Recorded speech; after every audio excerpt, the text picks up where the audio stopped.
In the realm of the Temporal Management Bureau, the exemplary employee Jiang Wan Ning, having endured the trials of exhaustion, finally ascended from the pedestrian ranks to the ranks of the male supporting role reversal group.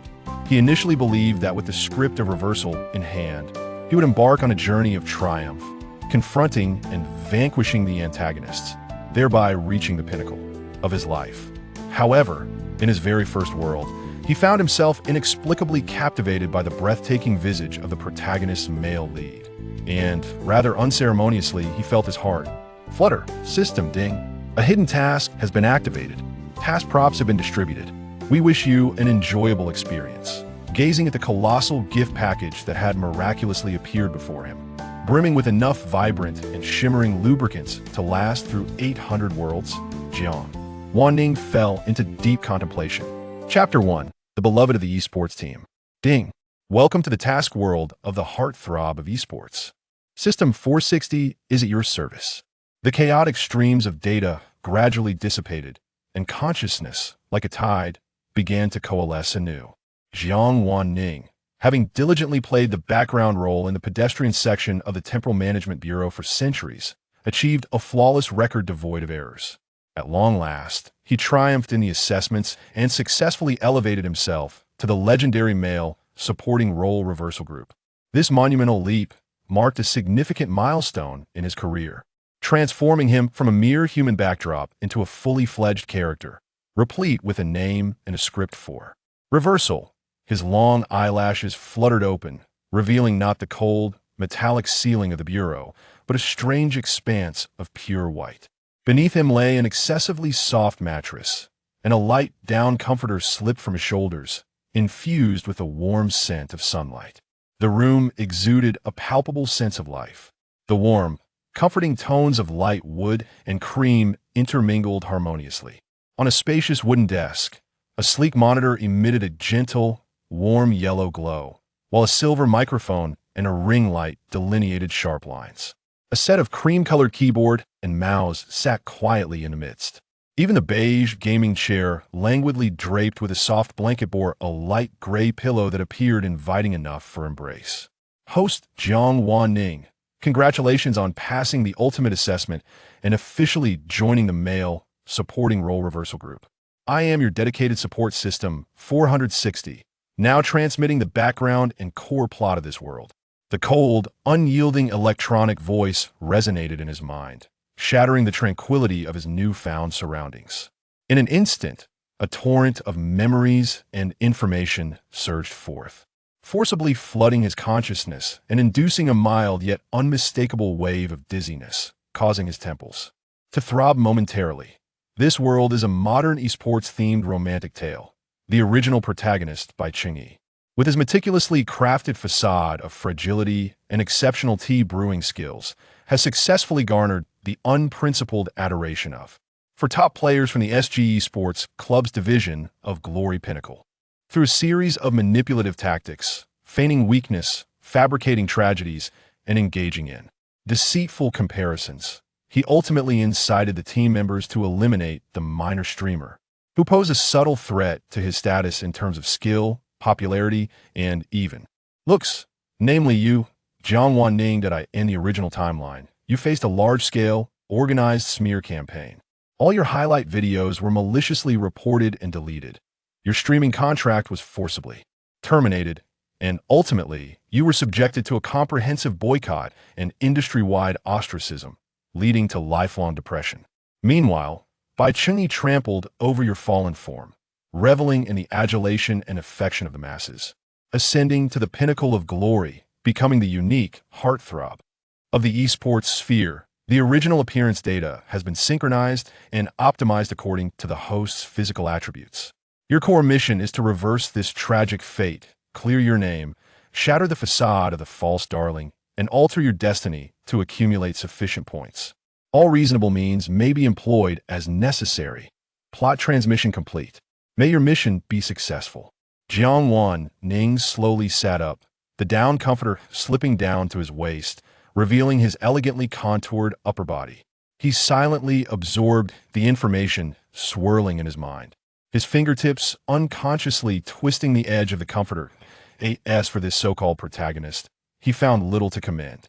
After traversing numerous worlds, he had grown weary of those who feigned purity while harboring ulterior motives, striking with treachery from behind.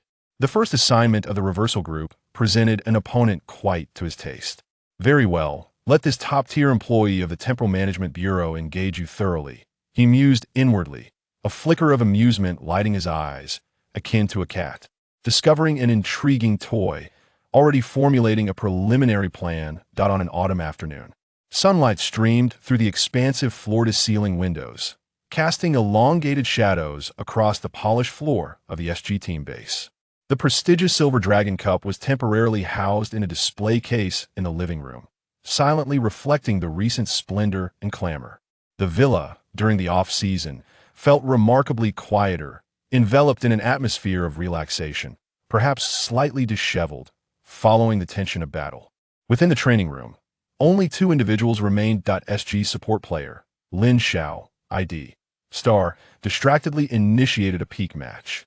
His gameplay remained precise, and his positioning and skill execution were at a professional level. Yet his gaze lacked its customary focus and fervor, instead clouded by a subtle hint of hesitation and fatigue. Having turned 26 this year, Lin Xiao was undeniably entering the twilight years of his esports career.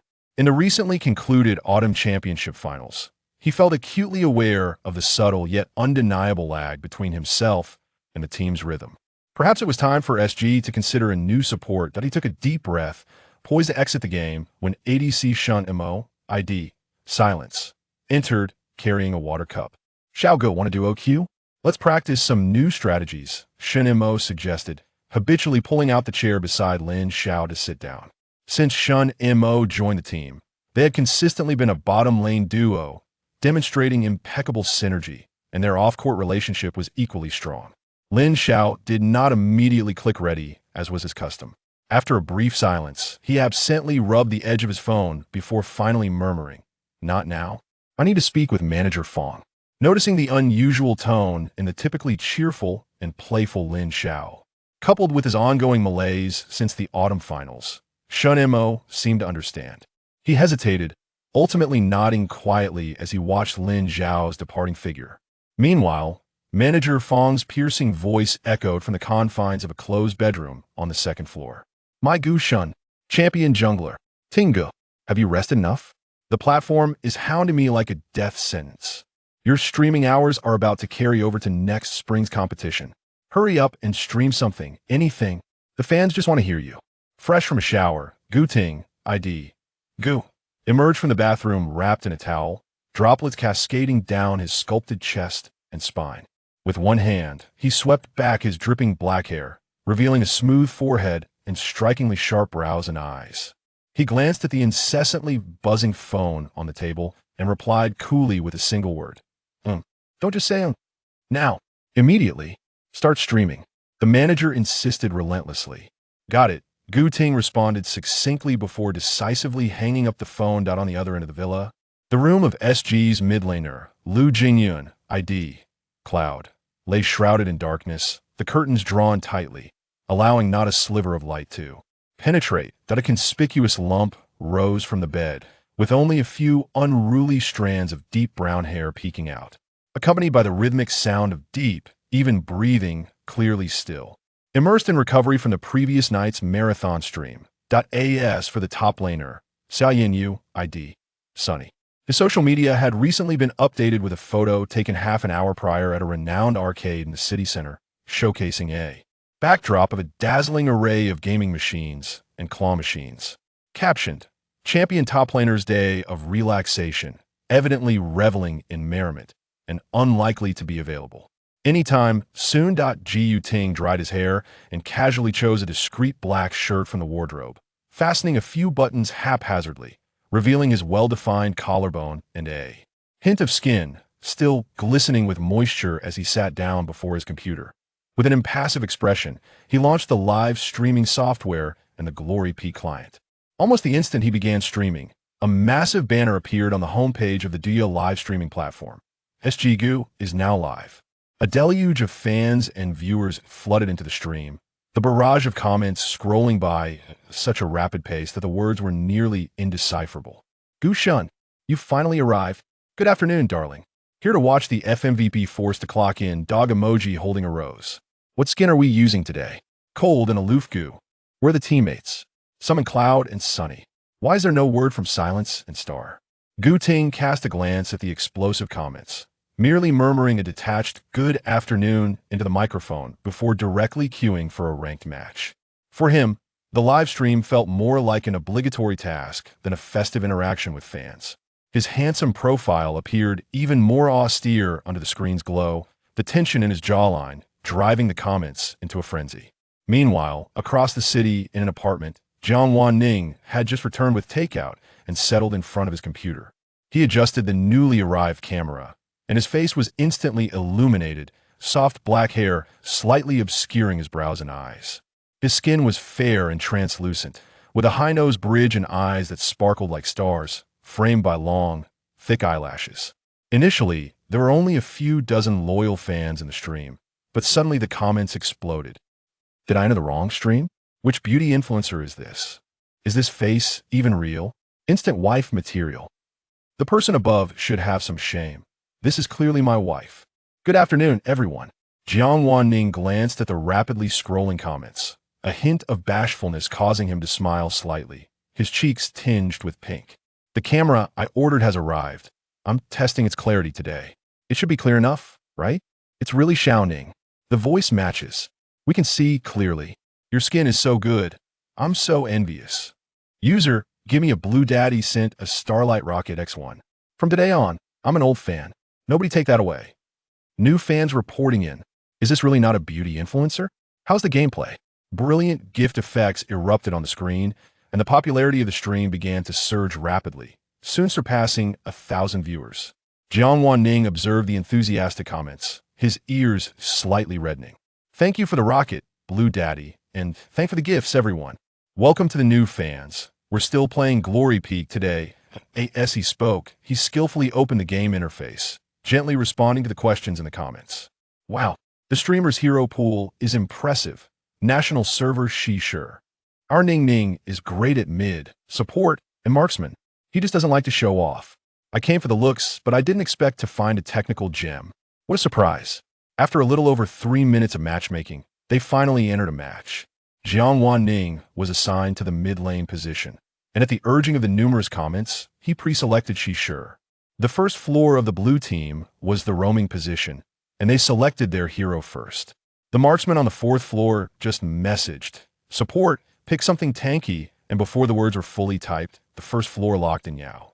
The fourth floor immediately sent multiple messages, their tone irate. What a talent. What use is Yao? Can't even provide vision. I am done, encountering another actor. Jiang Wan Ning frowned slightly.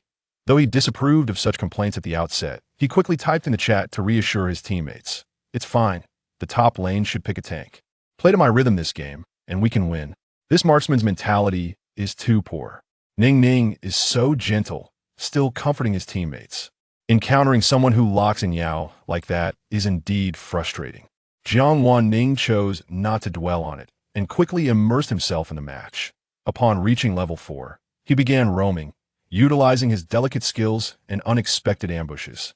Each cast of his first skill, Silken Bind, was as if it had eyes, accurately pulling back the core damage dealer of the red team, Sun Shangxiang, creating an optimal output. Environment for his teammates. In less than 6 minutes of the match, the red team's Sun Shangxiang had already been killed 3 times with his teammates' assistance. Bro, you're amazing. After receiving the gift of Sun Shangxiang from Shi Sure, the team's Gong Sunli could not help but voice his admiration. Your Shi Sure is pulling so accurately. Truly impressive. Be careful. Jing hasn't revealed vision. Jiang Wan Ning felt typing was too slow and pressed the microphone to respond.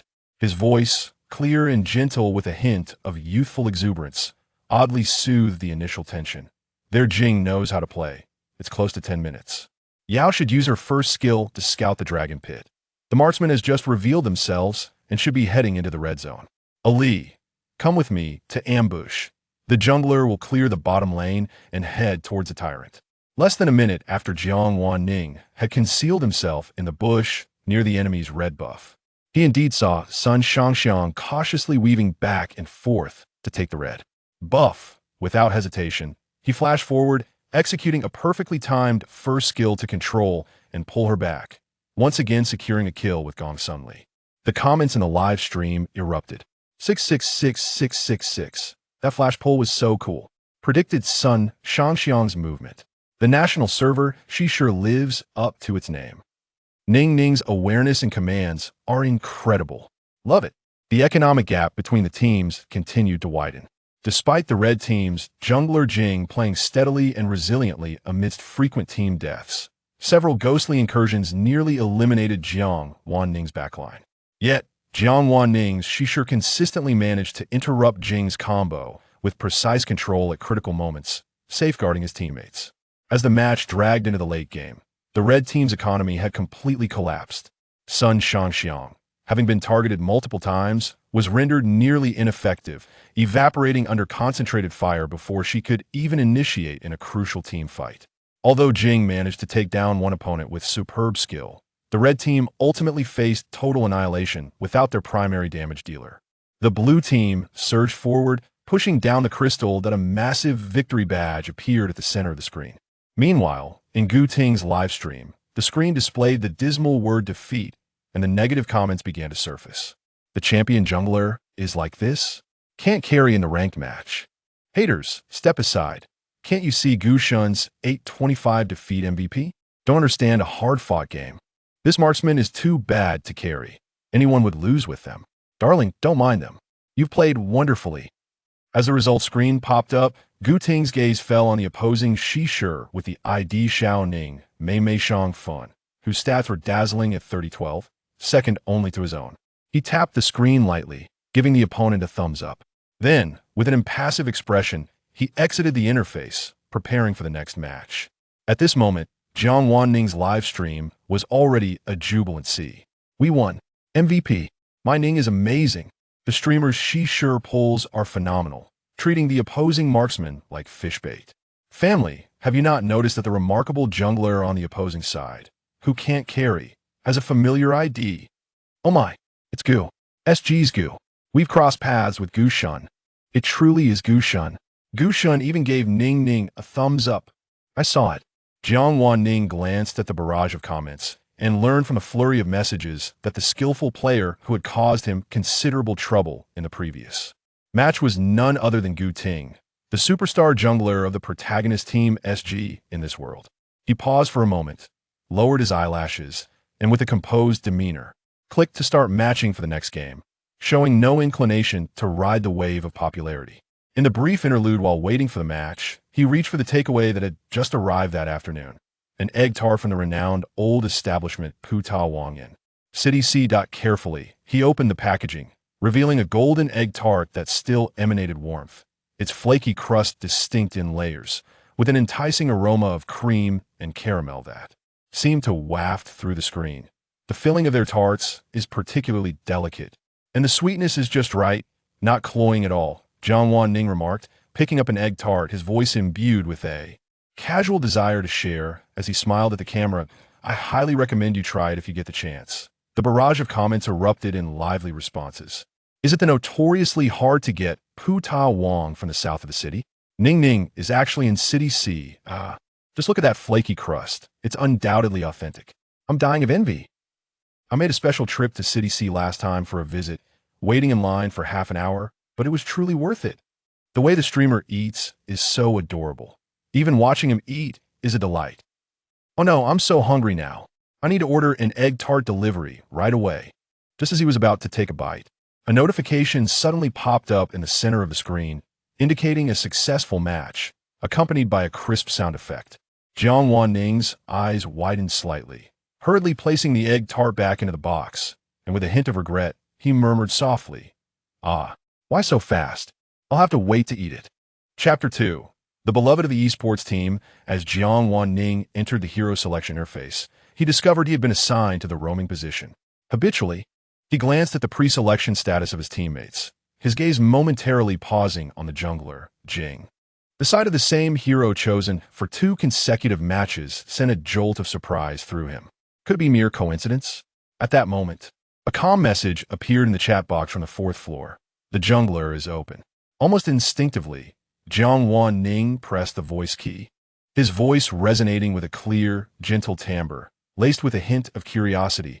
What support do you need? This melodious voice, imbued with an innate charm, reached Gu Ting's ears distinctly and reverberated in the ears of thousands of viewers in a live stream. The chat exploded with fervor. Wow, the support's voice is so pleasant. I love this voice. Is he a gentle boy? My ears are in bliss. Voice control benefit. With such a lovely voice, will his gameplay be equally impressive? At this moment, the second floor also chimed in.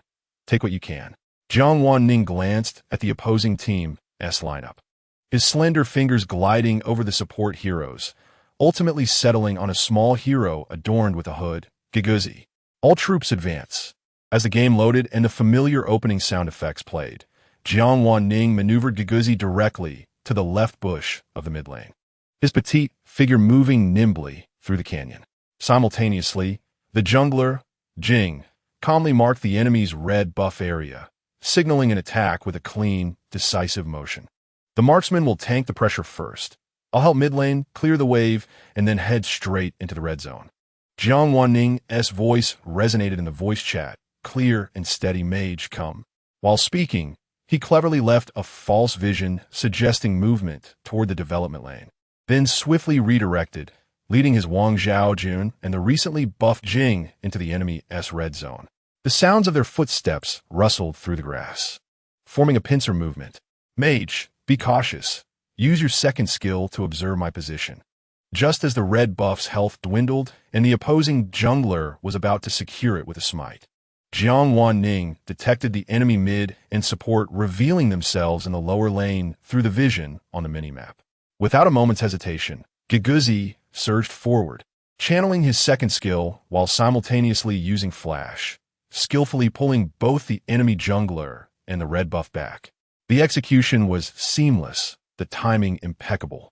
Almost in unison, Wang Zhaojun's freeze perfectly connected, and Jing's blade of light followed suit. Control and damage intertwined flawlessly, resulting in an explosive moment. First blood. The system's female voice echoed throughout the canyon as the enemy jungler failed to even use their smite, retreating instead to their fountain. The chat in Gu Ting's livestream erupted in praise for this maneuver.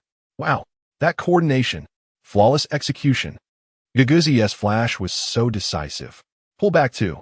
66-66, this invasion's rhythm took off directly. This Giguzi is something special.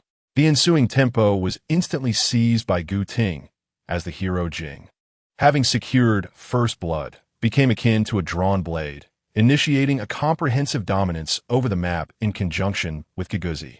Jiang Wan Ning was fully engrossed, her gaze fixated on the screen, perceptively discerning every subtle movement and offensive signal from Jing. Their coordination appeared as though it had been honed through countless rehearsals. A synergy that was truly astonishing. Often, the moment Jing signaled, Giguzi was already in position. The opposing marksman flashed at 6 minutes and 43 seconds, leaving the mid lane and support without resources, thus presenting an opportunity to invade the blue buff. Jiang Wan Ning calmly noted the cooldown of her own flash skill, articulating the critical skill timings with a steady voice, transmitting clarity to each teammate. Jing executed a swift maneuver, turning towards the enemy's blue zone and issuing an attack signal without a moment's hesitation. The mid laner and the farming lane promptly converged on the blue area, establishing a 5-3 advantage. Giguzi activated his first skill, accelerating his stealthy approach, akin to a specter silently infiltrating the enemy jungle, precisely positioning himself in the vision blind spot behind the blue buff's brush. As the enemy's mid laner and support appeared, he executed a powerful 2-flash initiation, ensnaring 3 in the center. Jing followed suit, unleashing her ultimate from the side, blades of light whirling. Triple kill. With the demise of the enemy's mid laner and support, the subsequent 2 minutes became a complete onslaught for Jiang Wan Ning and her team. Counter-jungling, tower pushing, and dragon securing ensued, with their economic advantage snowballing uncontrollably, rendering the opposition nearly powerless to retaliate. At 8.5 minutes, leveraging their immense economic lead and Giguzi's flawless initiation. They executed a perfect team fight, achieving a 0-for-4 exchange and subsequently demolishing the mid-lane's high ground tower. Just past the 9-minute mark, they effortlessly obliterated the enemy's crystal, riding the wave of minions. Victory!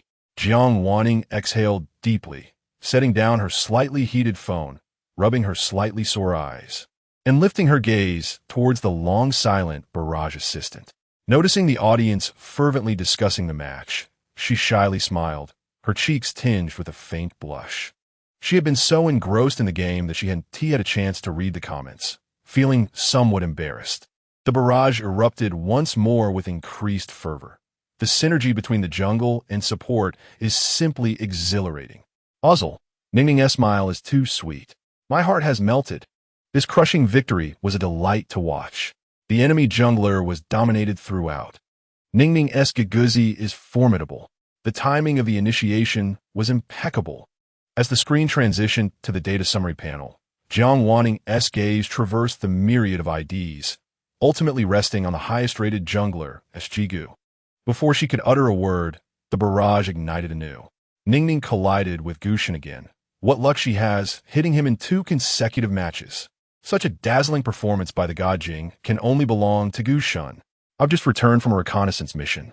It seems Gushun is also live-streaming. Wife, I'm going to check that out and we'll be back shortly.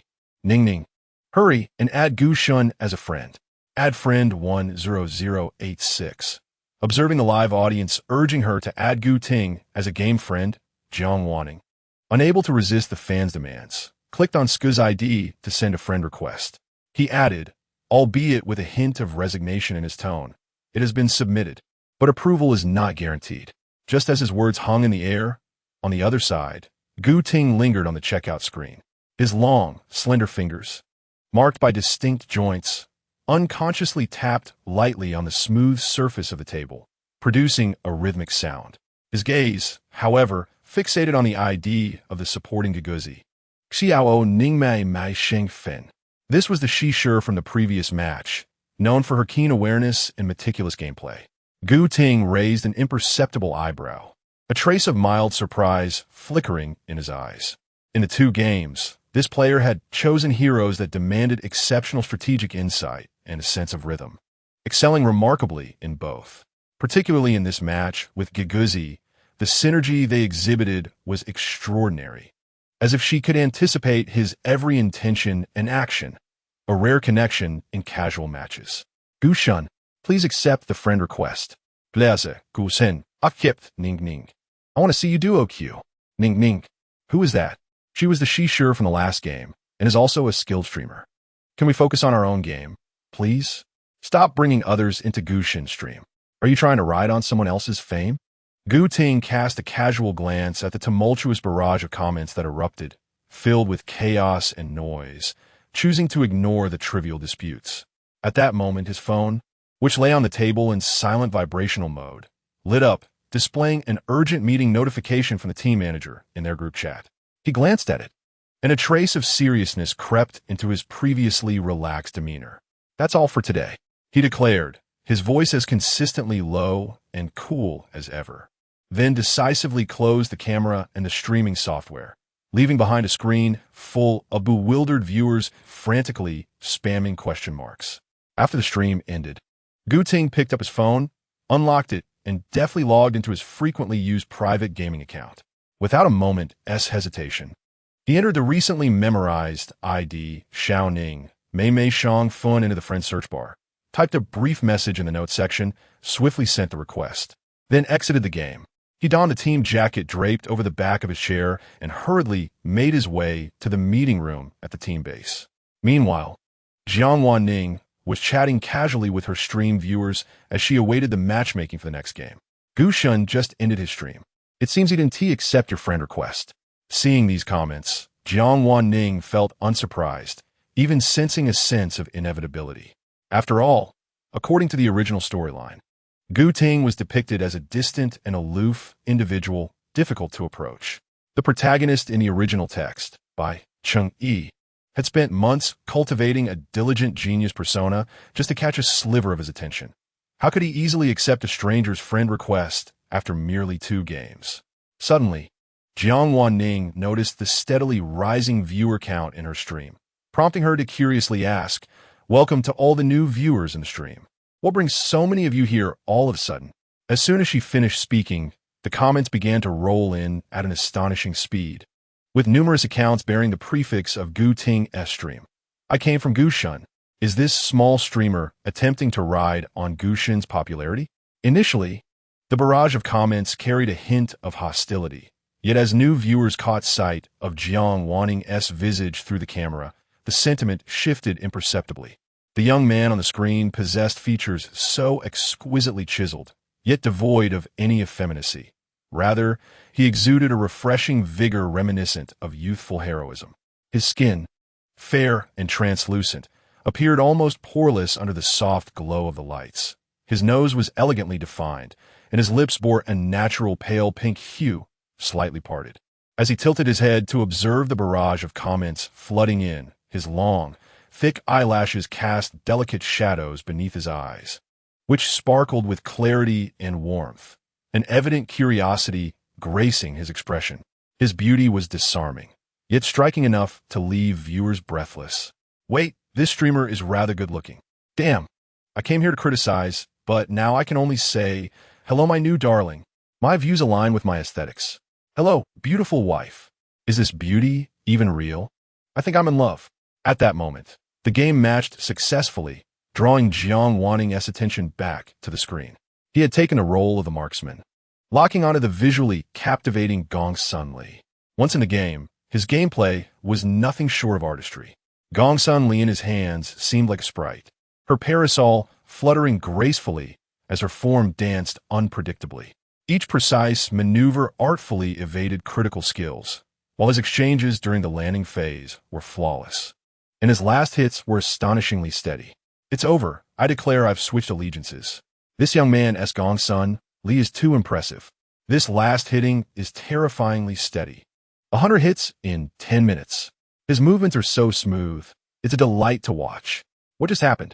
I didn't even see it. The opposing marksman just vanished." The commentary in the barrage swiftly transformed from skepticism and scrutiny to unanimous awe and admiration.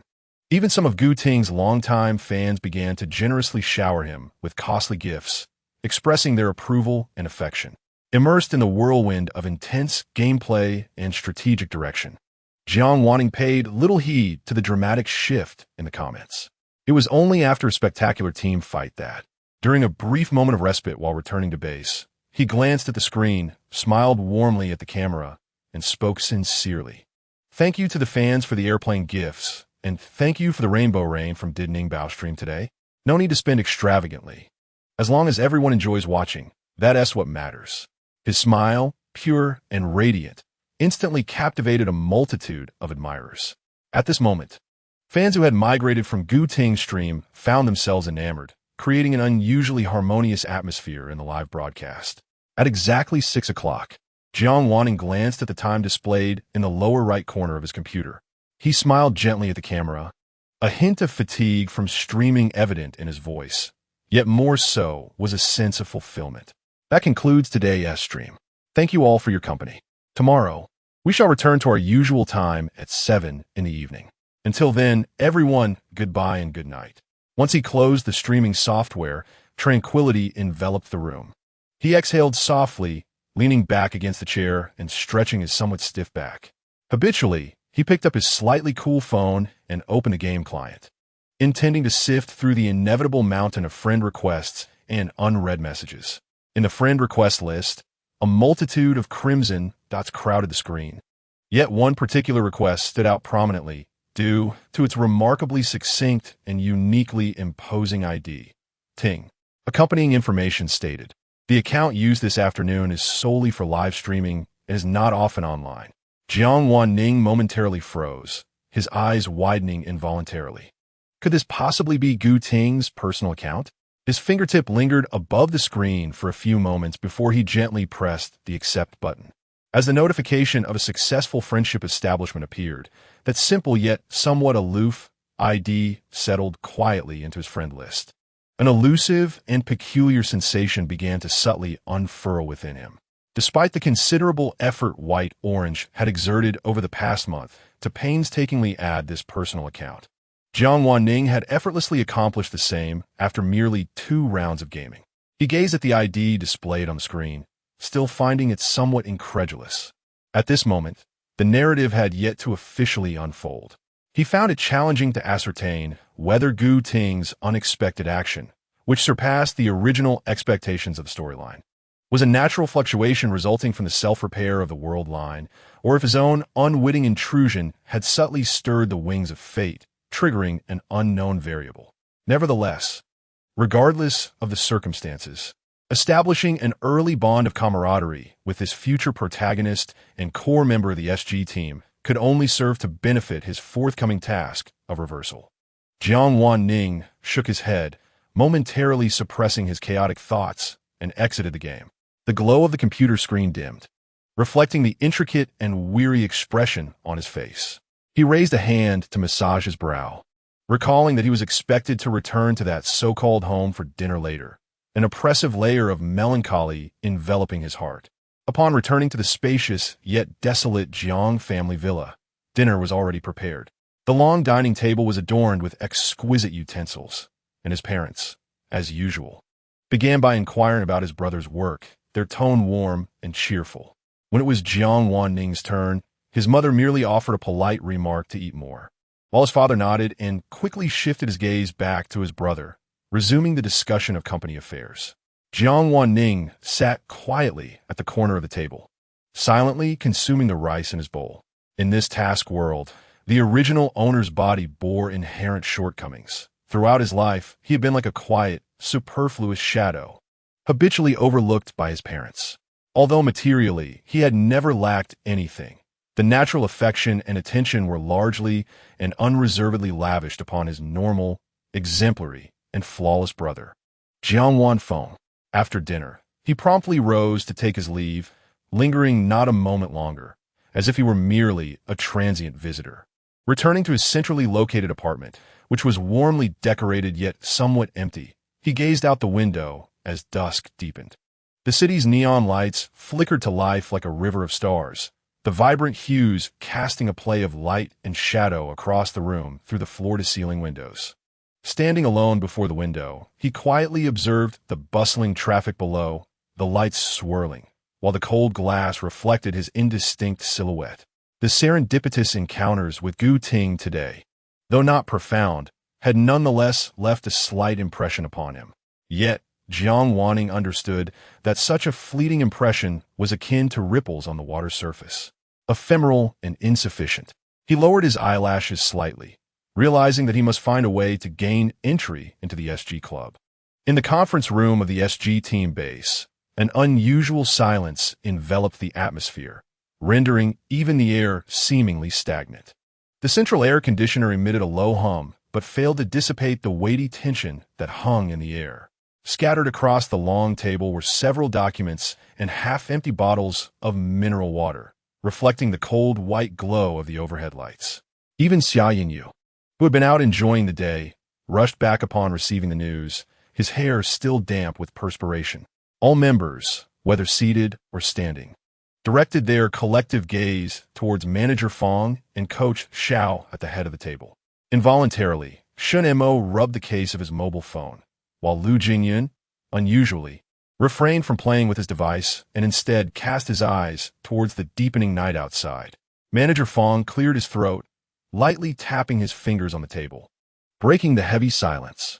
"I have called everyone here urgently to announce an important matter," he began, shifting his gaze to Lin Xiao, his expression complex. When he received Lin Xiao's call earlier in the afternoon regarding his retirement, he had been utterly unprepared. Typically eloquent and adept at negotiating for the team, he found himself momentarily speechless, managing only to respond with a vague, "Let's discuss it when I return." Coach Xiao Xuyang took over the conversation, his hands folded neatly on the table, his tone steady yet tinged with a subtle sadness.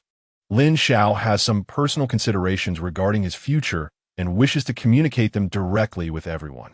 His gaze swept across each team member present, ultimately resting on Lin Xiao. In the conference room, Gu Ting sat upright, his expression calm as water, his long fingers unconsciously tapping lightly on the table, revealing a hint of his thoughts. Even Lu Jingyun, typically languid in demeanor, straightened his posture, his usually playful eyes now infused with a rare seriousness, his fingertips idly toying with a pen. Shinmo's silent gaze instinctively turned towards his longtime partner, his fingers tightening slightly. In truth, subtle signs during the afternoon training had already stirred a sense of foreboding within him.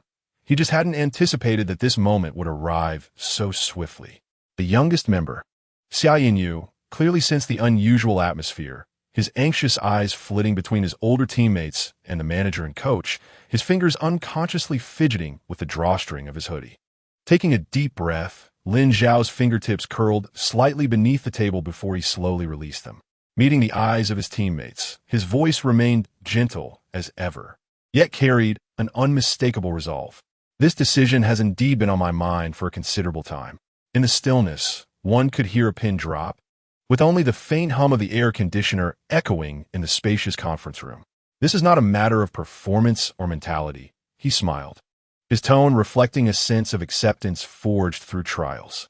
However, my physical condition and reaction time have indeed made it increasingly difficult to keep pace with the highest intensity of competition. On the field, even a delay of mere milliseconds could become a vulnerability for the team. I do not wish to be that vulnerability. He paused momentarily, casting his gaze over each familiar face, as if to etch this moment deeply into his memory. This winter season, I will accompany you all until the end. Together, we can strive towards our final goal. However, it is time for the team to begin searching for a new support player. Silence was the first to break, his voice low yet imbued with understanding and respect. Xiao Ge, I understand. 1,000 words condensed into a single quiet acceptance. He reached out and gently patted Lin Zhao's shoulder. Xiao Ge, I will miss you. Xia Yinyu's eyes glistened slightly, his voice muffled and filled with the unreserved reluctance of youth, as he tightly grasped the hem of his shirt. Lin Zhao was amused by his demeanor and playfully ruffled his hair, the strands softly brushing through his fingers. Why do you look like that? I'm not leaving just yet. Besides, even if I retire, I can still bring my wife to watch your matches. His tone was light, attempting to alleviate the somber atmosphere. The spark of vitality returned to him, and his relieved tone eased the tension in the meeting room, eliciting faint smiles from the others. Regarding the new support for the team, Xiao Xuyang, an experienced veteran with years of coaching under his belt, had long grown accustomed to farewells. He did not dwell on emotions, but swiftly redirected his thoughts towards the upcoming strategy, lightly tapping his fingers on the table. We can first allow Li Yuan from the second team and substitute support by Cheng Yi to participate in the first team's training sessions and observe their compatibility. I have examined their match data and personal styles. Gu Ting interjected calmly, his voice steady and authoritative as he summoned a data report on the table. Li Yuan's playstyle is rather conservative, lacking the creativity necessary to initiate fights. Bai Qingyi's execution still requires improvement, and his overall game sense and leadership capabilities are insufficient. His gaze swept over the data, his tone resolute. Lu Jingyun toyed with his phone, his fingers gliding across the screen, unusually devoid of a smile. His languid tone carried the same judgment. The captain is right. Those two kids are far from being able to replace Xiao Ge. Forcing them in would incur high adjustment costs, and the results may not be ideal. As the jungler, mid laner, and support constitute the three core support positions throughout the match, their synergy directly influences a team's early rhythm, mid-game transitions, and late-game team fights. Thus, their opinions were particularly significant. However, if they do not utilize these players, introducing new ones during the transfer period would tighten the timeline for integration. Xiao Xuyang furrowed his brow, unconsciously stroking his chin. He knew full well that their points were valid, yet the reality was that the entire SG lacked other support candidates who could immediately synchronize with the first team. It doesn't necessarily have to be a professional player. Gu Ting seemed to have an epiphany, his profound gaze shifting to Xiao Xuyang as he spoke in a deep tone.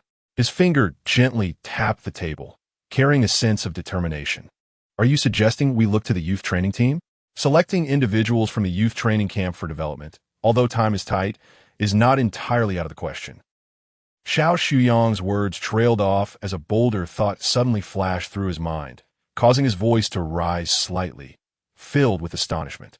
You can't possibly be considering the casual player, can you? His eyes widened slightly, reflecting disbelief. Even the seasoned Xiao Shuyang was filled with disbelief, his tone reflecting the astonishment that enveloped the room. The other team members exchanged bewildered glances, a subtle stir of excitement rippling through the meeting space. Do you have someone in mind? Lu Jingyun was the first to react, leaning forward slightly. If Gu Ting had not had a clear target, he would never have proposed such a suggestion so easily. Who could it be? He rapidly filtered through the popular auxiliary streamers and frequently encountered players in peak competitions, dismissing them one by one. Gu Ting did not deny it, his fingers gliding gently across the screen of his mobile device. But further observation was necessary. Could be Sui Feng? Lin Xiao ventured a guess, familiar enough with the capable auxiliary players, attempting to glean any hints from his captain's expression. It wouldn't be Ling, or would it? Are we about to have a female team member? Xia Yinyu proposed an unexpected candidate, his eyes sparkling with enthusiasm, prompting Lu Jingyun to playfully tap his head, producing a crisp sound. What are you daydreaming about? Stop watching so many female streamers. Lu Jingyun retorted, flicking Xia Yinyu's forehead. I hope it's not that Momo. He is usually quite mild-mannered. Even Shun Mo, known for his typically reserved demeanor, revealed a rare inclination, his brow furrowing. His skills might be impressive, but his demeanor could be quite abrasive. Gu Ting interjected, cutting through the flurry of speculation from his teammates, his fingers lightly tapping the table. None of them. It's a small streamer. Fong Tong, the team manager responsible for relevant affairs, immediately began to calculate upon hearing the term small streamer, his fingers unconsciously gliding over his tablet. Compared to high-profile players worth millions, small streamers were undoubtedly more accessible, with costs more manageable. He promptly inquired, which platform do they stream on? What is the room number? We can initiate preliminary contact. Also on Do You Live. The room name is... Gu Ting paused slightly. As if recalling, did Xiao Ning rank up today? He gently tapped his finger on the phone screen, bringing up the streaming interface. The lively Xia Yinyu quickly took out his phone to search, his fingers darting across the screen. Hey, she's already offline. We'll have to wait until tomorrow night at 7. His tone was tinged with disappointment, as he had hoped to catch a glimpse today. Then it's settled for tomorrow night. Let us all observe if this streamer is suitable. Xiao Shuyang decisively concluded, bringing the meeting to a close with a firm tap on the table. It's the off-season now. Everyone should take some time to rest and recuperate.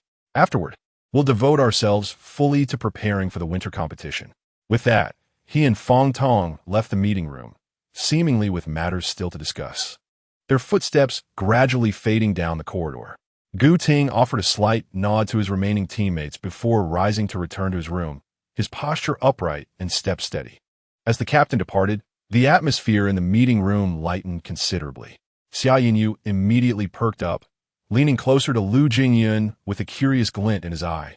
Tugging at his sleeve, Lu Ge, do you know that streamer? I've been napping all afternoon. How would I know anyone? Lu Jingyun reclined comfortably against the back of his chair, lazily stifling a yawn while rubbing his eyes. Has anyone heard of it? His gaze swept over the other two. Silence and Lin Xiao exchanged glances, both shaking their heads. Unconsciously, Silence traced circles on his phone case, while Lin Xiao thoughtfully stroked his chin. Gu Ting usually doesn't watch live broadcasts. It's likely someone he encountered in the game.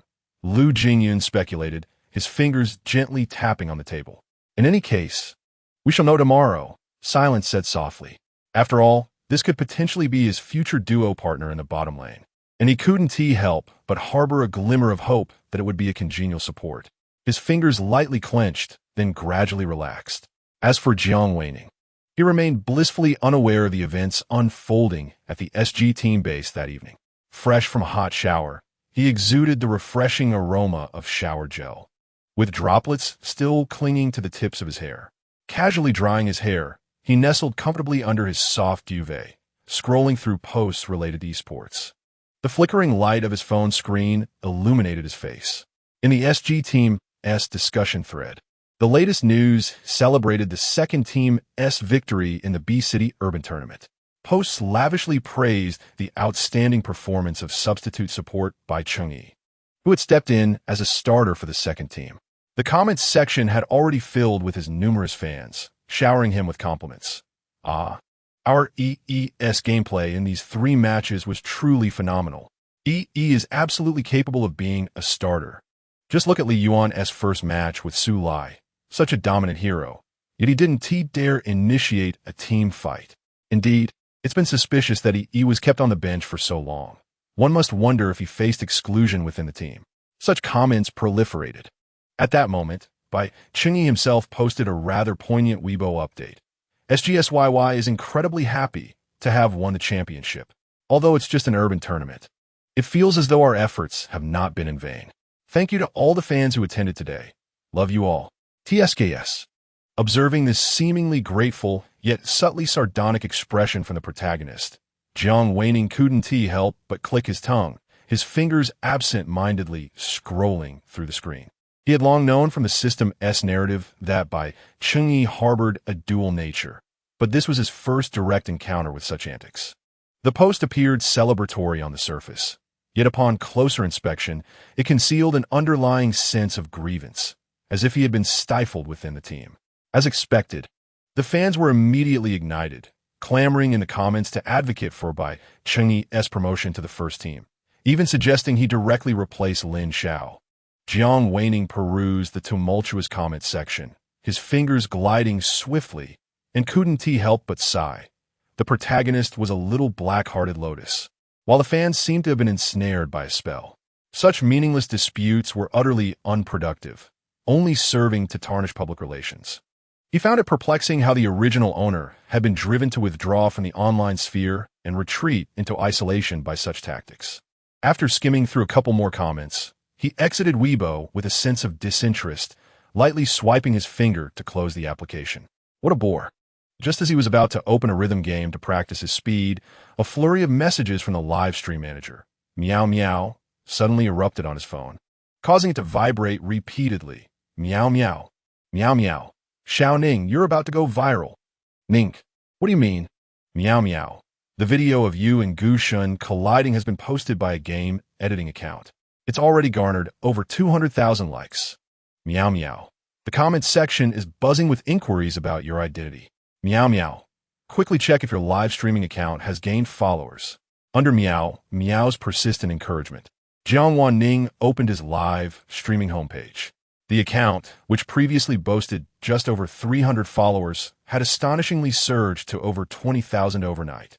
Furthermore, the view count of his past live stream recordings had significantly increased, with numerous new comments flooding in.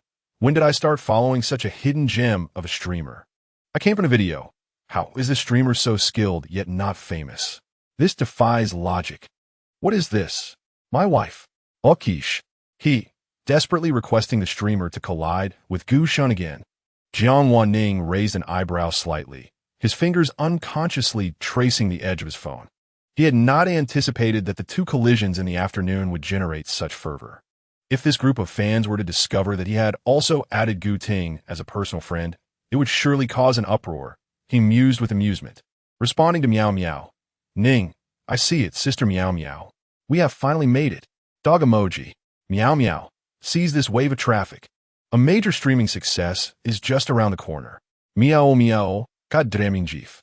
After exchanging playful banter with Meow Meow, Jiang Wan Ning turned off his phone, the warmth of the screen still lingering on his fingertips. The events of the day had left him somewhat mentally fatigued. He hadn't expected that his first mission in the supporting role group would be so hectic. Previously, in the background group, he often wrapped up work after merely uttering a line or even just showing his back, leaving him ample time to frolic in the task world. Alas, the main storyline had yet to commence. The journey of tasks stretched long ahead. Jiang Wan Ning closed his eyes, unable to suppress a sigh, his fingers unconsciously tugging at the corner of the blanket. The moonlight streamed through the cracks in the curtains, casting intricate shadows on his eyelashes. Chapter 4. The beloved of the esports team. The following day, Jiang Wan Ning rolled over in his soft bedding, sunlight filtering through the gaps in the beige curtains. casting delicate golden rays upon his long eyelashes. He stretched comfortably, resembling a languorous cat, and nuzzled against the pillow before leisurely opening his eyes. Reaching for his phone on the bedside, he noted the time, 10:47. It was still early, after a day and night of acclimatization. This unfamiliar world no longer felt out of place. As a newly admitted freshman at C University, Jiang Wan Ning had, due to health reasons, purchased a luxurious apartment near the university shortly after receiving his acceptance letter. The spacious floor-to-ceiling windows offered a view of the bustling cityscape, providing a tranquil and comfortable environment, allowing him to sleep peacefully until he woke naturally and head to school only when necessary. Coincidentally, he had only 2 classes scheduled for the afternoon. So Jiang Wan Ning rose slowly, feeling the soft carpet beneath his bare feet as he walked into the bathroom. The warm water cascaded over his body, and amidst the steamy atmosphere, he tousled his slightly disheveled hair in the mirror, droplets still clinging to the tips. He changed into a simple white cotton t-shirt and light blue jeans, preparing a modest ham and egg sandwich paired with a cup of warm milk. He savored it leisurely at the bar stool. Sunlight spilled onto the dining table, adding a touch of warmth to the serene morning. After finishing breakfast, he slung a deep blue backpack over his shoulder and stepped outside. The early summer breeze carried a hint of warmth, tousling the strands of hair on his forehead. In the campus, lush trees provide shade, and students stroll in small groups along the tree-lined paths, exuding a vibrant spirit of youth. Jiang Ning. Over here. Upon arriving at the entrance of a lecture hall, he spotted his childhood friend Lu Ran, who had also gained admission to C University, waving at him from a window-side seat in the back row. Dressed in a bright yellow t-shirt, Lu Ran stood out distinctly amidst the crowd.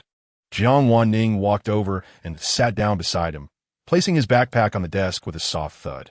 Lu Ran appeared particularly animated.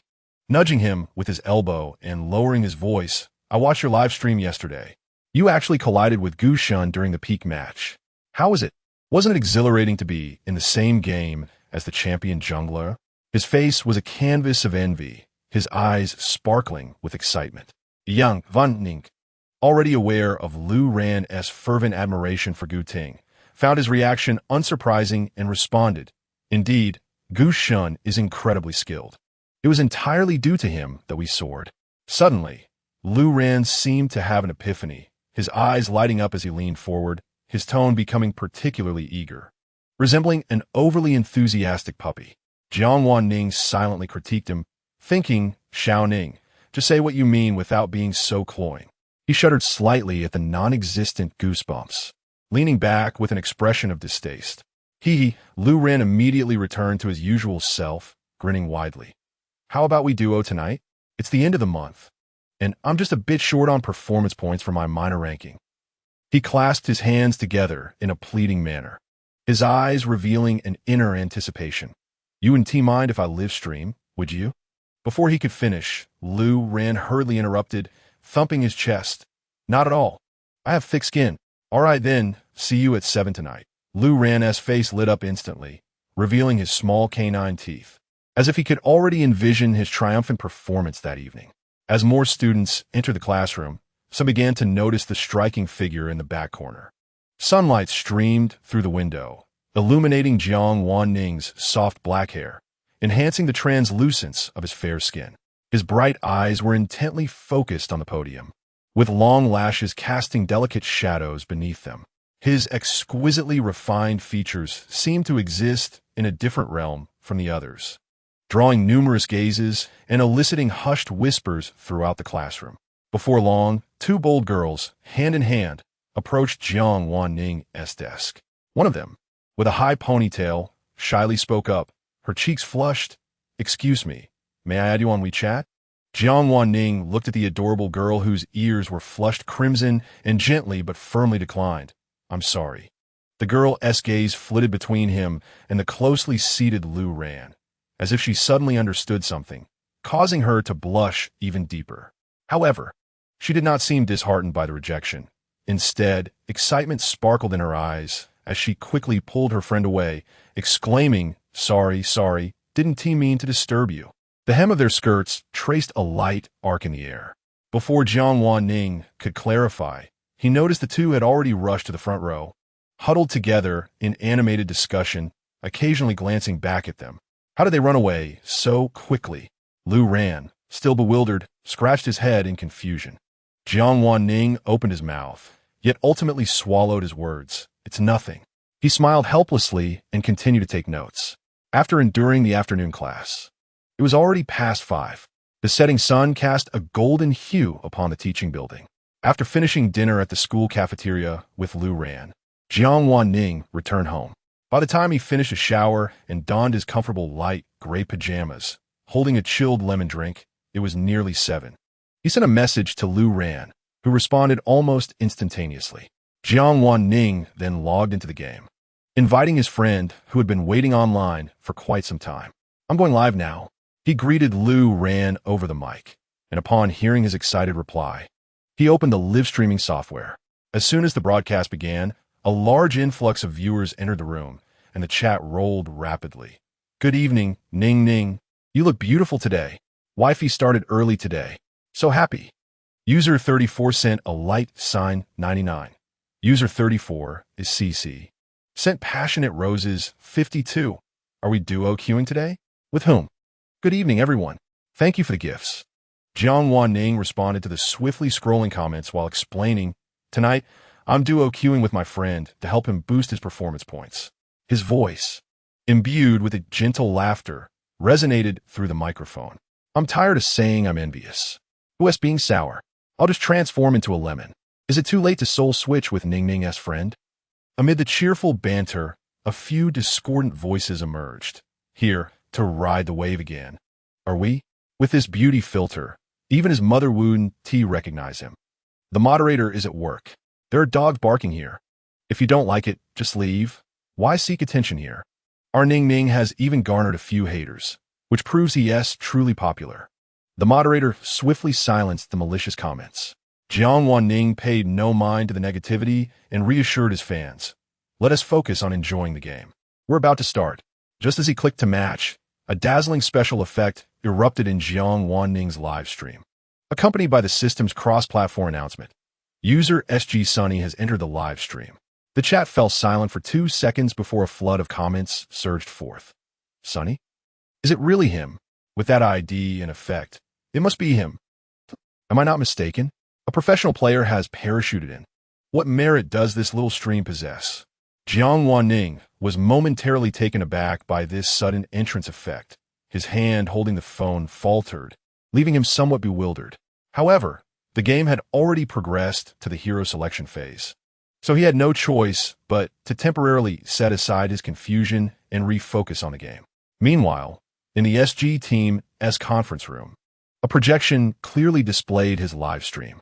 Xia Yanyu, glancing at his account shimmering with professional certification, felt a bit embarrassed and rubbed his nose. I forgot to switch to my secondary account. Fortunately, neither the coach nor the captain commented on it, allowing him to breathe a quiet sigh of relief. Perfectly, he was duo queuing with a jungler. Let us see how well we can coordinate. Coach Xiao held a notebook, his gaze intently fixed on the screen as his pen twirled between his fingers. It's easier to play with the tiger, Jiang Wan Ning remarked to Lu Ran from the 5th floor pre-selection team, scanning both lineups. Our mid laner is a cat, and the mirror has been banned. You take the tiger, and we will set the early game tempo. With that, he locked in Xiao Siyuan, the hero gracefully spinning on the screen. All right, Lu Ran obediently switched to Pei Chin Ho, his tone brimming with trust. Coach Xiao raised an eyebrow in surprise. This streamer had a clear thought process in the BP phase, quickly adapting based on the lineups. He glanced at Gu Ting, who was expressionless and fixated on the screen, thinking that evidently Gu had not made a recommendation lightly. Lu Jingyun, casually leaning back in his chair, narrowed his eyes slightly upon hearing the Tiger player's voice, resting his elongated fingers on his chin, sensing an air of familiarity. The opposing Ali will definitely push the lane. Once the cat clears the wave, provide a false vision and immediately rotate down. I will assist the tiger in securing the red buff before we ambush the marksman at level 2. Jiang Wan Ning calmly directed the team, instructing Marco to signal for a brief engagement.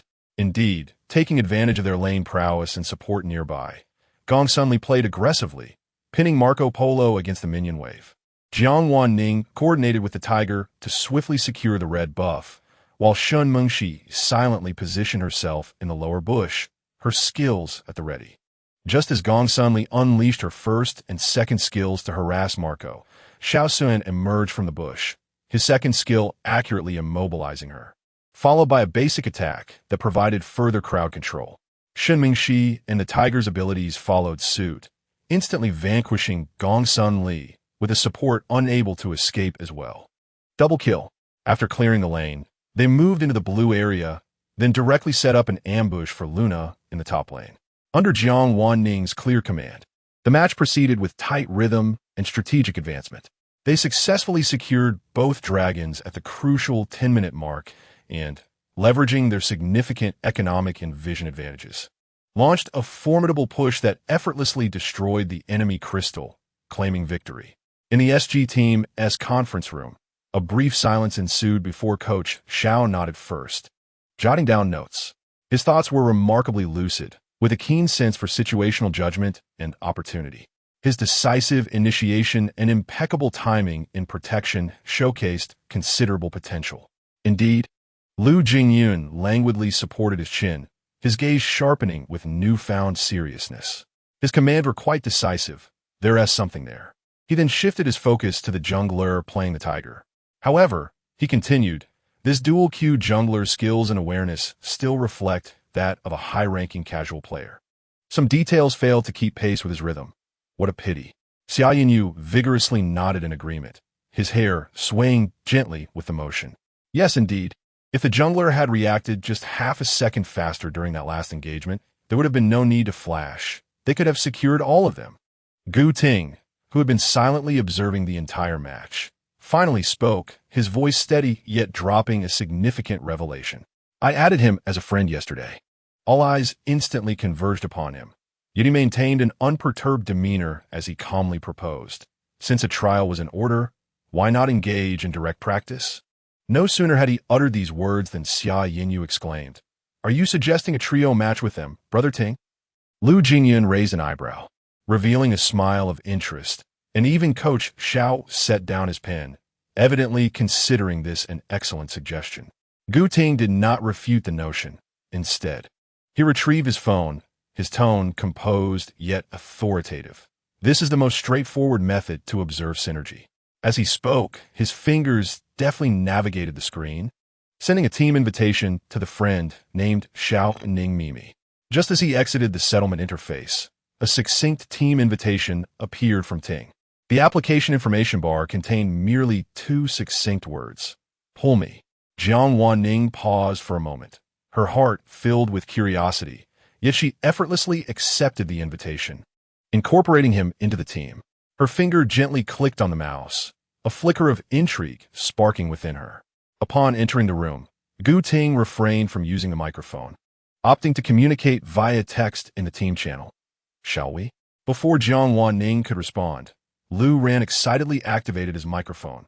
Welcome, welcome. What role do you play, buddy? I'm jungling. His voice resonated through the headphones, imbued with palpable enthusiasm. Gu Ting replied with calm assurance. I'll be mid lane. The game commenced. Gu Ting selected the character Zhu Ke, while Jiang Wan Ning opted for Guguzi. To everyone's astonishment, throughout the match, Jiang Wan Ning's support and Gu Ting's mid lane demonstrated an extraordinary synergy. Whether it was swift assistance, jungle defense, or precise control and damage calculation, their collaboration was nearly flawless, with a rhythm so seamless that their opponents struggled to cope.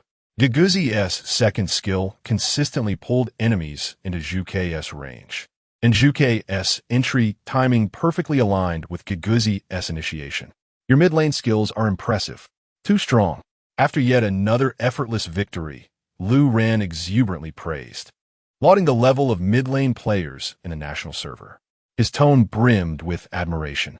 Listening to Lu Ran's exuberant accolades, Jiang Wan Ning was reluctant to reveal the truth, subtly hinting instead, well, actually I play jungle. Jungle? Lu Ran's voice shot up, filled with incredulity. At that moment, His own jungle performance points were already maxed out, and without hesitation, he declared, "Brother, you should jungle.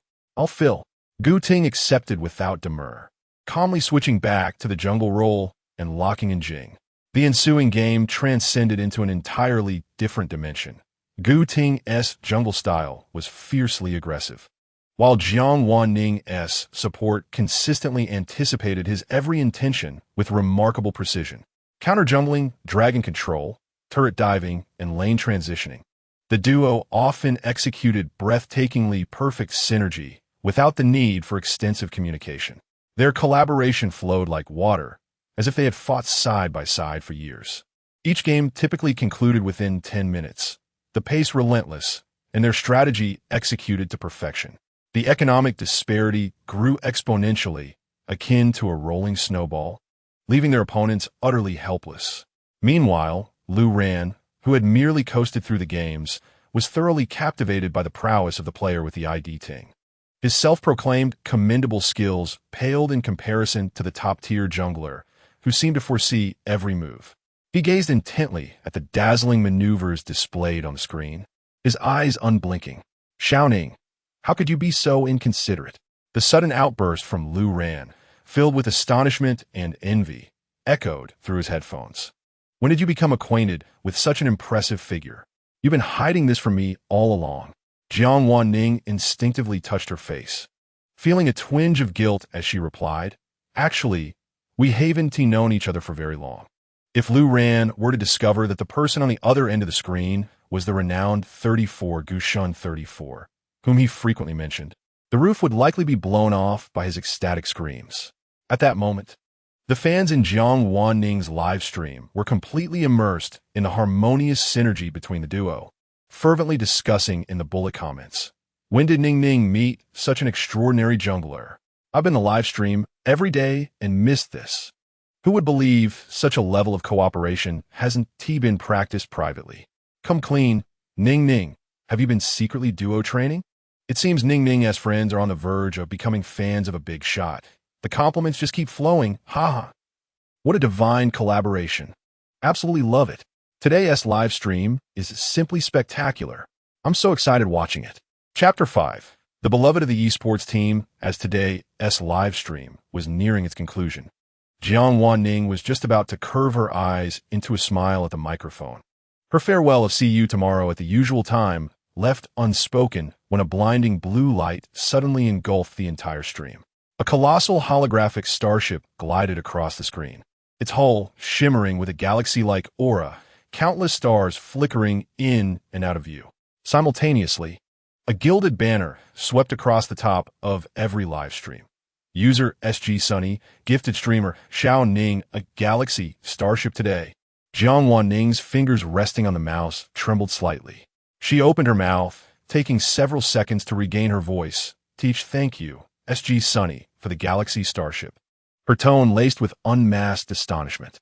She instinctively glanced at the leaderboard, where the ID adorned with a professional certification golden badge firmly held the top spot. The numbers following it almost blindingly bright. The bullet comments exploded. "Sunny is so generous. Boss is confused. This is the first time I've seen a real starship with my own eyes." At that moment, a private message alert from the livestream manager, "Meow Meow," chimed urgently. Jiang Wan Ning hurriedly bid farewell to her audience and ended the broadcast. As the computer screen dimmed, she opened the incessantly flashing message. "Meow Meow, Xiao Ning, the manager of the SG team, just asked for your contact information. Make sure to accept the request when you see this. Ning, Meow Meow. Yes, no worries, it's a good thing. You'll know once you add them." Meow Meow's avatar quickly faded to gray. Almost simultaneously, a red dot quietly appeared on her WeChat contact list. The verification message was succinct. SG team manager Fong Tong. The moment she pressed to accept the request, the chat window immediately indicated that the other party was typing. "Fong Tong, hello Wan Ning. I'm Fong Tong, the manager of SG team. Fong Tong, tonight, our coaching staff and a few players watch your live stream." Before Jiang Wan Ning could react, another message popped up. "Fong Tong, we would like to formally invite you to join SG and play professionally with us." "Fong Tong, how do you feel? Would you be interested in becoming our new support?" The cold light from the mobile screen illuminated Jiang Wan Ning's light-colored pupils. He gazed in astonishment at the message on the screen, perplexed by this unexpected turn of events. He had yet to contemplate how to join SG, and now the other party had approached him directly? It was akin to someone presenting a pillow just as he began to feel drowsy. What a remarkable coincidence. Taking a deep breath, he typed more slowly than usual. Ning. Hello. Manager Fong. Thank you for considering me so highly, but as far as I know, Senior Lin Xiao is still part of the team, right? Moreover, there should be plenty of formidable support players in the second team and the training camp. Would it not be a bit abrupt to bring in a streamer for the starting position? As soon as the message was sent, the typing indicator from the other side sprang to life, as if they had been eagerly awaiting this moment. Fong Tong, you are quite well informed. Xiao Gu is indeed an exceptional player, but he has decided to officially retire after the winter competition. Fong Tong, we certainly respect his choice, which is why SG's most pressing task now is to find a new support who aligns with our style and possesses top-tier skills. Fong Tong, to be frank, there are currently no suitable candidates in the team. Moments later, Fong Tong sent another message. Fong Tong, to be candid, we came to watch your stream on Gu Ting's recommendation. Fong Tong, and upon viewing, it was evident that you are extraordinary. Your decisive team fights, well-placed vision, and clear decision-making. It's a pity that such talent is not pursued professionally. Gu Ting? This was indeed unexpected for Jiang Wan Ning, who had not anticipated being recommended by Gu Ting. This was rather at odds with the aloof and distant persona he had associated with the main character. He pondered for a moment and organized his thoughts. Ning, I truly appreciate the recognition from the team and Coach Gu. However, I am currently in my first year of university, and if I were to formally join for training and competitions, I would need a few days to arrange for a leave of absence from school. As soon as he sent the message, Fong Tong's response arrived almost instantaneously. Fong Tong, no problem at all. Academics are important. Please take your time to handle it. Fong Tong, Xiao Gu will finish the winter competition before retiring. During this time, you could come to the base as a substitute, train with everyone, and acclimate. How about we schedule a time? After confirming the specific time to visit the SG team base with Fong Tong, Jiang Wan Ning found himself momentarily disoriented. He lay back on his bed, the white ceiling of his room blurring into a haze before his eyes. Just like that, he had inexplicably become the starting player for SG's first team. He raised his hand, watching the light filter through his fingers, casting tiny specks of illumination in his eyes. Meanwhile, in the SG team conference room, Fong Tong snapped his fingers in triumph, the sound resonating crisply in the spacious room. While resting his chin on his hand and watching the stream replay, Xiao Suyong looked up at the sound, his eyes narrowing slightly behind his golden-rimmed glasses. Did you secure the agreement? Is he on board? Of course. Is there anything I cannot accomplish?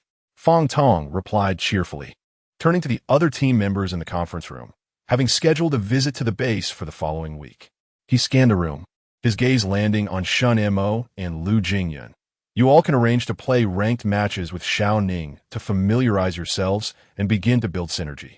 After that day, several members of the SG team eagerly added Jiang Wan Ning as a friend on WeChat and in-game. Considering he was still live streaming and the team changes had yet to be made public, everyone discreetly utilized their little-known personal accounts. Gradually, the viewers in Jiang Wan Ning's live stream noticed that their beloved streamer was no longer playing solo. He occasionally paired up and even formed quintets. This change swiftly captured the attention and curiosity of his longtime fans, as Ning Ning was famously known for his prowess in solo play. That afternoon, Jiang Wan Ning decided to start his stream early, as he had classes later in the evening. Upon logging into the game, he received a ranked match invitation from Xia Yanyu. The two were of similar age, and with Xia Yanyu's naturally cheerful and outgoing disposition, they quickly became quite familiar with each other. As soon as Xia Yanyu saw Jiang Wan Ning had joined the team, he instantly clicked to match. Is it just us two? Jiang Wan Ning thought, glancing at the empty team slots, feeling a bit unaccustomed after recently playing so many quintets. I can hold for 5 minutes. Indeed, today it's just me and Ning Ning in sweet duo play.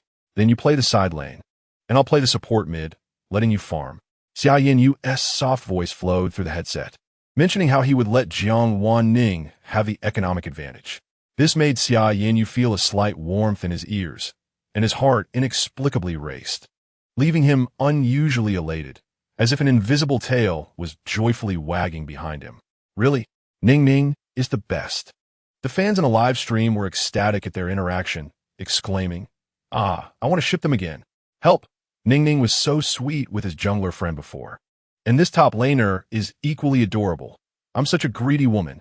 After streaming for several hours, Jiang Wan Ning logged off to rush to school. Just as he stepped outside, a voice message notification chimed from WeChat. It was from Xia Yanyu. "Don't teatfis, Ning Ning. What time will you come to the base the day after tomorrow? Should I come pick you up?" The voice on the line was bright and refreshing, radiating the youthful exuberance unique to his generation. "Ning, probably around 10 in the morning. Don't you have training?" Hearing the gentle response, Xia Yanyu felt his ears subtly heat up. He leaned on the gaming chair in the training room, unconsciously fingering the leather on the backrest. "Don't eat fish. I still have a week of vacation. No training." "Ning, well, I need to go to school first to handle some paperwork." "Don't eat fish. No problem. I'll wait for you at C University." "Ning, all right." Ning, cat rolling GIF, watching the little cat roll around with a ball of yarn on his screen. Xia Yanyu couldn't help but smile widely. This cat, the more he looked at it, seemed increasingly like Ning Ning, so utterly adorable. He saved the GIF and set it as the chat background with Jiang Wan Ning. Just then, Lu Jingyun, who happened to come down from the second floor, spotted Xia Yanyu nestled on the sofa, grinning foolishly at his phone.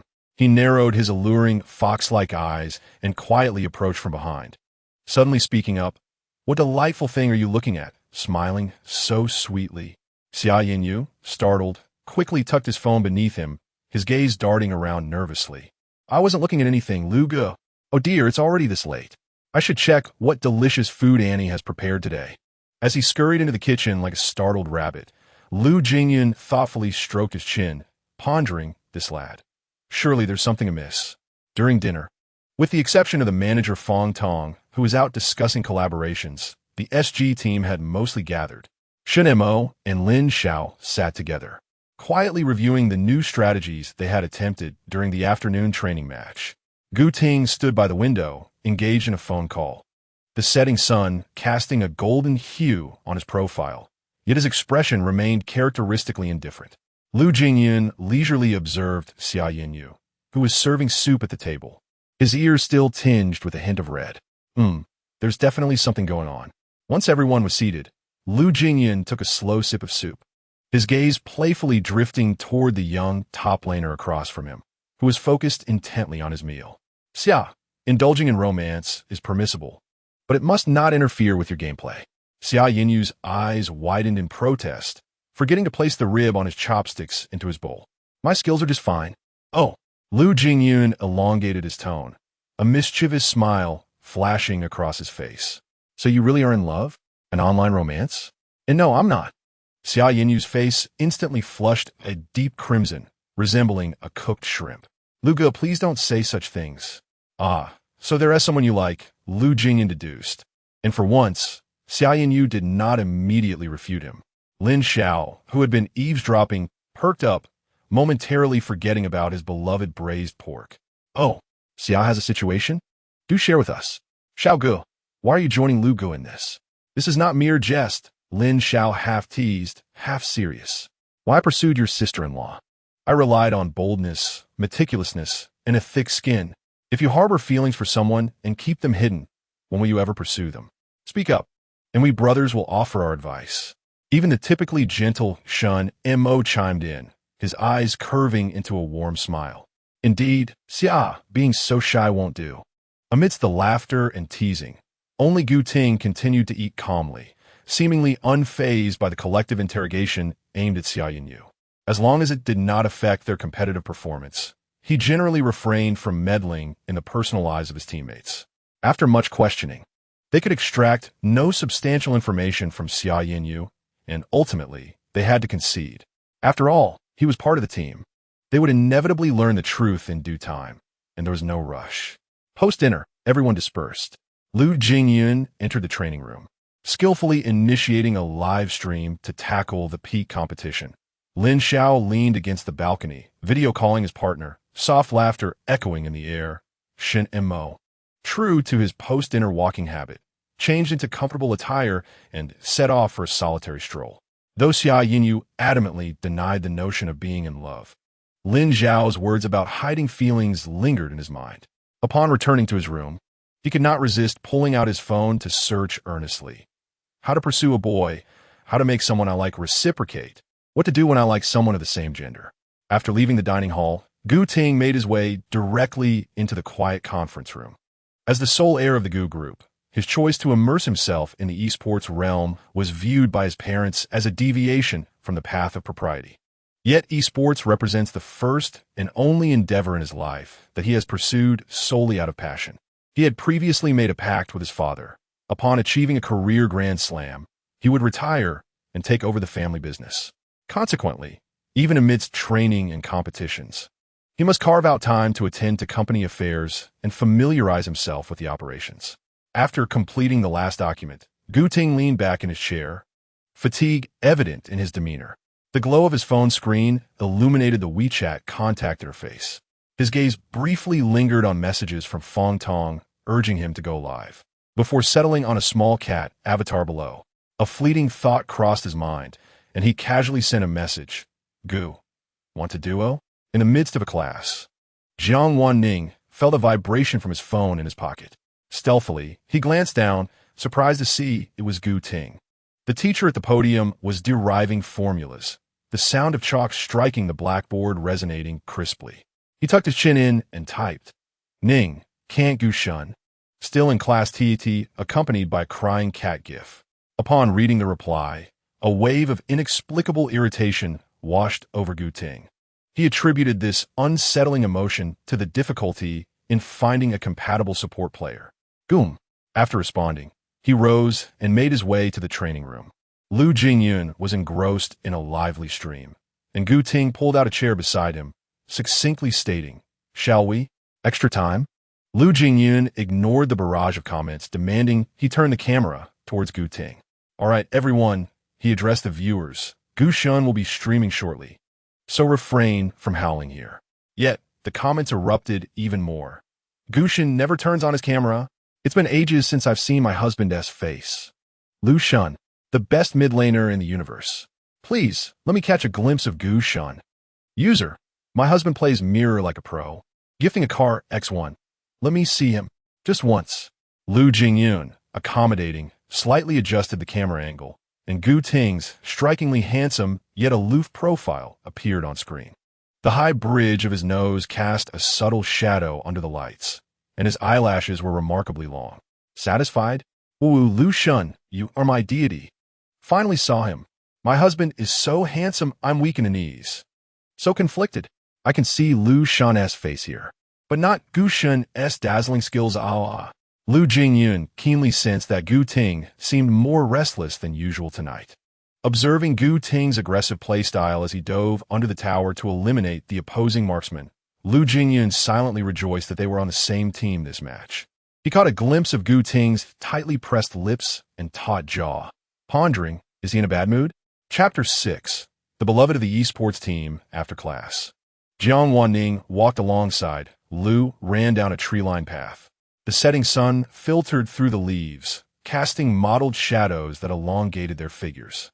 Lu Ran glanced sideways at his clearly distracted childhood friend and couldn't resist nudging him gently with his elbow. What have you been busy with these days? You haven't even shown up for our public classes. Thankfully, I signed you in, or your participation score would have been abysmal. Lu Ran, while speaking, casually brushed away the sycamore fluff that had settled on his shoulder. Jiang Wan Ning paused, the soft sound of his white sneakers against the gravel path breaking the silence. After a moment of hesitation, he finally divulged to Lu Ran the invitation he received from the SG team to join them as a professional player. Professional play. Lu Ran nearly leapt into the air, startling a nearby sparrow foraging for food. You must go. This is an opportunity to compete alongside Gu Shun, he exclaimed, excitedly waving his hands, nearly hitting the backpack of a passing classmate. As soon as he finished speaking, he seemed to recall something. lowering his voice as he leaned closer to Jiang Wan Ning and asked, "So when do you plan to leave?" "Take me with you. The day after tomorrow. But their base management is quite strict. Are you sure you'll be able to get in?" "Well, I have my ways," Lu Ran replied vaguely, his gaze shifting. "Just rest assured, take me along." Early in the morning, Xia Yinyu rose, meticulously grooming his hair in front of the bathroom mirror. The fresh scent of hair gel filled the air as he donned a freshly pressed white shirt and black casual trousers, the hems neatly tucked into his ankle boots. Catching a glimpse of his handsome visage in the mirror, a smile involuntarily crept across his face, revealing his sharp little canine teeth. As he descended the stairs, he encountered Lin Xiao, who was returning for breakfast. Clad in loose home attire, Lin Xiao scrutinized him for a moment before whistling. "Wow, Xia, you look quite dapper today. Off somewhere special?" He leaned in closer, sniffing playfully. "Ah, and you've even spritzed on some cologne?" After swiftly changing his shoes, Xia Yinyu grabbed the car keys hanging by the entrance, the metallic keychain clinking melodiously. He had arranged with Ning Ning to pick him up from C University today to head to the base. A barely concealed smile lingered in his tone. Lin Xiao paused momentarily. Then his expression shifted to one of realization, chuckling merrily. "Goodness, I almost forgot about that. But with that outfit, one might think you're off to a date." He winked mischievously, eyeing the carefully styled strands of Xia Yinyu's hair. Without turning back, Xia Yinyu waved his hand nonchalantly and strode out, his footsteps light. The sunlight cascaded upon his shoulders, casting a gentle glow on his shirt's fabric. He felt splendidly cheerful, truly elated. It was a rare occasion for SG manager Fong Tong to appear at the villa. Today marked the arrival of the new support player, and he had come early, carrying a box of freshly purchased coffee. Upon entering the villa, he spotted Shun Mo quietly enjoying breakfast in the dining room, crumbs of bread clinging to his fingertips. Meanwhile, Gu Ting had just returned from his morning run, beads of sweat trickling down his defined jawline. His gray sportswear darkened by perspiration, his breath still carrying the remnants of his exertion. "Quickly take a shower. After that, gather in the living room," Fong Tong urged, placing the coffee on the marble countertop. "Xiao Ning will be here shortly." "Has Jingyan woken up yet?" "Not yet," Gu Ting replied tersely, continuing his ascent up the stairs, his sneakers making soft sounds against the wooden steps. "How is he still asleep?" "I'll go wake him up," Fong Tong said, turning to head upstairs, adding to Shun Mo, "Xiao Mo, could you please go call Lin Xiao?" Fong Tong knocked on Lu Jingyun's door, entering after hearing a muffled response from within. The curtains were drawn tightly, only the gaming equipment casting a faint blue glow. "Jingyun, it's time to rise. Get ready and meet us in the living room shortly." As he spoke, he drew back the curtains and sunlight flooded into the room. When everyone had gathered in the living room, whether seated or standing, Fong Tong noticed that Xia Yinyu was absent. Rays of sunlight streamed through the expansive floor-to-ceiling windows, casting bright patches of light upon the light gray carpet. "Where's Xiao Xia?" Lin Xiao, who was busy sending a message, looked up and replied, his phone screen still flickering. "I ran into him this morning. He said he was going to pick up Xiao Ning." He reclined on the sofa, his fingers flying across the keyboard. A smile of parental pride spread across Fong Tong's face, his wrinkles softening as he realized how much this young man valued his new teammate. Standing nearby, Gu Ting felt an inexplicable stir in his heart upon hearing that Xia Yinyu was going to pick up Jiang Wan Ning, as if something subtle had pricked him, leaving an indelible impression. He took a sip from his glass with a stoic expression, the condensation on the glass dampening his fingertips. Meanwhile, Lu Jingyun leaned against the sofa, raising an eyebrow at the mention of Xia Yinyu, thinking that the fellow seemed a bit overly enthusiastic. At this moment, Xia Yinyu, wearing a black mask, stood quietly beneath the trees at the entrance of C University. He glanced at his phone, his nearly 1.9-meter frame distinctly prominent amidst the crowd, drawing the attention of several passing girls. The early summer breeze rustled through the leaves of the camphor trees, producing a gentle whisper. "Ning, I just finished the formalities. Have you arrived?" "Not eating fish." "Yes, I'm here, right at the entrance." "Ning, 2 minutes."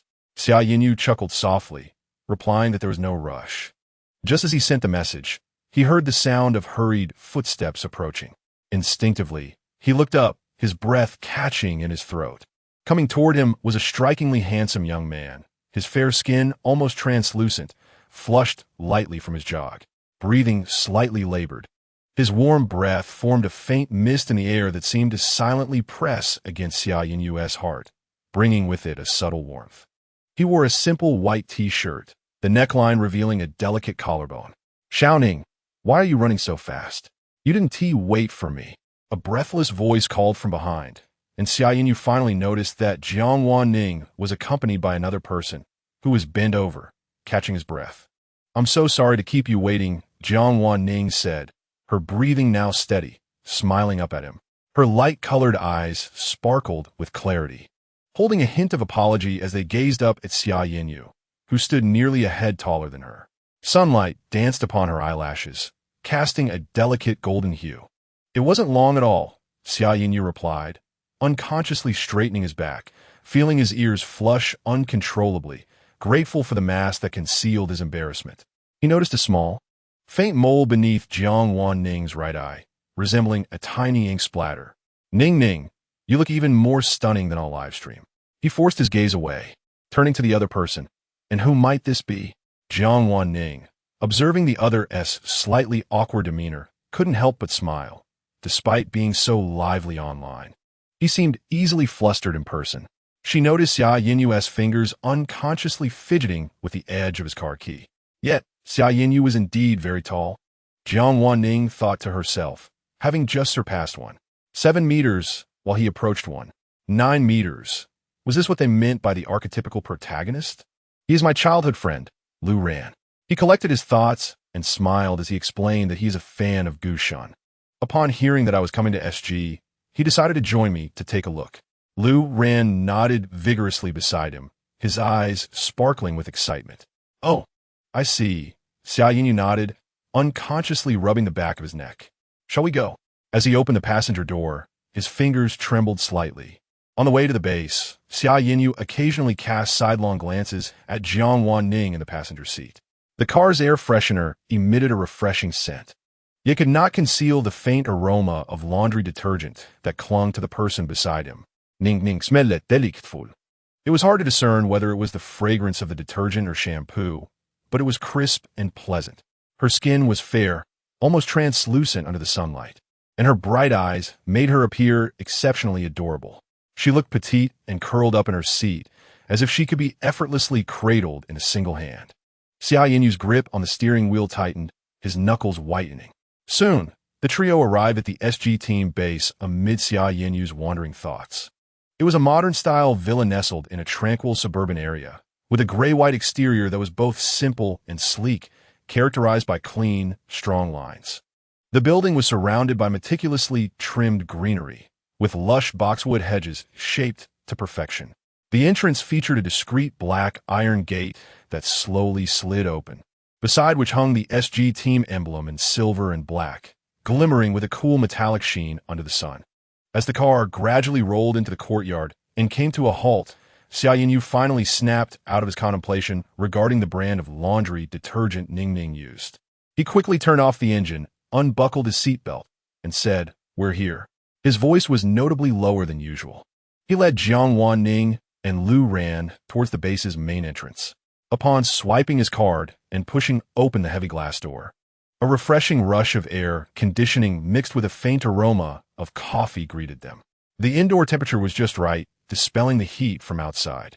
The high-ceilinged living room was spacious and bright, with soft natural light pouring in through the expansive floor-to-ceiling windows, illuminating the minimalist gray and white decor, which appeared both transparent and tidy. The members of SG had already gathered in the living room, waiting. A slightly plump man in a polo shirt, adorned with a delicate SG badge, was the first to approach warmly. Welcome. You must be Wan Ning." Fong Tong extended his hand enthusiastically, momentarily taken aback when his gaze fell upon Jiang Wan Ning's face. Then his smile widened, exclaiming, "You're even more stunning in person than on the live stream." His booming voice instantly captured everyone's attention. Previously slouched on the couch, Lu Jingyun, who was engrossed in his phone, and the duo leaning against the bar. Lin Xiao and Shun Mo all simultaneously looked up, standing beside the tall figure of Xia Yinyu. The youth's fair complexion and delicate features reflected an extraordinary purity under the bright lights of the living room, exuding a serene yet vibrant aura. Sunlight danced on the tips of his hair, outlining a soft halo around him. Gu Ting's gaze lingered on Jiang Wan Ning's face for a moment before he discreetly shifted his attention, his fingertips unconsciously brushing the edge of his phone. The game interface still aglow on the screen. Lu Jingyun, who had initially glanced casually, suddenly froze upon seeing the person behind him, causing the coffee in his hand to tilt slightly. Lu Ran? He rose to his feet, astonishment evident in his tone. What are you doing here? The water droplets from the cup cascaded onto the carpet, creating darkened stains. It was then that everyone noticed a young man standing behind Jiang Wan Ning. Lu Ran sheepishly emerged from the back, scratching his head. Hey cousin, long time no see. Cousin? Jiang Wan Ning exclaimed, his eyes widening in surprise as he shifted his gaze between the two. He observed that Lu Jingyun and Lu Ran shared similar eye shapes, albeit Lu Ran's expression was more animated. Lu Jingyun narrowed his eyes, suddenly recalling the first time he had watched Jiang Wan Ning's live stream. It was no wonder he had found that voice so familiar. It belonged to his perpetually mischievous cousin. What brings you here? Xiao Ning is my childhood friend. Of course. I had to come show my support, Lu Ran asserted confidently, though his voice gradually diminished. And it's only natural for me to stop by and see you since I'm in the neighborhood. His toes traced circles on the carpet. Fong Tong, noticing this, burst into laughter and promptly tried to ease the situation. All right, everyone has a guest here. Don't just stand around. Make yourselves comfortable. As he spoke, he retrieved a document from his briefcase and slid it across the table to Jiang Wan Ning. The cover bore the embossed gold logo of SG. Since Xiao Ning has arrived, shall we take a look at the contract? Fong Tong's tone was gentle, yet his eyes reflected a professional demeanor. Feel free to raise any questions at any time. He adjusted his gold-rimmed glasses, his keen eyes radiating intelligence and kindness. Lu Ran curiously leaned in, only to be gently tugged back by Lu Jingyun, who sighed. Don't cause trouble. Lu Ran retracted his neck and obediently settled onto the sofa. Jiang Wan Ning nodded, accepting the document and diligently perusing its contents.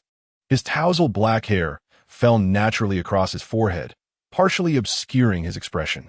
Fong Tong patiently elucidated the signing details and team strategies, occasionally pointing out vital clauses in the contract. The remuneration offered by SG was exceptionally generous, far exceeding the standard for newcomers. Jiang Wan Ning's gaze lingered on the salary figure. After carefully reviewing the contract, he hesitated before looking up, his voice soft. Manager Fong, this compensation seems rather too generous. As soon as he finished speaking, a deep voice resonated at the opportune moment. You deserve it. Gu Ting raised his gaze, his typically aloof tone infused with an undeniable certainty. He set down the cup he had been toying with, the bottom clinking against the coffee table with a crisp sound. For us, professionalism is not the sole criterion for evaluating SG support. He paused slightly, his penetrating gaze fixed on Jiang Wan Ning's face, as if he could see into one's soul. Only genuine synergy is the true reason to remain at SG. Exactly. Fong Tong nodded in agreement, gently tapping the contract page with his fingers. Even the most elite support in the league struggles to showcase their true abilities if they cannot synergize with their teammates. So, Xiao Ning, there's no need for pressure. His smile was warm and encouraging. From Fong Tong's sincere words and the generous contract in his hands, Jiang Wan Ning felt the genuine regard and sincerity SG had for him. No longer hesitant, he picked up the pen and smoothly inscribed his name at the bottom of the contract. The sound of the pen gliding across the paper reverberated clearly in the quiet living room. From that moment onward, he officially became a member of the SG team. Jiang Wan Ning gazed at the contract in his hand, now closed, as the sunlight outside gracefully illuminated the gilded emblem of SG, refracting a dazzling brilliance. He lowered his eyelids slightly, a wave of surrealness washing over him regarding the task from this first world, which had unfolded almost too smoothly to be credible. Chapter 7. The beloved of the esports team, Fong Tong chuckled as he patted Jiang Wan Ning's shoulder, carefully placing the signed contract into his briefcase. Take some time to familiarize yourself with everyone. I shall head to the headquarters to handle the subsequent formalities. His tone was gentle, and after nodding to the group, he turned and departed, his footsteps gradually fading into the distance of the corridor. As soon as he left, the other members of SG flocked around Jiang Wan Ning, introducing themselves with warm friendliness. Although they had exchanged contact information a week prior, Jiang Wan Ning had only met the exuberantly enthusiastic Xia Yinyu, who had come to pick him up that morning, while the remaining four were new acquaintances. SG truly deserved its fans' playful moniker as the male model team, with each member possessing a tall, striking physique and an exceptional demeanor. Jiang Wan Ning found himself lost in whimsical thoughts. Could it be due to the superb meals at the base? I am Lin Xiao, and this is Shun Mo. Lin Xiao introduced, gesturing toward the person beside him, his voice as soothing as the afternoon sun. The designated Shin Mo stood quietly, his figure elegant, clad in a simple white sweater, exuding a clean and gentle aura. He inclined his head slightly toward Jiang Wan Ning, a faint smile lingering at the corners of his lips. His gaze lingered on Jiang Wan Ning's face for just a moment longer than usual, revealing an unspoken curiosity. The youth before him appeared even more slender than he had anticipated, his skin pale to the point of translucence, and his large eyes, a lovely amber hue, reflected a blend of cautious novelty and innate softness, differing from Jiang Wan Ning's previous imaginings of his partner, yet curiously harmonious. Over there are Lu Jingyun and our captain, Gu Ting. I suppose I need not elaborate on Xia, as you're likely most familiar with him. Lin Xiao continued with his introductions. Jiang Wan Ning nodded appreciatively, politely greeting everyone. Hello, I am Jiang Wan Ning.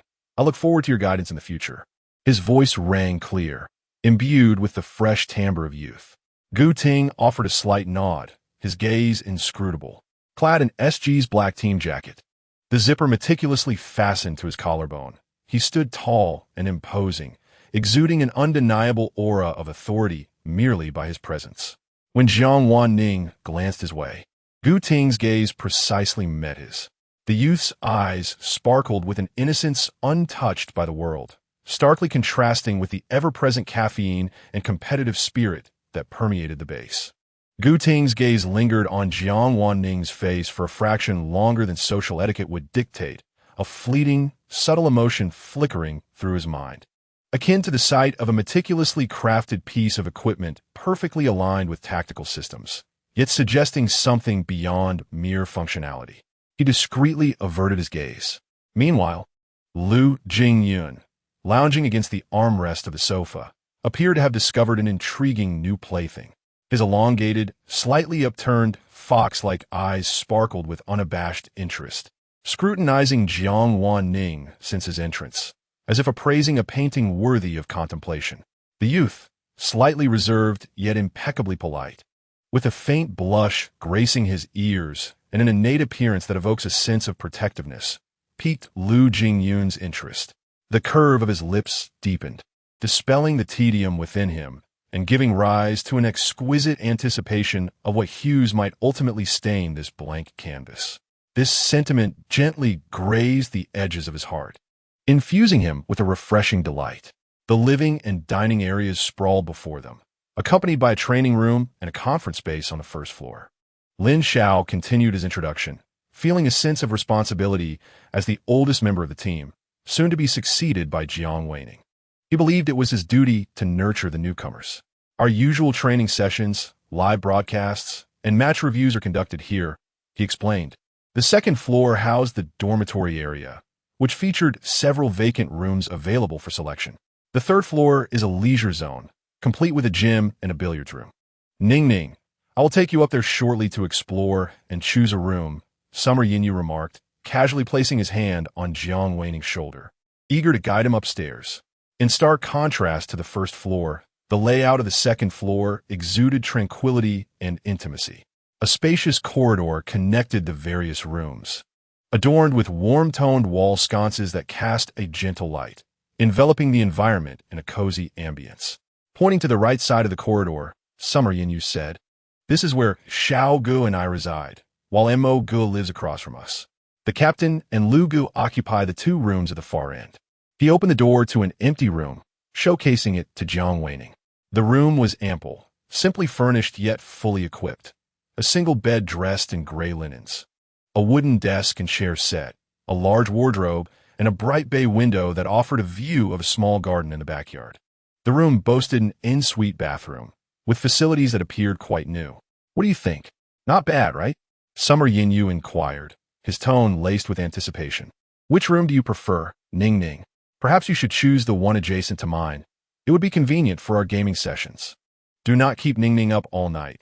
Shan Mo interjected, having just returned to his room and stepping out to join the conversation. A subtle smile dancing on his lips. His gaze returned to Jiang Wan Ning, who was tilting his head slightly, inspecting the room, his profile soft and beautiful. A flicker of fondness blossomed quietly within Shan Mo, akin to witnessing a small creature wandering into a bustling realm, prompting an instinct to lower his voice and offer discreet care. It's quite all right, Mo Gu. I shall reside next to Xiao Xia, Jiang Wan Ning replied, expressing little preference regarding his accommodation. Moreover, the SG Club had thoughtfully considered the living arrangements for its members, and the overall environment exceeded expectations in comfort. When will you be moving in, Ning Ning? Do you require any assistance? Summer Yin-Yu inquired, his excitement palpable at Jiang Wan Ning's agreement to stay nearby. There's no need for any trouble. I have little to bring.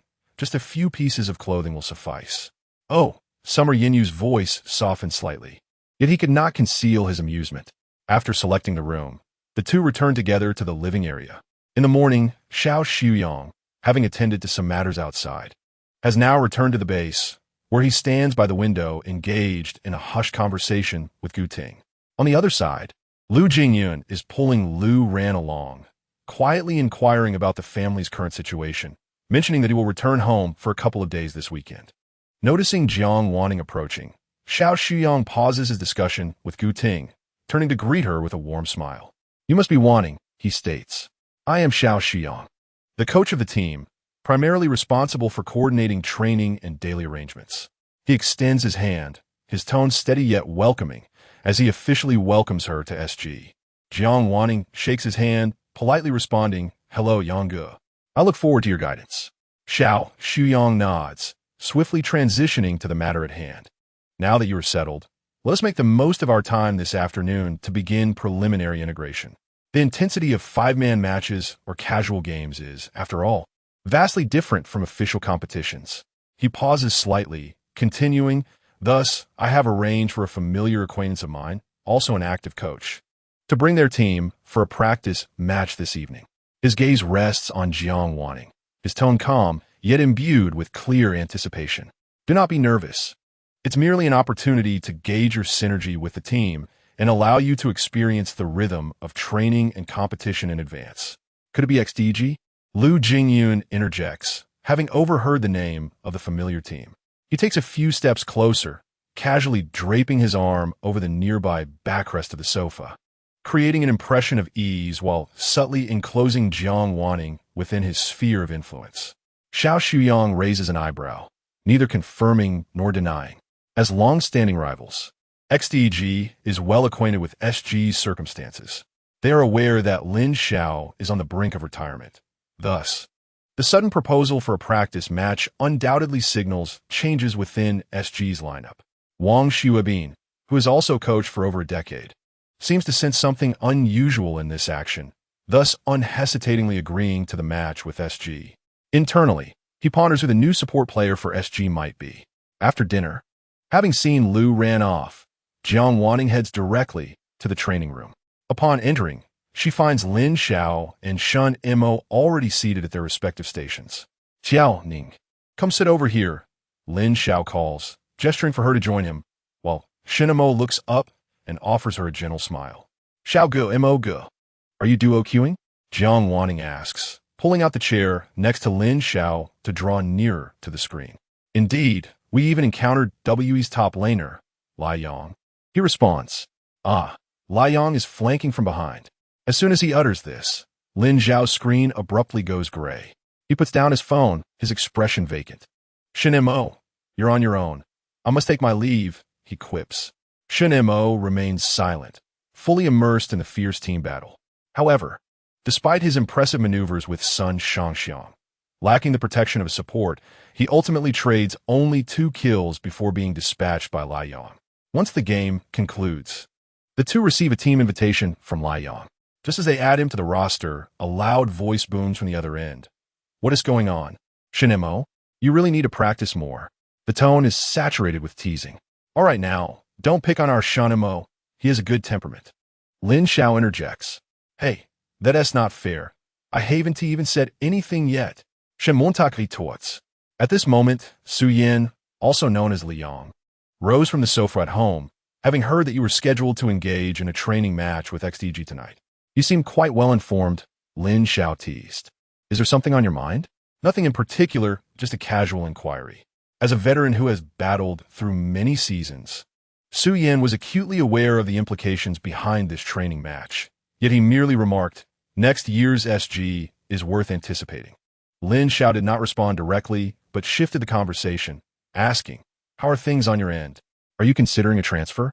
This year, WE's performance has been less than stellar, following the transition of both new and old players. The once formidable team that consistently ranked in the top 3 found itself eliminated in the quarterfinals of the summer tournament.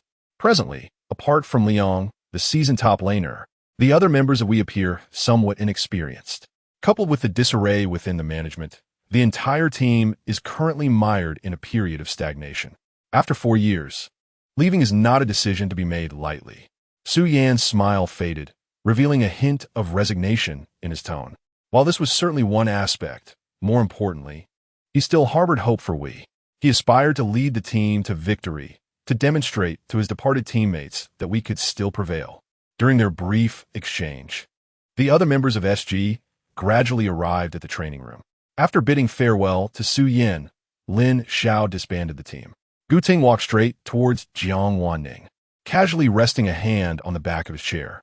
From behind, it appeared as though he enveloped him in an embrace. He lowered his gaze to meet Jiang Wan Ning's upturned face, the youth's eyes widening slightly in surprise at this sudden proximity, his clear pupils reflecting Gu Ting's figure distinctly. Gu Ting caught a faint whiff of the refreshing scent of the shampoo in Jiang Wan Ning's hair. He spoke, his voice seemingly lower than usual. The contract for Dia Live has been negotiated by Fong Tong. You should soon receive the new contract. The streaming equipment has also been delivered to your room. Before the club makes an official announcement, you can start streaming there. All right. Thank you, Captain, Jiang Wan Ning replied, acutely aware of the subtle vibrations in Gu Ting's chest as he spoke due to their close proximity. Gu Ting nodded, turning to stride towards his workstation, deftly pulling out his chair and sitting down, donning his headphones as if the earlier moment of closeness had merely been a routine formality. Beside them, Lu Jingyun watched with keen interest, unable to suppress a quiet gasp.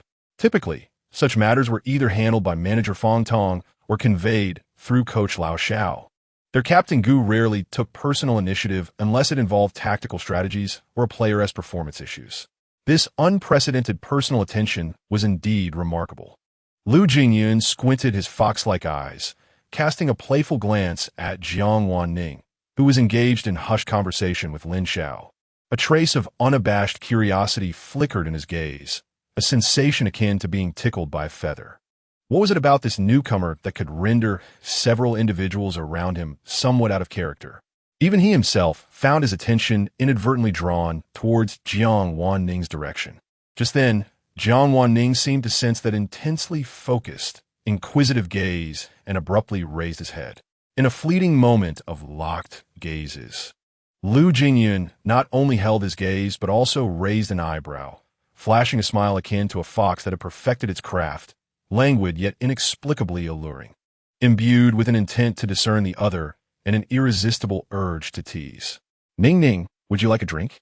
Xia Yinyu entered the training room with a bottle of juice, effortlessly taking the vacant seat beside Jiang Wan Ning. Hey, you rascal. How come you only remember to bring something for Wan Ning? And is that even your rightful seat? Lu Jingyun shot a glance, unable to suppress a hint of subtle emotion in his tone that he himself hadn't noticed. Just as Xia Yinyu was about to retort, he met Gu Ting's cold gaze. which compelled him to swallow his words and obediently return to his designated position. At that moment, Xiao Shuyang entered, holding a tablet, surveying the training room. "Is everyone here?" He lowered his gaze, swiping on the screen before continuing.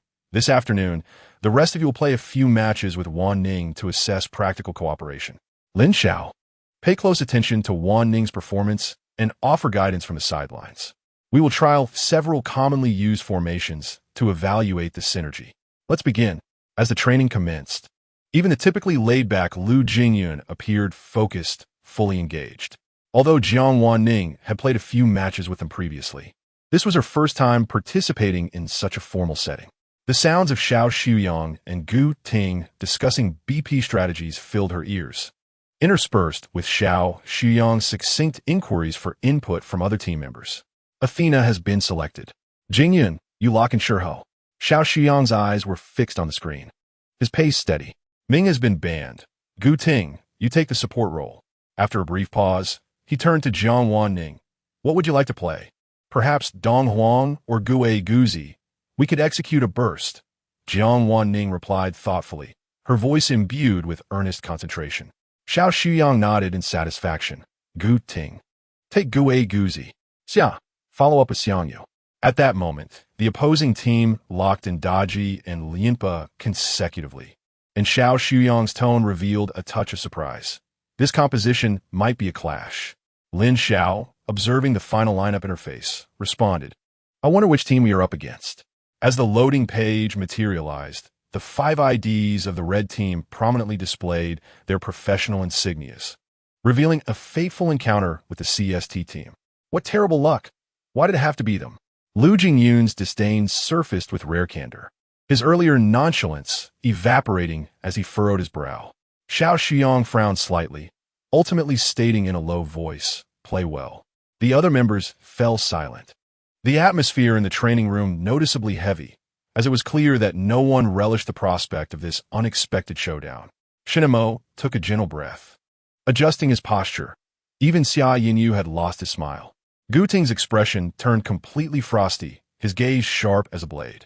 As a seasoned club in the league, CST's reputation was formidable, yet their standing was fraught with controversy. Within the team, several key players have become subjects of ongoing controversy. The jungler, Wu Yuefan, presents a facade of friendliness, yet harbors a narrow-minded disposition, particularly envious of his exceptionally talented peers. He engages in subtle rivalry with Gu Ting, another top-tier jungler. The marksman, Yao Hao, is notorious for his foul mouth, frequently spewing invectives both during and after matches. Meanwhile, the mid-laner, Su Yuzhou, excels in sarcasm, having previously engaged in an unpleasant verbal duel with Lu Jingyun post-match. As the match commenced, Gu Ting's calm voice resonated. Imbued with a soothing authority, "Proceed to the jungle as planned, and be mindful of Yao Hao's position." His tone remained unwavering, as though addressing any ordinary formidable team. Chapter 8. The beloved of the esports team. As the game began, the chat channel erupted with messages. CST Universe. Isn't this the championship team? A loss would be quite embarrassing. CST Universe. Lin Xiao hasn't withdrawn yet. I hope they won't be left without successors. The provocative messages from the opposing mid-laner, Su Yuzhou, ID, Universe, caused Jiang Wan Ning to furrow his brow. He instinctively glanced at Lin Xiao beside him, who appeared unfazed, seemingly accustomed to such trash talk.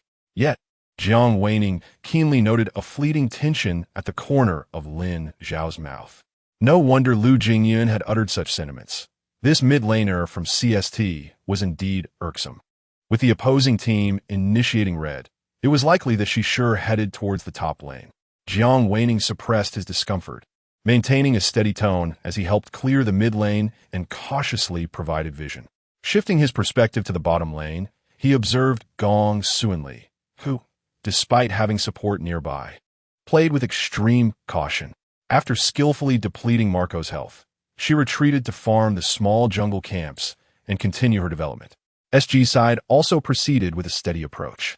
Upon receiving clear information from the support, Xiangyu relinquished the contest for the spatial spirit and instead focused on solidly engaging with his own pangolin. Shi Shi and the jungler were in the top lane. Xia Yinyu's voice was tinged with alertness as he promptly reminded the team. Proceed to blue. Gu Ting's directive was concise and assertive, leaving no room for debate. Jiang Wan Ning hesitated not for a moment. Guzi swiftly entered stealth mode, skillfully positioning himself in the blind spot of the opposing duo in the bottom lane. He noticed that the mid laner, Wu, was synchronously moving, stealthily infiltrating the opposing blue area S-brush, a silent synergy that stirred something within him. With the seamless cooperation of the mid laner and support, Gu Ting's Nakalu Lu rapidly secured the enemy's blue buff. However, at that moment, the opposing Qiao had caught sight of their three-man retreat, and the tension in the match escalated. They have entered our blue area. Gong Sunli is moving towards the mid lane. Xia Yinyu and Shun Mo signaled almost simultaneously, their voices merging through the headset. Gu Ting and Lu Jingyun decisively abandoned their unfinished mid-lane clear and instantly retreated to the tower. Meanwhile, Jiang Wan Ning, controlling Guzi, remained concealed, biding his time in the brush. The opposing De Qiao cautiously employed skills to probe the river brush, and Jiang Wan Ning held his breath, meticulously adjusting his positioning, his heart racing with a blend of tension and exhilaration. The 5 members of the opposing team congregated in the mid lane, relentlessly pressuring the positioning and searching for an opportunity to initiate a team fight, the formidable sense of pressure palpable through the screen. Jiang Wan Ning noticed that their top laner had also arrived from the top lane, and a bold idea flickered through his mind. He resolutely decided to flank the opponent from their jungle. We can engage. Just observe my position, he said, his voice low yet imbued with an undeniable conviction. The ever-elusive Guzi, like a specter, unexpectedly burst forth from the side of the enemy's first tower. A precisely executed second skill ensnared 4 adversaries in an instant. Under the tower, the fiery dancer, Wu, showed no hesitation, promptly using her blink to follow up with control, while Nakaru's ultimate struck down with perfect timing. Marco Polo unleashed his ultimate, and the trio's coordination was nothing short of sublime, their skills intertwining seamlessly as they annihilated 3 foes in a heartbeat. The bloodied Lien attempted to retreat, but was swiftly claimed by the timely arrival of Xiangyu. Ultimately, only the agile Gong Sun Li managed to escape by the skin of her teeth. Nice! Lin Xiao, observing off to the side, couldn't contain a triumphant shout. That was a beautiful play. The usually composed Shun Mo also offered his praise, his tone gentle yet brimming with admiration. This flawless collaboration established a significant advantage. However, CST, as a seasoned team, exhibited remarkable adaptability, their strength not to be underestimated. Even after suffering a devastating 0-4 at the start, they skillfully maneuvered their resources and minion waves, avoiding substantial economic disparity. The battle intensified in the mid to late game, each skirmish igniting sparks of conflict. Jiang Wan Ning could distinctly feel the support and trust of his teammates. The match dragged on until the Storm Dragon resurfaced at the 20-minute mark, the atmosphere thick with tension. Ultimately, in a decisive team fight at the Dragon Pit, Jiang Wan Ning's Guzi once again seized a prime opportunity, executing a flawless flash-second skill that ensnared both the enemy marksman and mage. The SG team surged forth, clinching victory. Victory! Damn!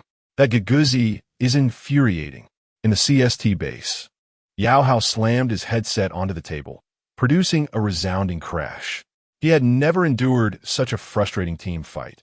That Guzi was elusive and relentless, preventing him from committing to his damage output. Is this Lin Zhao's doing? That old schemer. Lin Xiao, inexplicably caught in the crossfire, sneezed in the SG base. It's not Lin Xiao, Wu Yu asserted, his brow furrowed in concentration. This support initiates fights with greater decisiveness and possesses sharper vision. Their style is different. He quickly ran through all the renowned support players in his mind, struggling to identify a match. Could it be that recently popular support from SG's second team? Su Yuzhou interjected, his tone uncertain. Bai Qingyi? Wu Yu scoffed dismissively. His skill level is far from adequate. It's merely fan fervor. The support's execution and awareness just now were undoubtedly top tier. It seems Lin Xiao is truly on the verge of retiring. Yao Hao, having just lost the match, was in a foul mood. He glanced at Ruan Ziyu, who appeared timid and almost shrank into his chair, and recalling the stellar performance of the opposing support. His frustration boiled over. Just seeing you irks me. Look at your support's performance. Who would want to cooperate with you besides me? Ruan Ziyu lowered his head. His fingers entwined nervously, not daring to utter a word, as if he had grown accustomed to such rebuke. Beside him, the top laner Qin Huai furrowed his brows, lips moving as if he wished to speak. Yet upon witnessing Yao Hao's grim countenance and Wu Yu's silence, he ultimately swallowed his words. His own position within the team was modest. Merely remaining in the lineup for the match was a feat in itself, leaving him with little authority to intervene in matters concerning core players. The atmosphere in the training room plummeted to an icy stillness. At this moment, the ambience within SG's training room stood in stark contrast to that of CST. How delightful! Su Yuzhou, that enigmatic figure, must be seething with rage right now.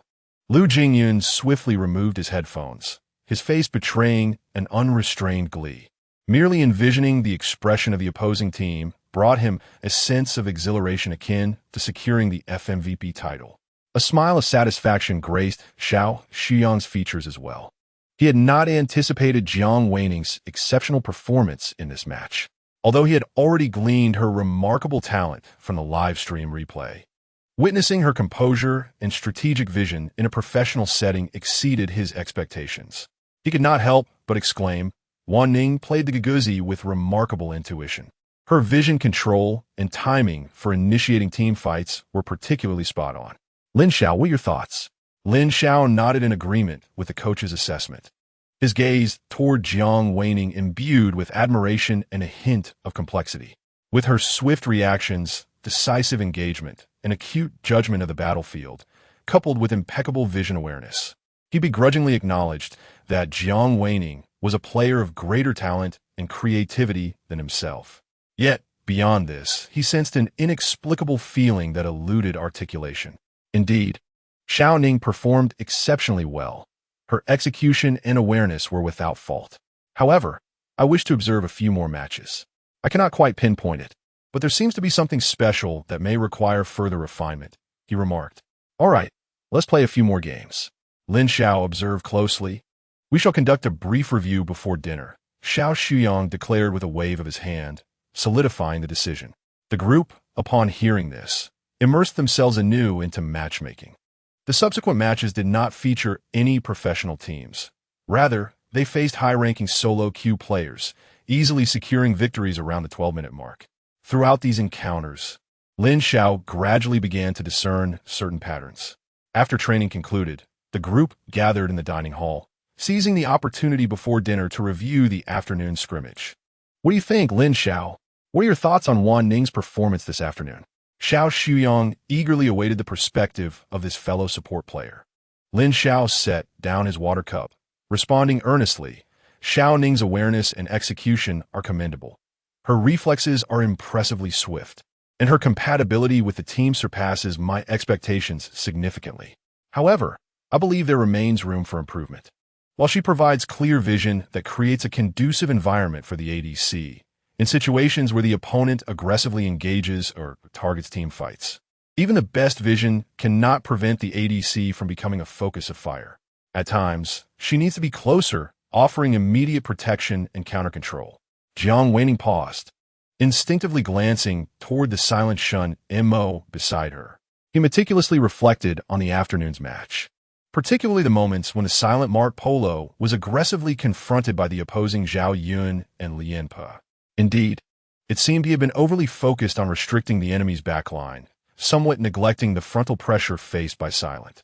As one of the league's premier marksmen, Silent possessed exceptional positioning and self-preservation skills, distinctly different from the marksman Jiang Wan Ning typically encountered in ranked matches. Consequently, during the game, Jiang Wan Ning found himself inadvertently at ease with Silent, believing that his awareness would effortlessly navigate the challenges, thus shifting his focus towards overall strategy and aggressive engagements. Ironically, while he was diligent in protecting marksmen during solo play, he had overlooked this fundamental responsibility when paired with truly formidable teammates. My apologies, Silent. The regret and contemplation were vividly etched on Jiang Wan Ning's face as he shyly pressed his lips together. Although he was pleased with Xiao Ning's acknowledgement of his skills, Silent's warm voice held a hint of laughter, his gentle gaze devoid of reproach. Yet he still yearned for Xiao Ning's protection. Next time, just pay a bit more attention to me. I'm also a core player. We as supports must not be partial. Lu Jingyun propped his chin on his hand, tilting his head towards Jiang Wan Ning, his eyes sparkling with playful jest, yet underpinned by sincere expectations. Yes, I will be more attentive to protecting Silent and Jingyun next time. Jiang Wan Ning eagerly nodded, his expression earnest as if making a solemn vow. The sight of him, obedient yet slightly regretful, resembled a chastened rabbit awaiting a gentle pat on the head. An unfamiliar thrill coursed through Lu Jingyun's heart as he began to understand why the person seated across from him, who had done nothing, naturally drew others in, igniting a desire to engage in conversation and tease him. Lu Jingyun's gaze subtly roamed over Jiang Wan Ning, whose delicate brows and earnest demeanor made him appear extraordinarily lively. His slender fingers unconsciously tracing the plate on the table, down to his elegantly long legs beneath the chair. He even felt an irresistible urge to envelop him in his embrace, to gently squeeze and caress, to ascertain if he was truly as soft as he appeared. He also desires Ning's protection. Xia Yinyu interrupted Lu Jingyun's perilously wandering thoughts with a mockingly delicate tone. Snap back to reality. Lu Jingyun chastised himself for his unutterable thoughts, mentally scolding. Lu Jingyun, you are truly perverse.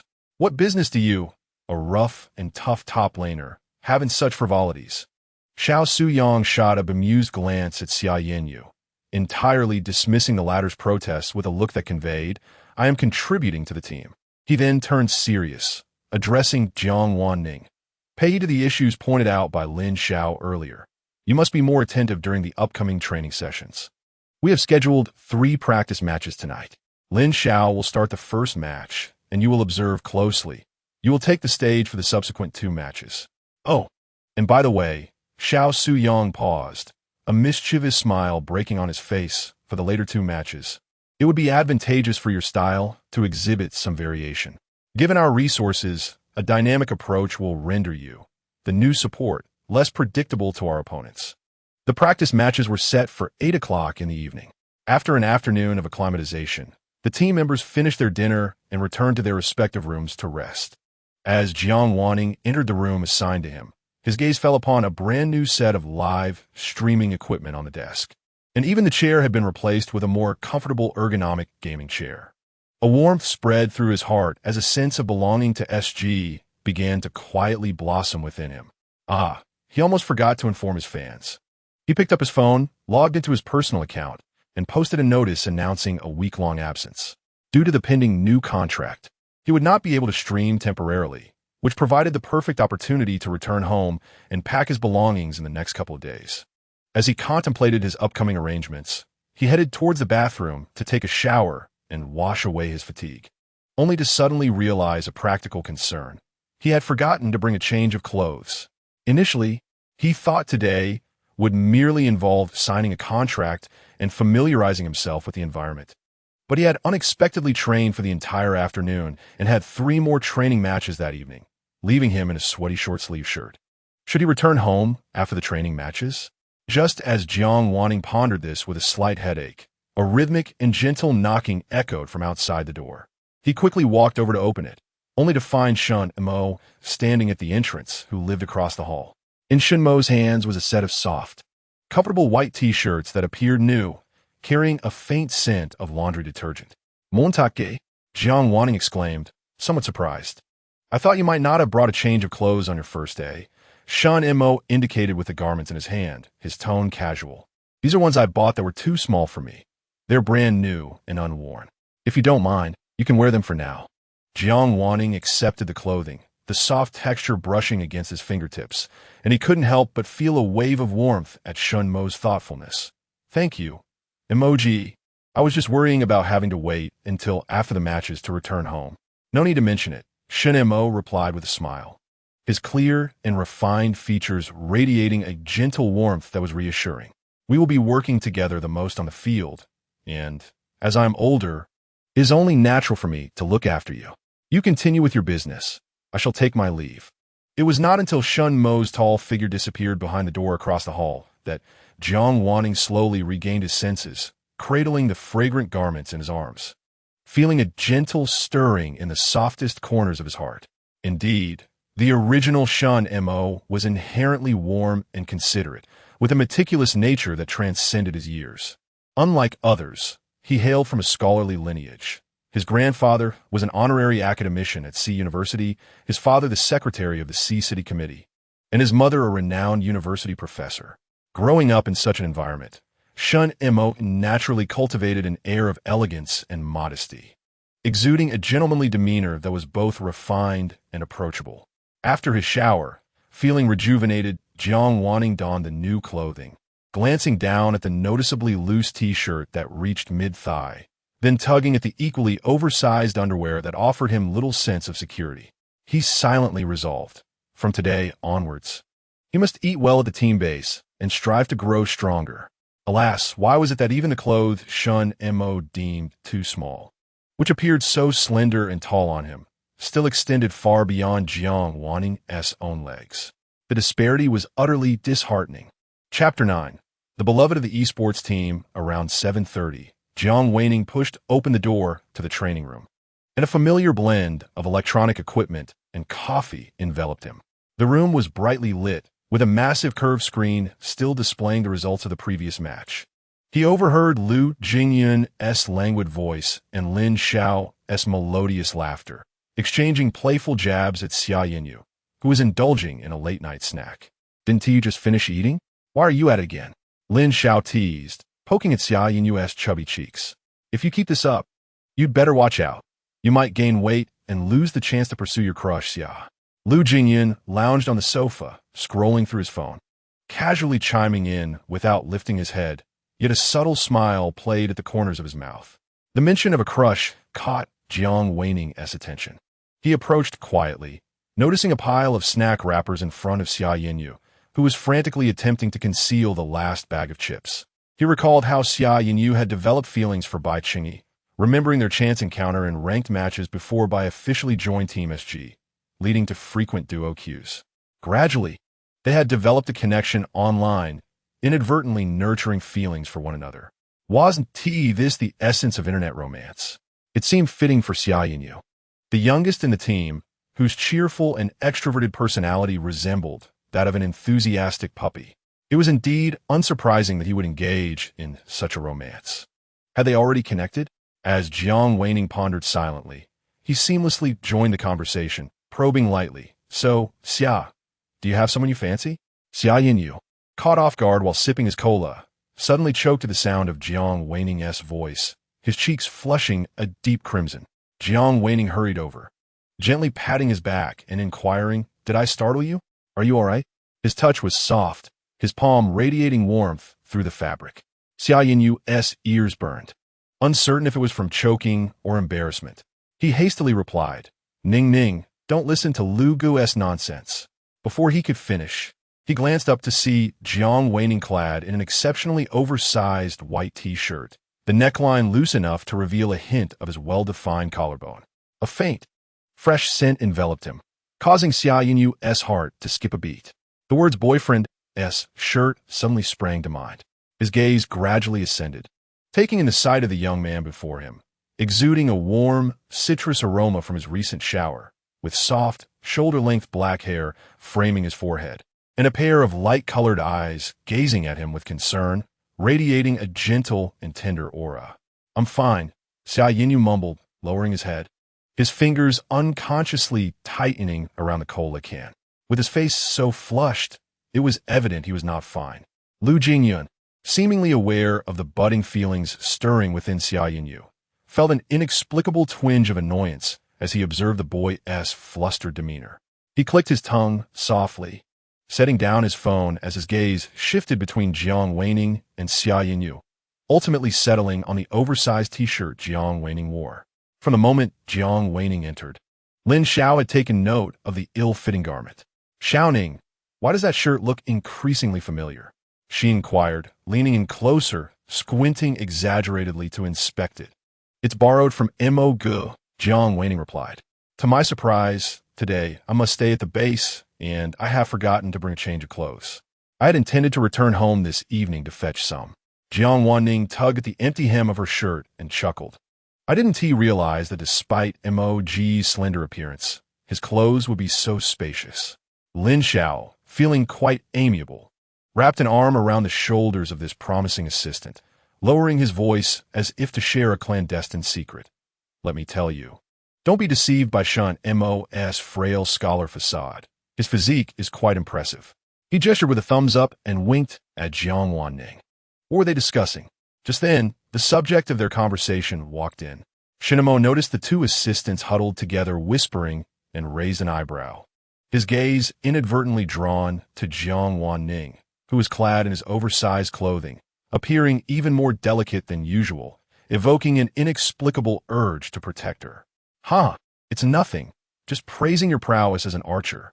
Lin Xiao maintained his composure while raising his thumb. Jiang Wan Ning couldn't help but burst into laughter, the corners of her eyes curving beautifully. Shen Mo, well aware of his old partner's antics, chose not to engage with Lin Xiao's comment. Instead, he scrutinized Jiang Wan Ning for a moment, remarking gently, "It seems it's still too large. You look rather engulfed in it." Indeed, Lu Jingyun lazily interjected, elongating his words while gesturing with his hand. "Xiao Ning, your frame is quite petite." His gaze lingered momentarily on Jiang Wan Ning's slender waist before casually shifting away. Jiang Wan Ning surveyed the room, realizing that all four individuals present towered over him by at least a head, not to mention Gu Ting, who stood at a towering height of 192 centimeters. Even Coach Xiao and Manager Fong were above 180 centimeters. Among the SG team, he truly was the shortest. Why refer to it as a team? Because Bai Cheng was even shorter than him, the original author. In an effort to accentuate the protagonist's petite charm, had designated his height at a mere 169 centimeters. With this realization, Jiang Wan Ning felt a wave of relief wash over him. "I'm still in my growth phase.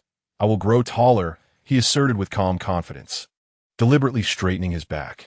Suddenly, Lu Jingyun recalled an unfounded association from earlier that day and quickly responded, "If you don't grow, that's perfectly fine.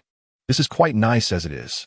His voice carried a subtle tenderness that momentarily caught the others off guard. Xia Yanyu, upon hearing this, instinctively perked up his non-existent dog ears. Despite his usual carefree demeanor, he was far from foolish. He scrutinized Lu Jingyun's seemingly nonchalant, yet strikingly captivating face with a discerning gaze. Lu Jingyun could distinctly sense the burning scrutiny directed at him. Yet he remained unfazed, casually scrolling through his phone as if his earlier comment had been merely a casual remark. It was only when Xia Yanyu averted his gaze that Lu Jingyun allowed himself a nearly imperceptible smirk, a mature hunter who possessed an abundance of patience. As 8 o'clock approached, Gu Ting and Coach Xiao entered the training room in succession. Gu Ting's indifferent gaze swept across the room, but paused slightly upon encountering Jiang Wan Ning. The youth, clad in an oversized t-shirt, revealed his delicate neck and collarbone, appearing exceptionally fair under the bright lights of the training room. "Oh dear, in my eagerness to have you all acclimate, I completely forgot that you, Wan Ning, have not prepared anything." Xiao Shuyong also noticed the oversized t-shirt on Jiang Wan Ning, and he tapped his head, realizing that he had been overly eager, as she had only just arrived to sign the contract today. "It's all right. I can tidy up tomorrow," Jiang Wan Ning quickly interjected. "Then the club will send someone to take you back tomorrow," he replied, his face softening with affection. Despite her youth and still being in school, she had been lured into the professional scene with merely a few words from Fong Tong. The other members of the team were either overly mature and composed or plagued by too many thoughts. Oh, and there was one who was rather oblivious. In contrast, Jiang Wan Ning was like a little angel. Faced with the coach's sudden gaze of endearment, Jiang Wan Ning felt somewhat perplexed. "What is happening?" "Ahem, everyone. Let us head into the room." "Wan Ning, sit next to Lin Xiao and learn a bit," Xiao Shuyong said, regaining his composure. The group promptly logged into their accounts and entered the room, where the opposing team, XDG, had already assembled and was awaiting them. The atmosphere in the training room instantly grew serious. XD long time no see. Gu Captain, smiley face, XD. I heard from Old Wong that you have a new support. Who is it? SG Cloud, guess. SG Sunny, guess. SG Star. Of course it's your brother. Me. Rose, XD, wiping sweat. XD, just wait, I'll crush you SG later. Lin Xiao chuckled, rapidly tapping on the screen. Watch out, don't let him off the hook. Xiao Ning, remember to chase that mid laner on the opposite side, and keep attacking him. Lin Xiao winked at Jiang Wan Ning. All right, enough chit-chat, prepare for the ban phase, Xiao Shuyang said, picking up his iPad and standing beside Gu Ting.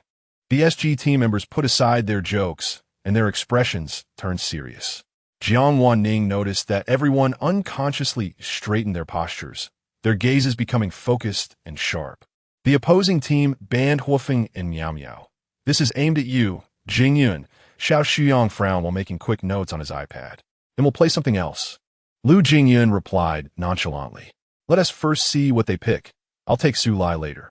No sooner had he spoken than the opposing team promptly placed Su Lai on the ban list. Wang Shuabin, you're like a worm in my stomach. Xiao Shuyang couldn't help but chuckle as he scolded lightly. Soon after, Jing and Lan were also banned, clearly targeting Gu Ting's jungle core. It seemed they intended to utilize the tiger for an early game advantage. Xiao Shuyang instantly discerned the intentions of his old rivals, swiftly sliding his fingers across the iPad. Since they want to fight, we shall oblige. Sure enough, the blue side promptly secured Pei Qinhu. Let us first take Zhou Yu and Dong Huan. SG decisively locked in two heroes that excelled at early wave clearing and team fighting, ensuring a stable late game with their marksmen. From the outset, the match was rife with tension, with both red and blue sides engaging in various skirmishes around the jungle. Jiang Wan Ning observed Lin Zhao's screen intently from a third-person perspective, absorbing his strategic approach while contemplating how she would handle the situation differently.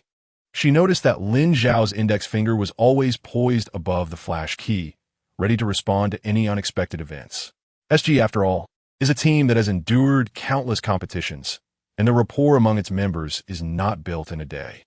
Gu Ting often issues commands with just a word or two, and the others swiftly grasp his intent. The concise directives, rotate, secure the dragon, resonate through their headsets, prompting immediate execution without the slightest hesitation. Lin Xiao's support is exceptionally meticulous, while perhaps not as quick in reflexes as Jiang Wan Ning. His protective prowess for the carry position is among the best in the league.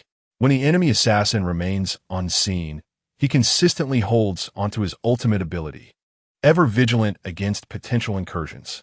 The entire practice match unfolds with back-and-forth exchanges reminiscent of a GPL championship. Both teams aggressively invade the jungle. The dragon pit becomes a site of relentless tug-of-war, and the situation remains stalemated until the second storm dragon emerges 20 minutes in. At this juncture, both sides have but a single high-ground turret remaining. The atmosphere in the training room is taut, almost palpable, filled with the urgent commands of the players. The opposing Sun Shangxiang has no resurrection item left. Dong Huang initiates the attack, while Guan Yu maneuvers to find an opportunity to flank. Gu Ting's instructions are clear and composed. His expression reveals little, yet emanates a reassuring steadiness. Jiang Wan Ning observes that as Gu Ting speaks, the other players instinctively sit up straighter, their focus sharpening. Ultimately, leveraging their late-game advantages, SG secures victory in the first training match. When the word victory appears on the screen, a collective sigh of relief reverberates through the training room. It felt like a finals match. My palms were sweating. Lin Xiao remarks as he sets down his phone and stands up to stretch his fingers.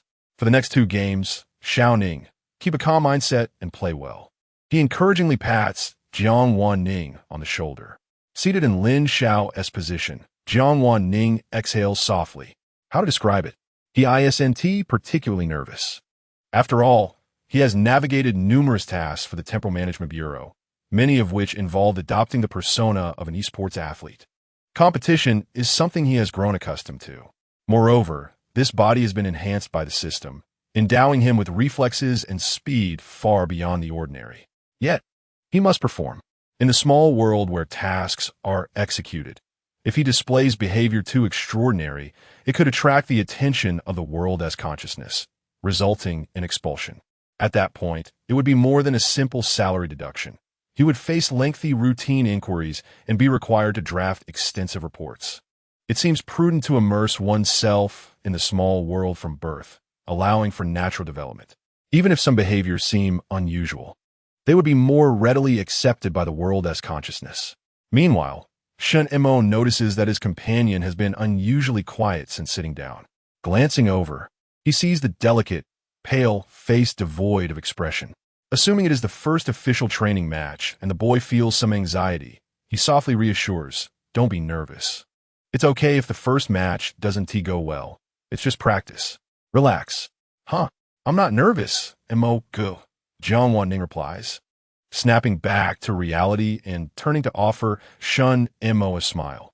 Observing the clarity in his bright eyes, Shen Mo studies him for a moment, confirming he truly appears unperturbed, and chuckles. "That's good to hear." Unconsciously, he reaches out to ruffle Jiang Wan Ning's hair, a gesture that momentarily surprises both of them.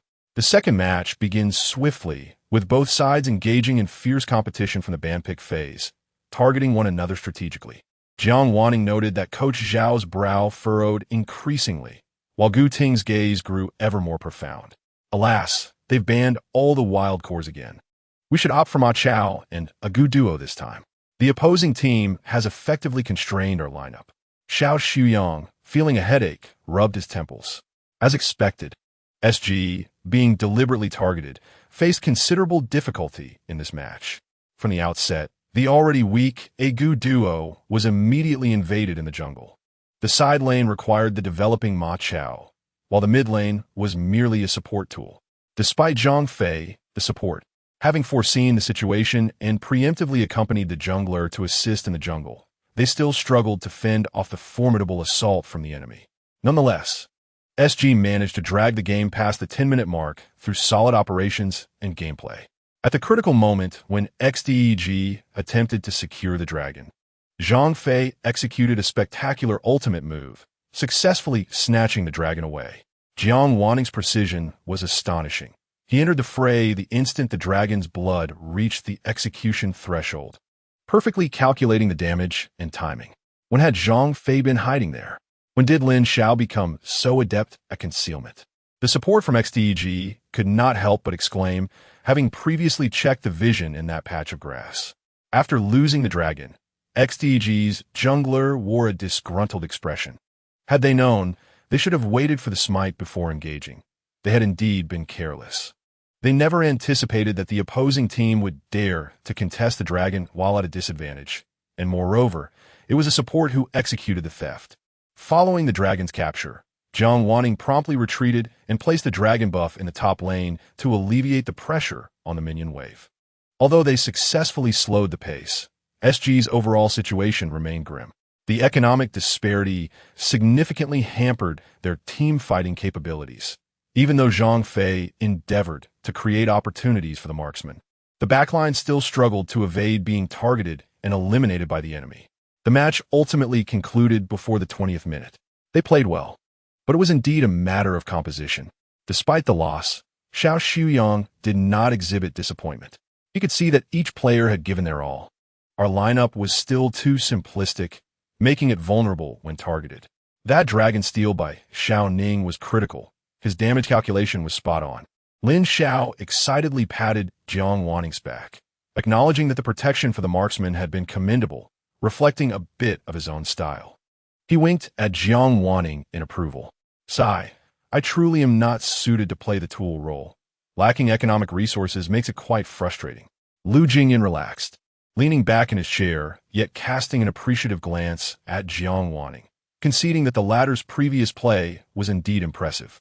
"You don't necessarily have to play the tool role." Gu Ting, who had remained silent, suddenly spoke up. His mind was still replaying the recent match, his gaze thoughtfully resting on Jiang Wan Ning. "What do you mean?" Lu Jingyan raised an eyebrow. "Gu Ting, share your thoughts." Xiao Shuyang clearly heard as well. In an instant, All eyes turned to the captain.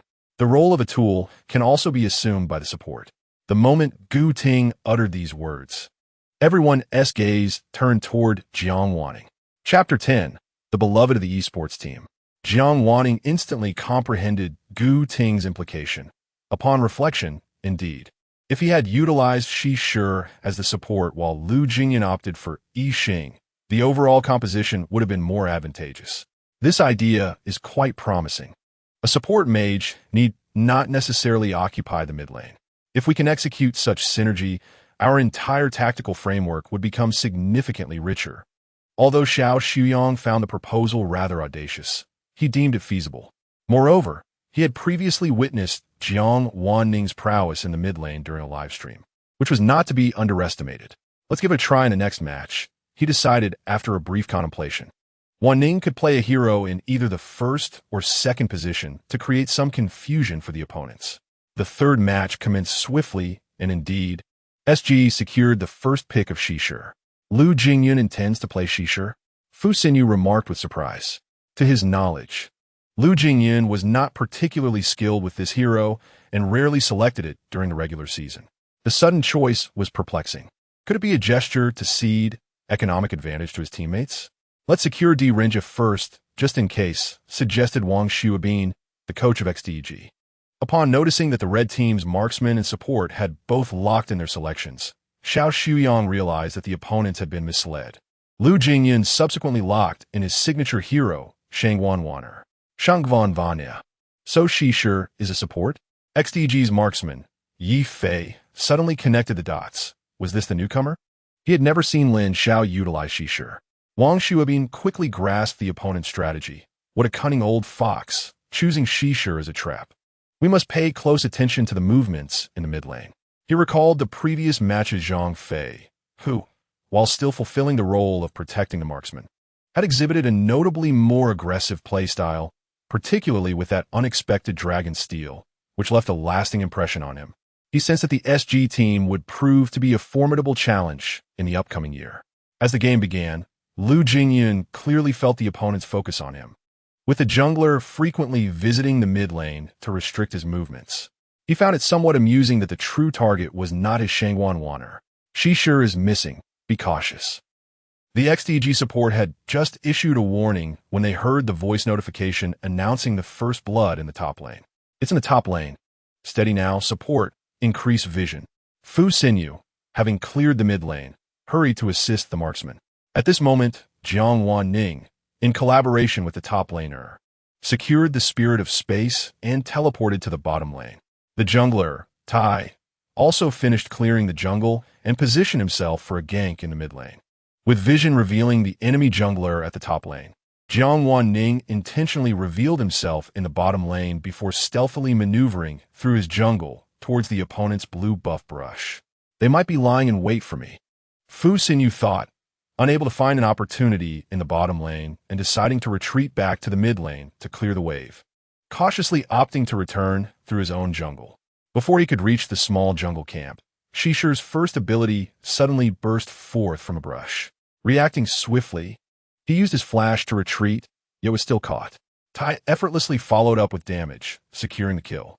Simultaneously, D Rinja in the development lane was overpowered by the advancing Shangwan Waner, resulting in a tower dive kill. Within 6 minutes, XDG had suffered casualties across all lanes, and the situation began to tilt significantly.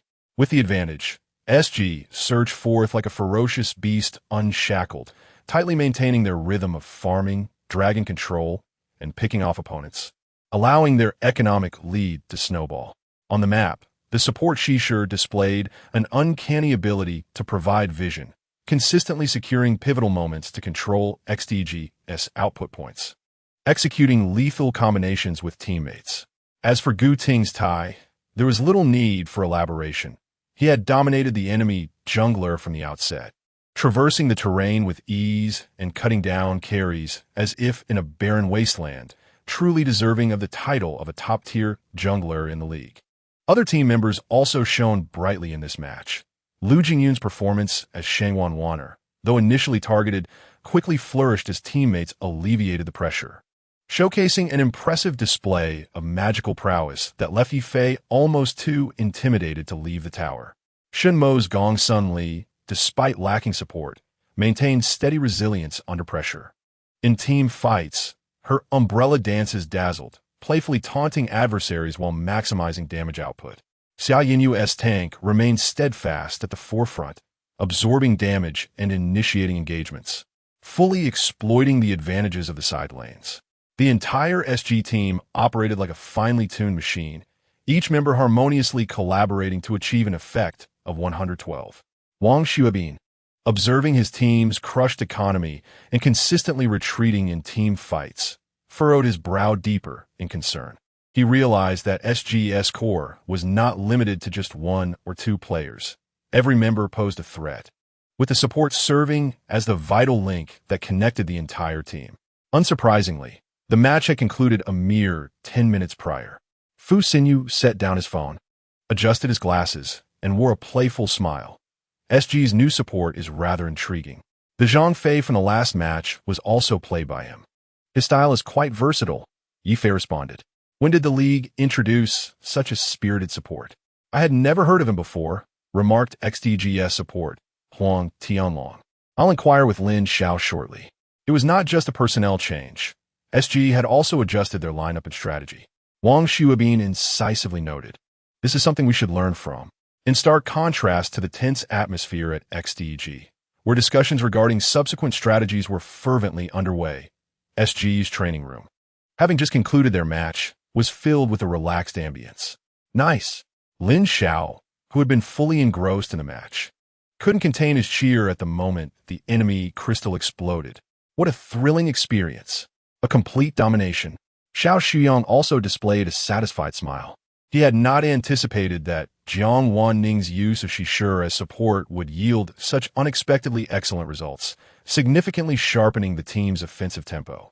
This attempt was highly successful, Xiao Xuyang remarked with gravity, and our future training can revolve more around this type of system. I have some preliminary ideas. Once I organize them clearly, we can convene to discuss. His tone softened as he glanced at the time. That's enough for today. It's nearly 11. Everyone, please get some rest. After issuing a few more reminders, he patted Gu Ting's shoulder and was the first to leave the training room. He needed to meticulously refine the tactical insights that had emerged from the recent match to develop a more diverse gameplay strategy for the team. As soon as Coach Ning departed, Xia Yinyu leapt from his chair and approached the young support still seated, throwing an arm around his shoulder. Want to come to my room to play later? I'll treat you to a midnight snack. Yeah, but I usually don't eat late-night snacks. Jiang Wan Ning expressed her confusion, politely declining. Xia Yinyu, undeterred, continued with his proposal. Then how about we play games together? Meanwhile, Lu Jingyan, unable to bear the situation any longer, interjected. All right, Xiao Ning has trained all afternoon and played 2 matches tonight. Do you think everyone has endless energy like you? Observing the evident weariness on Jiang Wan Ning's face and recalling that the other party would need to return home tomorrow to pack, Xia Yinyu reluctantly abandoned his invitation. It seemed best for Ning to get a good rest. His dejected demeanor resembled that of a large dog rejected by its owner, its invisible tail drooping in despair. Unable to resist, Jiang Wan Ning reached out to gently ruffle his approaching head, softly assuring him, I'll play with you when I return tomorrow. Instantly, his eyes sparkled anew, as if an invisible tail had joyfully resumed its wagging. Jiang Wan Ning found herself silently amused. It must have been the intense focus on gaming today that had tired his eyes, for otherwise, how could he resemble an enthusiastic large canine so closely? Gu Ting had just replied to the message from Fu Xinyu. The captain of XDEG had evidently sensed the tactical shift within SG and was attempting to extract information from him. Yet all he received were a few bland responses. Everyone, rest well, he said, rubbing his brow. As the others gradually departed, he approached Jiang Wan Ning and whispered, tomorrow at 9, I'll wait for you at the entrance. She looked up, slightly puzzled, her clear eyes shining brightly under the lights. I happen to be heading out tomorrow. The coach asked me to give you a lift. Gu Ting explained patiently, his gaze inadvertently skimming over Jiang Wan Ning's slightly flushed ears. He seemed to always offer a few more words to this young support. a change he had noticed but found no aversion in. "All right, thank you, Captain," Jiang Wan Ning replied softly, her voice imbued with weariness as she paused at her room's door. She pushed it open and gently called to Gu Ting, who was about to continue down the hallway. "Good night, Captain." Watching as the door closed behind her, Gu Ting lowered his eyelids, concealing the profound gaze within his eyes. He stood outside for a moment before turning toward his own room. The corridor's illumination cast a long shadow, and the faint citrus scent lingering in the air seemed to be a remnant of Jiang Wan Ning. He felt the need for a tranquil moment to sort through certain quietly burgeoning emotions. The bustling base gradually descended into tranquility, returning to a state of peace in the quiet night. The following morning, Jiang Wan Ning hurried downstairs, prepared and eager, only to find Gu Ting already seated on the living room sofa, poring over documents. The morning light streamed through the floor-to-ceiling windows, casting a gentle glow on his sharply defined profile. She glanced at her phone, noting it was 8:45. Wasn't it agreed upon for 9? She had arrived a full 15 minutes early. Hearing the commotion, Gu Ting looked up. Dressed neatly, Jiang Wan Ning stood at the staircase, her eyes reflecting a hint of confusion as they met his. His deep voice broke the silence. "It's still early. Let's have breakfast first." Watching her slightly pouting expression as she obediently made her way to the dining room, Gu Ting's typically aloof eyes flickered with the faintest hint of a smile. After all, she was still quite young. Upon entering the dining room, Jiang Wan Ning discovered that someone was already seated at the table. "Good morning, Mo. Go," she greeted. Scanning the area, she noted the absence of other figures. "Are you the only one here?" Shen Mo set down his steaming soy milk and replied nonchalantly, "Yes. Jing Yan and Xiao Xia usually sleep in and skip breakfast. Xiao Ge went out early for a date." His gaze lingered on Jiang Wan Ning's face for a moment. "How did you rest last night?" "Quite good," Jiang Wan Ning replied, taking 2 custard buns and a bowl of soy milk, then sitting down across from Shen Mo, who was still engrossed in his dream of competing and recruiting. Shen Mo observed his kitten-like appetite and raised an eyebrow. "Is that all you're eating?" He naturally pushed his fried egg towards Jiang Wan Ning. "You should eat this too." "That's enough, and I need to catch a ride later," Jiang Wan Ning explained softly. Yet he obediently accepted the fried egg. Shen Mo recalled Gu Ting, who had been waiting in the living room since early morning, and understood. "Did the captain give you a lift?" Jiang Wan Ning nodded repeatedly, a bit of custard filling sticking to the corner of his mouth. Shen Mo's gaze lingered there for a moment, but he ultimately said nothing. Jiang Wan Ning quickly finished his breakfast, bid farewell to Shen Mo, and then climbed into Gu Ting's understated black luxury car. The interior was suffused with a subtle scent of leather, mingled with a faint hint of cedar, reminiscent of the scent that occasionally wafted from Gu Ting himself. Just as he fastened his seatbelt, the vehicle glided smoothly out of the base entrance. Gu Ting drove with focused intensity, his profile sharp and austere. Jiang Wan Ning stole a glance at him, momentarily unsure of what to say, and turned his attention to the retreating streets outside. "If you're tired, you can sleep a bit more," Gu Ting suddenly spoke, his voice resonating clearly in the quiet cabin. "I'll wake you when we arrive." Jiang Wan Ning shook his head and softly replied, "I'm not tired." After a moment's hesitation, he added, "Thank you for giving me a ride, Captain."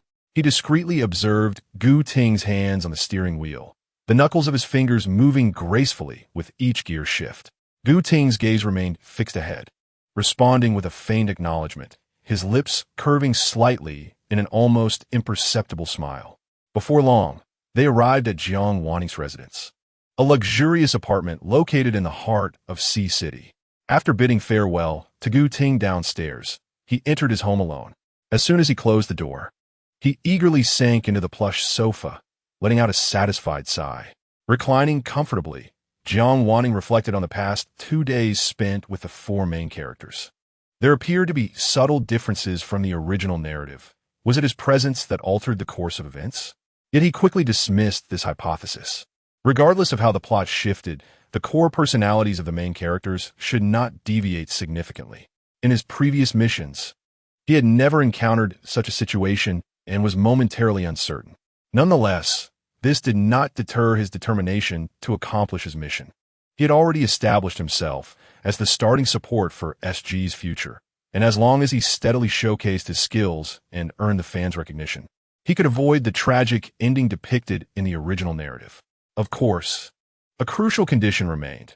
His four teammates must not fall prey to by Chinese manipulation as they did in the original plot.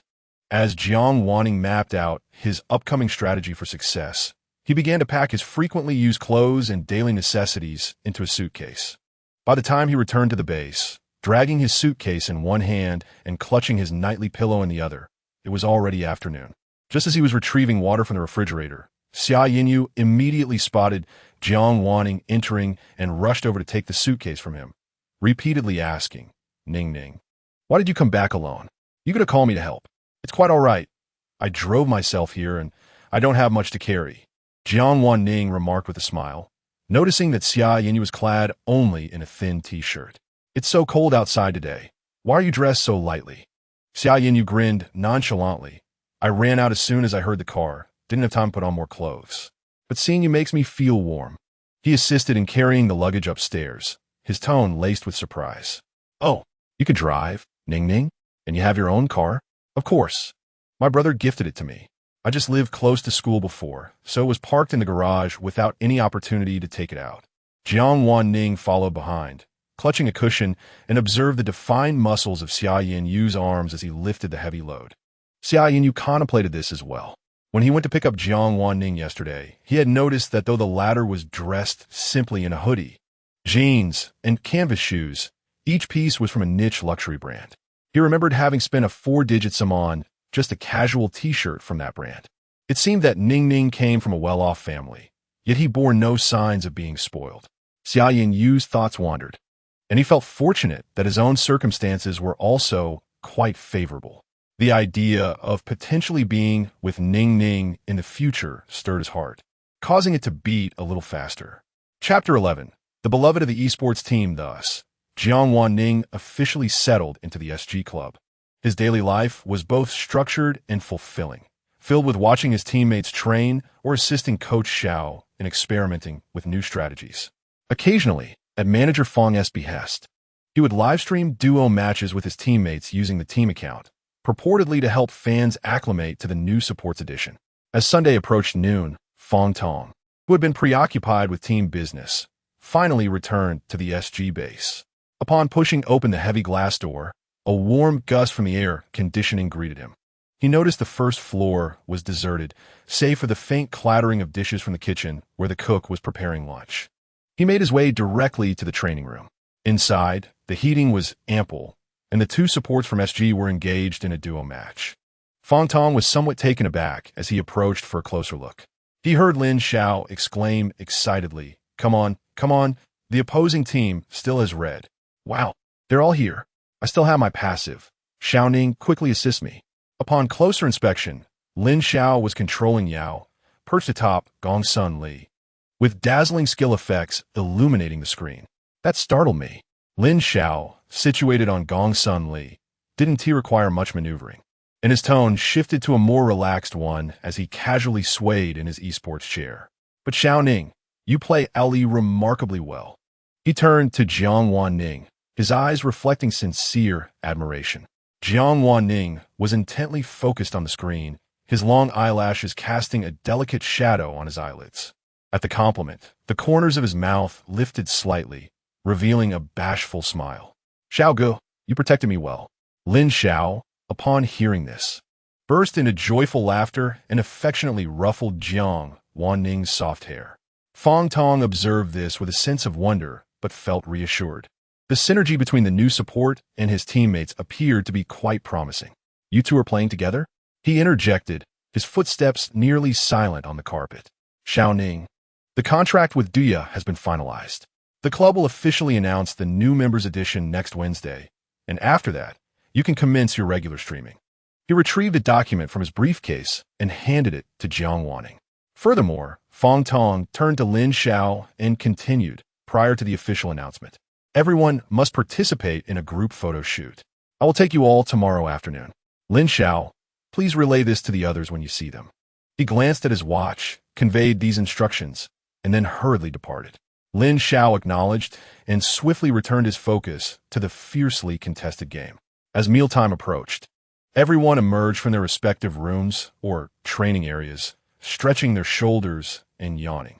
He relayed Fong manager's directives one by one, ensuring to message Lu Jingyun, who was returning home on Friday. Aware that the team members generally rose late, Fong Tong had deliberately scheduled the photo shoot for the afternoon. On the way to the shooting location, the SG team members engaged in light-hearted conversation. Inside the spacious van, soft music played through the sound system. The newly designed team uniforms were quite appealing. Lin Xiao tugged at his black and gold ensemble. The fabric was crisp, and the golden SG emblem glimmered subtly in the sunlight. He turned to Lu Jingyun, who was nestled in his seat wearing sunglasses. Jingyun, why do you look as if you've been through a trial? Not even your sunglasses can conceal your weariness. Upon hearing this, Lu Jingyun, who had closed his eyes to rest, slowly removed his sunglasses, revealing a pair of charming yet weary fox-like eyes tinged with a hint of bitterness. Don't even mention it. I've been tormented. The moment I returned home, my mother insisted I go on blind dates. Blind dates? Several astonished voices chimed in unison. Even Gu Ting, who had been gazing out the window, slightly turned his head. Isn't Jingyun only 20? Isn't it a bit early for blind dates? Xia Yinyu leaned forward from the front seat, his curiosity evident as his golden locks swayed with the movement. Lu Jingyun weakly waved his hand, the watch on his wrist glinting faintly. My mother thinks that since I'm not inheriting the family business and gaming is not a respectable career in her eyes, I should marry young and have children, giving her something to occupy her time. He sighed, you have no idea. In just 2 days at home, I was forced to meet 3 girls, each requiring my company for meals, drinks, and shopping. My face is nearly frozen in a smile. He slumped back in his seat, utterly drained, feeling more exhausted than after an entire day of training matches. There's nothing wrong with early marriage, Lin Xiao, already married, remarked with a hint of nostalgia in his tone. Having someone at home to care for you and understand you is invaluable. You all have yet to experience the benefits of having a wife. Gu Ting, hasn't your family pressured you? Lu Jingyun, as if discovering a lifeline, turned to the typically quiet Gu Ting. The Gu and Lu families were equally powerful and had collaborated for years. Gu Ting's situation was similar. So why was he free of such troubles? Gu Ting lifted his gaze, shifting his attention from the tablet in his hands, and replied calmly, no. His voice remained low and steady, devoid of any discernible emotion. Lu Jingyun pondered this, realizing that Gu Ting, even if he pursued esports, still managed parts of the Gu family business, exhibiting a reliability that belied his youth. Moreover, he had always been resolute. Once he made a decision, he never wavered, making it unlikely for his family to pressure him. Silence ensued. And you? Lu Jingyun shifted the conversation towards the ever-quiet Shun Mo, who, despite the strictness of his family, had been allowed to pursue a career in esports, which was quite a rarity. They might even urge him to settle down sooner rather than later. Upon hearing this, Shen Mo turned his head, offering a gentle smile, the sunlight outside casting a golden hue upon his handsome profile. They hope I can find someone I truly cherish, he remarked. Although his family was stern and traditional, they held his preferences in high regard when it came to matters of marriage. The Shen family had always valued mutual understanding. Both his grandfather and father had spent their lives with their beloved partners. Am I the only one being pressured? Lu Jingyun suddenly felt a pall of gloom descend upon him, his once sparkling fox-like eyes now dimmed with dismay. Why doesn't Brother Lu ask me? Xia Yinyu eagerly leaned forward, excitement illuminating his blue eyes, brimming with anticipation. Lu Jingyun cast a disdainful glance his way. You've only just come of age. You're still barely out of your teenage years. Besides, isn't your father a foreigner? You grew up abroad. Your views are quite liberal. Where's the pressure to marry? At this point, Jiang Wan Ning, who had been quietly listening, became intrigued. The original text provided only sparse details about Xia Yinyu's background. He knew that the latter was of mixed heritage, with the Xia family wielding considerable influence in both legitimate and illicit realms.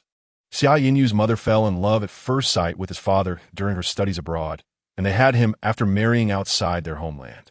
The narrative did not delve deeply into his father's background, only hinting that he might be of European aristocracy, possessing a title. The Xia family had only appeared once or twice before the male supporting character's downfall. Later in the story, this character was framed and forced to withdraw from the online scene, leading to the Jiang family facing a united retaliation from several protagonists. In an attempt to quell their anger, Jiang's parents severed ties with Jiang Wan Ning, casting him out. Destitute, he ultimately fell victim to a group of thugs seeking favor with the Xia family, meeting a tragic end in a cold, damp alley, forgotten by society. Xia Yinyu stole a glance at the pensive Jiang Wan Ning, finding his momentary distraction particularly endearing, causing his ears to flush slightly. He timidly murmured, "Who says that? My family actually hopes I find someone I like soon." "Oh, I see."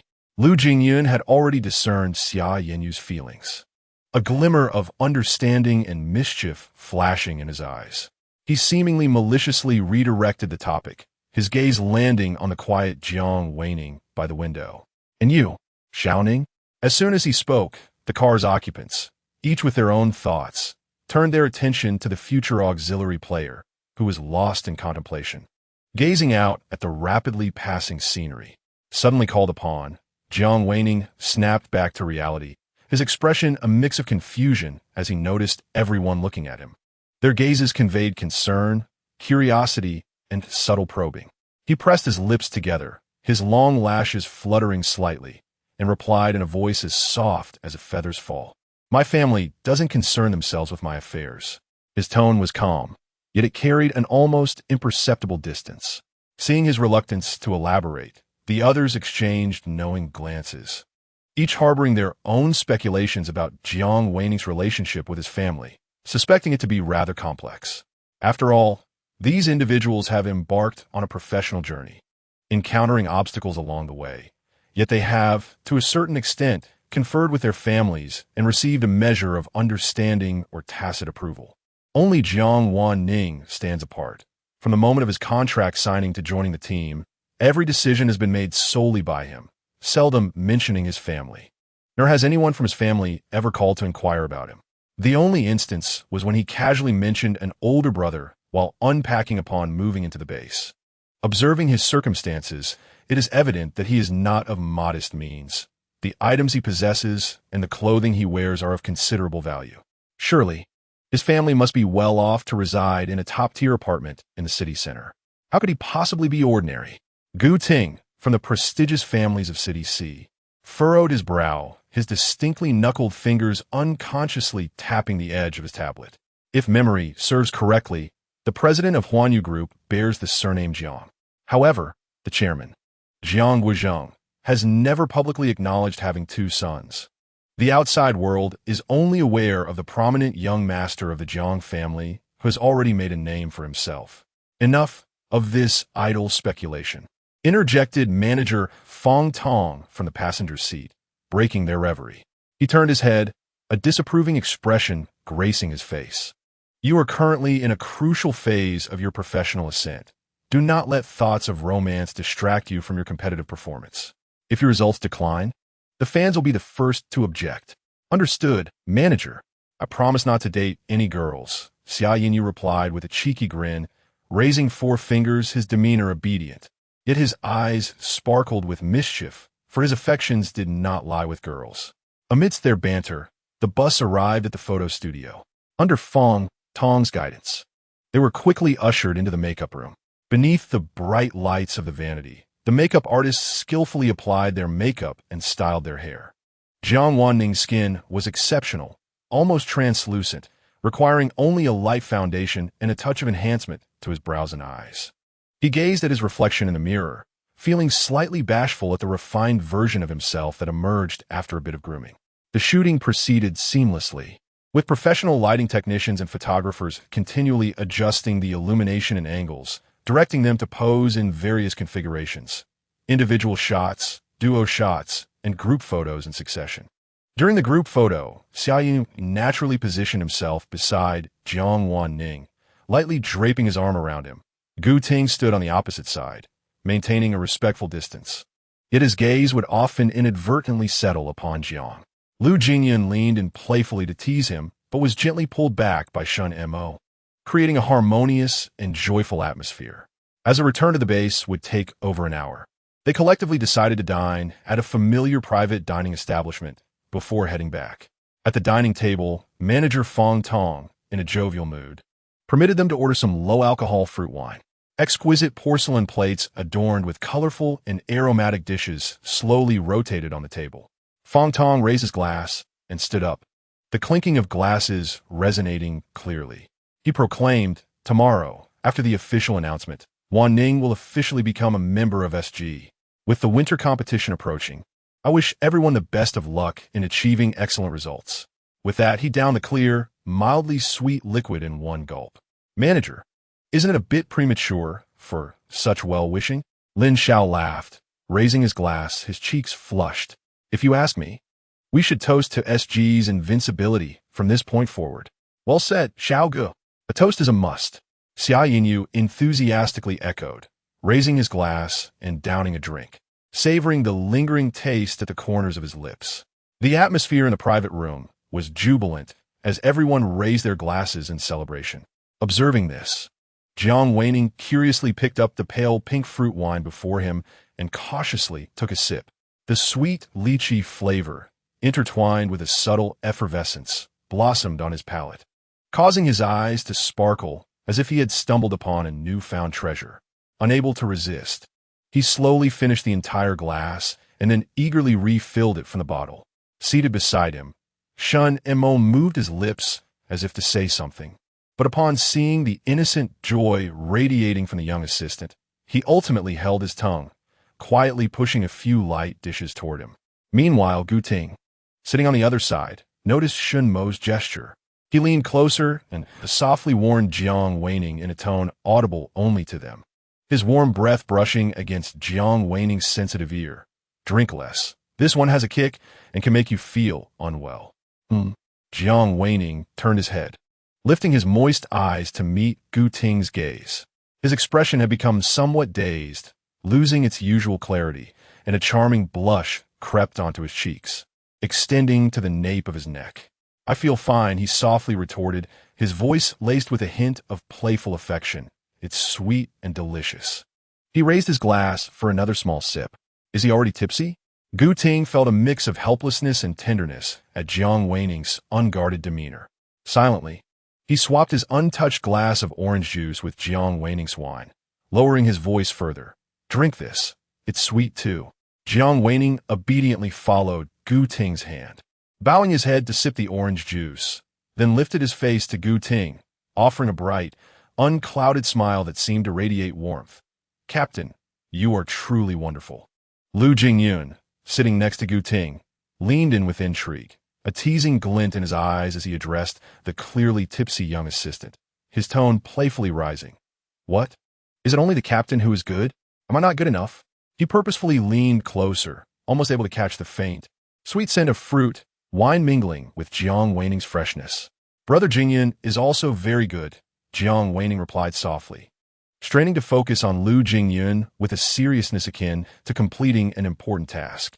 Lu Jingyun felt a flutter of delight in his heart, like being gently tickled by a feather, yet he pressed on with playful persistence, asking with a smirk, "Then tell me, in what way am I good?" He was genuinely curious about how the little tipsy one perceived him.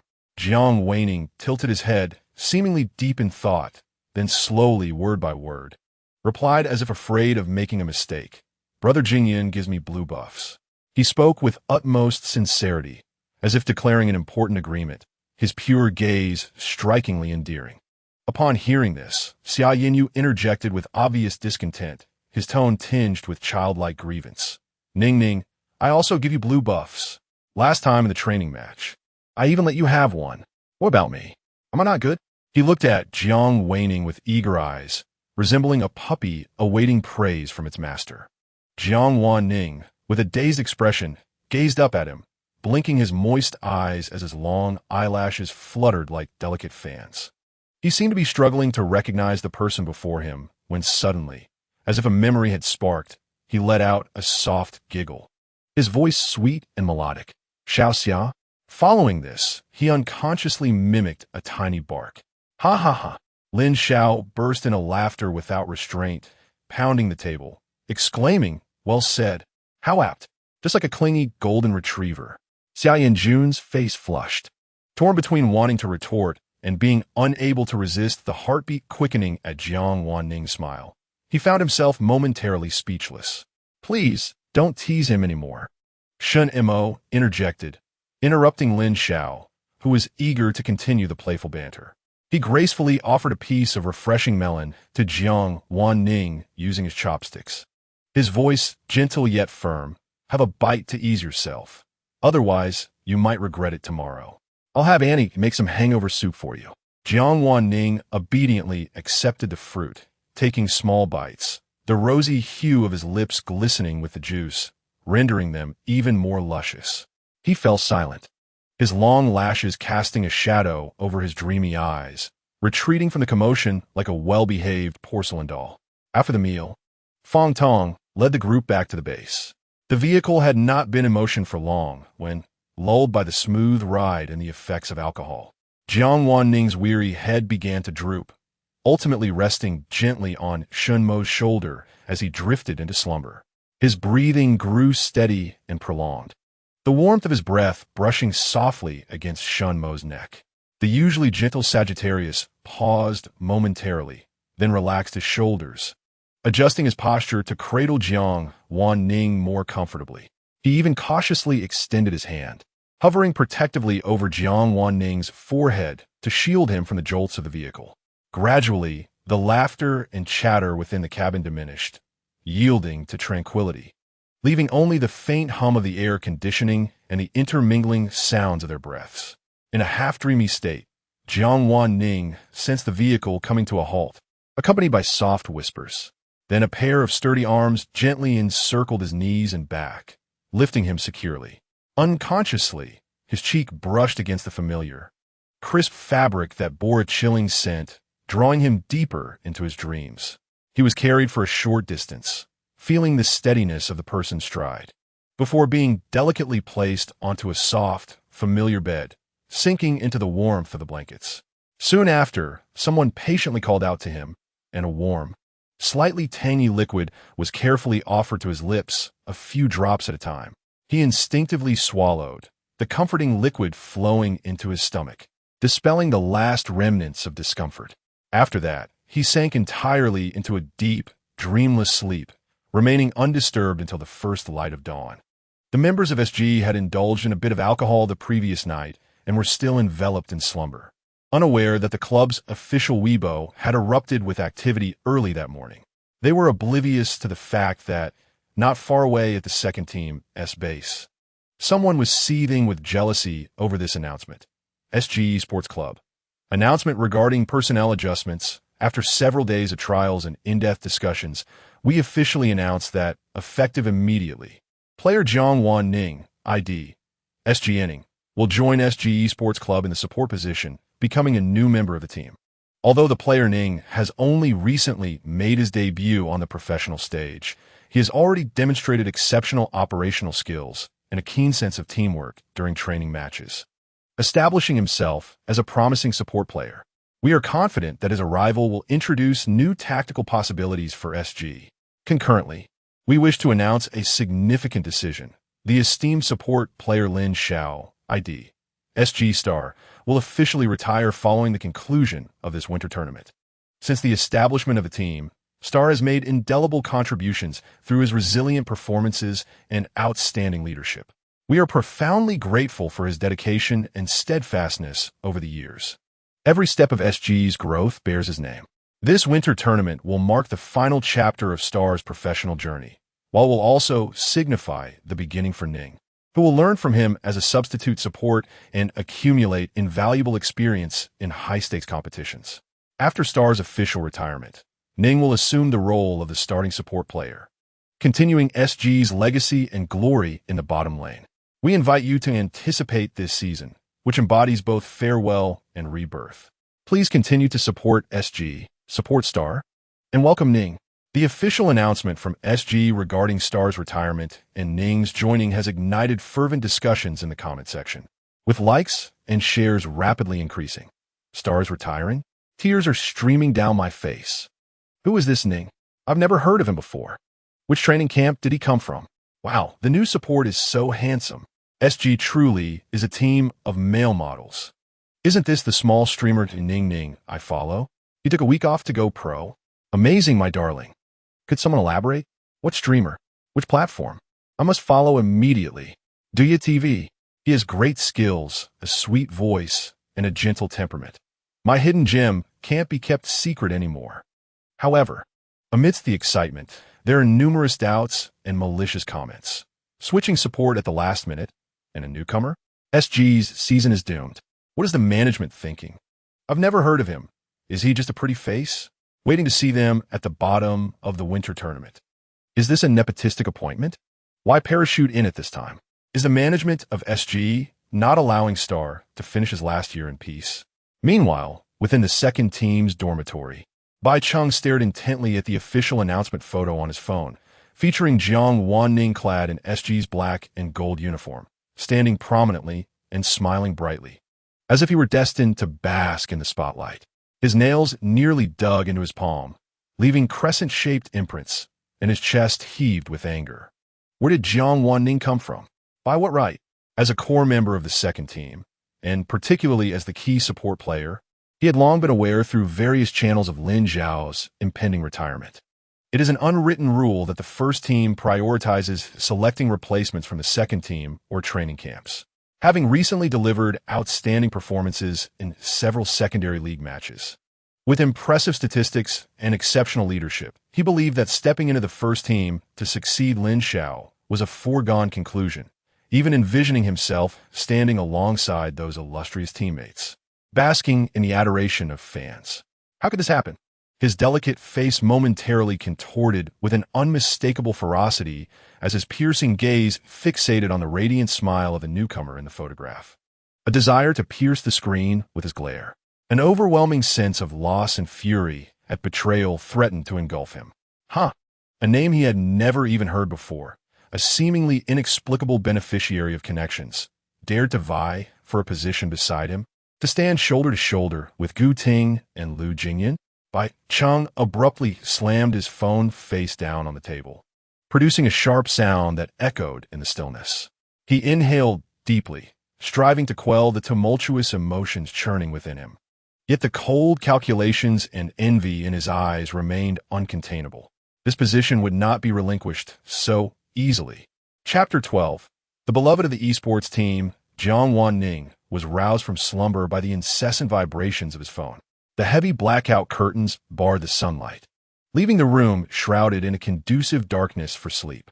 Squinting, he reluctantly extended a hand from the warmth of his bed, fumbling on the bedside table for a while before finally grasping the buzzing culprit. His fingertips grazed the cold screen, and he managed to bring the phone to his bleary eyes, slowly focusing on the notification from SG's official account, Sweetie, reminding everyone in the team chat to share the club's latest personnel changes on Weibo. He uttered a muffled murmur from his throat, his fingers gliding across the screen as he hazily acknowledged the message, clicking on the Weibo icon. The first post he encountered was the official announcement released that morning by the SG Esports Club. Within mere hours, the numbers of comments and shares had already ballooned, with a conspicuous hot label in the upper corner silently proclaiming the fervent emotions of the fans. He scrolled down and indeed found several teammates had already shared the post. SG Star, thank you for the time spent with the SG family over the years. I will continue to give my all in the upcoming Winter Championship. Additionally, I welcome Xiao Ning to SG Esports Club, accompanied by a screenshot of him and Jiang Wan Ning duo queuing together. SG Gu, thank you for your dedication. Wishing you success in the future. Welcome to the newcomer. Focus on preparations. See you in the Winter Championship. SG side by side SG Esports Club. SG Cloud. Some depart. Others arrive. May the road ahead be smooth, and I look forward to our future encounters. As for the newcomer, please protect me well in the mid lane. SG Esports Club. SG Silence. Thank you for the years of fighting alongside each other, each moment of synergy etched in memory. May your future be bright and your aspirations fulfilled. We sincerely welcome our new teammate and look forward to growing together in the bot lane. SG United we progress. SG Esports Club. SG Sunny Bro. Let us continue to duo Q together. I will miss you. Also, welcome Xiao Ning. I'm thrilled to compete alongside you. SG, charge ahead. Let us strive together in the Winter Championship. SG Esports Club. It seemed they were all awake, and each was quicker than the last. Jiang Wan Ning rubbed his eyes, dispelling the last remnants of sleep, carefully edited his message, and clicked send. SG Ning. Hello everyone. I am Jiang Wan Ning, the new support for SG. It is a great honor to join the SG family. In the days to come, I humbly seek your guidance. As the mobile screen dimmed, the room returned to silence. Jiang Wan Ning, however, did not rise immediately. Instead, he gazed at the soft light on the ceiling, lost in thought for a while. The sensation of officially becoming a member of SG felt profoundly real only at that moment. He curled up lazily in his warm bed for a few more minutes, savoring the embrace of the soft mattress beneath him before reluctantly turning over to sit up. Slipping on his slippers, he made his way to the bathroom to freshen up. The warm water splashed against his face, thoroughly dispelling the remnants of fatigue. Due to the celebratory dinner the previous night, where everyone had indulged in some drinks, the considerate coach Xiao had granted them a day of rest, with formal training scheduled to commence the following day. After changing his clothes, Jiang Wan Ning descended the stairs. The vast first floor of the base was quiet, with both the dining and living areas devoid of people, save for the sunlight streaming through the glass windows, casting bright patches of light on the floor. Just as he contemplated preparing something to eat, he heard the occasional crisp keystrokes and hushed conversations emanating from the training room. Curiously, he peeked in and discovered Lu Jingyun and Lin Xiao engaged in a duo livestream. Is Xiao Ning awake? Lin Xiao, with his keen eyes, spotted the figure at the doorway. Without pausing his gameplay, he greeted him, feeling unwell. You really got drunk on that fruit wine. I'll help you build your tolerance next time. As a boisterous northerner, Lin Xiao was renowned for his remarkable drinking capacity in the league, often managing to bring an entire table of people to their knees during celebratory feasts. Be careful. Your sister-in-law might find out you're leading the newcomer astray.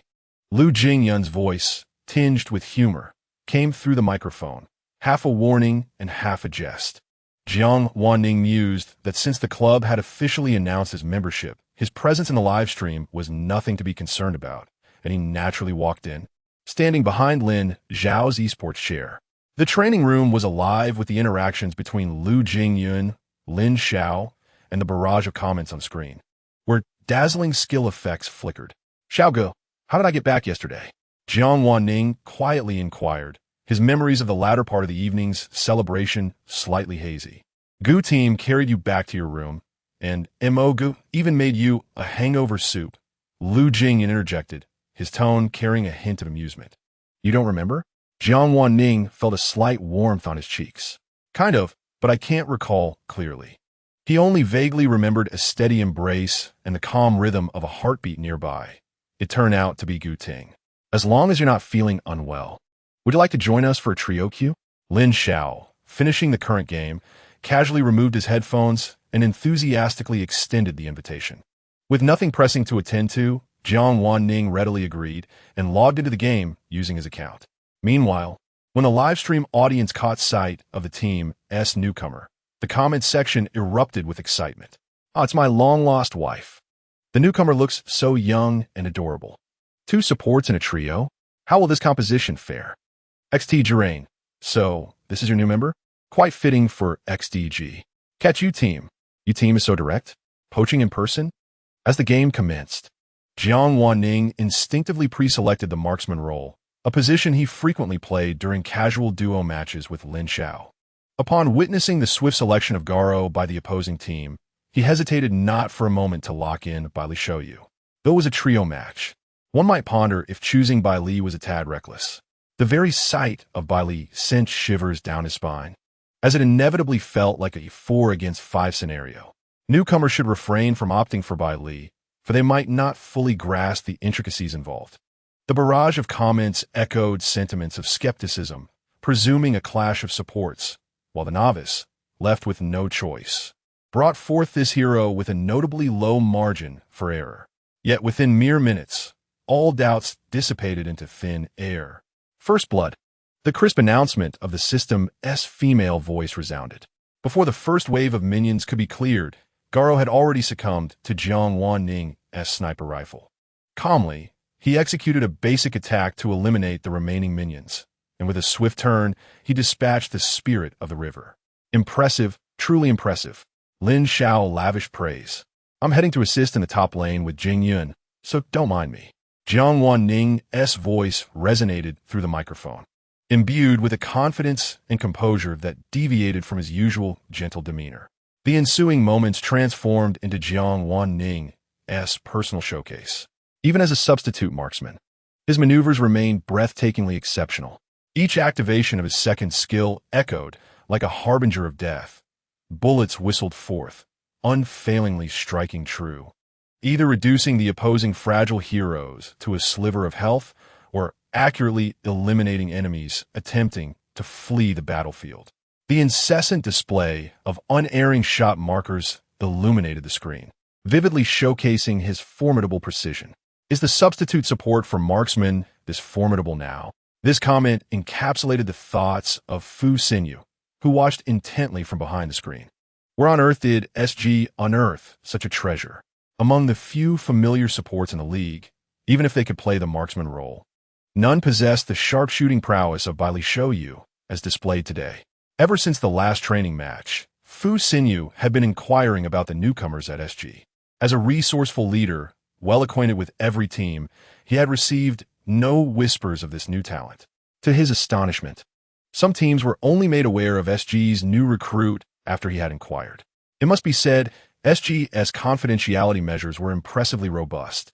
Only upon the official announcement did everyone realize that this newcomer was merely an obscure little streamer.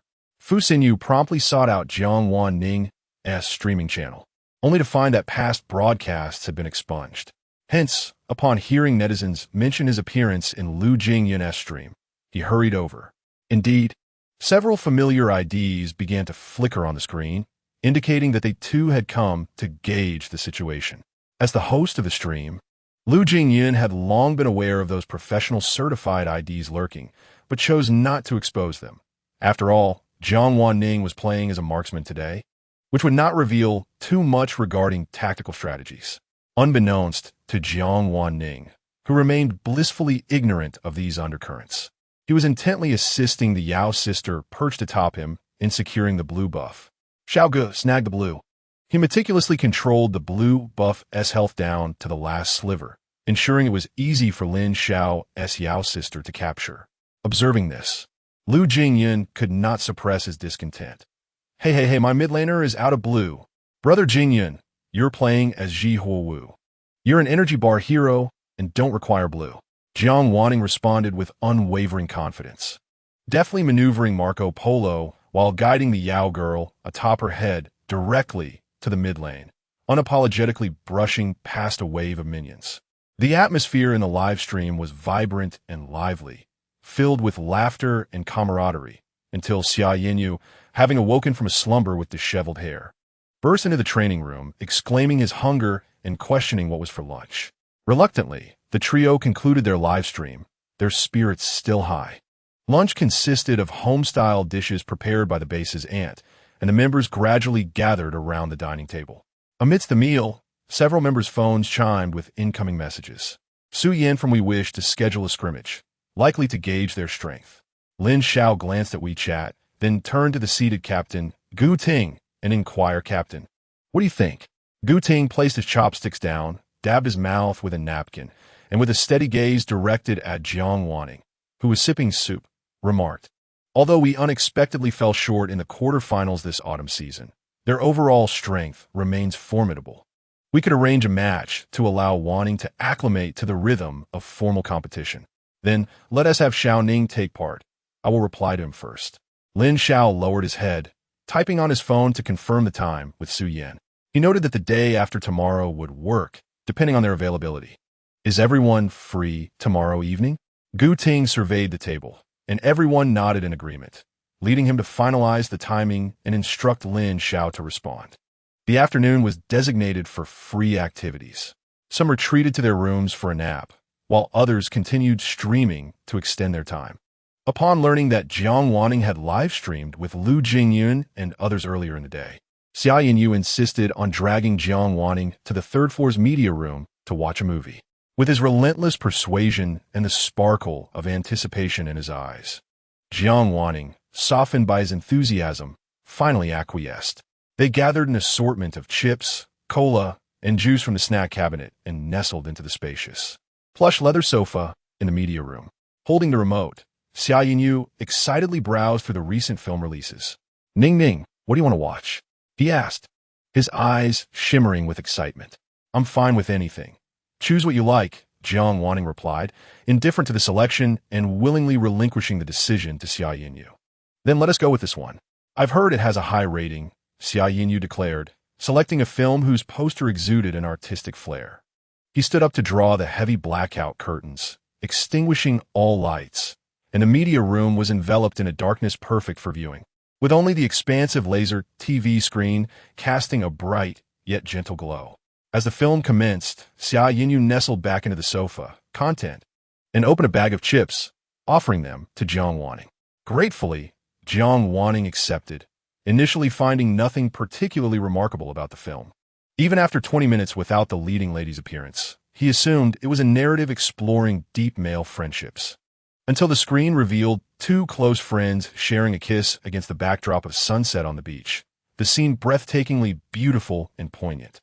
Jiang Wan Ning was momentarily taken aback, forgetting to bring the potato chips to his lips. On the screen, the two male protagonists kissed passionately, and in the hushed room, even the faintest sounds of their breaths and the soft contact of their lips were distinctly audible. Summer Yinyu, illuminated by the shifting light from the screen, quietly observed Jiang Wan Ning's profile, noting the subtle surprise on the young man's face, his eyes clear and devoid of any sign of aversion or disdain. The absence of distaste was a relief. Summer Yinyu felt as though a heavy weight had been lifted from his chest. The film continued. Yet an imperceptible shift in the atmosphere enveloped the two, as the plot unfolded, revealing the protagonist's struggles against societal pressures. Summer Yinyu could no longer contain his curiosity and cautiously inquired, "Ning Ning, what are your thoughts on same-sex relationships?" Jiang Wan Ning had recovered from the unexpected kiss scene, cradling a cup of cola and quietly watching the protagonist's turmoil on the screen. Upon hearing the question, he turned his head, a natural look of curiosity gracing his features. Is there a need for any particular perspective? What matters is that they like each other. Feelings come first. It's not about gender. Besides, hasn't the same-sex marriage law been passed already? It's quite normal. I assent it. Don't tell me you. Xiao Xia, aren't fond of same-sex relationships? His eyes widened slightly as he spoke. No, absolutely not. Summer Yinyu quickly shook his head in denial, his voice lowering involuntarily, tinged with a barely perceptible tension. Actually, the person I like is also a boy. As he finished, he instinctively tightened his grip on the bottle of drink in his hand. Jiang Wan Ning's interest was piqued. He leaned in closer to Summer Yinyu, curiosity evident in his tone. Is it the person that Jing Yunga mentioned before, the one you met online? He recalled that Lu Jingyun had previously teased Summer Yinyu about his recent habit of smiling at his phone. Yes, Summer Yinyu replied softly, a faint blush creeping across his cheeks in the dim light. How did you meet? Jiang Wan Ning continued to probe, his voice laced with inquisitive excitement. Well, I suppose we met online, Summer Yinyu replied vaguely, his gaze flickering as he struggled to meet Jiang Wan Ning's probing eyes. Met online. Jiang Wan Ning's heart skipped a beat. Based on the original plot he had read, this was most likely the character by Cheng Yi. He couldn't help but reflect on the formidable protagonist aura. Here he was, having taken by Cheng Yi's place as the future SG's primary support. And yet these two were still drawn to each other? Were you two in your relationship? Are you together? Jiang Wan Ning asked tentatively, calculating how to remind his naive and enthusiastic teammate without revealing his own feelings. Not yet.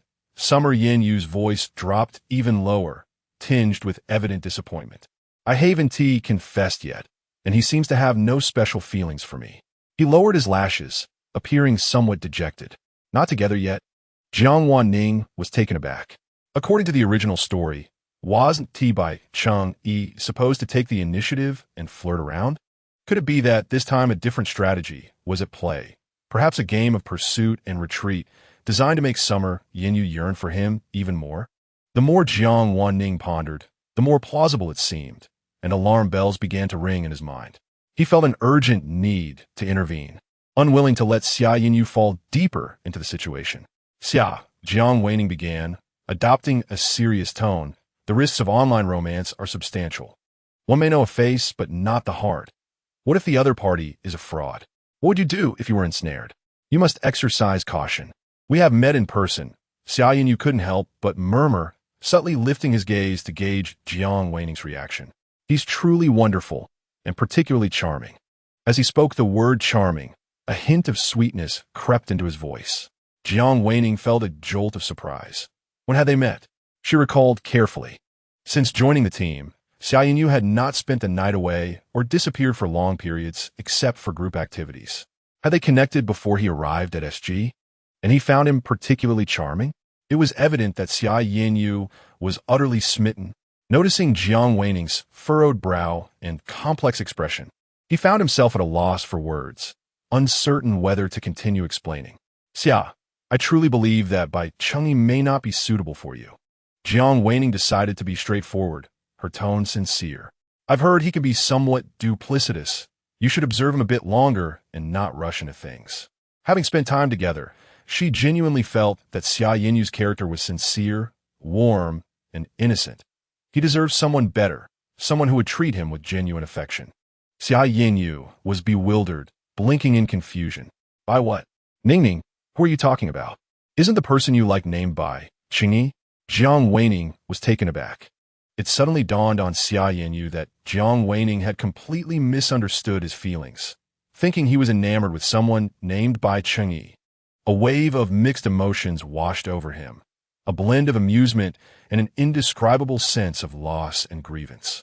They had just watched a same-sex romance film together, and he had hinted at having met someone online. Were those clues not sufficiently explicit? How could Ning not consider him at all? Xia Yinyu couldn't help but engage in self-doubt, questioning whether he had not made his feelings clear enough, or if Ning was truly so oblivious to matters of the heart. It seemed that even if he mustered the courage to confess now, it would likely be misinterpreted as a joke. With this thought, the little courage he had gathered dissipated like a deflated balloon. He lowered his head, his voice muffled and tinged with clear disappointment. I don't know anyone named Bai Chengyi. Ning, please don't jump to conclusions. Seeing Xia Yinyu suddenly wilt, even his once radiant golden hair seemed to dim. Jiang Wan Ning blinked, yet her heart was already in turmoil. Not Bai Chengyi? Then who could Xia Yinyu possibly have feelings for? The official couple's protagonist from the original story has shifted his affections. Is this a blessing or a monumental stroke of luck? An inexplicable sense of relief, one that even she had yet to fully comprehend, quietly surfaced within her. Chapter 13. The beloved of the esports team. As the film concluded and the lights brightened, the two felt entirely different emotions. Jiang Wan Ning, as usual, exuded a sense of ease, as if a heavy burden had been lifted from her heart. In stark contrast, Xia Yinyu appeared drained, his spirit seemingly siphoned away. His demeanor slumped. With a subdued tone, he murmured to Jiang Wan Ning that he would retire to his room, retreating hastily as he closed the door gently behind him. Coincidentally, Lu Jingyun emerged from his own chamber, intending to descend for a glass of water, and he stumbled upon Xia Yinyu in this disheartened state. Observing the closed door, he raised an eyebrow and turned toward Jiang Wan Ning, who was approaching from the opposite end of the corridor, his voice tinged with curiosity. What's the matter with him? Wasn't he just exuberantly inviting you to a movie this afternoon? Eager to seize the opportunity to glean some information? Jiang Wan Ning leaned in closer and lowered her voice. It's probably a romantic issue. He mentioned meeting someone he likes online, but it seems the feelings are not mutual. Jingyun, since you were close with Xia Yin, do you know who he has feelings for? Her expression was one of eager curiosity, as if she were a gossip eager to uncover the latest news. Upon hearing this, Lu Jingyun's gaze fell sharply upon Jiang Wan Ning's face, which was adorned with innocence and a thirst for knowledge. No wonder, Xia Yin, you looked like a wilted flower. It turned out he had suffered a crushing defeat in his clandestine confession. and the object of his affections remained entirely oblivious. Observing the unsuspecting subject of Xia Yu's unrequited love, who seemed to relish the unfolding drama, Lu Jingyun couldn't help but feel a mix of amusement and helplessness. How curious it was that someone who was so decisive and astute in gaming could be utterly oblivious when it came to matters of the heart, while Xia Yu, usually a vibrant and enthusiastic soul, hesitated to express himself openly. "I'm not sure." He didn't elaborate. Lu Jingyun replied with an unflinching demeanor, unwilling to assist Xia Yu in shattering that fragile barrier. Although Lu Jingyun himself had yet to fully comprehend the depth of his growing affection for Jiang Wan Ning, a burgeoning sense of competition compelled him not to create opportunities for others, particularly not for someone like Xia Yu who was already in a prime position. In truth, Lu Jingyun had long sensed that, aside from Lin Xiao, who treated Jiang Wan Ning like a younger brother due to his oblivious nature, the other members of their team harbored varying feelings towards the young support player. The earliest signs had been exhibited by Xia Yu and the composed Gu Ting, and even Shun Mo, who appeared affable yet maintained a cool distance, revealed an unusual interest in someone so emotionally guarded. When would a person like him ever go out of his way to prepare a hangover remedy for another? Lu Jingyun considered himself the most perceptive among his teammates. Some felt a stirring attraction, yet hesitated, while others perhaps hadn't even realized the significance of their special attention. However, he had to concede that these individuals were formidable rivals, each possessing distinct advantages. Meanwhile, the focal point, Jiang Wan Ning herself, remained blissfully unaware, her emotional acuity astonishingly lacking. Until he had a firm grasp of the situation, Lu Jingyun was not inclined to disrupt the delicate equilibrium that currently existed. Fearing that any rash action might provoke unintended consequences, it seemed that addressing the family business responsibilities should be prioritized. For how could he contend with these formidable opponents in the future otherwise? Upon reaching this conclusion, a glimmer of determination flashed in Lu Jingyun's eyes.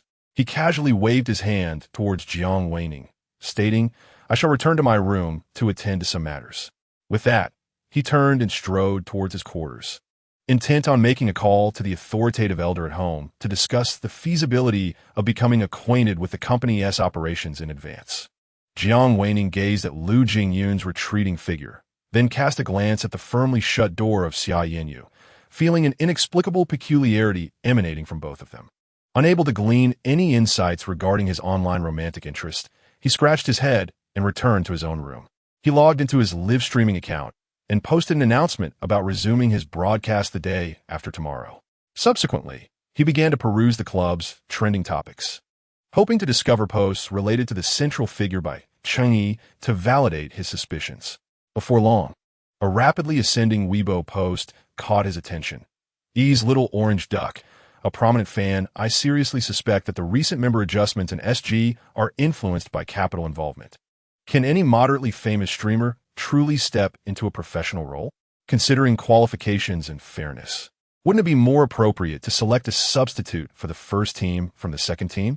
Moreover, based on recent performances in the secondary league, our E is undoubtedly capable of being a starter. We asked the club to provide a clear explanation for all fans supporting the second team and advocating for fairness." The comments below were unanimously in agreement with the original poster, with nearly everyone convinced that the newly introduced member had an intricate background, insinuating that they were a favored connection of capital interests. Some individuals even began to fervently predict that SG's forthcoming performance would plummet, leading the team to become a laughingstock. The official Weibo account of SG Club was equally bustling with activity, with comments starkly polarized. A segment of viewers who had witnessed the morning's live stream argued passionately, asserting that the new member demonstrated sharp skills and was undoubtedly competent, while another faction remained skeptical, demanding the club release more training data. A handful of malicious naysayers even mocked SG for allegedly being unable to afford established professional players, resorting instead to enlisting a streamer to fill gaps, thereby foreseeing the team's imminent decline. In light of this cacophony of opinions, the management of SG Club refrained from issuing an immediate formal response. However, They were acutely aware that in the realm of esports, prowess ultimately speaks volumes. Consequently, after closely monitoring the considerable controversies arising from the personnel changes, head coach Xiao Shuyong promptly contacted Captain Gu Ting for a discussion. Gu Ting, are you aware of the online discourse? The controversy surrounding Wan Ning's inclusion is quite significant. I initially thought it unnecessary to engage, believing performance would suffice as our defense. Yet the club, considering fan sentiments and the team's image, desires a formal response. What is your perspective? On the other end of the line, Gu Ting set aside the documents he had been reviewing, responding with a calm and composed tone. The most direct and effective method is to allow them to witness Wan Ning's capabilities firsthand. Tomorrow evening, we have a scheduled practice match against Wei, correct? We could coordinate with Wei to see if they would be willing to conduct it as a live broadcast. Xiao Shuyong found this suggestion promising, but harbored some reservations. Practice matches typically involve tactical confidentiality and lineup experimentation. We may not be inclined to disclose all details. Thus, he replied, all right, I will first communicate with WE's coach, Zhang Shui, to ascertain whether they agree to partial or full live coverage. After hastily ending the call to reach the other party, to his surprise, we readily agreed. The newly appointed WE coach, Zhang Su, had just guided the team through a less than successful season and was currently in a phase of adjustment and cohesion. Following the conclusion of the match, he promptly organized a closed training session for the entire team. Thanks to the presence of the experienced and stabilizing top laner captain, Su Yan, the overall synergy and competitive state of We had noticeably improved, and they were in urgent need of high-quality practice matches to test their training outcomes and instill confidence in their fans. Xiao Shuyong's proposal for a battle and live broadcast was, for Zhang Su, a timely boon. Not only could they engage in high-quality competition against the formidable team SG, but it also provided an opportunity to showcase the team's progress and new image to the loyal fans who continued to support We after their exit in the quarterfinals. Naturally, Zhang Su was overjoyed and readily agreed. After both parties reached a consensus, Xiao Shuyong immediately posted a notification in the team's WeChat group. Coach Xiao Shuyong. Announcement. Tomorrow at 1900 hours, we will have a training match with We. After mutual agreement, it will be conducted in a live broadcast format. Please be prepared in advance. Not eating fish, Xiaoyan Yoha? Why is it suddenly a live broadcast? Yin Lu Jingyan, the coach, definitely has his considerations. We just need to execute as instructed. Received. Silence. Received. Coach Xiao Shuyong. This is primarily to respond to the recent controversies online and demonstrate our true capabilities. Please inform each other if you haven't seen the message. Not eating fish. Okay. Perhaps due to having had a drink the previous night, or perhaps because he had relaxed while watching a movie that afternoon. Jiang Wan Ning was scrolling through Weibo when he inadvertently dozed off, clutching his phone. He fell into a particularly deep slumber, awakening to find the sky outside completely dark, having perfectly missed the important messages in the group. During dinner time, the team members gradually arrived at the dining hall, yet Jiang Wan Ning was notably absent. Lin Xiao assisted the cook in bringing steaming dishes to the table, while Xia Yinyu followed behind, setting the table with bowls and chopsticks. Gu Ting descended from upstairs and, scanning the dining hall, inquired, "Where is Wan Ning?" Sitting on the couch and engrossed in his phone, Lu Jingyan looked up and replied, "I haven't seen him come down. He wouldn't still be asleep, would he? I'll go call him," Gu Ting responded, turning and ascending the stairs again. Just then, Shen Mo, who had just finished a live broadcast and exited the training room, noticed Gu Ting heading upstairs and casually asked, "What's going on?" Xiao Ning might have overslept. "He hasn't woken up yet," Lin Xiao answered while arranging the chopsticks. "Perhaps he is still feeling the effects of last night's drinking," Shen Mo said, nodding in understanding, his tone tinged with an almost imperceptible concern. "He shouldn't be allowed to drink again. Even fruit wine is not suitable." Gu Ting stopped in front of Jiang Wan Ning's door and gently knocked. "Wan Ning?" The room was silent, offering no response. Hesitating briefly, he gently pushed open the unlocked door. In the dim light, he could barely discern a small mound on the bed. Stepping lightly, he approached, and with the faint moonlight filtering in through the window and the corridor's glow, he saw Jiang Wan Ning curled up within a soft, thin blanket, revealing only a small portion of his fair, serene profile, appearing particularly endearing in the hazy illumination. He unconsciously cradled a pillow in his arms, his breath steady and prolonged. Clearly in deep slumber, Wan Ning, Gu Ting instinctively lowered his voice and leaned in, gently nudging his shoulder, reminding him that it was time for dinner, and he should eat before returning to sleep. A vague mumble emerged from beneath the covers, thick with sleepiness. In a half-dream state, Jiang Wan Ning sensed someone was gently pushing him, a deep, magnetic voice whispering about dinner before sleep. Unconsciously, he extended his hand, grasping the warm, broad palm, instinctively pulling it under his warm cheek, rubbing against it like a soothing toy, murmuring softly, "Just 2 more minutes." Gu Ting froze, every motion abruptly halted. The warmth, delicacy, and softness of the hand against his skin, infused with Jiang Wan Ning's unique, faint scent of shower gel, enveloped him tenderly. He could even feel the delicate airflow from the other's long breaths. His heart raced uncontrollably as he stood rigidly by the bed, silently watching the red digits of the bedside clock flicker, genuinely counting down those 2 minutes in his mind. "Wan Ning, time's up, you must wake." As the 2 minutes elapsed, Gu Ting forced himself to extricate from this enchanting atmosphere, his tone now firmer, and the pressure of his push slightly increased. Jiang Wan Ning stirred awake amidst the gentle shaking, blinking his drowsy eyes into focus, revealing Gu Ting's strikingly handsome face mere inches away. With a hint of confusion, he spoke, his voice hoarse from sleep. "Captain, everyone is downstairs for dinner." Gu Ting almost immediately straightened, awkwardly concealing the still warm hand behind him, his fingertips curling slightly. "I'll head down first. You can tidy up and join us." With that, he maintained a facade of composure and swiftly exited the room, though his hurried footsteps betrayed a hint of inner turmoil. Jiang Wan Ning sat up, rubbed his eyes, and glanced at the time, realizing it was already nearly 7 o'clock. He yawned and hastily arranged his tousled hair and clothes, completely unaware of the actions he had taken in his sleepy haze. Upon entering the dining room, he found the others had nearly gathered and begun their meal. Since the SG team was set to resume training the following day, the aunt had prepared an especially lavish dinner. Braised pork, steamed fish, stir-fried prawns, sweet and sour ribs, and cumin lamb chops. A sumptuous feast that filled the air with delightful aromas, serving as a prelude to the intense training ahead for these young individuals. "Ning Ning, come quickly. We've been waiting for you. The sweet and sour ribs are particularly delicious today, and this lamb chop, the aunt said she bought it fresh this morning. It's so tender." At the sight of Jiang Wan Ning, Xia Yinyu's eyes sparkled with excitement, the earlier gloom of the afternoon having been thoroughly dispelled. He realized that since the other hadn't detected his feelings, it must be because he hadn't expressed them clearly enough.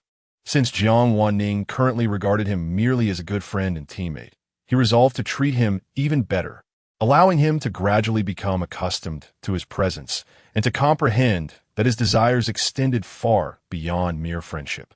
As Jiang Wan Ning settled into the vacant seat beside him, Xia Yinyu busily used public chopsticks to transfer delectable dishes into his bowl, soon creating an enticing little mountain of food. "Thank you, Xiao Xia. That's enough. I can't eat so much," Jiang Wan Ning exclaimed, glancing at the overflowing bowl, hastily expressing his gratitude and attempting to halt the generous servings. "You needn't thank me. Ning Ning, just eat more. You're too thin. In the future, let me know what you like, and I'll help you serve." Xia Yanyu smiled, revealing his small canine teeth, his tone imbued with an irresistible enthusiasm. What had gotten into this lad? Had he attended some sort of transformative class that afternoon? Lu Jingyun observed Xia Yan use a sudden shift from his earlier listlessness to an unusual assertiveness, feeling a twinge of surprise and simultaneously raising an alarm in his mind. It seemed he should also hasten his own pace.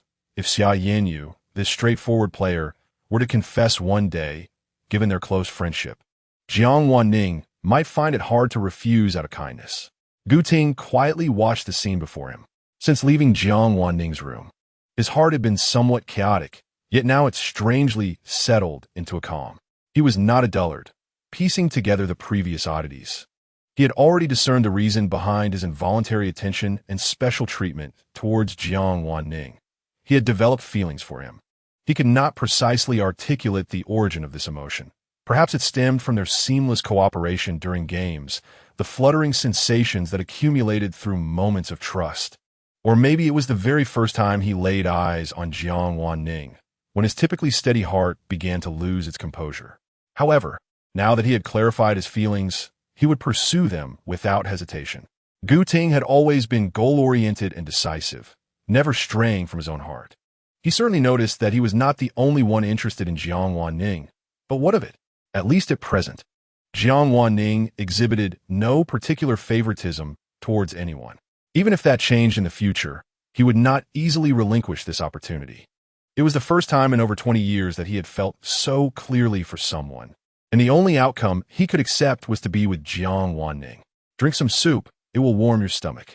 Clarifying his thoughts, Gu Ting ladled a steaming bowl of mushroom soup and naturally placed it in front of Jiang Wan Ning, his demeanor consistently steady, yet subtly tender.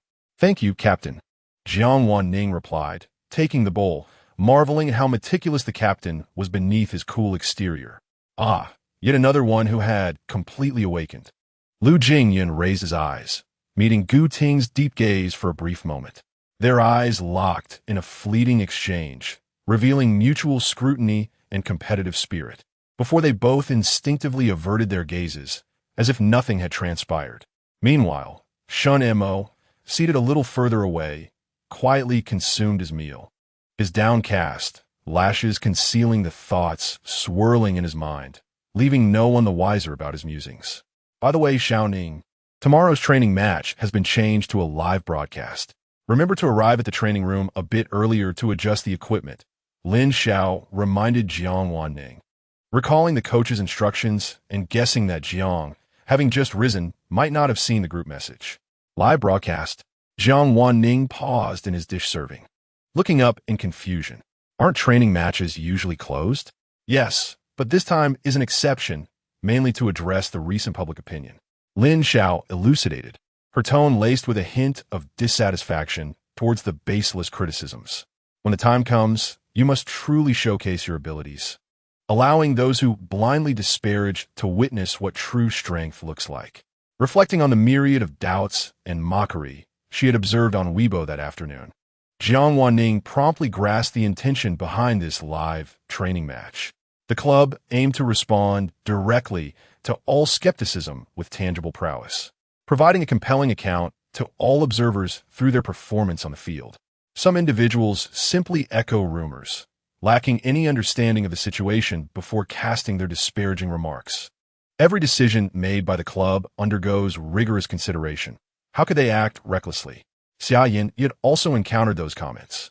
Inundated with accusations labeling Jiang Wan Ning as a mere beneficiary of connections, a hindrance to the team, he was infuriated, even resorting to his secondary account to engage in disputes in the comments section, only to find himself at a disadvantage in the argument, leaving him increasingly frustrated with each passing thought. Typically, personnel adjustments would not incite such widespread controversy. The team had previously welcomed formidable talents without incident. Lu Jingyan, arms crossed, elegantly leaned against the chair's back, his expression turning serious. The current sentiment felt somewhat off, as if someone were deliberately orchestrating a narrative to amplify the negative discourse. Which team would stoop so low as to engage in such petty maneuvers? Lin Xiao, straightforward in nature, could not fathom who would undertake such actions. It may not necessarily be the work of rival teams. Gu Ting, well-versed in corporate affairs and attuned to shifts in public sentiment and commercial strategies, remarked gravely, sometimes the issue may lie internally or stem from other interested parties. Lu Jingyan instantly comprehended the implications of his words, his brows furrowing in response. He set down his chopsticks and retrieved his phone. I shall call Xieshu to inquire about the situation. With that, he rose and departed towards the balcony.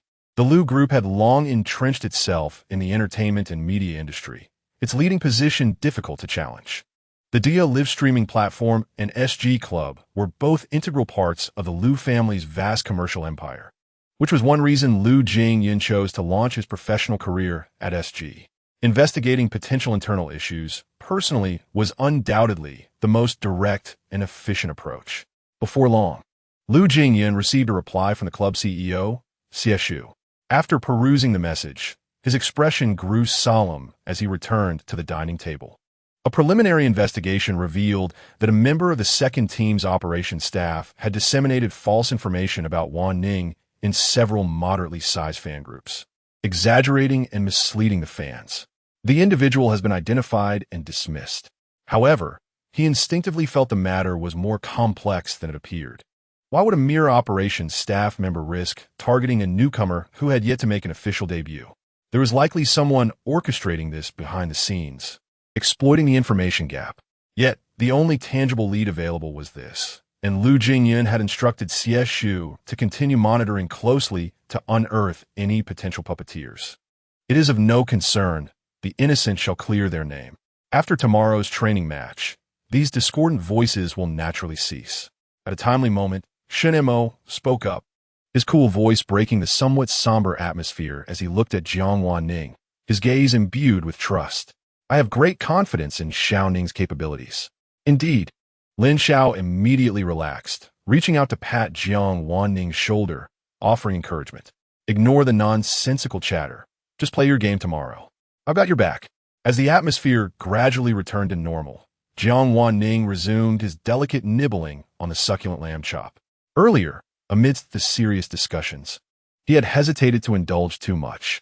However, deep within, as he listened to the analyses, a vague suspicion began to form. Once Lu Jingyan mentioned the keyword second team, he felt almost certain who else, besides the seemingly pure yet cunning Bai Cheng, would be so keenly interested in his arrival and so eager to assert dominance? It appeared that this black-hearted protagonist had finally grown impatient and was ready to make a move. While savoring the delectable lamb, Jiang Wan Ning pondered idly about the upcoming training match. He couldn't help but wonder how much chaos Bai Cheng, now without the unwavering support and blind protection of the original protagonists, could stir up all on his own. He found himself somewhat looking forward to the training match the next day. After all, silencing the opponent through skill was the most gratifying form of retribution. Chapter 14. The beloved of the esports team. The following day, at 6:50, the SG Club's official livestream had yet to illuminate the screen. Yet the number of online viewers soared rapidly.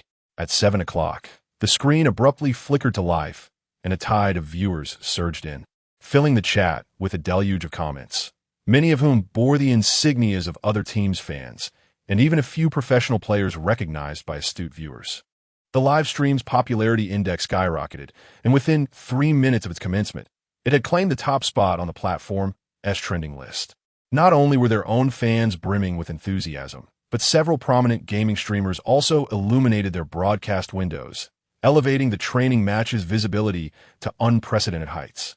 The immense traffic even caused slight lags and audiovisual delays in the live stream. In the high-definition broadcast, the SG Team's training room was brightly lit, yet the atmosphere felt somewhat tense. The 5 team members donned heavy, noise-canceling headphones, deeply ensconced in their gaming chairs, each engaged in their final adjustments. Coach Xiao Suyang, clad in a dark team uniform and holding a glowing iPad, stood between the jungler Gu Ting and the marksman Shen Mo, occasionally glancing down at the data with a furrowed brow.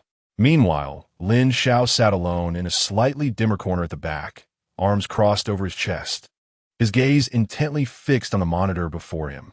As the camera swept over the support position, capturing Jiang Wan Ning's serene profile, the tone of the live chat abruptly shifted, inundated with waves of skepticism. What is going on? A newcomer is starting in the training match? Where's Star? Why isn't Star playing? Has he been sidelined by a rookie? They're up against we. Is it wise to let a newcomer take the reins in such a crucial training match? Is SG being overly presumptuous? I don't understand. Who is this newcomer? I've never heard of him before. The noise-canceling headphones isolated SG members from the external clamor, leaving them oblivious to the tumult of the chat. Before their eyes, the screen transitioned into the custom room designated for the match. Xiao Suyang glanced at the OK message sent by Wii coach Zhang Su on WeChat, then looked up at his team, stating, "We is ready. Let us enter the room now." Due to the nature of the public live broadcast, both teams tacitly maintained silence, refraining from any communication on the screen, treating this training match as a formal competition. At precisely 7 o'clock, the match commenced, with the big screen transitioning to the game's band pick interface. Xiao Shuyong immediately entered the zone, resting one hand on Gu Ting's chairback, leaning in closer to the players to swiftly strategize. The first ban was directed at Guan Yu. His tone was decisive as he targeted the renowned hero of WE side lane, Lai Yong.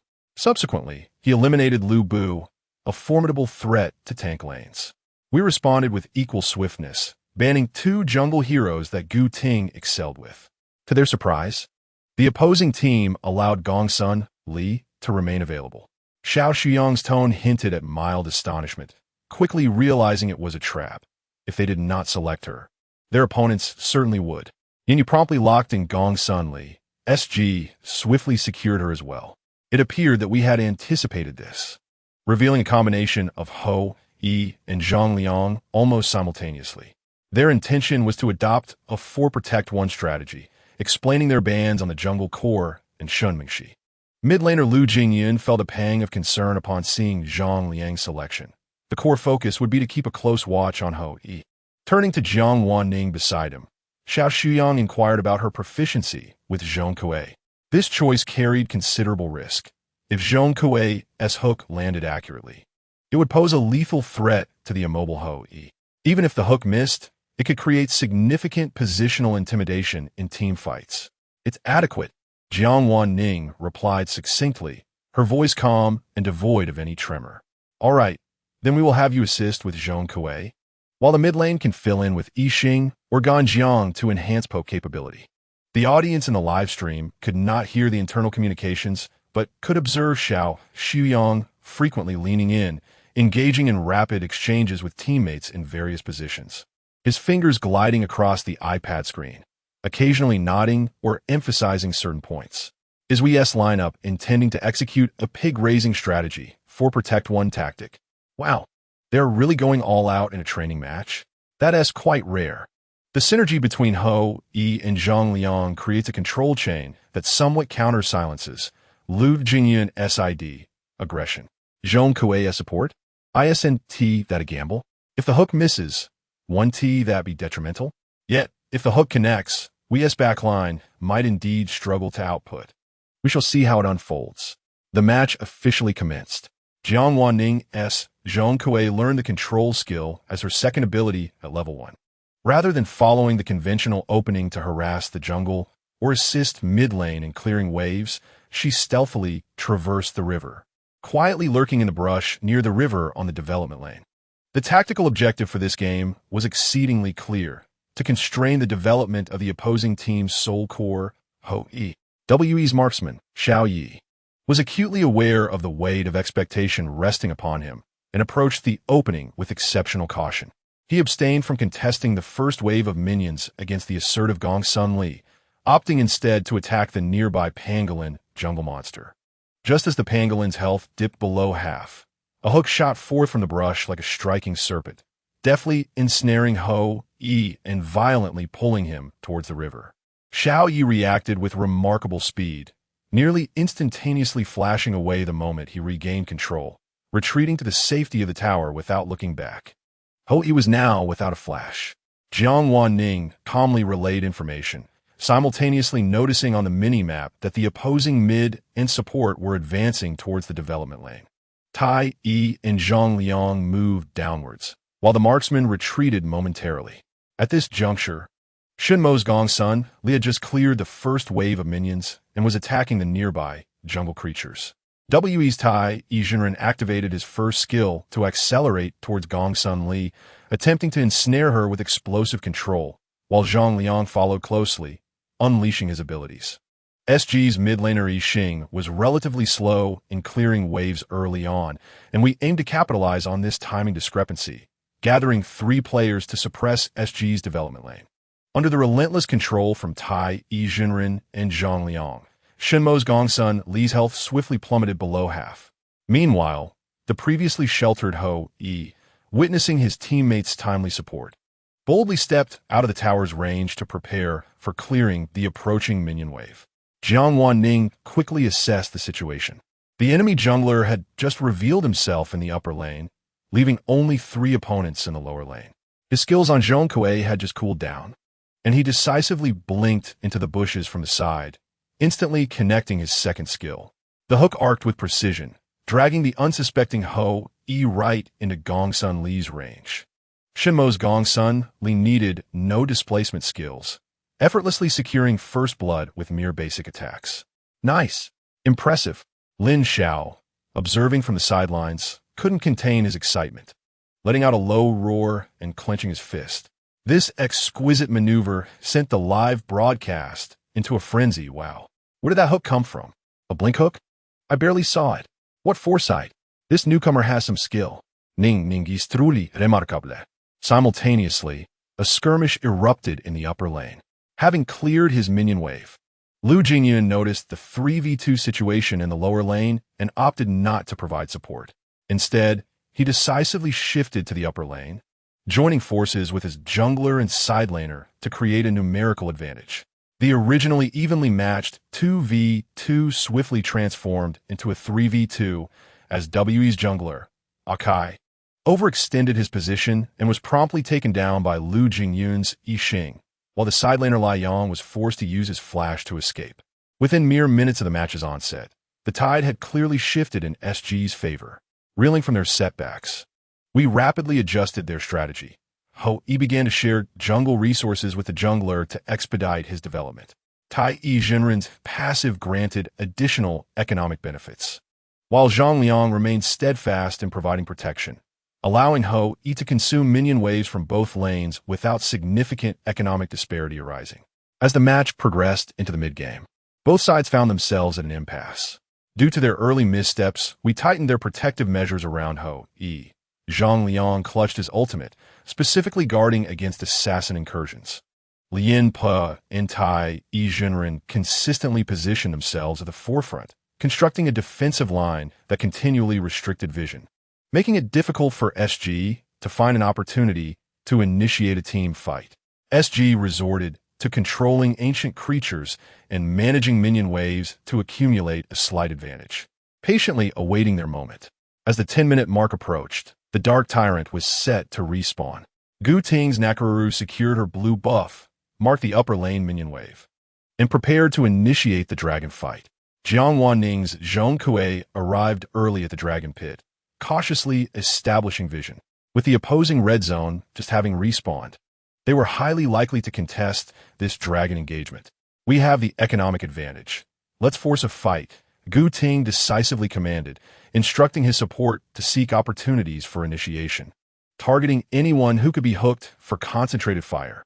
The minion waves are about to converge in the mid lane, while the Dark Tyrant stirs restlessly in the dragon pit, filling the air with a palpable tension before the decisive battle. At that moment, as WeS front line pushes forward to establish vision, Jiang Wan Ning's Zhong Kuei seizes a fleeting opportunity, delivering a precise hook that pierces through the crowd and catches the slightly overzealous Zhang Liang. Zhang Liang, he can be eliminated. The instant the words leave his lips, Gu Ting's Nakalu Lu descends from above, and Lu Jingyun's Yixing lays down the chessboard, unleashing a torrent of firepower upon Zhang Liang. He is unable to activate his ultimate and is swiftly annihilated. However, WE's counterattack is equally swift. Without Zhang Liang's protection, the Ho Yi, under the guard of Tai Yi Jinren, unleashes a rain of arrows upon the retreating Zhong Kuei, who despite his best efforts to withdraw, ultimately succumbs to Ho Yi's overwhelming damage. The opposing support has fallen. They can strike. The Wii members attempt to capitalize on the momentum. Yet, the tide of battle does not unfold as they anticipated.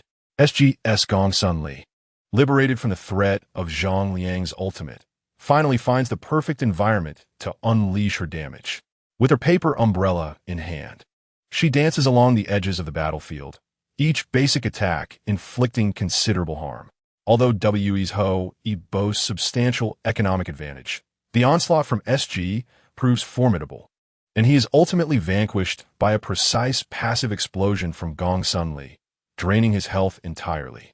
With the core damage dealer fallen, WE's formation collapses in an instant.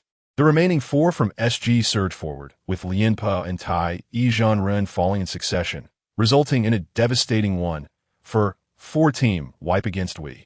Splendid.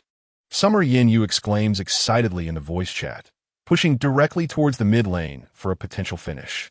The first game concludes rapidly at the 12-minute mark. WE's coach, Zhang Su, steps forward, patting each player's shoulder. Despite the loss, his expression betrays little disappointment, instead reflecting a hint of satisfaction. Compared to the chaotic and disjointed communication during the Summer League, this iteration of We has demonstrated marked improvement in their ability to adapt and collaborate as a team, even in adverse situations.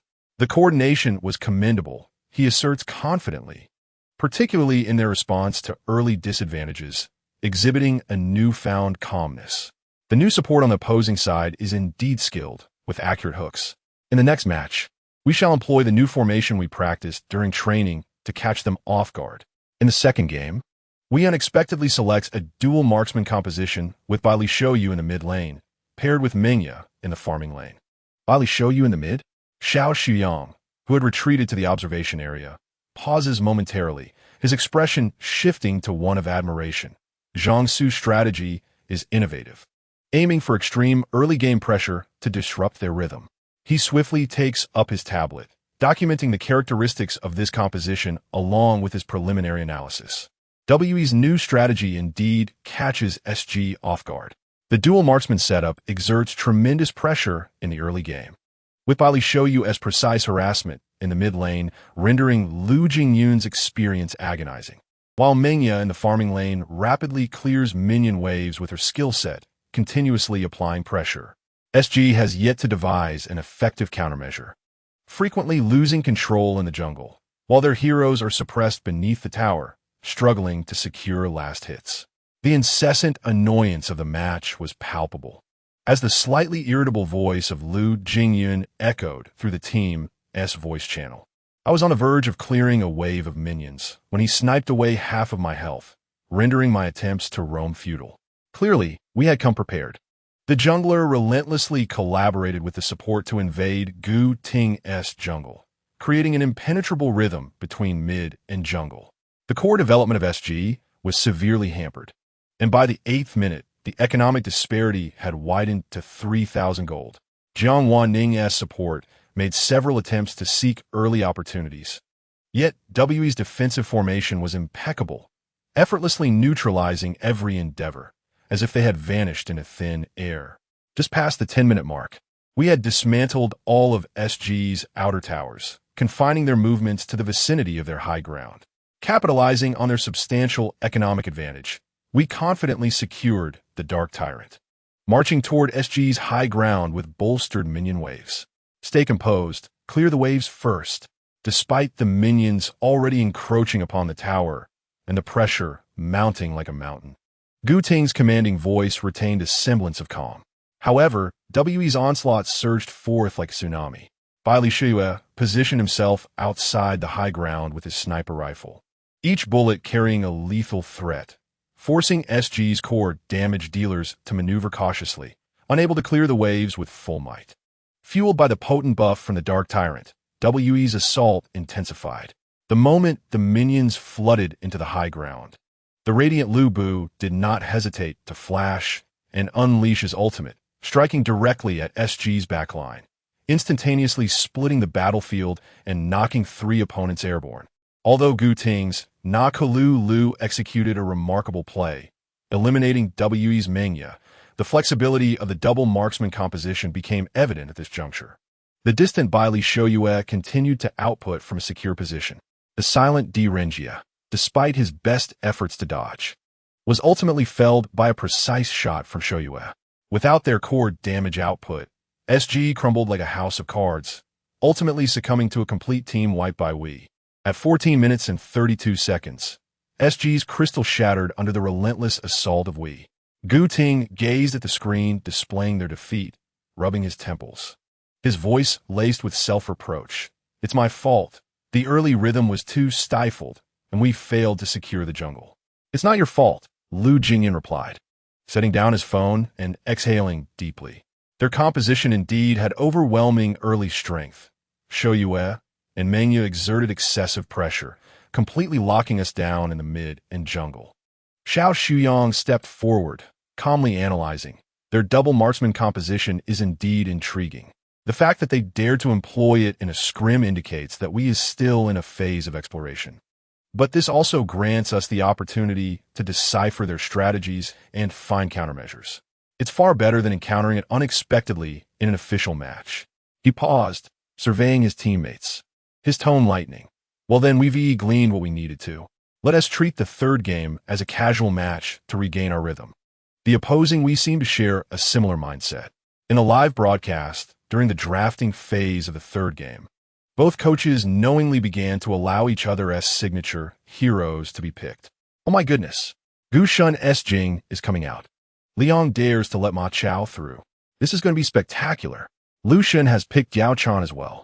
An all-star lineup, I'm overwhelmed. Jing Yao versus Ma Chao and Sun Bin.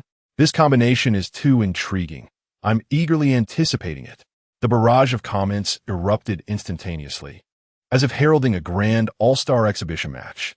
Both teams commenced with a tacit understanding, opting for a period of peaceful development, with occasional skirmishes primarily revolving around skill exchanges and tentative probing, showcasing the pinnacle of individual finesse. Gu Ting's hero, Jing, navigated the jungle with grace, his skill combos flowing seamlessly. Meanwhile, Liang's Ma Chao unleashed his spear with the ferocity of a dragon, his swift movements exuding unparalleled power. Jiang Wan Ning support Yao provided timely shields, expertly intercepting crucial crowd control abilities, her timing impeccable. The synergy of Wei Sun Bin and Ma Chao was equally fluid, leveraging acceleration effects to frequently rotate and create engaging plays. Midway through the match, both sides executed a harmonious 5v5 team fight at the Dragon Pit, where an array of spectacular maneuvers unfolded. Although the encounter concluded in a 3-4-3 stalemate, each breathtaking moment sent waves of gifs flooding the live stream. Ultimately, amidst a lighthearted and jubilant atmosphere, SG emerged slightly victorious, demolishing We's crystal. Gu Shun, is this the dominance of a champion jungler? Absolutely magnificent. Liang's Ma Chao remains incredibly impressive, every strike lethal. I apologize for doubting SG's newcomers. Yao's attention to detail is impeccable. Those shields were crucial. I'm in love. If practice matches are this thrilling, I can hardly wait for the winter tournament. Everyone rally.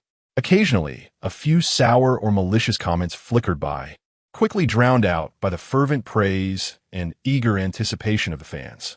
Before his computer screen, Bai Chengyi fixated on the post-match statistics, watching as his critical comments sank like stones cast into the ocean, failing to create even the slightest ripple, obliterated by the tidal wave of positive feedback. The cold glow of the screen illuminated his face, slightly contorted by jealousy. Were these fans blind? He nearly ground his teeth in frustration, an uncontrollable tide of resentment swelling within. Jiang Wan Ning's performance. Had he been in his place, he could have done the same. Why was it him? Surely, I am the one who should stand shoulder to shoulder with Gu Shun. Just the day before, they were questioning him, and now they were swayed by such a trivial display? A bunch of fickle, unprincipled turncoats. Bai Chengyi glared at the screen, where SG team members laughed and chatted effortlessly post-match, a malicious smirk slowly curling his lips. Since his overt criticisms had failed to stir any waves, he saw fit to adopt a more covert and insidious approach. He exited the live stream, expertly cleared his browser history, and then navigated to an anonymous esports forum renowned for gossip and leaks. His fingertips danced swiftly across the mechanical keyboard, producing a crisp, clicking sound. In no time, a seemingly rational discussion thread, laced with malice, quietly emerged on the forum's front page. Rational observations. Has anyone scrutinized SG's new support? Is their integration speed and resource allocation not a bit excessive? The content of the post is shrouded in ambiguity, yet it subtly lays down guiding hooks. It is said that management has ensured his presence, with all promotional resources skewed in his favor. A promising candidate for the support role has been displaced after only a few practice matches, and his uncanny synergy with the team, particularly the core members, raises no suspicions. Is it sheer talent, or are there hidden agendas at play? He requires no concrete evidence. Merely planting seeds of doubt in fertile ground for rumors will suffice, as others will nurture these suspicions, allowing the vines of distrust to flourish quietly. With the post successfully sent, Bai Chung leisurely refreshed the page, observing various comments below that echoed similar whispers he had heard, speculating on how things seemed to be moving a bit too quickly. A distorted smile of satisfaction finally crept upon his lips. But this was only the beginning. He promptly entered several active esports fan groups, switching to a prepared account disguised as an ordinary fan, and casually remarked, "Don't you think the new support has had an unusually good stroke of luck? Arriving and immediately latching onto the team's biggest asset, garnering all the attention and topic of discussion. Indeed, previously unknown." He suddenly parachuted in as a starter. Those in the esports community understand how murky it can be. Having accomplished this, he leaned back into his chair, the cold glow of the computer screen becoming the sole source of light in the room, illuminating half of his face shrouded in shadow. He envisioned the dark speculations silently spreading across the internet, seeping through like venom. If he could not secure the position, then neither should others sit comfortably.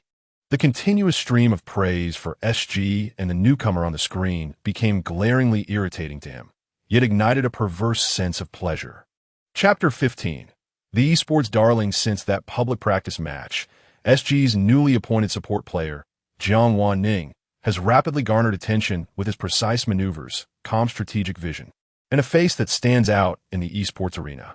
This attention is most directly reflected in the soaring popularity of his personal livestream. Previously, having an online audience of tens of thousands was commendable, but now, the real-time viewer count often effortlessly surpasses several 100,000, continuing to grow steadily. The influx of viewers has diverse intentions.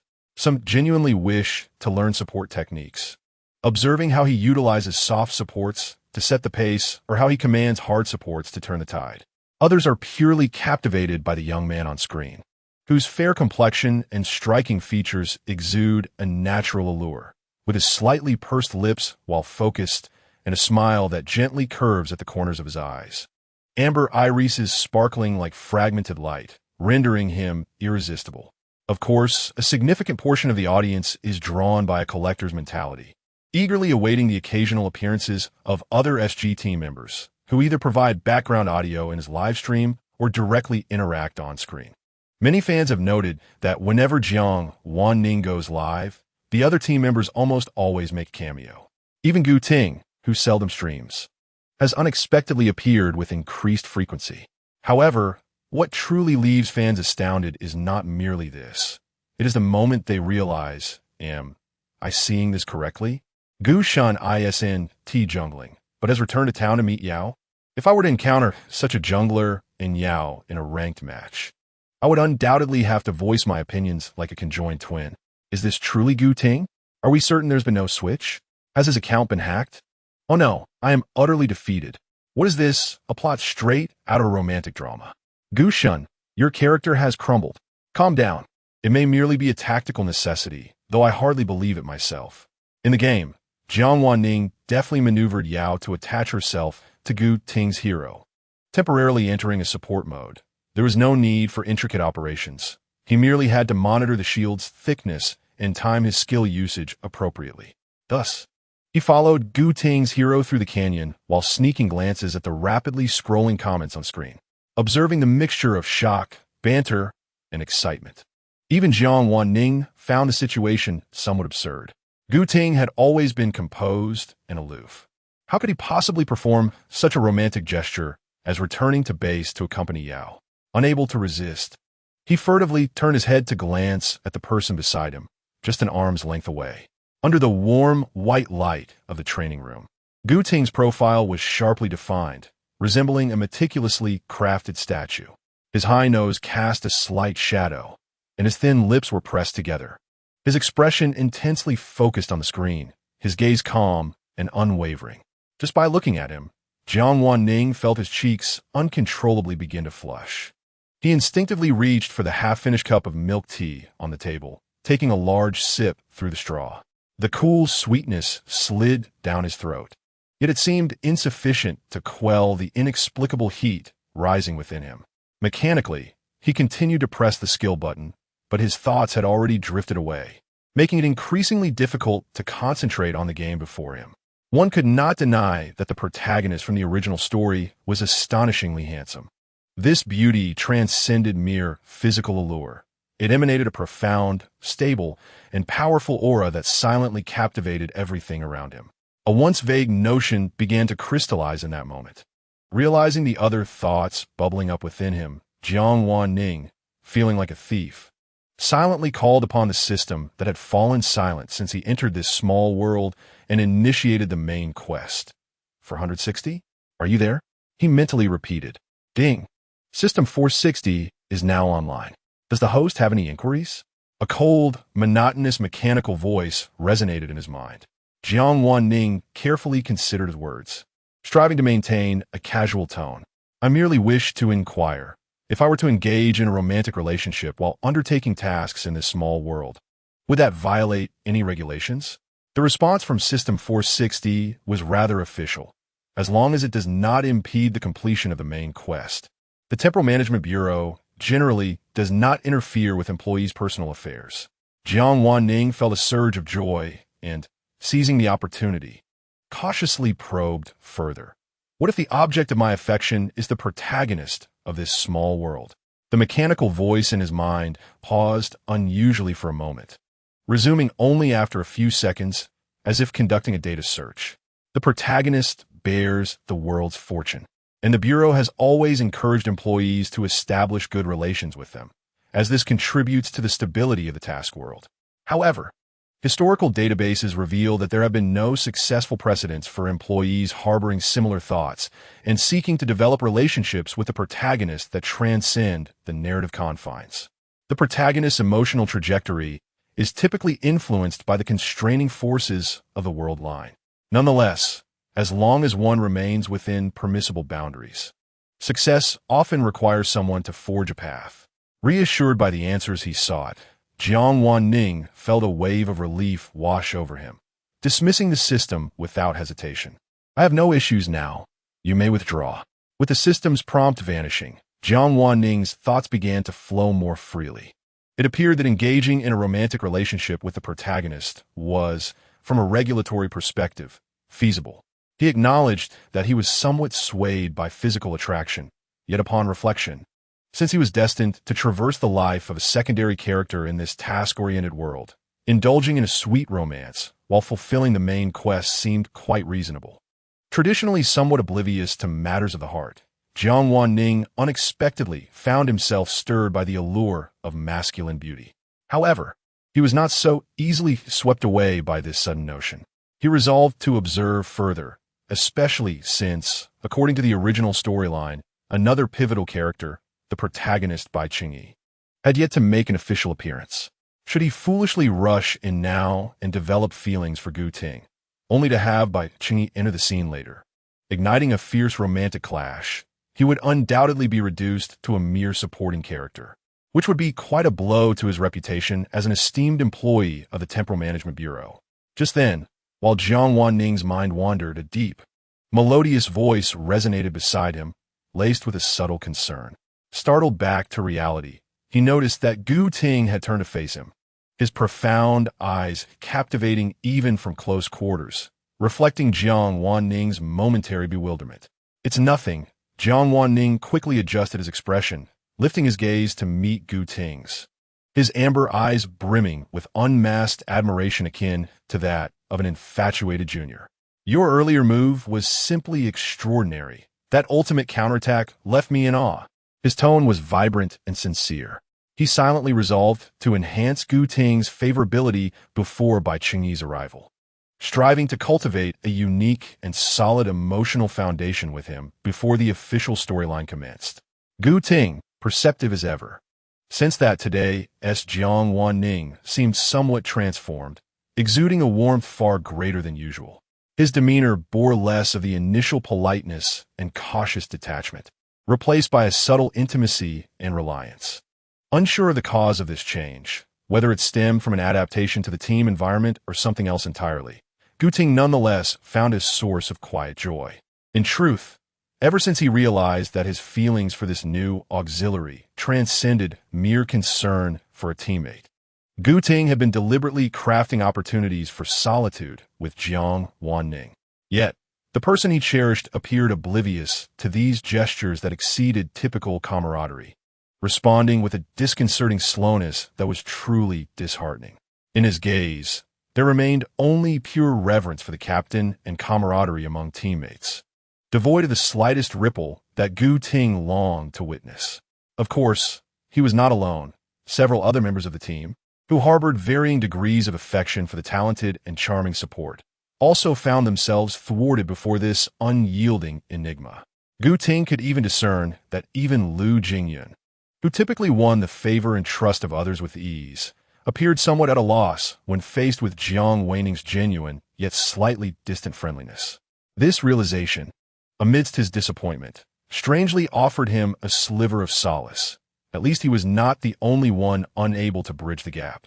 Today, however, Jiang Wan Ning's unexpected warmth, laced with a hint of initiative, struck him like a stone cast into a tranquil lake, sending ripples across the depths of his heart.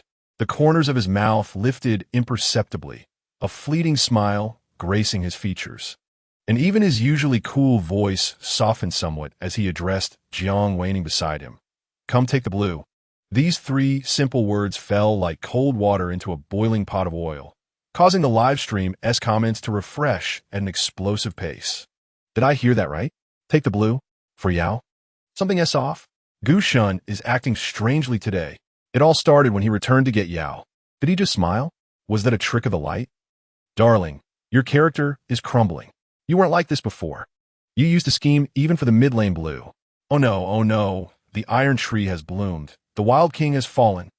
These two look good together. I can't help but ship them. Hey, don't mess with the pairings. Focus on the gameplay, alright? This is an esports live stream. Exactly. Why all the nonsense when watching a game? Keep Gu Shun to ourselves. Fans, take a breather. The main character is practically shoving sweets in your mouth. And you still refuse to indulge? In an instant, the loyal fans held their ground. The shippers fervently indulged in their sweetness, while the pure esports enthusiasts called for a focus on the game itself, igniting a lively debate in the comments. However, since Jiang Wan Ning had switched to a new contract, the moderators in the live stream had become significantly more efficient, swiftly silencing any malicious provocations or personal attacks the moment they surfaced. The two players, engrossed in their game, paid little heed to the commotion in the comments, as they executed a seamless jungle support synergy, successfully eliminating the opponent's core damage dealer and taking down the mid-lane tower. The comments section gradually returned to harmony, filled with praise for their synergy and remarkable plays. Yet about an hour and a half into the live stream, a sudden flurry of footsteps and shouts broke the tranquility of the training room. Xia Yinyu's voice, tinged with evident panic and anger, echoed from the second floor dormitory down to the first. Ning, Captain. Before the words could settle, the door to the training room was thrust open with force. Xia Yinyu appeared as if he had just rolled out of bed, his hair tousled and his team jacket hastily put on, wearing only a loose t-shirt. His face flushed, breath quickening, and gripping his phone tightly. He burst in and immediately spotted Gu Ting and Jiang Wan Ning seated side by side, both wearing headphones. He halted abruptly, his expression filled with urgency and unuttered words. Waving his phone vigorously, he silently emphasized with his lips, "Something has happened." Gu Ting's heart sank. Although Xia Yanyu was lively and unrestrained, he was not one to act without reason. The fact that he would so recklessly interrupt a live broadcast indicated that an event of grave significance had transpired.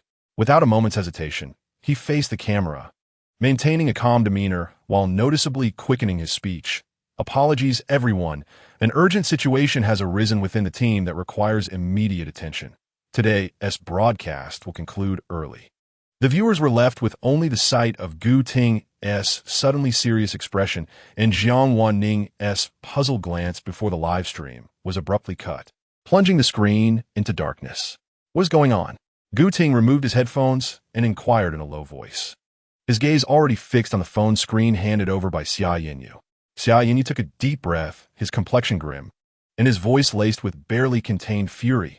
Captain Ning, I just woke up and was browsing the forum, and I came across a post slandering Ning. It claims he entered the club through improper relations with the management, and the remarks in the post are utterly disgraceful. The thread has surged to the top of the forum, garnering thousands of replies, and it will likely soon be circulated on Weibo and other platforms. As he spoke, he thrust the phone into Gu Ting's hands. Gu Ting accepted it and began to read rapidly yet meticulously. The more he delved into the post, the tighter his brows knitted and his gaze grew colder.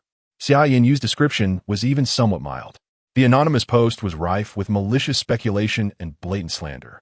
Some vehemently asserted that Jiang Wan Ning was a relative of a high-ranking official, claiming he joined SG merely for a fleeting experience, while others, more vicious in their comments, insinuated that he had risen to prominence through his looks and illicit means, usurping the position of a capable substitute.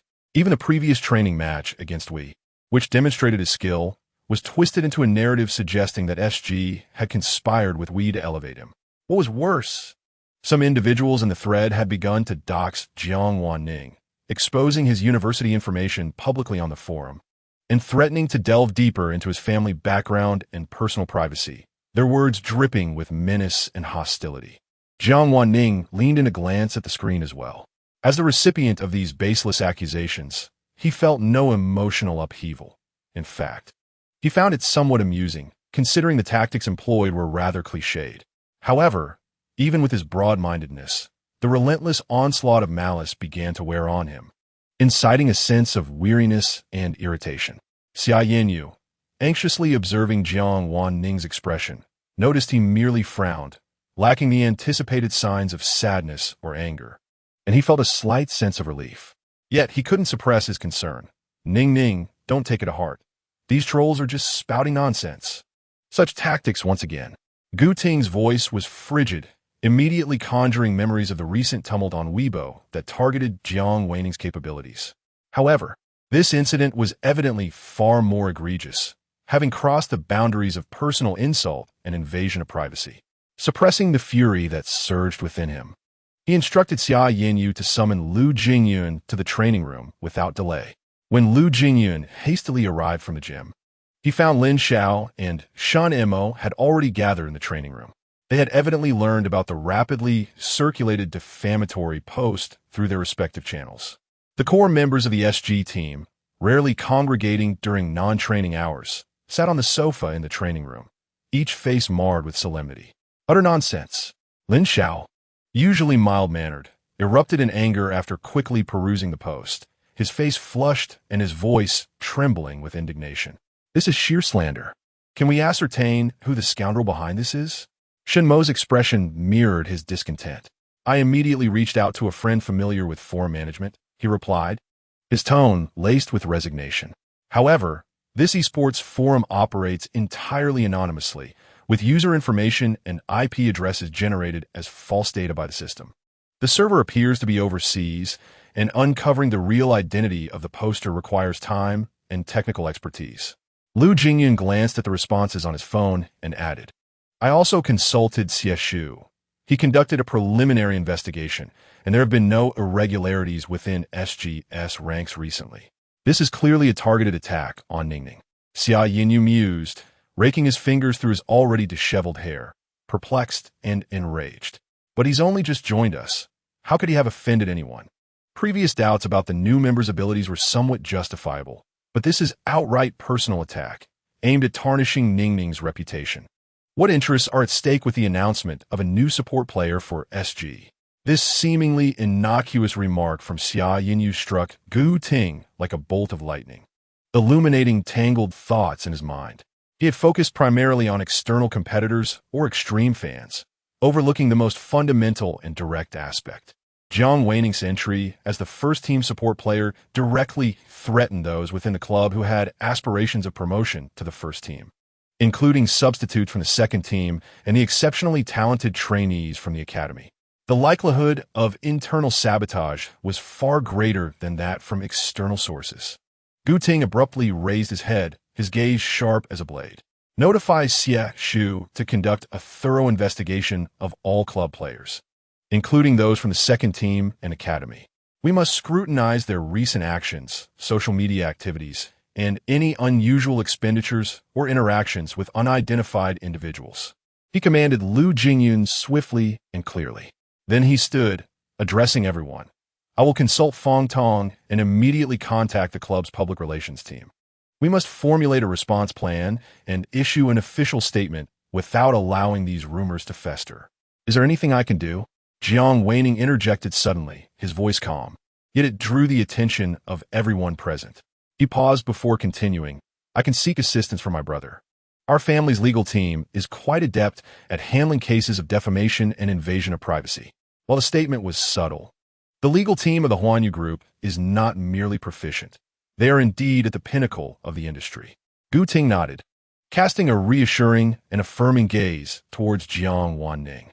All right, Wan Ning, you may reach out and see if you can obtain legal support, which would be ideal. Additionally, during the subsequent public relations process, you may need to cooperate by providing some necessary personal information for clarification announcements. I will urge my friend again to see if we can uncover some leads through technical means, Shinamo added. Lin Xiao had already picked up his phone, his fingers flying across the screen as he promptly posted a rebuttal on Weibo against the defamatory post. SG star. Utter nonsense. Ning is a teammate we selected based on merit. Both his skills and character are impeccable. May the slanderer spend the New Year's Eve alone. Typically easygoing, he was genuinely incensed this time. Xia Yanyu initially considered leveraging his connections to apply pressure, but upon recalling the potentially ruthless approach his mother might take upon learning of this matter, he silently abandoned the thought. He feared to cause unnecessary trouble for Ning Ning, so instead, he immersed himself in the comment section, engaging in a keyboard battle with the trolls and bots using a secondary account. Jiang Wan Ning moved to a quiet corner, opened WeChat on his phone, and found the conversation window marked as Brother, which had remained inactive for quite some time. He hesitated for a moment, organized his thoughts, and sent a message. Ning, brother, are you busy right now? After sending the message, he waited anxiously.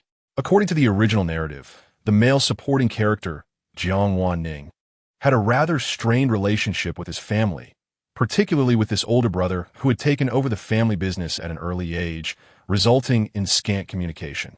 He was uncertain whether his busy brother would pay attention to this minor issue. However, to his surprise, the conversation window almost immediately showed that the other party was typing, and moments later, a reply appeared. Wan Feng, not busy. What is the matter? Succinct, as was his brother's customary style. Jiang Wan Ning took a deep breath. Having initiated the conversation, he endeavored to narrate the entire situation clearly and objectively, including the main defamatory content of the post, the current dissemination status, and the countermeasures the club was preparing to take. Once again, the conversation window indicated that the other party was typing, this time for a slightly longer duration. Just as Jiang Wan Ning felt a twinge of anxiety, the reply arrived. Wan Feng understood. Someone from the company's legal department will contact you shortly. Communicate directly with them regarding what you need. Wan Feng. Next time, inform the family before making decisions. It's quite inappropriate to run off and become an esports player without a word. His tone retained its customary sternness, with a hint of barely perceptible reproach. Yet as Jiang Wan Ning gazed at the screen, he found himself momentarily taken aback. He reread the second message twice, suddenly perceiving that this brother did not seem as entirely indifferent and unapproachable as depicted in the original text. Though the language may still appear somewhat rigid, it is not difficult to discern the underlying concern that remains unspoken. Otherwise, how could he have mobilized the most vital legal resources of the group the moment he received his plea for assistance? After all, the legal team of Huanyu Group is among the foremost in the industry, a true paragon of excellence, not to be summoned for trivial matters. He obediently replied, "Thank you, brother. I understand." Once they departed from the training room, the members of the SG team, along with the club's operational staff, immediately plunged into a rigorous response to the malicious rumor incident. Gu Ting and Fong Tong finalized the statement overnight. Lu Jingyun coordinated an internal investigation. Shen Mo continued to track online leads. Lin Xiao and Xia Yinyu worked to stabilize fan sentiments on social media, conveying positive messages. While Jiang Wan Ning engaged in detailed discussions with the chief lawyer of Huanyu Group's legal department. Through efficient communication and close collaboration, within less than 24 hours of the emergence of the defamatory posts, SG Club released a meticulously crafted and well-evidenced official statement across major social platforms. The statement thoroughly elucidated how Jiang Wan Ning had been selected for SG's first team through a legitimate trial process, showcasing his exceptional skills with highlights from recent training matches and select internal evaluation data. His reaction speed, contribution to the team, and average key control all ranked among the top within the team, effectively countering the slander with irrefutable statistics. Simultaneously, Huanyu Group's official Weibo account retweeted SG's announcement, accompanied by a solemn statement. Mr. Jiang Wan Ning is the son of Mr. Guizheng, chairman of Huanyu Group. The online claims of inappropriate relationships and insinuations of favoritism are malicious fabrications that severely tarnish the reputation of Mr. Jiang Wan Ning and our group. The group has completed the collection of evidence and will pursue all legal avenues to hold the purveyors and disseminators of these rumors accountable, showing no leniency. This significant blow completely shifted the tide of public opinion. The topics of SG's official announcement, Huanyu Group statement, and Jiang Wan Ning, the young scion of Huanyu, swiftly ascended to the forefront of trending discussions. The comments section erupted. I thought it was a story of an underdog rising. But it turns out it's the young master experiencing life. The rumor mongers must be dumbfounded now. Does it hurt their pride? With that kind of background, does he need to rely on improper relationships? Wait, so if he doesn't perform well, he just goes home to inherit a billion-dollar fortune? Suddenly. That sounds like immense pressure. Not really. Data does not lie. With that reaction time and awareness, you call this favoritism? This is clearly a genius support player. Where are those accounts that were exuberantly spreading false information? Come and receive Huanyu's lawyer's letter. How delightful. Haha, this plot twist is too satisfying. I support the young master using legal means to defend his rights. The shadow of the defamatory posts was rapidly and thoroughly dispelled in the face of undeniable strength and evidence. This sudden upheaval instead propelled Jiang Wan Ning's popularity and support to unprecedented heights. Chapter 16. The beloved of the esports team since the Black Post incident was swiftly quelled by the thunderous joint statement. Jiang Wan Ning's life quickly returned to a focus on training and competition. The clamor of the online realm gradually subsided, giving way to an increasingly robust acknowledgement of his prowess, alongside a subtle shift in the atmosphere within the team. The investigation into the anonymous poster by Shen Mo did not cease with the resolution of the incident. In conjunction with an internal review by the club's upper management, the clues ultimately pointed unmistakably to a seasoned support player from the second team, Li Yuan. In the high-level office of SG Club's headquarters, the atmosphere was tense. Lu Jingyun sat comfortably on a spacious leather sofa, his long fingers interlaced upon his knee, while his gaze remained as tranquil as a deep pool, fixated on Li Yuan, who stood awkwardly yet feigned composure at the desk. Why did you do this? Lu Jingyun's voice bore little emotion, yet it emanated an invisible pressure. Li Yuan tugged at the corner of his mouth, a trace of nonchalance, even a hint of reckless defiance flickering across his handsome face. What is there to question? That Jiang Wan Ning descended upon us, seizing my opportunity to start. If I don't take action against him, then who? His words were delivered with a sense of righteous indignation, as if this were a justified act of retribution. Gu Ting, who had been gazing out at the city skyline from the floor-to-ceiling windows, turned at the sound of Li Yuan's voice. The twilight glow silhouetted his tall figure, and his cold gaze fell upon Li Yuan with palpable weight, his voice low and clear, each word like an ice shard striking the ground. Even without Jiang Wan Ning, with your skill and mentality, you would still not qualify for the first team. Would you like me to present the coaching staff's evaluation report to you? This statement struck like a precise dagger, shattering the facade of calm that Li Yuan had desperately maintained. The smile faded from his face, replaced by a shadow of resentment. Though he had been thrust into this predicament by Bai Chengyi, Gu Ting's unrelenting assessment pierced his innermost feelings of inadequacy and bitterness. He cursed Bai Chunyi internally. Had it not been for that seemingly innocent individual seizing upon his momentary lapse in judgment, where he had privately engaged in petty gambling and attempted to manipulate the outcome of an inconsequential practice match, how could he have fallen to such depths? Engaging in defamation and spreading rumors about teammates, while reprehensible, would likely result in mere expulsion from the club, allowing him to perhaps scrape by on his past reputation and skills on a streaming platform. However, should the gambling incident come to light, he would face permanent exclusion from the league, irrevocably shattering his career and potentially facing severe legal repercussions. This heavy, dark burden was one he could not escape. Whatever. Li Yuan scoffed, his tone rife with irritation and self-mockery. I can't stay in this club any longer. Do as you wish. The termination agreement will be sent to you shortly, Gu Ting stated, no longer looking at him, his tone indifferent as he pronounced the final verdict. Li Yuan did not respond further, seemingly unable to endure another moment. He turned and forcefully pushed open the heavy wooden door of the office, slamming it shut behind him in an act of frustration. Just a few steps away, he spotted several young players from the second team, with whom he had previously maintained a decent rapport, waiting anxiously in the corridor, their expressions laden with concern. Among them, Bai Chunyi blended into the crowd, feigning a facade of sympathy and sorrow. How repugnant! Li Yuan scoffed inwardly. The White Lotus was as skilled as ever in her performance, merely fearful that he might expose her sordid affairs if he found himself cornered.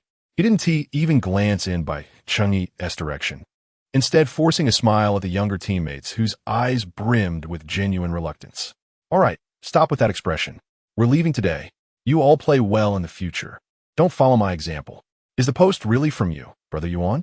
A 17-year-old mid-laner from the second team, still clinging to hope, asked quietly.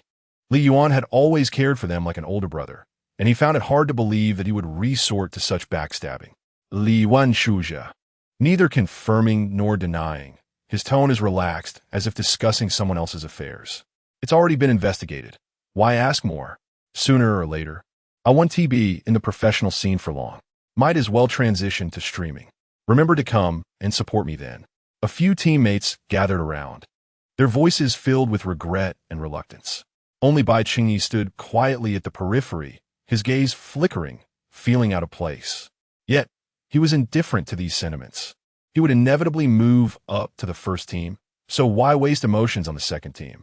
With Li Yuan, this potential threat, out of the way, his path would be much smoother. Li Yuan bore all the burdens, and Bai Chunyi secretly breathed a sigh of relief.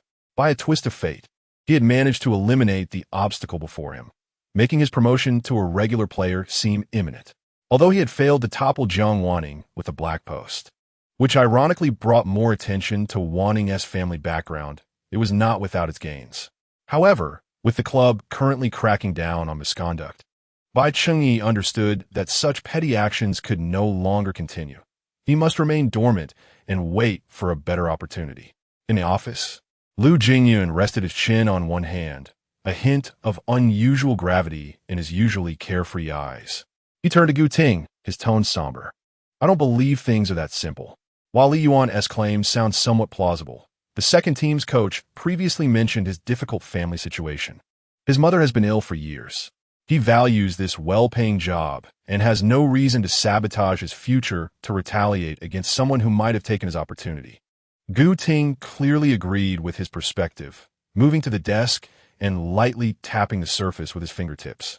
Since he was willing to shoulder all the blame alone, it indicated that someone behind him must hold a more damning secret. The second team coach should keep a close eye on other players, especially those who had close contact with Li Yuan. Just as they finished their discussion and stepped out, they were met by a slender youth in second team attire, seemingly waiting at the door for some time. The boy lifted his face, revealing a pale, delicate visage, with an air of fragility about him. His eyes sparkled with a hint of moisture, evoking a sense of pity. When he spoke, his voice carried a slight stutter and concern. Good day, Coach Gu, God Lu. I am Bai Chunyi, the substitute support for the second team. Is it true that Brother Yuan is really leaving? Is there some misunderstanding? Lu Jingyun narrowed his eyes slightly. assessing the carefully crafted image of vulnerability before him, a faint, almost imperceptible smirk tugging at the corners of his lips. This method, within the circles he has encountered, is hardly ingenious. Gu Ting lowered his gaze, his eyes coldly sweeping over by Chang'e, his tone devoid of any discernible emotion. The club will not retain a player with ulterior motives who seeks to undermine their teammates. With that, he ignored the other's suddenly tearful expression, as if grievously wronged, and strode past him towards the elevator. Lu Jingyun quickly followed, deliberately prolonging his tone in jest as the elevator doors closed. "Captain, you truly lack compassion. That child looks so pitiful with red-rimmed eyes, yet you remain so frigid, not even fearing to frighten him. A player's focus should be on improving performance." Gu Ting responded coolly, a hint of barely perceptible annoyance in his voice, showing little desire to continue the conversation. Lu Jingyun chuckled softly, choosing not to elaborate further. Both he and Gu Ting hail from prominent families, having witnessed the myriad of human emotions and the intrigues of life from a young age. Bai Chengyi's eagerness to ascend the ranks and trample others to elevate himself was glaringly transparent to them, the feigned innocence and timidity barely concealing the scheming beneath. Although they had heard rumors of disorganized teams where appearances played a role in advancement, this was Lu Jingyun's first-hand encounter witnessing such machinations within the SG team. Using a teammate's departure to enhance one's presence is a sign that the management and atmosphere of the second team require urgent rectification, Lu Jingyun remarked meaningfully, observing Gu Ting's austere profile reflected in the elevator's mirrored surface. By the time the two returned to the team villa, the lights had begun to twinkle. Upon entering, they were greeted by the lively sounds of clattering pots and pans and laughter emanating from the kitchen. The air was filled with the enticing aroma of delicious dishes, dispelling the heavy atmosphere they had brought back with them. Approaching the kitchen, they found the remaining 4 teammates bustling in the not-so-spacious space. Lin Xiao wore a somewhat comical cartoon apron tied around his waist, wielding a spatula with the air of a master chef.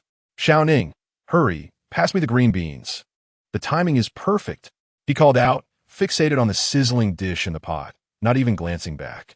At the sink, Jiang Wan Ning was focused on washing vegetables, the clear water cascading over his fair, slender fingers.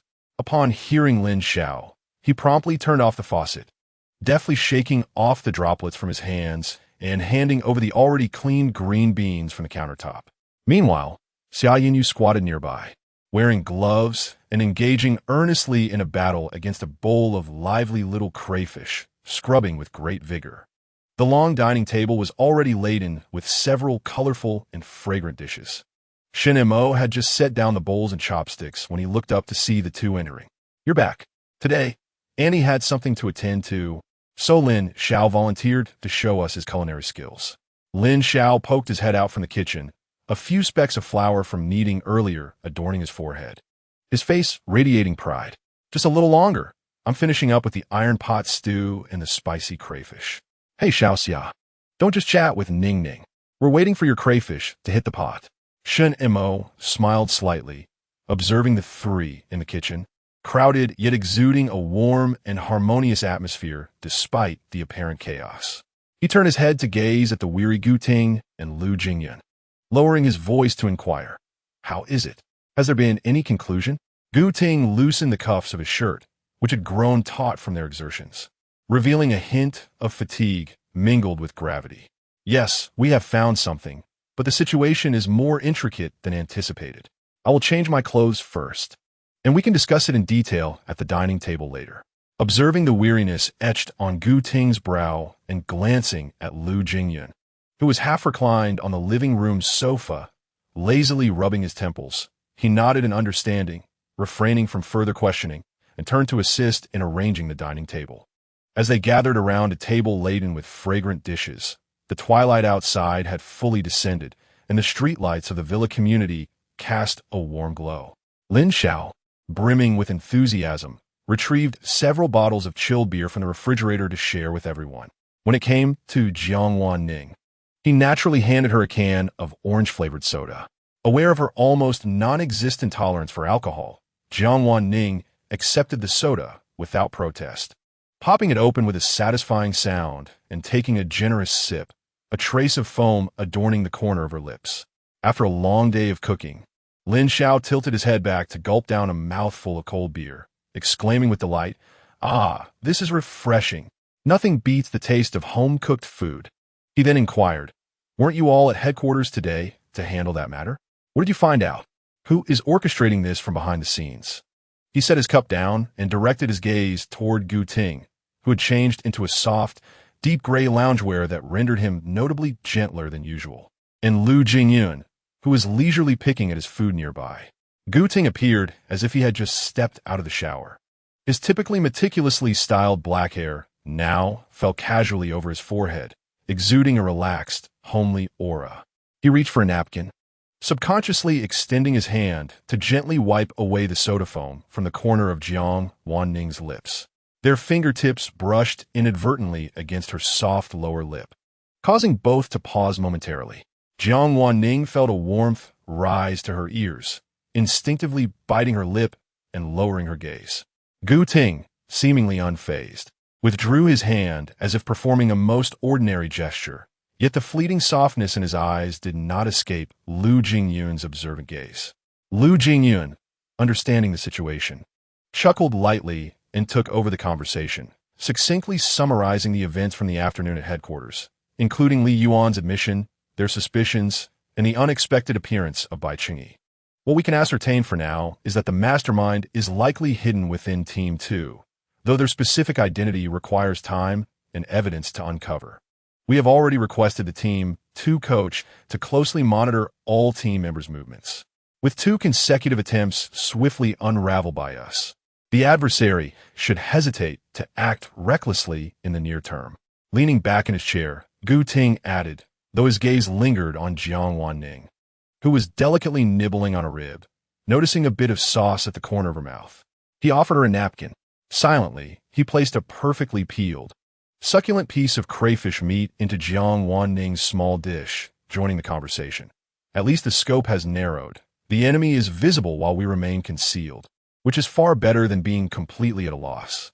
Jiang Wan Ning paused slightly, the rhythm of her rib gnawing faltering. He lowered his gaze to the plate, admiring the flawlessly peeled shrimp, adorned in a striking red and white hue, before turning to the side where Shunimo sat, his expression unperturbed, as if merely engaged in a trivial task. Shinmo's demeanor remained tranquil, even avoiding eye contact, skillfully continuing to peel another shrimp. Yet this silent consideration stirred a warmth within Jiang Wan Ning, accompanied by a tinge of confusion. "Thank you, Shinmo," he murmured softly. "What are you staring at?" "Eat up before it gets cold," Shinmo replied, his tone still neutral but laced with undeniable concern. After discussing serious matters, the atmosphere at the dining table lightened, with everyone sharing amusing anecdotes from training and the latest gossip. Suddenly, Lu Jingyun recalled something, adopting a somewhat teasing tone to entertain the others. "Oh, and there was an interesting incident. When we were leaving, that substitute support from the second team, what's his name, by something, was waiting by the office door. He pretended to be anxiously pleading for his teammate, but he was really just looking for a chance to make an impression on the captain and us. TSK. The second team is certainly brimming with talent." The sarcasm in his words was palpable. Substitute support from the second team? By Jiang Wan Ning's heart skipped. Could it be that the main character, by Cheng Yi, had made an early appearance? He instinctively blurted out, "By Cheng Yi? Lu Jingyun shot him a curious look. "You know him, Xiao Ning?" Jiang Wan Ning suddenly realized he had misspoken, revealing the name. As everyone turned their attention to him, he steadied himself, hastily conjuring a plausible excuse. "Oh no, I just happened to see a post in the club's super topic about his performance in the secondary league. I heard he did quite well." He endeavored to make his tone sound casual. To make it into the SG second team, one certainly needs some fundamental skills. "But that's about it," Lu Jingyun scoffed, his tone dripping with disdain. He seemed more preoccupied with underhanded tactics than with improving skills and team synergy. "Xiao Ning, don't be fooled by the fanfare in those super topic posts. Always look at the essence." Jiang Wan Ning noticed that Gu Ting, sitting nearby, also nodded slightly, a flicker of barely perceptible annoyance crossing his brow, seemingly in agreement with Lu Jingyun's assessment of Bai Chengyi. This piqued Jiang Wan Ning's curiosity. According to the original plot, these two protagonists would at least leave an impression of diligence and potential upon their first encounter with Bai Chengyi, even if they were not immediately captivated. Yet now, they not only held no favorable impressions, but seemed rather wary. Did this imply that the so-called destined attraction was not absolute? Was the course of the world truly malleable? Did he genuinely have the opportunity to cultivate a romantic narrative according to his own wishes? Why does the name Bai Chengyi sound so familiar? I feel like I've heard it somewhere, murmured Xia Yanyu, sitting across from Jiang Wan Ning, furrowing his brow. He tapped his oiled fingers against his head, feeling an odd sense of recognition, yet unable to pinpoint the connection. Ning, ning, ning, ning. Xia Yanyu called out several times, noticing that the person beside him was clearly lost in thought and did not respond. Unable to resist, he gently nudged him with his elbow, wondering what could be so engrossing. I've called you several times. Jiang Wan Ning suddenly snapped back to reality, blinking his eyes to conceal the complex emotions beneath. Huh? What is it, Xia? That Bai Chengyi. Didn't you mention him to me before? I can't quite recall, Xia Yanyu said, straining to remember. Jiang Wan Ning immediately recalled the misunderstanding from their previous movie outing, where he mistakenly thought that Xia Yanyu's online romantic interest was Bai Chengyi. Alarmed, he knew he had to divert the conversation quickly. He laughed awkwardly, attempting to steer the topic away, his tone laced with feigned confusion. Did I? I have no recollection of that. Perhaps you misremembered or saw it somewhere else. Seeing the unwavering certainty on Xia Yanyu's face, which seemed utterly genuine and not at all feigned, Jiang Wan Ning felt a flicker of doubt. Could it be that he had indeed exhausted himself to the point of confusion? He searched his mind for any relevant memories but found none, ultimately suppressing the urge to probe further, mumbling to himself, perhaps. How strange. The atmosphere of the subtly tense dinner finally came to a close. Everyone helped to tidy up the dishes before dispersing. However, Jiang Wan Ning felt a whirl of disquiet in his heart. Seeking solace, he excused himself to enjoy the evening breeze, making his way to the outdoor balcony on the second floor of the villa. The crisp autumn wind carried a slight chill, brushing against his cheeks and alleviating the stuffiness of the indoors and the restlessness within him. Leaning against the cool metal railing, he gazed out at the city's dazzling lights, taking a deep breath to clarify the increasingly tangled thoughts in his mind. Since deciding to explore love in this small world, he had ceased to remain on high alert as he had during his previous missions, focused solely on the main task. Instead, he had genuinely relaxed, beginning to immerse himself in the experiences and nuances of this second life. It was precisely because of this that he gradually began to notice some unusual details he had previously overlooked, such as the conspicuous attention and care from several main characters that transcended the boundaries of mere camaraderie. During live streams, they frequently appeared in his chat, either showering him with expensive gifts or eagerly inviting him to duo queue. In games, they went to great lengths to protect him, offering him buffs, picking him up, and attending to him meticulously, igniting a frenzy in the chat. In their daily interactions, unintentional physical contact increased, shoulder pats, hand brushes, fleeting overlaps of fingertips when passing items, all subtly closing the distance between them. Occasionally, their conversations were laced with hints of ambiguous flirtation, their gazes increasingly deep and focused on him. Jiang Wan Ning was not entirely oblivious. Previously, his mind had instinctively categorized such behaviors as friendship or brotherhood, never considering them in another light. Now, reflecting back, he carefully savored the moments. Aside from Lin Zhao's genuinely pure brotherly affection, it seemed that the others harbored different sentiments. Recalling how Gu Ting and Lu Jingyun had gone out of their way for him today, Xia Yinyu's subtle hints in the private cinema, and just moments ago, Shun Mo's natural act of peeling shrimp at the dinner table, Jiang Wan Ning stared at the night view and let out a soft sigh, a complex blush rising on his fair cheeks. Initially, he merely contemplated that since the rules permitted, he would indulge his own desires and explore a connection with Gu Ting. Yet, inadvertently, it seemed he had entangled himself with all four protagonists. This situation was undeniably chaotic. Just then, The sound of the glass door to the balcony being gently pushed open disrupted his thoughts. Turning around, against the light emanating from the living room, he beheld Gu Ting's tall silhouette entering. The latter casually pressed the switch on the wall, and a soft, warm yellow light flooded the space, dispelling the gloom of the balcony and illuminating Gu Ting's profound features. Why not turn on the lights? What thoughts occupy your mind?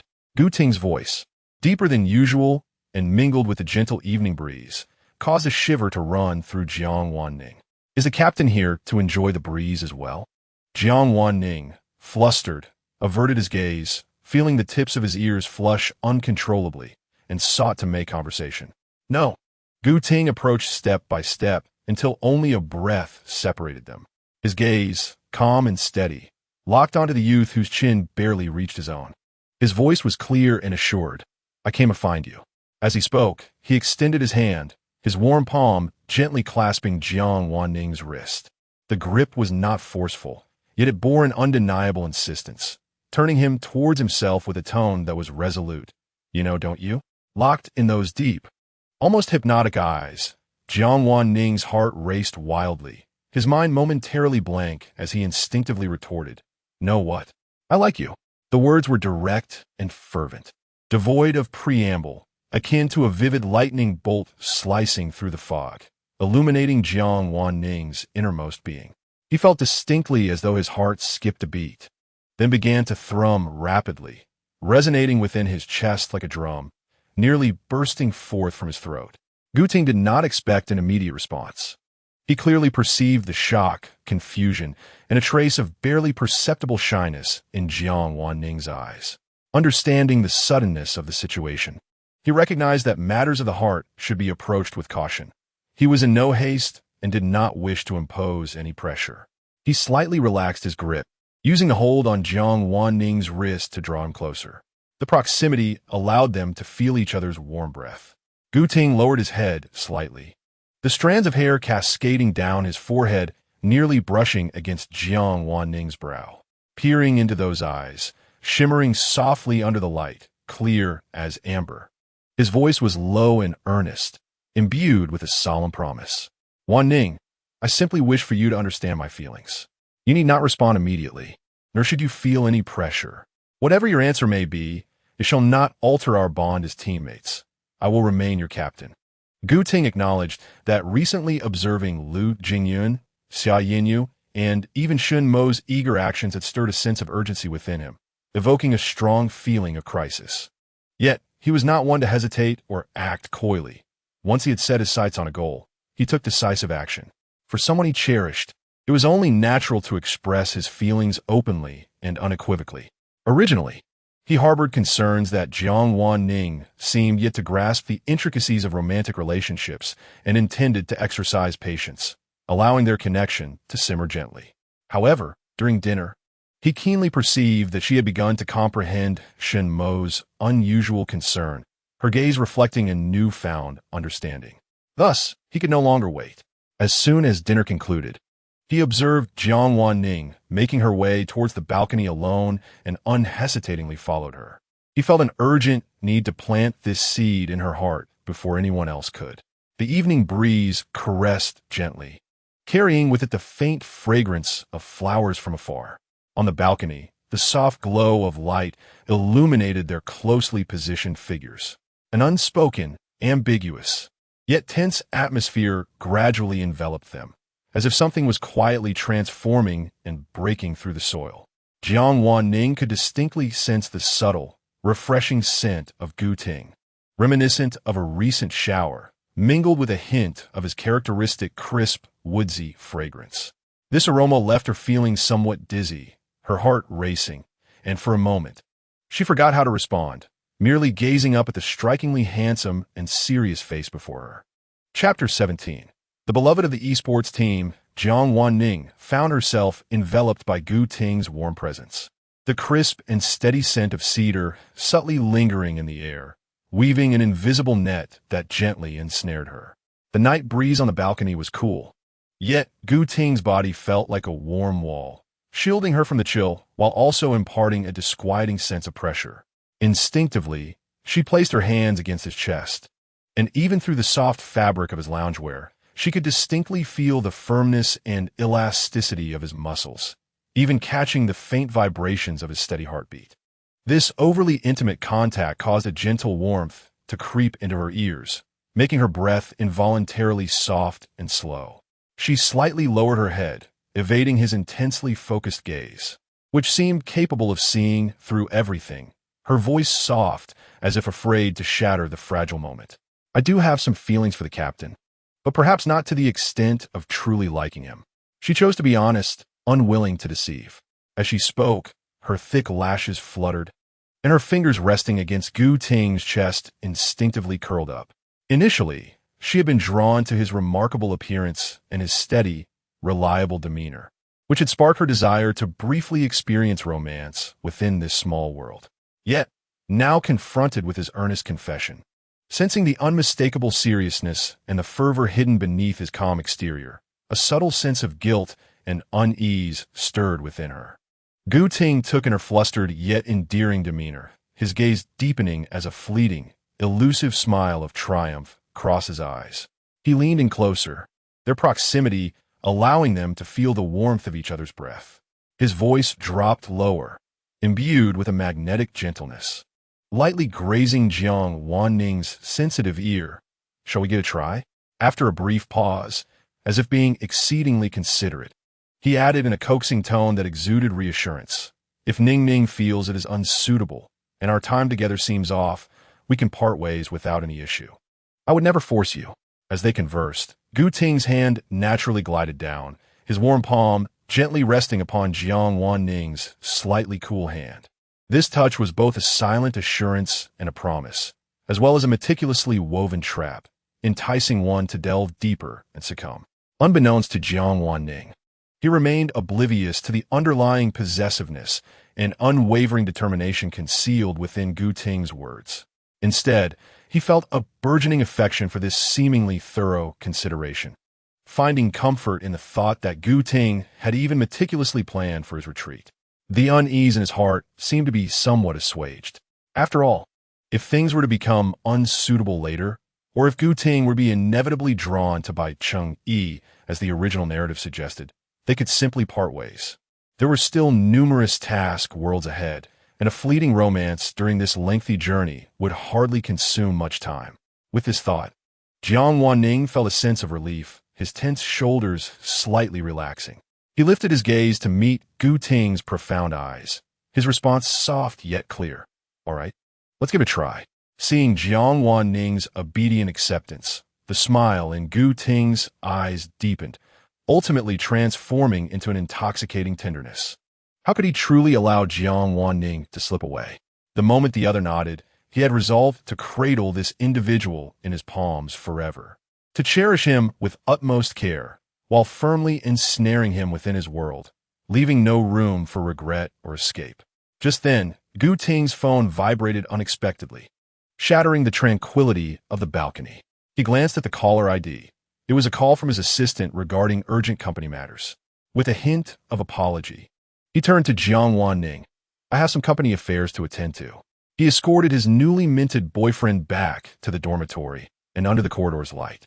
He carefully tidied the disheveled hair that had been tousled by the wind on the balcony, his fingertips inadvertently brushing against Jiang Wan Ning's forehead, the gesture naturally intimate. He softly wished him good night, his voice deep and melodious, watching as Jiang Wan Ning nodded in a flustered manner before he turned to leave. Only then did Gu Ting retract his gentle demeanor, restoring his usual calm and composed self, striding briskly towards the villa's conference room. Meanwhile, Jiang Wan Ning remained in a daze, his cheeks still warm with lingering heat. He raised a hand to touch his face. Did he really have a boyfriend now? And one of the protagonists at that? The progression felt far too swift. He had yet to fully acclimate to the sudden reality of having Gu Ting as his boyfriend. With a gentle sigh, he attempted to soothe his racing thoughts, but as he turned around, he was startled to see Lu Jingyun casually leaning against the wall at the far end of the corridor, holding a half-filled cup of water, seemingly engrossed in the decorative paintings. He was uncertain how long Lu Jingyun had been there, how much he had seen, and how much he had heard. Soft corridor lights cascaded down, casting a hazy glow over Lu Jingyun's already strikingly beautiful features, obscuring the true emotions lurking in his eyes. Clad in a silk robe with the collar slightly open, he exuded a languid yet dangerous aura. Surely he hadn't witnessed anything untoward? Jiang Wan Ning discreetly assessed Lu Jingyun's expression from the corner of his eye, feigning calmness as he quickened his pace, eager to retreat to his room, as if doing so could lock away everything that had just transpired. However, just as he was about to grasp the doorknob, Lu Jingyun's voice, imbued with a tone of certainty and devoid of discernible emotion, resonated slowly, freezing him in place. "You are with Gu Ting." Although phrased as a question, the tranquility in his tone rendered it unmistakably a confirmation. Jiang Waning's eyes widened in shock, her heart racing. Like a startled rabbit, she quickly glanced around the empty corridor to ensure they were alone before scurrying over to Lu Jingyun, her anxiety prompting her to retreat into the room behind him, which belonged to Lu Jingyun. "How did you know?" she stammered, her cheeks flushed, eyes darting nervously. Lu Jingyun couldn't help but find her reaction amusing. The subtle irritation that had just surfaced within him dissipated remarkably. Leaning lazily against the doorframe, leaving it slightly ajar, he maintained a casual demeanor laced with mockery. "I saw him embrace you on the balcony, and the atmosphere when you returned together was evidently different. It's not difficult to deduce." His gaze settled on the blush creeping up Jiang Waning's ears, revealing a deeper intrigue in his eyes. Jiang Waning seemed to breathe a sigh of relief, though a hint of embarrassment colored her cheeks as she replied softly, "I merely agreed to give it a try for the captain. I'm not certain yet." "Give it a try?" Lu Jingyun scoffed inwardly, a flicker of understanding crossing his mind. Only this innocent little rabbit would buy into Gu Ting's whimsical notion of trying it out and parting ways if it doesn't work. From what he knew of Gu Ting, once he set his sights on a target, he would cling tenaciously, unwilling to let go. He found it hard to believe that one would abandon a morsel of meat so readily, especially when it was within reach. Now, a glimmer of potential had sparked within this little assistant, only to be preempted by Gu Ting. Lu Jingyun felt a pang of frustration at his own delayed response. Yet, his primary concern now lay in uncovering Jiang Waning's true feelings, for that was the crux of the matter. "What do you think? Do you like him?" His inquiry was direct, his gaze penetrating, as if attempting to pierce through Jiang Waning's eyes and into her soul. Jiang Waning, caught off guard by the question, felt her face grow even warmer. Her gaze wandered, avoiding Lu Jingyun's intense stare, and her voice barely rose above a whisper tinged with uncertainty. I suppose I have some feelings for him." This indicated an attraction, albeit a shallow one, firmly within manageable limits. Lu Jingyun exhaled lightly, the frown on his brow easing somewhat. He reinstated his signature, captivating smile, his fox-like eyes shimmering with charm. He unabashedly directed his gaze into Jiang Waning's slightly bewildered eyes, his voice soft and enticing. "And what do you think of me, Xiao Ning?" This unexpected inquiry left Jiang Waning momentarily speechless. She found herself lost in the mesmerizing depths of his smiling, almost conversational eyes, the brilliance within them leaving her momentarily dazed, her heart betraying her with an accelerated rhythm. She parted her lips, her throat dry. "What do you mean?" "Certainly." Lu Jingyun deliberately elongated his tone, infused with a hint of mockery and undeniable charm. He stepped closer, bridging the distance, and gently pinched the soft, warm flesh of Jiang Waning's cheek. The delightful sensation at his fingertips made him reluctant to exert any force. He chuckled softly and inquired, his tone rising with a teasing lilt, "How about we date?" Jiang Waning was utterly taken aback, his mind a blank canvas. Lu Jingyun was confessing to him so bluntly? Though he had sensed Lu Jingyun's unusual fondness and playful teasing towards him, the character's persona was starkly different from that of Gu Ting, who was supposed to be more straightforward. If Gu Ting was the type to pursue with determination and composure once his heart was set, Lu Jingyun was his polar opposite. He was carefree and unrestrained, unwilling to be tied down by any romantic entanglements, relishing in ambiguity while evading responsibility. Even in the original narrative, after developing feelings for Bai Qingyi, Lu Jingyun maintained a teasing distance, reluctant to solidify their relationship, instead indulging in the thrill of pursuit until he felt the urgency when faced with by Qingyi's increasingly desirable suitors. But now, upon discovering Jiang Wanning's relationship with Gu Ting, he had audaciously inserted himself, proposing a romantic endeavor without hesitation. Did he not realize he was undermining a good friend's relationship? Where was his usual carefree demeanor? Where was his aversion to complications? Jiang Wanning felt as though his brain was overheating, unable to suppress his chaotic thoughts, his expression blank and surprisingly vulnerable. Oh, what? Lu Jingyun found his foolish demeanor amusing. What's your answer? Will you date me? He provided no respite for Jiang Wanning to gather his thoughts, pressing forward with an urgency that was barely perceptible, as if he were eagerly awaiting an immediate commitment. This isn't right. Jiang Wanning finally regained his senses. Waving his hands frantically, he cautiously glanced at the inscrutable smile on Lu Jingyun's face, stumbling over his words in rejection. I just started dating the captain. This is too soon, and it's not appropriate. TSK. Lu Jingyun clicked his tongue, not at all angered. Instead, he found Jiang Wanning's flustered demeanor endearing. He was fully aware that his actions were somewhat unscrupulous. But since Gu Ting had already seized the initiative and occupied the advantageous position of boyfriend, why uphold any gentlemanly decorum? Dating Gu Ting was hardly a grave matter, was it? Hadn't Jiang Wanning claimed to possess only a slight fondness? Emotions could be cultivated, and comparisons could be made. He leaned in closer, his tone dripping with seduction. Then, how about you add me to your list of candidates for fair competition? If you find Gu Ting lacking or grow weary of him, and discover I am the better choice, you can simply choose me. I'm quite easygoing, not clingy. And I can make you laugh. Jiang Wanning was taken aback by this increasingly absurd proposition, his eyes widening and mouth agape, involuntarily raising his voice. Jingyun, please don't joke around. This really isn't acceptable. I am not joking. Lu Jingyun's demeanor shifted, the playful smile fading to reveal a rare earnestness. He took a step forward, his tone imbued with an unprecedented gravity. You must sense it as well. Apart from Lin Xiao, the other two harbor similar affections for you. This is not mere conjecture. Do you believe that they would easily dismiss the notion of your relationship with Gu Ting once they become aware of it? Would they be content to remain mere, ordinary teammates? He shifted his tone, his voice tinged with a note of caution and a dissection of reality. Do not be misled by their usually pleasant demeanor. Beneath the surface, we all hail from prominent families, accustomed to the nuances of power struggles, competition, and the pursuit of desires.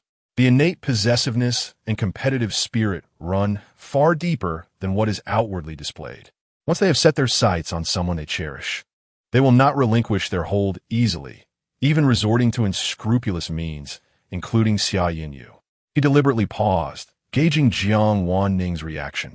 Aware that his maternal lineage was not to be trifled with, its influence deeply entrenched and occasionally resorting to direct methods. Surely, you would not wish to see Gu Ting, due to this nascent relationship, suddenly besieged by formidable adversaries with complicated backgrounds, caught in a situation fraught with peril? While the Gu family is powerful, contending with multiple adversaries covertly plotting against them can be quite troublesome. His words were a blend of truth and exaggeration, a mixture of genuine concern and veiled intimidation, aimed at making Jiang Wan Ning recognize the gravity of the choices before him. Yet, what relevance does this hold regarding my acceptance of others' affections? As a scion of the Huanyu group, Jiang Wan Ning was acutely aware of the implications and potential risks suggested by Lu Jingyun's words regarding familial alliances.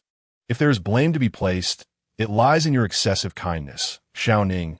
Lu Jingyun observed him, his gaze profound like an ancient well. He reached out, gently tucking a rebellious strand of hair behind Jiang Wan Ning's ear, his tone shifting to one that was low and laden with meaning. It is so profound that, unbeknownst to us, we have all developed feelings. If you choose to accept me, it would signify to the other two that this relationship is not exclusive, thereby granting them an opportunity as well. This might maintain a delicate equilibrium, allowing the competition to manifest through relatively open pursuits, preventing an immediate rupture and the deployment of unsavory tactics. He paused, his voice clear and calm, laying bare the worst-case scenario before Jiang Wan Ning. However, should you choose only one, resolutely committing to Gu Ting, he would inevitably become the target of collective scrutiny, forced to endure the pressures both overt and covert from the other parties. Do you believe Gu Ting can withstand such burdens? Lu Jingyun pinpointed the crux of the matter, elevating what appeared to be a simple emotional dilemma to the level of familial power dynamics and the weighing of advantages and disadvantages. While there are cooperative ties between several prominent families, they have yet to genuinely encroach upon core interests, maintaining a facade of harmony. The camaraderie fostered in the club, born from shared interests, is one thing. Yet, each individual is the carefully nurtured heir of their family, instinctively ingrained with the drive for competition and protection. How can they truly embody the civility they project? Once the true desires, including the wish for exclusivity, come into play, that facade may very well be stripped away, revealing an unyielding and ruthless essence that brooks no defiance. Jiang Wan Ning lowered her eyelids, the delicate lashes casting a faint shadow upon her porcelain cheeks. Her lips were subtly pressed together, seemingly engaged in a calm deliberation over Lu Jingyun's words, arguments that, while appearing convincingly reasonable, were riddled with flaws and impossible to refute entirely. However, within her heart, a tumultuous inner voice began to spiral into a frenzy, nearly on the brink of collapse. What on earth is happening? Help! Is the storyline amiss? This is not what was promised. In the original text, Bai Cheng had engaged with these individuals without delving into such intricate familial entanglements and power struggles. Wasn't it all supposed to be sweet and straightforward? Yet here, just as she and Gu Ting were tentatively exploring their relationship, the situation escalated to a bizarre realm where choosing one person equated to harming another, and embracing multiple connections could somehow maintain stability. Jiang Wan Ning felt overwhelmed. The narrative of this small world had concluded with the protagonist triumphantly securing the championship title, leaving unaddressed the complexities of daily life, emotional entanglements, and potential familial repercussions. Ultimately, it was merely a lavishly crafted tale that could not withstand scrutiny, designed solely to gratify readers' cravings for sweetness and romance. Who would truly care if the characters' families were embroiled in conflict? However, since her arrival in this world, the original backdrop had become startlingly real. Even the male counterpart's lineage was no longer just a fleeting mention by the author, but had transformed into a tangible power network, capable of influencing the unfolding events. In light of this, Lu Jingyun's earlier remarks, though laced with self-serving intent, were perhaps not entirely alarmist.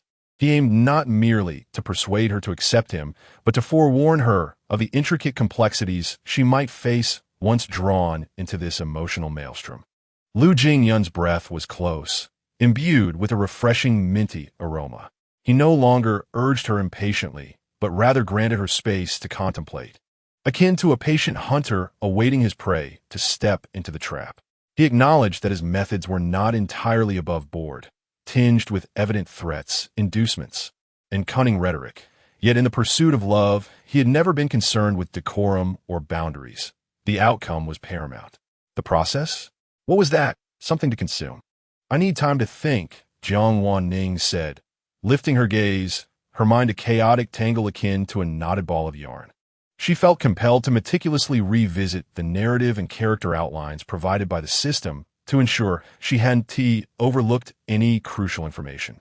Everything that had transpired today was far too sudden. Upon hearing her words, Lu Jingyun's eyes flickered with a knowing glimmer, understanding that he could not press too hard. He shifted his stance, completely clearing the path to the door, his tone reverting to its usual languid cadence, as if the serious conversation had never transpired. Very well. Take your time. There's no rush. As Jiang Wan Ning hurried out of the room, as though granted a reprieve, she instinctively closed the door gently behind her. Lu Jingyun allowed a subtle smile to curve his lips, revealing a sly and determined arc. He had achieved half of his objective. It was evident that she had absorbed his words and was now earnestly weighing the implications, and that was sufficient for him. Lu Jingyun was acutely aware that even the formidable Gu family would find themselves in a precarious situation when facing pressure from other rival clans united by jealousy.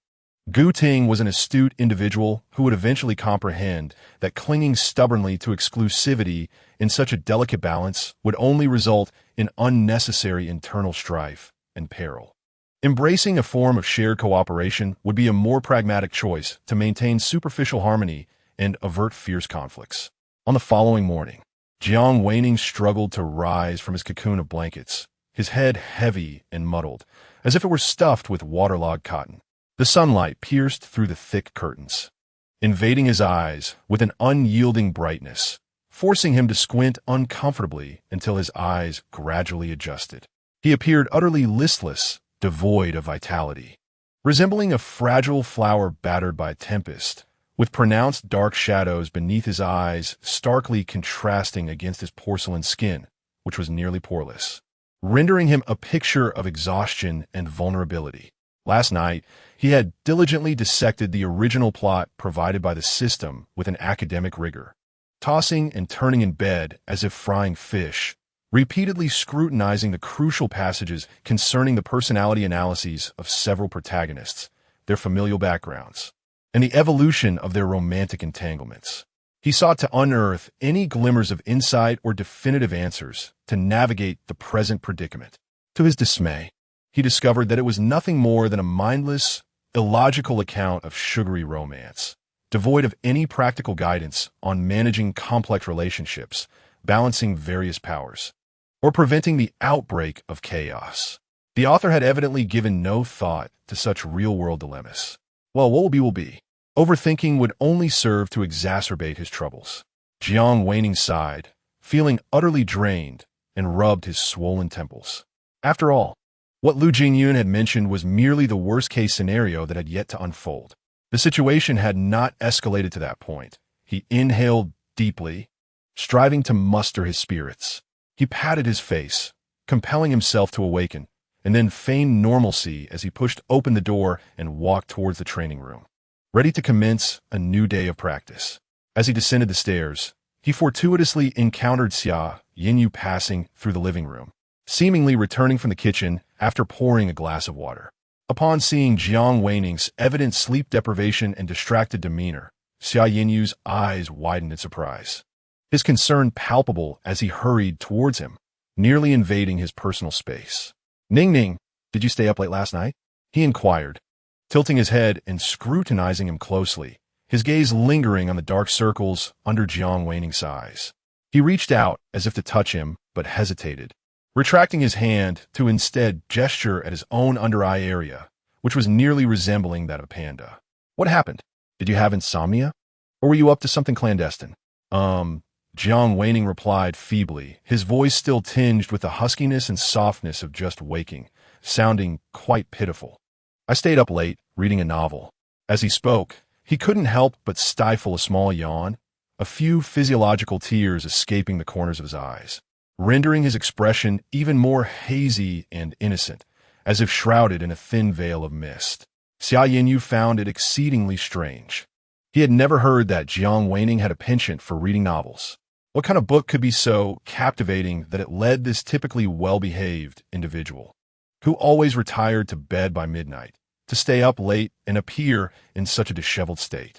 Curiosity propelled him to lean in closer, his clear, dog-like eyes sparkling with inquisitiveness and excitement, as he exclaimed, "Which novel is so enthralling?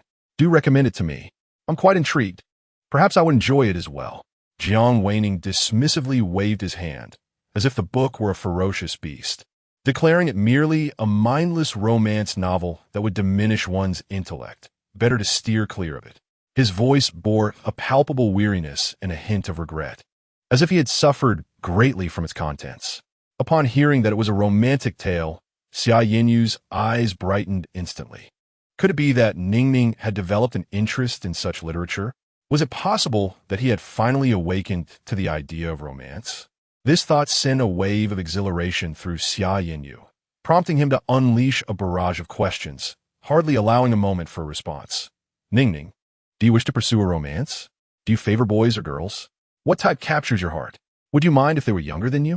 His inquiries came one after another, laden with probing curiosity, directed at Jiang Wan Ning, whose mind seemed to be in a state of stasis. Yet, before any of his fervent questions could elicit a reply, the door to the training room creaked open, interrupting his one-sided interrogation. Gu Ting emerged, dressed casually in a loose-fitting white sweatshirt paired with light-washed denim jeans and comfortable sneakers.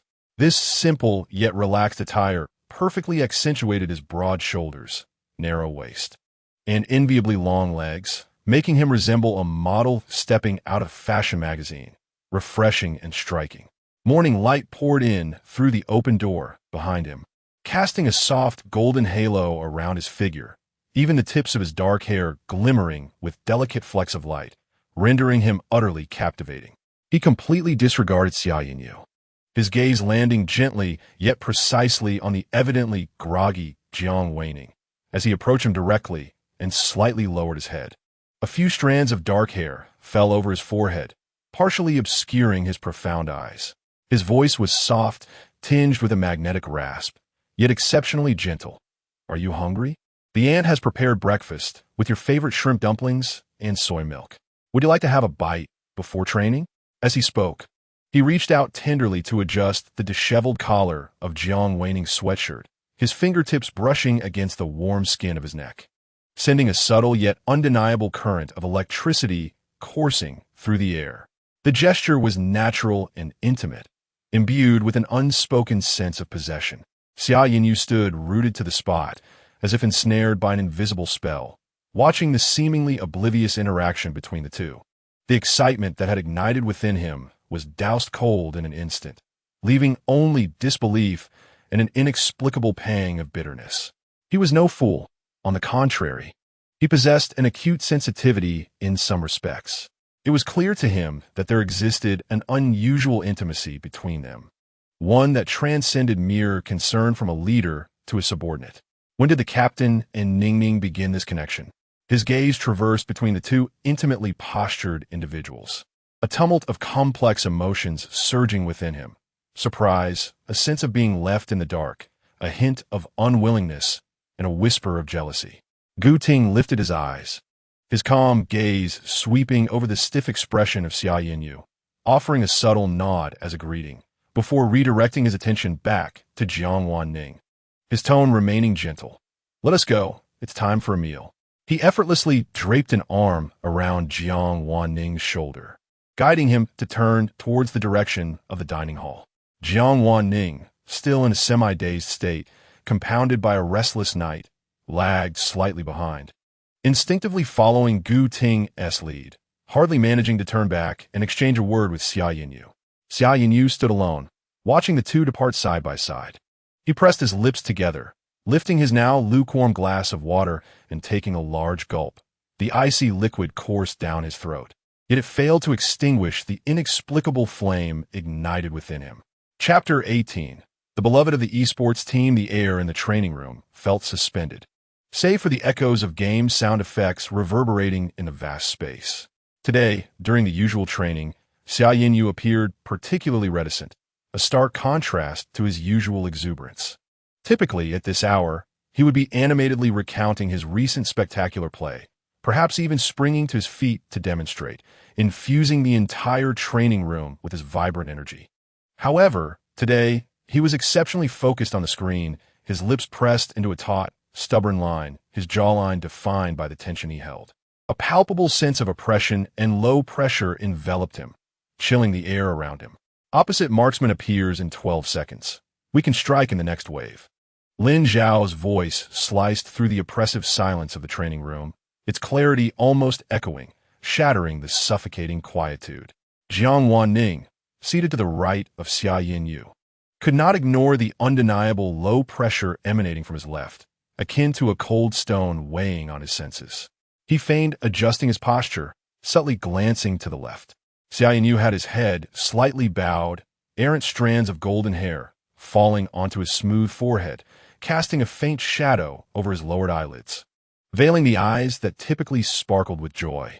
The stark white light of the training room poured down from above, accentuating his sharp jawline and the elegant curve of his prominent nose and profile. The once vibrant and sunlit visage now appeared as if cloaked in a thin veneer of frost, erasing the natural upward arc of his lips that usually radiated warmth.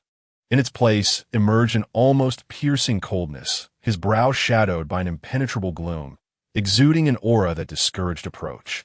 Even the Milan character he controlled in the game adopted an exceptionally fierce and aggressive style, overwhelming his opponents with relentless pressure, leaving them defensively clinging to their tower. Even the act of farming minions becoming a cautious endeavor. Jiang Wan Ning could not help but reminisce about the encounter that had transpired less than an hour ago. In the living room downstairs, Xia Yinyu had, as usual, lit up with joy upon seeing him, his beautiful, dog-like eyes sparkling with excitement. He had rushed over, brimming with enthusiasm, reminiscent of a large golden retriever eager to greet its owner, longing to leap up and shower him with affectionate licks. Just moments before, everything had appeared splendid. Xia Yinyu's smile was radiant and his tone buoyant. Yet, upon entering the training room, it was as if his entire demeanor had plummeted dramatically. A stark contrast to the earlier exuberance. Jiang Wan Ning's gaze inadvertently drifted to Gu Ting, who sat directly across from him, intently focused on the screen. Gu Ting seemed to sense his scrutiny, lifting his eyes to meet Jiang Wan Ning's in a fleeting gaze, where a subtle softness and inquiry flickered within his profound eyes. Jiang Wan Ning slightly shook his head, signaling that all was well, only to be struck by a sudden realization. Xia Yinyu must have detected something amiss. He had always been particularly attuned to Jiang Wan Ning's every move and must have sensed the unusual tension in the interaction between him and Gu Ting. With this thought, Jiang Wan Ning's heart sank. Xia Yinyu had previously expressed his feelings for him in a veiled manner, his occasional lingering gazes betraying an unmistakable expectation. Regrettably, he had been too oblivious to grasp the depth of those sentiments, even succumbing to a comical misinterpretation. Now, with his sudden association with Gu Ting, albeit merely experimental, it was undoubtedly a significant blow to Xia Yinyu. Jiang Wan Ning fully comprehended the root of Xia Yinyu's anger. He felt an urgent need to clarify matters, ensuring that personal feelings did not disrupt their training or the overall harmony of the team. Let's go. As the match concluded, Lin Xiao excitedly set down his phone, stretching his somewhat stiff shoulders. He turned to glance at Xia Yinyu, who had remained silent since the onset of training, a look of surprise crossing his face. What is up with Xia today? He is unusually quiet. It's like the sun has risen from the west. Hearing this, Lu Jingyun lazily reclined against the back of his esports chair, gracefully rotating halfway, a knowing smile playing upon his lips, as if he had anticipated the unfolding events. He and Gu Ting had been in the training room since early morning, and the brief interaction among the three at the door had been crystal clear to him. The moment Xia Yinyu entered with a somber expression and a palpable air of despondency, Lu Jingyun understood everything. At this moment, he appeared nonchalantly toying with his phone, his slender fingers gliding across the cold screen, his lips curling into a significant smile. Xia Yinyu, Jiang Wan Ning suddenly called out, his voice not loud, but sufficiently clear in the relatively quiet training room, capturing everyone's attention. Come here for a moment. I need to speak with you. He disregarded the curious, probing, or knowing glances from others and rose decisively. The training chair made a slight sound against the floor as he moved. Xia Yinyu stood silently, his tall figure casting a long shadow under the bright lights. His steps lacked the usual buoyancy and spring, instead bearing a weightiness as he followed Jiang Wan Ning out of the training room. Lin Xiao scratched the back of his head, bewildered, watching the two depart in succession, his face a mask of confusion. Did they have a fight? However, he quickly shook his head in self-denial. No, Xiao Xiao was not the type to quarrel with Xiao Ning, whom she adored dearly. Lu Jingyun let out a low, playful laugh, his gaze lingering on the composed Gu Ting across from him, and remarked cryptically, perhaps she has suffered a heartbreak. His fingers unconsciously tapped rhythmically on the smooth surface of the table, producing a crisp sound that, while lively, carried an inexplicable weight of pressure. Gu Ting coolly glanced at Lu Jingyun before turning his attention to the remaining teammates in the training room. His voice, calm yet resonant, clearly articulated an undeniable fact. Xiao Ning and I are together. Though softly spoken, the words detonated like a bomb in the quiet training space, sending ripples of astonishment throughout the room. Apart from Lu Jingyun, who had been privy to the information since the previous night, Lin Xiao and Shun Mo were visibly taken aback, their eyes fixed on Gu Ting. Shin Mo, who had been sitting quietly, instinctively tightened his grip on his phone, his typically gentle gaze sharpening as it landed on Gu Ting. What does this have to do with their quarrel? Lin Xiao, though shocked, swiftly accepted the reality. His mind, however, struggled to comprehend why the captain would suddenly make such an announcement. Lu Jingyun shook his head, finding Lin Xiao's bewilderment somewhat amusing. With Gu Ting having laid his cards on the table, he saw no reason to hold back and boldly clarified the situation. Laying the undercurrents bare, because Xiao Xiao also has feelings for Wan Ning. He paused, his gaze sweeping over each face in the room with an air of omniscience, adding, "In this training room, aside from you, Lin Xiao, we all harbor feelings for Wan Ning that transcend mere camaraderie." Lin Xiao felt as though he were experiencing auditory hallucinations. Or perhaps he had risen from bed in an unusual manner that day. He abruptly turned to the silent Shun Mo beside him, incredulous as he sought confirmation. His voice rising in pitch, "Shun Mo? You like Xiao Ning too?"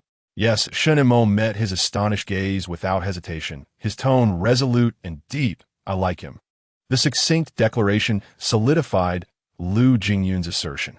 As the words hung in the air, the training room descended into an intensely surreal and suffocating atmosphere.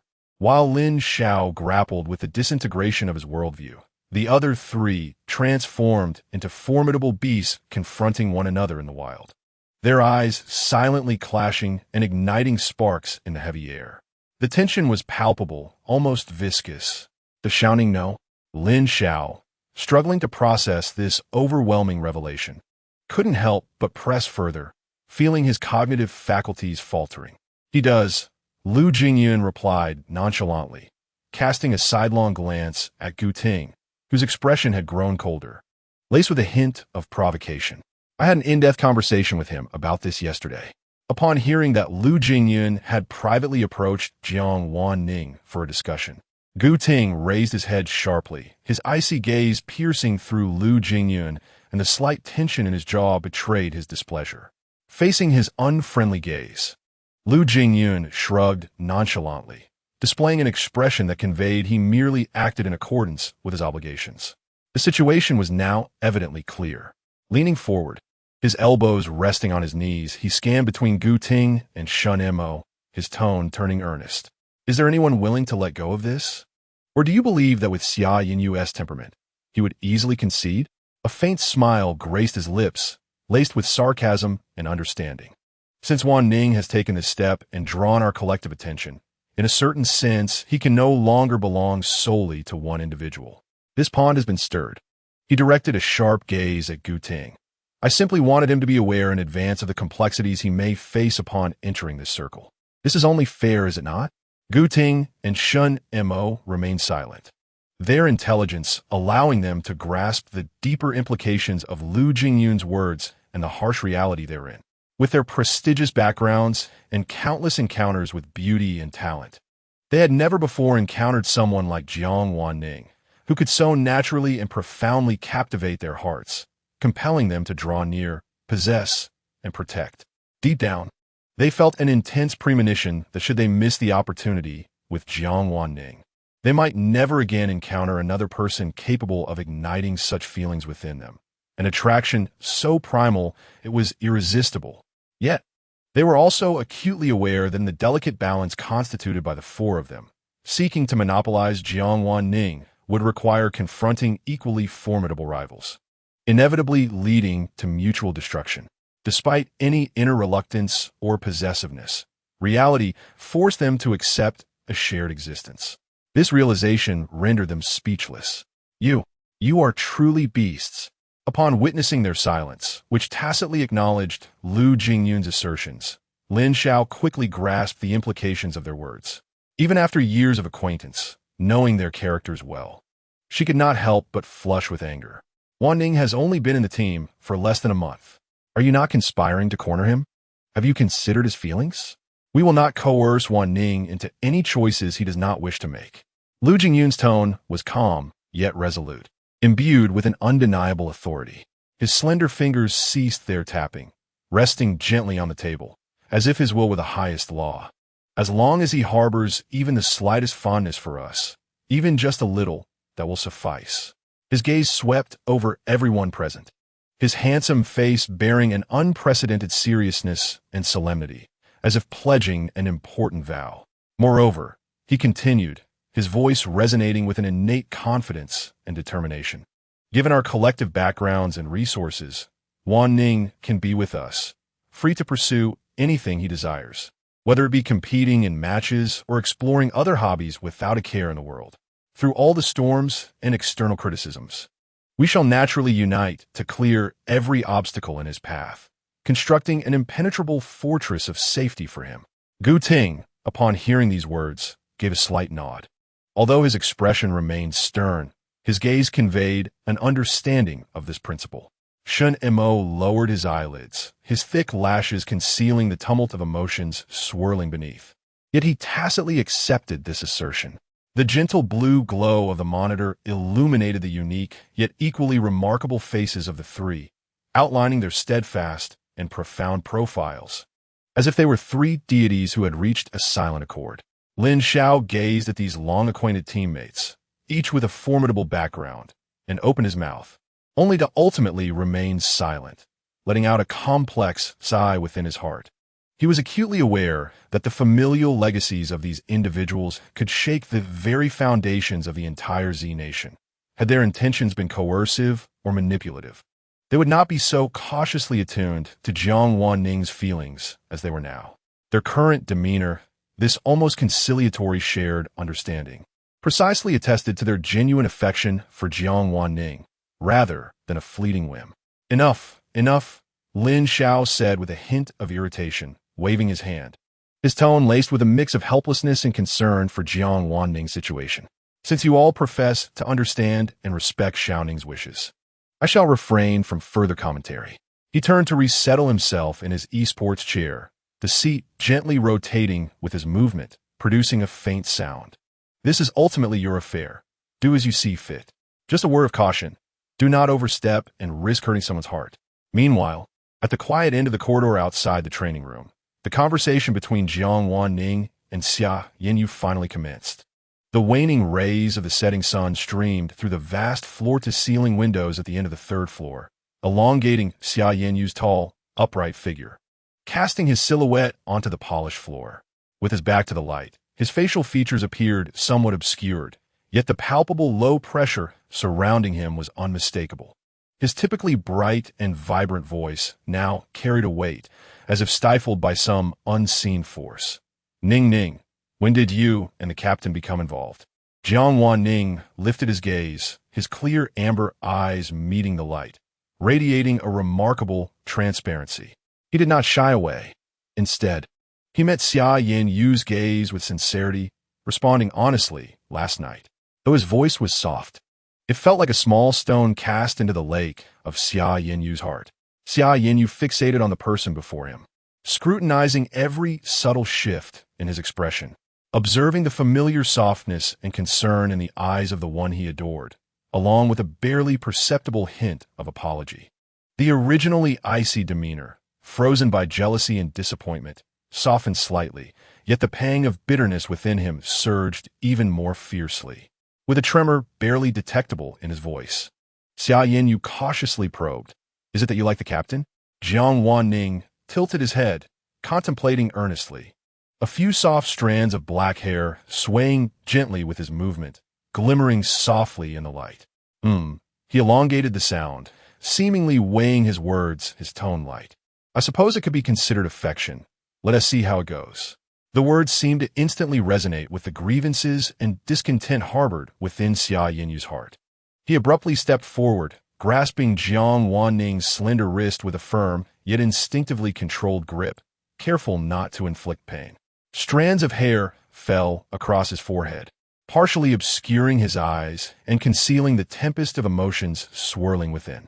His voice, laden with suppressed sorrow and urgency, resembled that of a large dog desperately seeking affection, only to find itself overlooked. Then why not choose me? I have been enamored with you since the very first glance, and I had previously hinted at my feelings. But you seemed oblivious. Or perhaps you simply harbor no feelings for me at all. A barely perceptible quiver tinged his tone. Jiang Wan Ning felt the searing warmth emanating from Xia Yinyu's palm against his wrist. Initially inclined to withdraw his hand, he paused, overtaken by a wave of guilt and unease upon hearing Xia Yinyu's tear-laden accusation. It dawned on him that he had indeed misinterpreted Xia Yinyu's subtle hints, foolishly believing that the latter was entangled in emotional turmoil with Bai Qingyi and had come to confide in him. In retrospect, his previous reaction seemed entirely misplaced, and he understood why Xia Yinyu had appeared so peculiar and despondent at that time. I remember now. Did you think I had feelings for that by person? The support from his second team? The more Xia Yinyu spoke, the more aggrieved he felt, and the anger simmering within him intensified, shattering the facade of coldness he had strived to maintain. His gaze fell, long eyelashes damply clinging together, his nose tinged with a slight ache, and his eyes began to betray a hint of red, rendering him utterly pitiable. Jiang Wan Ning observed the burgeoning glimmer of unshed tears in Xia Yinyu's reddened eyes. The typically bright, canine-like gaze now clouded with moisture. It felt as though the softest corner of his heart had been forcibly prodded, leaving him utterly vulnerable. In that moment, all explanations seemed feeble and inadequate. Almost instinctively, he stepped closer, opening his arms to gently encircle Xia Yinyu's broader, sturdier shoulders. The fabric of Xia Yinyu's team uniform was soft, imbued with the fresh scent of laundry kissed by sunlight. Through the layer of cloth, Jiang Wan Ning could distinctly sense the taut, youthful muscles beneath. Like a caretaker soothing a child, he tenderly patted Xia Yinyu's back with gentle motions. As Xia Yinyu felt the comforting touch, his body initially stiffened, but soon he found solace and an outlet for his emotions.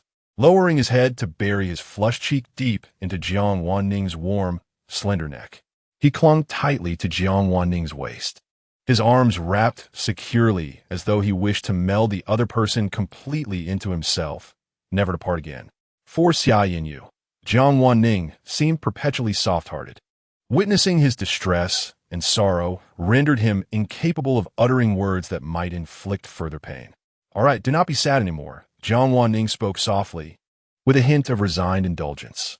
He raised his free hand, fingers gently weaving through Xia Yinyu's soft, tousled golden locks, as if grooming a large dog. "I did not intend for this to happen. It merely unfolded rather unexpectedly." Xia Yinyu buried his face deeply in Jiang Wan Ning's shoulder, greedily inhaling the faint, pleasant fragrance that enveloped her. He grumbled softly, his voice muffled, "Ning Ning, how unfair it is that you don't even allow me a moment of sadness." As he spoke, his warm breath cascaded over the sensitive skin of Jiang Wan Ning's neck, sending a shiver of unfamiliar sensations coursing through her. Her ears flushed a delicate crimson. Xia Yinyu silently rejoiced that no one could witness his expression. He could never admit that he had been largely comforted by Jiang Wan Ning's proactive embrace, even feeling a twinge of sweetness, a notion he found utterly embarrassing. After nuzzling her neck, he finally lifted his head, his eyes still glistening with unshed tears, the rims red. His voice was sticky with emotion as he gazed at Jiang Wan Ning. "Could you, Ning Ning, consider me as well? You need not respond immediately. I merely asked for a chance to be included in your list of choices. Surely, I can make you happier than the captain." Jiang Wan Ning looked at his earnest expression, feeling a mix of amusement and tenderness. She sighed. "Have you also taken a page from Lu Jingyun's book, Trying to Pry Your Way In?" However, the mere mention of Lu Jingyun's name caused Xia Yinyu to react as if he had been stepped on, his fur bristling in alarm, his ears practically perking up. He straightened abruptly, his mind racing, his eyes widening with shock and a hint of suspicion as he exclaimed, "Lu Ge, did he confess to you as well?" He had thought he was the second to declare his feelings after Gu Ting. Although he was a step behind, he believed he had at least outpaced the others. Little did he know, there was someone even quieter and quicker. Lu Jingyun, recognizing that Xia Yinyu was not as innocent and naive as he appeared, Jiang Wan Ning sighed and decided to be forthright, recounting Lu Jingyun's revelations from the previous night regarding the intricate dynamics of their families and the necessity of maintaining balance. Xia Yinyu listened in silence, his expression shifting from shock to gravity. Although Lu Jingyun's words were harsh and somewhat jarring, he could not deny that the cunning man had articulated the current impasse they faced and the potential paths forward with precision. In truth, even at the moment he learned that Jiang Wan Ning was with Gu Ting, Xia Yinyu had never truly contemplated letting go. The display of grievance and sorrow he had exhibited was merely a ploy to elicit her sympathy. Perhaps, as Lu Jingyun, that old fox, suggested. Amidst the keen eyes of various factions unwilling to yield, only by reaching a shared understanding could they each secure a slender chance of closeness and possession. Xia Yinyu pondered deeply, a flicker of determination glinting in his eyes. If he could seize this opportunity to forge an internal consensus with the other three, perhaps he could fundamentally prevent the emergence of any unforeseen competitors in the future. This thought caused his eyes to narrow slightly as he began to earnestly contemplate its possibilities. Jiang Wan Ning observed the sudden silence that enveloped Xia Yinyu, his eyes shifting with uncertainty, causing her heart to flutter with apprehension.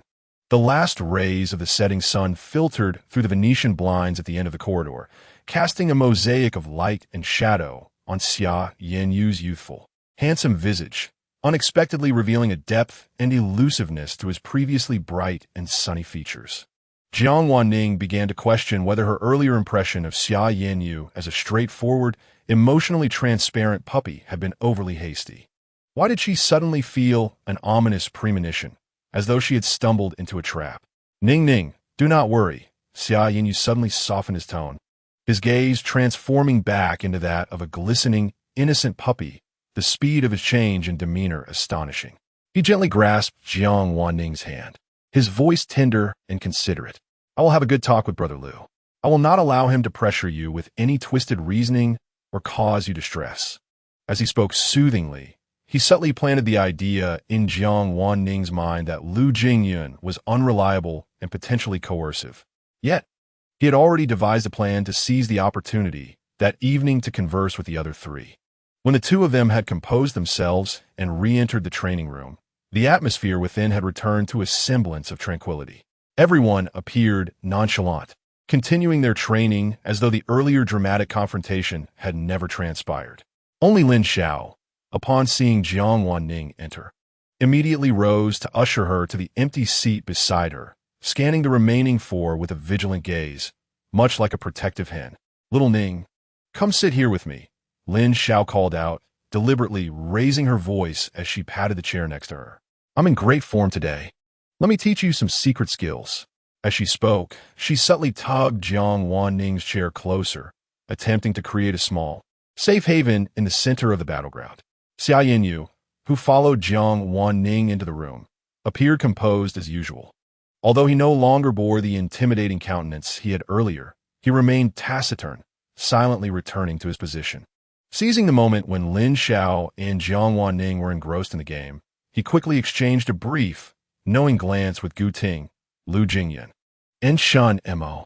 In a swift motion, he illuminated his phone screen, revealing a newly created group chat interface for the four of them, conspicuously excluding Lin Xiao and Jiang Wan Ning. The latest message read, "Not eating fish. Gather at the usual place tonight? We need to talk. Don't let them know." Gu Ting's expression darkened slightly, while Lu Jingyun wore a knowing smirk, and Shen Mo nodded almost imperceptibly. The four swiftly and synchronously redirected their gazes back to their screens, as if the brief exchange of looks had been a mere illusion, nothing having transpired. Unaware of the undercurrents swirling around her, Jiang Wan Ning was wholly focused on duo ranking with Lin Xiao, oblivious to the four pairs of eyes, each laden with complex emotions, that lingered on her from various directions for an extended moment. Chapter 19. The beloved of the esports team that night. Jiang Wan Ning remained oblivious to the consensus reached among the four individuals outside. The only thing he could distinctly sense was that, following his candid conversation with Xia Yinyu, the latter had not only failed to temper his affections as Jiang had anticipated, but had instead intensified them to an overwhelming degree. It was a closeness that had undeniably breached the boundaries of personal space, a familiarity that sent tremors through Jiang's heart, leaving him bewildered and disoriented. At this very moment, the living room was illuminated solely by a floor lamp casting a warm orange glow, creating a tapestry of light and shadow within the room. Xia Yinyu effortlessly enveloped him on the sofa, one arm casually draped around his waist while his other hand aimlessly scrolled through his phone's screen. The flickering images on the Team's discussion page danced across the display, casting shifting shadows that played upon his profile. The warmth of Xia's body seeped through the thin fabric of Jiang's clothing, and the gentle currents of breath brushed against Jiang Wan Ning's sensitive ears, provoking a subtle shiver. Jiang instinctively shrank his neck slightly, akin to a cat caught by the scruff, yet he ultimately made no genuine attempt to escape. Gu Ting descended the stairs with deliberate slowness, his footsteps measured and steady. His piercing gaze swept over the two figures on the sofa, almost melding into one. Yet he did not pause nor linger, as if merely observing an everyday occurrence. He proceeded directly to the kitchen to pour himself a glass of ice water. The condensation on the glass trickled down his fingers in a quiet ballet, the entire scene unfolding with the tranquil silence of a silent film. Yet it inexplicably weighed heavily on Jiang Wan Ning's heart. During dinner, the unspoken tension of ambiguous intimacy thickened around the table. Sheno naturally picked up the glass Jiang had just sipped from, drinking from the very spot where Jiang's lips had touched, his demeanor calm and untroubled. The others at the table observed this moment, with Lu Jingyan leisurely slicing his steak, a hint of amusement dancing at the corners of his mouth, his eyes inscrutable, while Xia Yinyu, engrossed in his phone, seemed entirely unaware of the happenings around him. Lu Jingyan frequently sought opportunities to invite Jiang out under the pretense of getting some fresh air, returning with whimsical little trinkets each time, sometimes an intricately shaped dessert, other times a badge adorned with charming designs, each gift striking a chord with Jiang's hidden preferences. Something was amiss, profoundly so. This thought echoed persistently in Jiang Wan Ning's mind. He vividly recalled Lu Jingyan previously earnestly analyzing matters with him. Now, he appeared transformed, no longer mentioning those discussions. Had they truly reached some unspoken agreement in private? Jiang's heart raced at the thought of the absurd, yet seemingly tacitly accepted proposal for sharing. At this moment, he stood outside Gu Ting's door, his finger poised just a few centimeters from the door, hesitating repeatedly, lacking the courage to knock.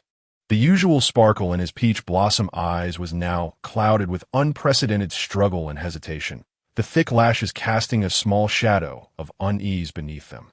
What if indeed his suspicions were correct? Despite Jiang Wan Ning having traversed numerous bizarre task worlds and his body being reinforced by the system, rendering him far more resilient than an ordinary individual, he found himself in the daunting predicament of interacting with four men, each possessing top-tier attributes in terms of appearance, charisma, and other aspects. Merely envisioning the potential chaos of such a scenario left him feeling weak in the knees, his cheeks betraying him as they began to flush uncontrollably. The original narrative merely hinted at innocent hand-holding and embraces between the protagonist and their counterpart, yet he now resided in a vividly functioning reality. Was there still time for regret? With a heart heavy with unspoken emotions, Jiang Wan Ning clenched the hem of his pajama top, the soft fabric adorned with a lazy cartoon cat wrinkling beneath his anxious fingers. After an internal struggle, he finally inhaled deeply. Then, with trembling fingertips, he gently, yet distinctly knocked on the dark wooden door. Knock, knock, knock. The sound echoed through the silent corridor, jarringly loud and conspicuous. This was followed by an excruciating wait, each second stretching into what felt like a century. Just as Jiang Wan Ning was on the brink of abandoning hope and turning to flee, the sound of measured footsteps approached from within the room. As the dark wooden door swung inward, Jiang Wan Ning instinctively lifted his gaze. The sight before him rendered him momentarily frozen, his breath caught in his throat. Gu Ting had evidently just emerged from a shower. His sun-kissed skin glowed healthily under the warm, white light of the room, adorned with droplets of water that had yet to dry. The steamy atmosphere softened his typically austere and profound features. Even his usually sharp black eyes seemed to be veiled in a gentle mist, exuding an air of languidness that was both inviting and elusive. He was clad only in a white bath towel, casually draped around his waist, perfectly accentuating the lean contours of his hips. His damp black hair fell messily across his forehead, droplets cascading down his smooth neck, tracing the firm lines of his chest before glistening momentarily in the light, then following the defined ridges of his abdomen, ultimately disappearing beneath the edge of the towel, hinting at the shadow of a tantalizing V-line. The air was thick with a fragrant blend of cedar and amber, mingling with the lingering warmth that enveloped Jiang Wan Ning, ensnaring him completely. He felt a tightness in his throat, instinctively swallowing as he became acutely aware of the heat rising visibly in his cheeks, around his ears, and even along his neck. His gaze darted about in a fluster, akin to a startled fawn, unable to find a place to settle. It flitted from the still dripping ends of the dark hair to the powerful lines of his broad shoulders, then to the chiseled chest and the narrow waist, all while avoiding the deep black eyes that were fixed upon him. "I seem to have come at an inopportune time. I shall return later," he stammered, his voice trembling with nervousness, and as soon as he uttered these words, he attempted to turn and flee. However, in his flustered state, he stumbled slightly, nearly tripping over his plush slippers, rendering him both awkward and endearing. Upon witnessing the scene, Gu Ting emitted a low, pleasurable chuckle from the depths of his throat. Rich in magnetism, with a swift motion, he reached out and grasped Jiang Wan Ning's slender wrist with remarkable precision. Her hand, having recently encountered hot water, felt unusually warm and dry, firmly clasped against Jiang Wan Ning's cool, smooth skin, emanating an undeniable force and heat. With a soft click, Gu Ting decisively closed the door with his other hand, effectively isolating the corridor's silence. In the next moment, as the world spun around her, Jiang Wan Ning felt her back gently collide with the solid, cool door panel, completely enveloped by Gu Ting's tall and imposing figure. The room was suffused with the humid warmth of post-bath steam, the hazy mist swirling under the soft glow of the light. Gu Ting's bare chest radiated heat, mingling with the fresh scent of shower gel, creating an intoxicating aroma that lingered at her nostrils. Jiang Wan Ning could distinctly sense the rise and fall of his chest, as well as the warmth that seeped through the thin fabric of her nightgown. She felt an increasing flush throughout her body, making even the act of breathing a challenge. Her fingertips trembled uncontrollably, lifting slightly only to curl back in midair, ultimately daring not to press against that warm, damp chest. Her heart thudded like a drum, reverberating in her ears. Flustered, she turned her face away, attempting to evade his fervent gaze. Yet this very action unveiled her already flushed earlobes and the delicate neck, now adorned with a subtle blush. "Why don't you put on your nightgown first?" His voice was barely above a whisper, almost dissolving in the thick atmosphere, tinged with a slight quiver, reminiscent of a frightened creature. Gu Ting chuckled softly, not retreating, but rather advancing a step closer, his prominent nose nearly brushing against Jiang Wan Ning's crimson ear tip and the tender skin of her neck. "Mink, mink." He deliberately slowed his speech, each word infused with warm, moist breath, precisely landing on her most sensitive skin, igniting a flurry of delicate shivers. "You are already my boyfriend. It's merely a glance, so why be shy?" His voice, imbued with apparent amusement, caressed Jiang Wan Ning's heart like the gentlest feather. Yet, this intimate teasing unexpectedly stirred a flicker of defiance within her. Did he truly believe she lacked the courage to take action? Since Gu Ting had stated it so plainly. She suddenly bit down on her lower lip with determination, resolutely raising her slightly damp hand to directly press against the well-defined, firm abdominal muscles she had secretly admired for quite some time. A muffled groan escaped Gu Ting's throat. Her cool palm felt like ice dropped into boiling water, causing his abdomen to tighten in response. He lowered his gaze, catching sight of Jiang Wan Ning's earlobe glistening under the light. A few wisps of hair clinging to her damp temples, gently swaying with her rapid breaths. His expression darkened, his Adam's apple bobbing involuntarily. This was the first time Jiang Wan Ning had so vividly experienced the sensation of abdominal muscles. The moment her fingertips made contact with Gu Ting's abdomen, an electrifying sensation coursed through her body, as if struck by lightning. Each muscle was distinctly defined, hard yet warm, reminiscent of exquisitely sculpted marble. As his palm enveloped completely, he could distinctly feel the steady, powerful heartbeat beneath, along with the subtle fluctuations caused by Gu Ting's suppressed breaths. The warmth emanating from beneath the skin was almost scorching, conveying a vigorous vitality through the delicate layer. Unconsciously, he swallowed hard, his gaze wandering upwards to rest upon the firm, well-defined contours of the other's chest.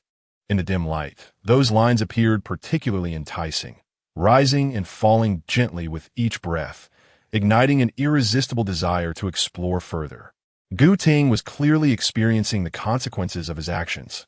He abruptly seized Jiang Wan Ning's wrist, realizing that if this continued, the last vestige of his reason would crumble completely. He felt his breaths becoming labored, every muscle in his body tensed, each cell clamoring for more. Struggling, Gu Ting took a step back, beads of sweat forming on his forehead. "I'll just go put on a shirt," he said, his voice low and hoarse, almost squeezed out through clenched teeth. As he turned, he stumbled slightly, the motion of grabbing his robe nearly frantic, as if he were fleeing into the bathroom. In that fleeting moment, Jiang Wan Ning's gaze involuntarily dropped, only to dart away as if scalded. The astonishing outline was unmistakable, even through the fabric, making it impossible to ignore. Staring blankly at the floor, Jiang Wan Ning's mind echoed a singular thought. Is it too late to break up now? When Gu Ting emerged from the bathroom, water still dripping from his hair, he found Jiang Wan Ning sitting at the edge of the bed.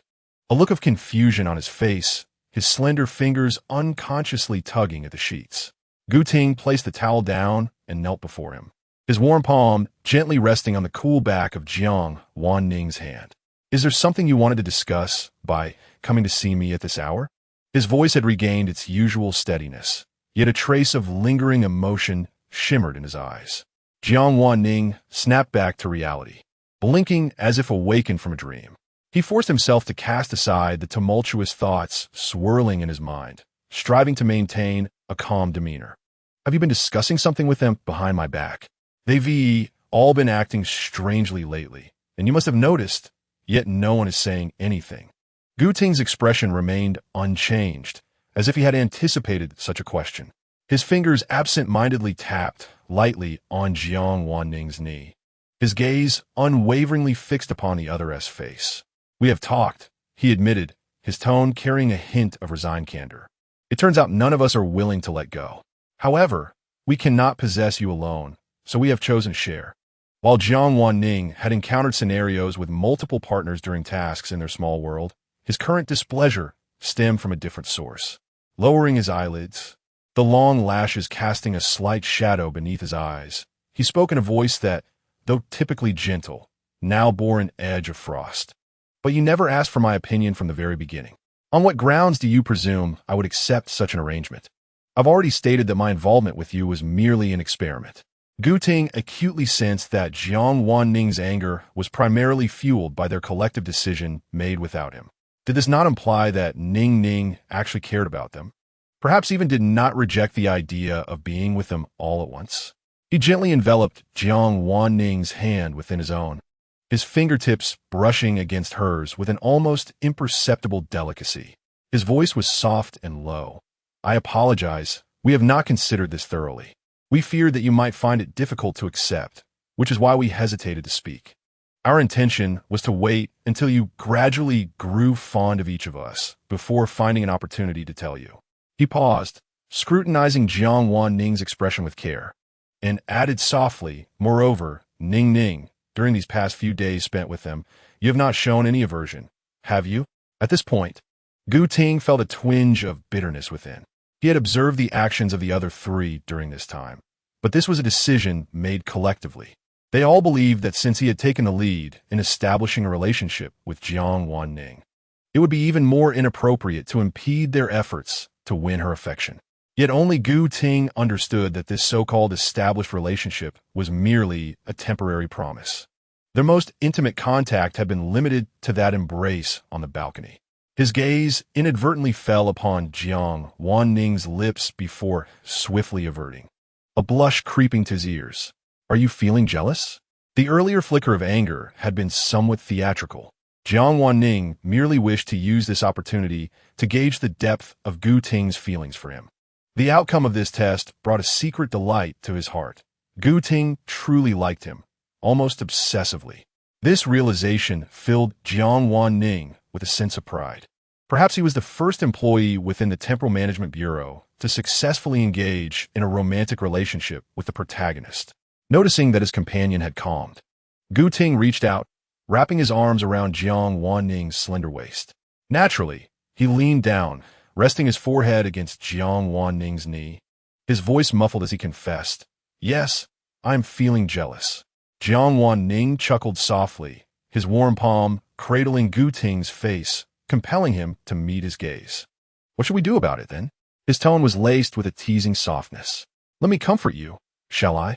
Before the words had fully escaped his lips, he leaned in, bestowing a gentle kiss that brushed against the corner of Gu Ting's mouth like a feather.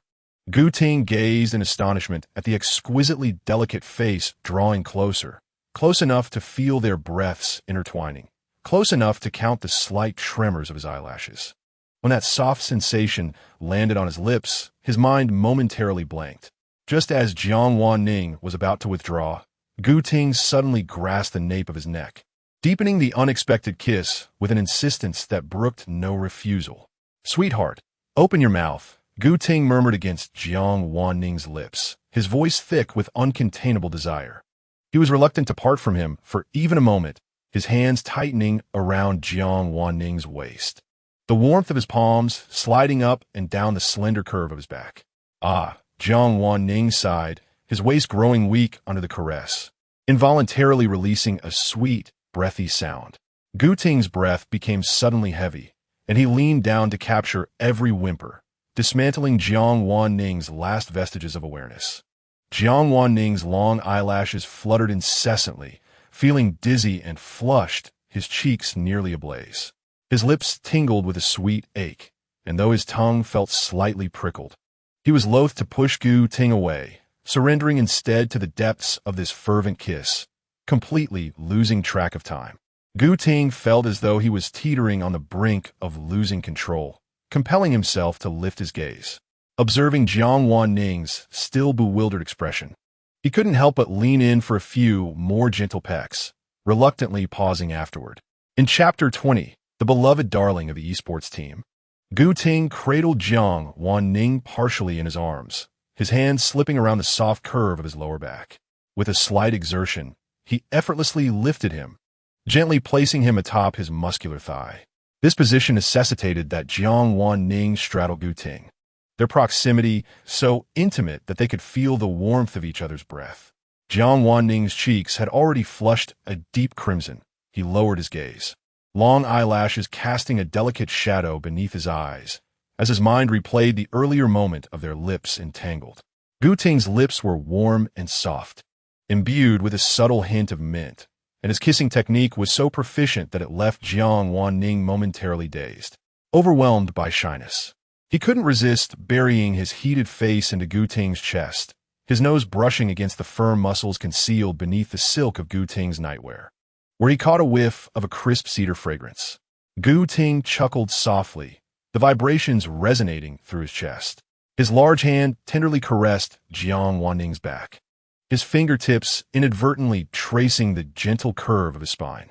The gesture was so gentle it felt intoxicating, as if soothing a frightened little creature. "Have you never seen a pig run?"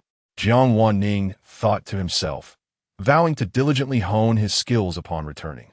As an exemplary employee of the Temporal Management Bureau, he recalled his earlier flustered demeanor in Gu Ting's embrace and bit his lip in frustration.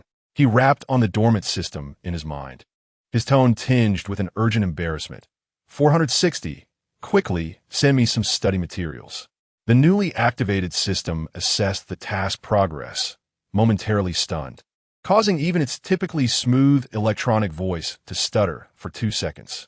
Host, you actually. 460 felt as though its core chip was on the verge of overload, imagining itself reaching the pinnacle of system hierarchy, surrounded by envious peers. It hurriedly packaged the most essential materials from its inventory to transmit to Jiang Wan Ning, while eagerly reporting this remarkable advancement to the main system.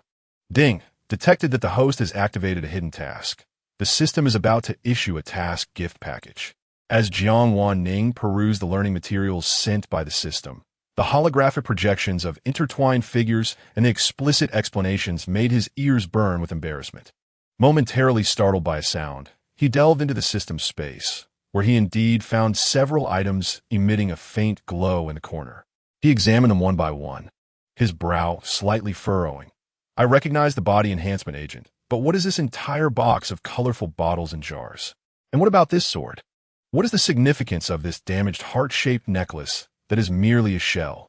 This system lacks the authority to analyze special item information. Please explore independently, host. If you require anything else, feel free to summon the system online at any time. Having completed its task, 460 swiftly logged off, eager to rush to the system forum and boast about its host not only activating the legendary hidden task, but also securing 4 fated individuals at once. Perhaps after this rating, it would finally ascend to the rare 2-character numbered system within the Bureau. Jiang Wan Ning intended to return to his room later to meticulously examine the gift pack. At that moment, he was still ensconced in Gu Ting's embrace. The man's warm body heat permeated through the thin fabric of his nightclothes, his firm chest pressed against Jiang Wan Ning's back, exuding a palpable presence. He could distinctly feel a persistent, searing touch beneath him, the astonishing warmth and contours causing his heartbeat to falter for several beats. Uneasily shifting slightly, he inwardly lamented Gu Ting's extraordinary composure. Once the warmth on his face had subsided a bit, he lifted his head from Gu Ting's chest, his long eyelashes fluttering as he softly murmured, "I need to go back." Gu Ting's deep gaze lingered for a moment on the blush at the corners of Jiang Wan Ning's eyes before he slowly released his hold around his waist. The man then reached out, leisurely straightening the somewhat disheveled collar of Jiang Wan Ning's nightclothes, his movements tender to the point of intimacy. Subsequently, he leaned closer and placed a gentle, fleeting kiss on Jiang Wan Ning's slightly parted lips, a mere brush before retreating. "Well, rest early. Good night." Gu Ting's voice was low and husky, laced with a barely perceptible restraint. The warmth that had just receded flickered back to life as Jiang Wan Ning, clad in soft plush slippers, almost fled from the room. The echo of his good night lingered in the warm air, even as he slipped out the door, leaving behind a faint, crisp fragrance that belonged solely to Gu Ting. Gu Ting sat alone at the edge of the bed, the warm yellow light casting profound shadows on his sharply defined profile. He glanced down at himself, still brimming with vitality, the sleeping pants accentuating the clear contours of his lower body, and he shook his head with a wry smile. Swallowing hard, he then rose to head towards the bathroom. Before long, the sound of water trickled from behind the frosted glass door, interspersed with suppressed, low gasps, echoing distinctly in the silence of the night, continuing for an extended period before it ceased. Upon returning to his own room, Jiang Wan Ning gently closed the door, leaning against the cool panel as he took several deep breaths to steady his drumming heart. In the next moment, he flung himself onto the soft bed, rolling several times while clutching the fluffy pillow, burying his face into it, unable to suppress a jubilant cheer. Not only had he touched Gu Ting's remarkably well-defined abs, but he had also shared a kiss with him. He had never realized how intoxicating a kiss could be. Gu Ting's lips were softer than he had imagined, imbued with a refreshing minty scent, yet his kissing technique was irresistibly assertive, seizing his breath. The thought of having previously immersed himself solely in tasks and missing out on so much felt like a tremendous loss. However, it seemed that it was not too late now. All right, the task gift pack. Jiang Wan Ning suddenly recalled the matter at hand, sitting up abruptly to reopen the system space. Several items floated quietly in the softly glowing virtual grid, emanating faint halos of different colors. He had only caught a hurried glimpse earlier, but now he could finally scrutinize them closely. The body enhancement agent, of which he had previously availed himself several times, was the blue version exchanged with painstakingly accumulated points, enhancing physical prowess to several times that of an average person, even broadening one's mental domain. However, the bottle provided by the system was resplendently golden, swirling within the virtual space with a honey-like, lustrous viscosity, its surface adorned with intricate and exquisite dark patterns, appearing truly extraordinary. After use, it significantly enhances physical flexibility and recovery capability. Jiang Wan Ning glanced at the brief introduction and deemed it a remarkable product. Without hesitation, he uncorked the sparkling bottle and drank it down. The liquid slid smoothly down his throat. Its unexpectedly delightful taste, a sweet blend reminiscent of passion fruit infused with honey tea, enveloped his senses. He savored it for a moment, initially feeling no difference. Just as doubt crept in, a sudden warmth surged uncontrollably throughout his body, as if tiny flames were dancing through his veins, accompanied by a tingling itch akin to ants crawling over his skin. He raised a hand to touch his cheek, feeling an unsettling stickiness. Under the light of the bedside lamp, he discovered his fingertips smeared with a dark, viscous substance that emitted a faint metallic scent. "Wow!" he exclaimed, leaping from the bed. Surely, this golden enhancer couldn't possibly be akin to the tales of marrow washing and essence refining found in novels. He dashed into the bathroom, the sticky fabric of his sleepwear uncomfortably rubbing against his skin. The discarded clothing thudded heavily as it fell, revealing skin cloaked in a layer of black grime. Warm water cascaded down, gradually dissolving the filth on his skin, while the soapy residue swirled into dark streaks on the floor. He squeezed 3 generous pumps of refreshing lemon-scented shower gel, creating a rich foam that he meticulously lathered from head to toe until he radiated a clean and invigorating citrus aroma, before finally turning off the shower. At that moment, he experienced an unprecedented lightness enveloping his body, as if he had shed a colossal burden. His senses sharpened, allowing him to hear even the faintest chirping of insects outside with crystal clarity. The mirror was clouded with steam, and as he wiped the patch clear, the reflection revealed skin as luminous as delicate porcelain, imbued with a healthy, rosy hue. His eyes shimmered with a captivating glimmer. Astonished, he leaned closer, exhaling onto the glass, and noticed that even his eyelashes seemed longer and denser. This golden elixir truly lived up to its reputation.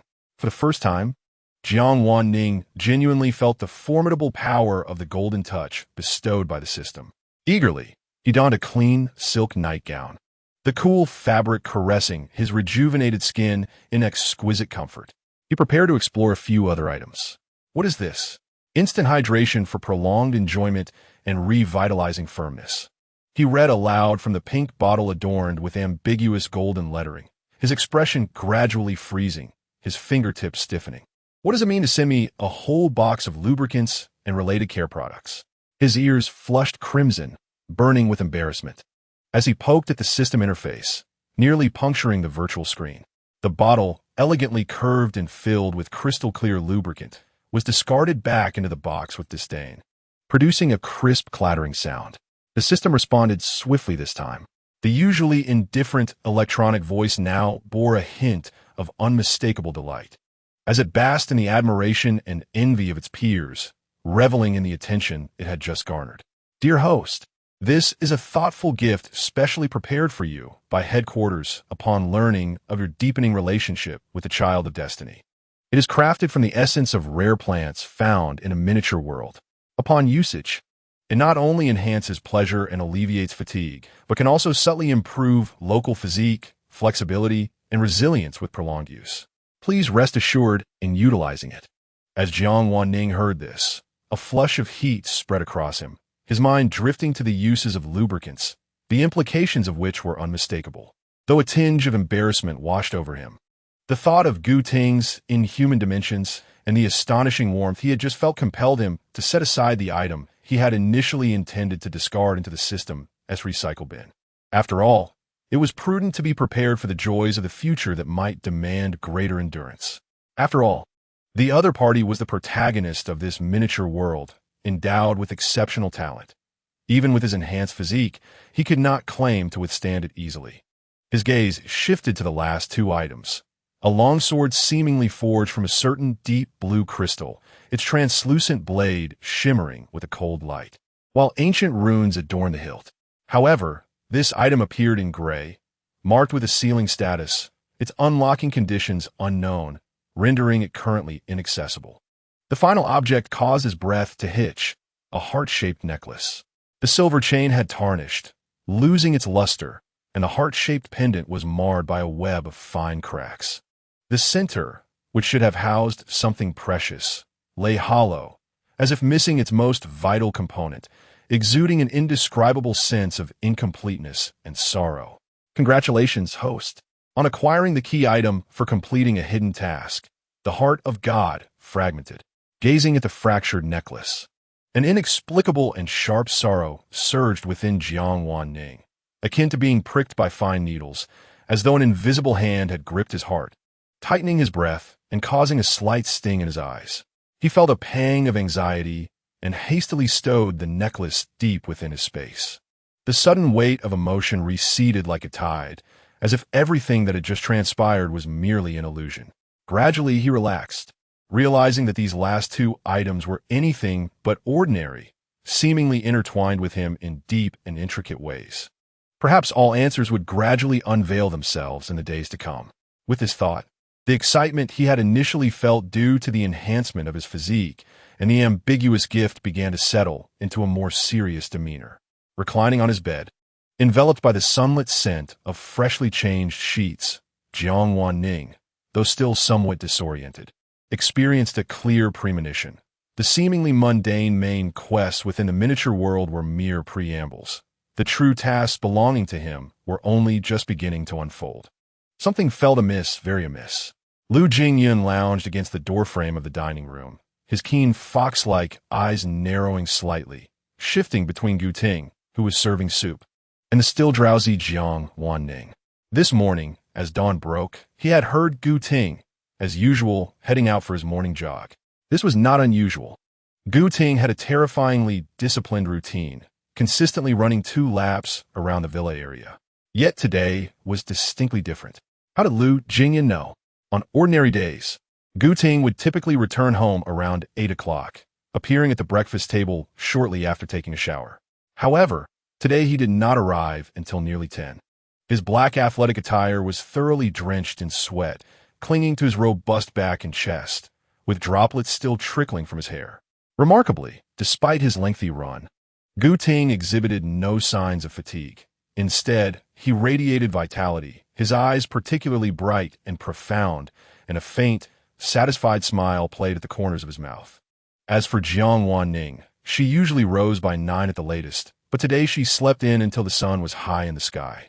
When she finally descended, she bore the appearance of someone still lost in slumber, her eyes tinged with a delicate flush, the top button of her pajamas undone, and her collar slightly askew, revealing a glimpse of her fair and exquisite collarbone.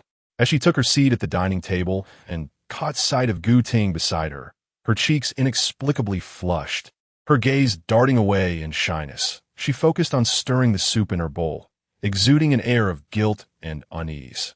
Lu Jingyun, observing the scene, understood immediately. He casually remarked, his tone laced with nonchalance, "Xiao Ning, waking up so late today with such a rosy complexion, what mischief did you get up to last night?" He placed particular emphasis on the word mischief. At his words, Jiang Wan Ning's mind buzzed, and vivid memories of the previous night flooded back, breath mingling in the darkness. Bodies entwined, the heat of their skin, and those strong hands gripping her waist with gentle firmness. Her earlobes flushed crimson as she instinctively stirred her soup with fervor. Attempting to maintain composure as she replied, her voice softer than usual, "No, nothing really, just slept in a bit." Lu Jingyun, however, was not convinced by her flimsy excuse. The flicker in her eyes betrayed her unease. He allowed a soft hum and exchanged a knowing glance with Xia Yanyu across the table. Xia Yanyu, catching on immediately, chimed in with just the right amount of curiosity. "Really? But I came to find Ning Ning to play games around 11 last night. and knocked on the door for ages. You were nowhere to be found. He blinked innocently, feigning ignorance. Shin Mo, who typically adhered to a strict schedule of early nights and early mornings, had been quietly engrossed in financial news on his phone. Upon hearing this, he lifted his gaze, his gentle eyes fixed intently on Jiang Wan Ning, silently awaiting her explanation, the weight of his unspoken inquiry palpable. Ling Xiao Osha, already aware of the undercurrents among the group, observed the unfolding drama with an eager demeanor, her eyes sparkling with anticipation, her hands pausing mid-air with chopsticks, itching to capture this captivating moment on her phone to share with her partner. Jiang Wan Ning's mind raced, since she wished to avoid revealing the truth. It was better to take the initiative. With a decisive clink, she set her spoon down, the silverware ringing against the porcelain bowl with a clear sound. A frown of discontent crossed her face as her lips pressed together, her beautiful brows knitting in displeasure. Why do you all come question me? Perhaps you should first reveal what good deeds you have been hiding from me. As the words left her lips, the guilty parties, Xia Yanyu and Lu Jingyun, immediately fell silent. Xia Yanyu closed his mouth, focusing intently on battling with the broccoli on his plate, as if it were an insurmountable culinary challenge. Lu Jingyun retracted his teasing demeanor, settling down as he feigned interest in a bird that flitted past the window, his gaze drifting into the distance. Shin Mo raised a hand to cover his lips and cleared his throat, silently averting his eyes and picking up his phone, his fingertips unconsciously gliding across the screen. Only Gu Ting, who had already been interrogated and confessed first the previous night, remained composed, leisurely continuing to enjoy his breakfast, a barely perceptible, victorious curve gracing the corner of his mouth. Having never witnessed these individuals in such a humbled state, Lin Xiao secretly gave a thumbs up to Jiang Wan Ning, who had suddenly grown assertive, silently mouthing, "Impressive. Come on, weren't you quite talkative just now?" Jiang Wan Ning pressed on, her arms crossed, chin slightly raised, revealing the delicate line of her neck. Lu Jingyun cast a glance at Gu Ting's calm and somewhat smug expression, instantly realizing that the latter had likely already confessed freely. He quickly donned a disarming smile, placing an enticingly glazed red-braised chicken wing into Jiang Wan Ning's bowl, his voice softening as he coaxed. "Enough of that. It's our fault. Let us eat. The food will get cold." He hurriedly exchanged glances with the other two, who were not slow to grasp the situation. Xia Yanyu promptly served Jiang Wan Ning a steaming bowl of mushroom soup, carefully blowing on it before sliding it toward her. Shin Mo quietly pushed a plate of Jiang Wan Ning's favorite refreshing side dish in front of her, his movements natural and considerate. Jiang Wan Ning hummed softly, contemplating that capturing these individuals' weaknesses yielded significant results. Henceforth, she should wield this leverage wisely, for it seemed likely that the future would not see her as the sole aggressor, but rather as one who would endure more grievances. Observing the trio, who commanded respect outside, yet willingly catered to her within the home, Lin Xiao was astonished. Thinking this scene could easily be catalogued as an annual marvel. Even with her suspicions already forming, Lu Jingyun, Xia Yanyu, and Shin Mo sought an opportunity after the meal to corner Gu Ting on the second-floor terrace. Anticipating their arrival, Gu Ting omitted the details of his affectionate interactions with Jiang Wan Ning, instead recounting the conversation from the previous night regarding their shared interests, as well as Jiang Wan Ning's ambiguous acceptance of the proposal. "So, Ning has accepted us?" Xia Yanyu exclaimed, his excitement nearly propelling him from his seat, eyes sparkling with joy, his lips curving upward uncontrollably. It seems that Xiao Ning does not reject this proposition. One might even say she has tacitly acknowledged its possibility, Shin Mo remarked, one hand propping his face as he leaned against the railing, calmly analyzing the situation. The autumn breeze tousled his fine black hair, his gaze serene, and his gentle, clear voice resonated in the cool air. However, whether she was truly prepared emotionally and psychologically to embrace all four of us still required further time and experience for observation and validation. Lu Jingyun chuckled softly at this, lazily tilting his head, the warm sunlight casting a gentle glow upon his exquisite profile, the tips of his hair touched with gold. A meaningful smile, imbued with a hint of assuredness, graced his lips. He can only accept it, can he not? His tone was gentle, almost like a sigh, yet imbued with an undeniable certainty. After all, we would not grant him a genuine opportunity to escape or make a choice. From a moment he stepped into this villa, his fate was sealed. The four exchanged glances, each pair of eyes shimmering with a similar gleam. An undercurrent of possession, deeply buried yet almost palpable, stirred beneath the calm facade. While they typically presented themselves as cultured and composed, a fierce desire for control and exclusivity lay hidden within. At that moment, the air seemed to solidify, and an unspoken consensus regarding collaboration and sharing was silently reached. Chapter 21. The beloved of the esports team since that day. The interactions between the four and Jiang Wan Ning have shattered an invisible barrier, growing so intimate that it felt almost tangible. Even Lin Xiao, who had long since entered the sanctum of marriage and prided herself on being worldly, could not help but lament, "Please, can you act like normal people? Consider my feelings, will you?" This incessant display of affection is nearly choking me. As autumn deepened, the air was imbued with a chill, heralding the imminent commencement of the highly anticipated winter tournament in the esports arena.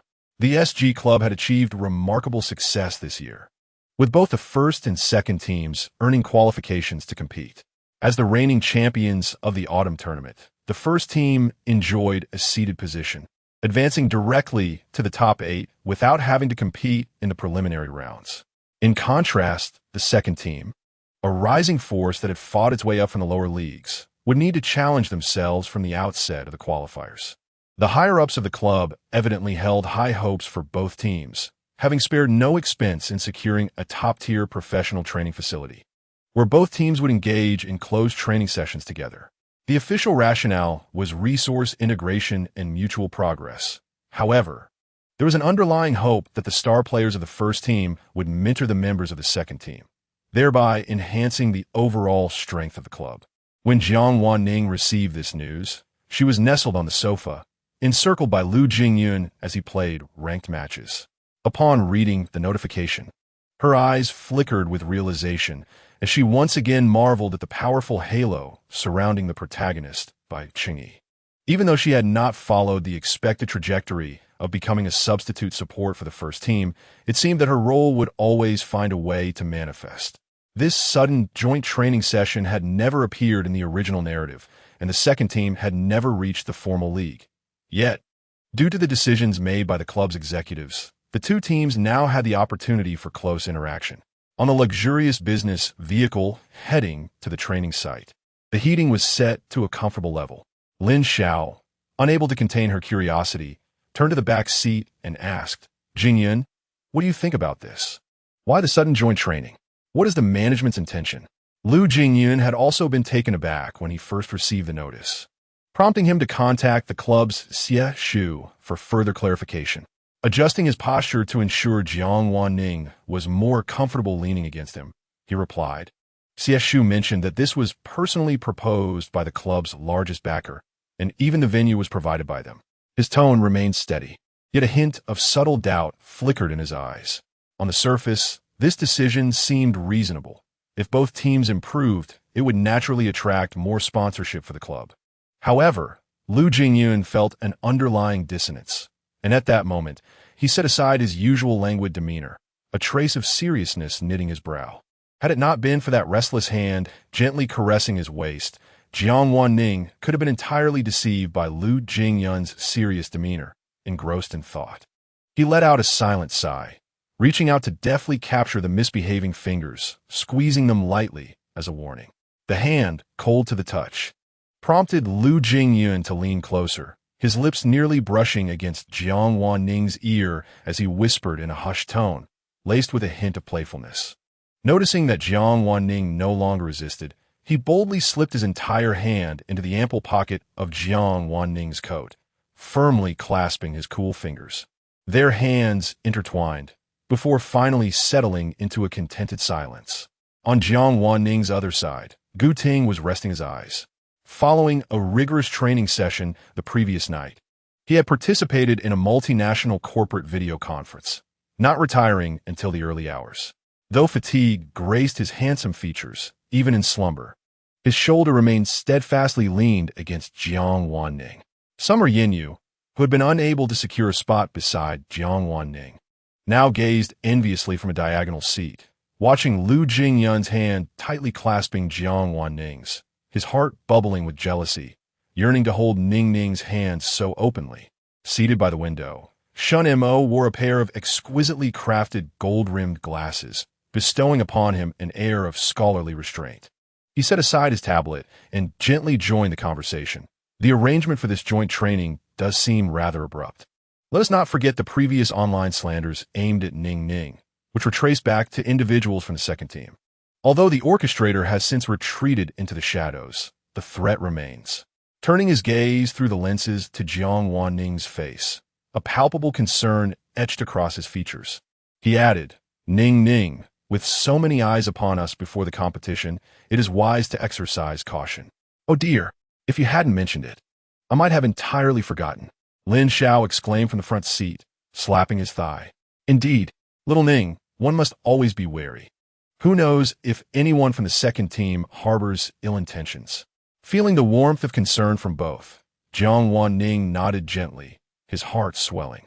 He was almost certain that this unexpected joint training arrangement was somehow linked to Bai Cheng-yi, although he was unaware of how the latter had persuaded the significant investor. There was no doubt that the target remained himself. Outside the car window, the scenery sped past.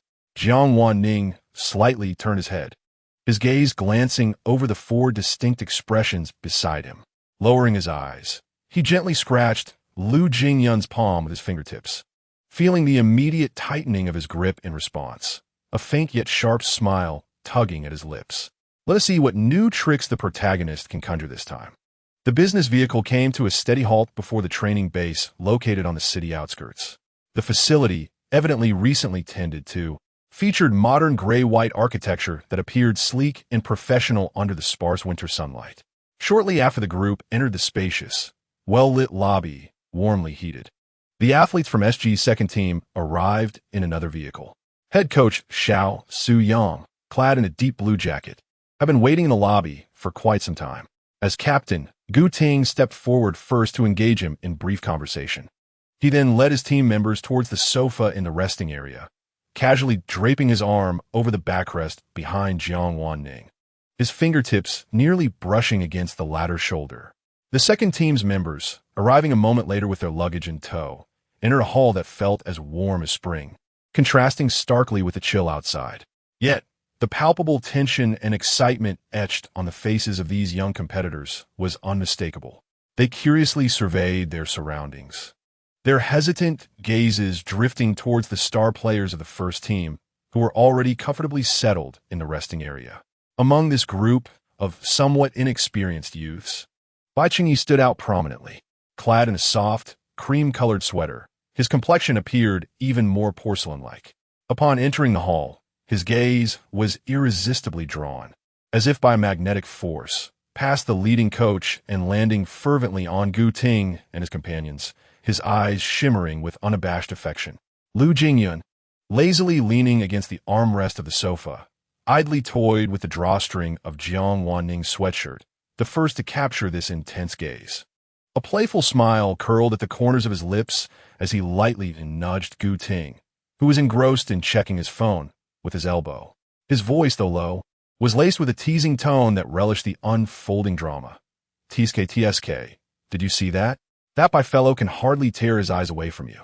It seems he holds quite the sentiment for you, lingering in fond remembrance." Prompted by Lu Jingyun's remark, Shen Mo, who had been quietly observing the surroundings, and Xia Yinyu, who was whispering complaints about the base's network signal on Jiang Wan Ning's other side, instinctively turned their gazes in the indicated direction. Xia Yinyu, with no reservations, scrutinized by Cheng-yi from head to toe, then turned up his nose in discontent, abruptly pivoting to Jiang Wan Ning and lowering his voice just enough for those nearby to hear. "Ning Ning, is this the one you mentioned last time? I mean, apart from his fair skin, his face is as small as a palm, and there's really nothing remarkable about him. Plus, he's so short." He deliberately elongated the last syllable with a hint of youthful sarcasm. then leaned in closely to Jiang Wan Ning, nearly whispering in his ear. With an air of grievance, "You really underestimate my taste. How could I possibly be interested in someone like him?" Once again dragged into critique by the original plot due to Xia Yinyu's comments, Jiang Wan Ning maintained a facade of calm, even leaning back slightly to avoid the closeness of Xia Yinyu's breath, while internally he couldn't help but scoff. Humph, in the original text, you were quite jealous of him. However, a quick glance at the four indifferent figures beside him allowed Jiang Wan Ning's lingering anxiety to ease somewhat. It seemed that the so-called protagonist's halo and the law of mutual attraction were not as unassailable as he had thought. On the other hand, Bai Qingyi noted that Gu Ting had not once glanced in his direction, not even a fleeting look, which stirred a wave of profound disappointment within him. Yet almost immediately, he sensed the collective gaze of the core members of the first team upon him, a faint blush creeping into his cheeks as he felt a surge of delight. "Why is everyone looking at me?" He instinctively lowered his eyelids, feigning nonchalance as he turned slightly to the side, gently tousling the loose strands of hair falling over his forehead, his actions imbued with a practiced shyness. This scene was observed by Song Yueshi, the mid-laner of the second team, who stood slightly behind Bai Qingyi. A barely perceptible frown crossed Song Yueshi's lips as he rolled his eyes, his gaze filled with exasperation and annoyance. Ever since the original support player, Li Yuan, was compelled to leave the club and Bai Qingyi ascended to his position, Song Yueshi gradually discerned that this seemingly innocent and gentle teammate was far from simple. Often, with just a few words, he could incite discord within the team.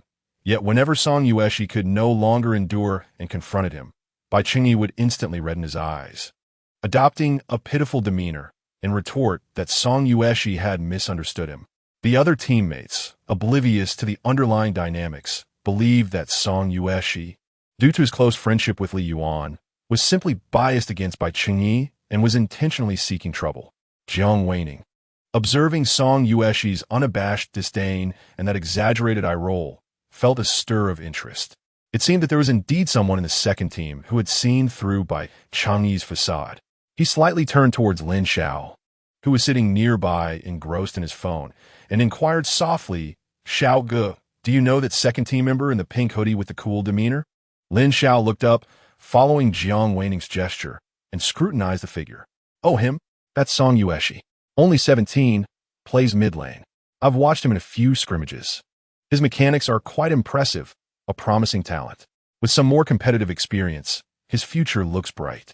No sooner had he spoken than Lu Jingyun, sitting nearby, expressed his dissatisfaction with a sharp click of his tongue.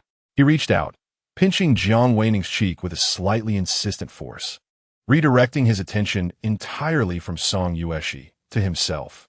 With his charming, sly eyes narrowing slightly, he fixed his gaze on Jiang Wan Ning, his tone laced with jealousy. "Impressive? Oomph. That kid hasn't even hit his growth spurt yet. He's far from it." Ning. He leaned in closer, lowering his voice with a playful dominance. "Am I not much more formidable than him?" His tone rose slightly at the end, demanding a response. Amused by this sudden, childish comparison, Jiang Wan Ning couldn't help but smile, his cheeks puffing slightly from Lu Jingyun's pinch.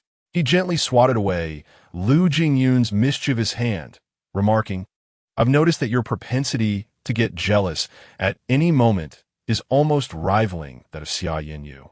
Xia Yinyu, suddenly called out, reacted like a cat whose tail had been stepped on, protesting vehemently.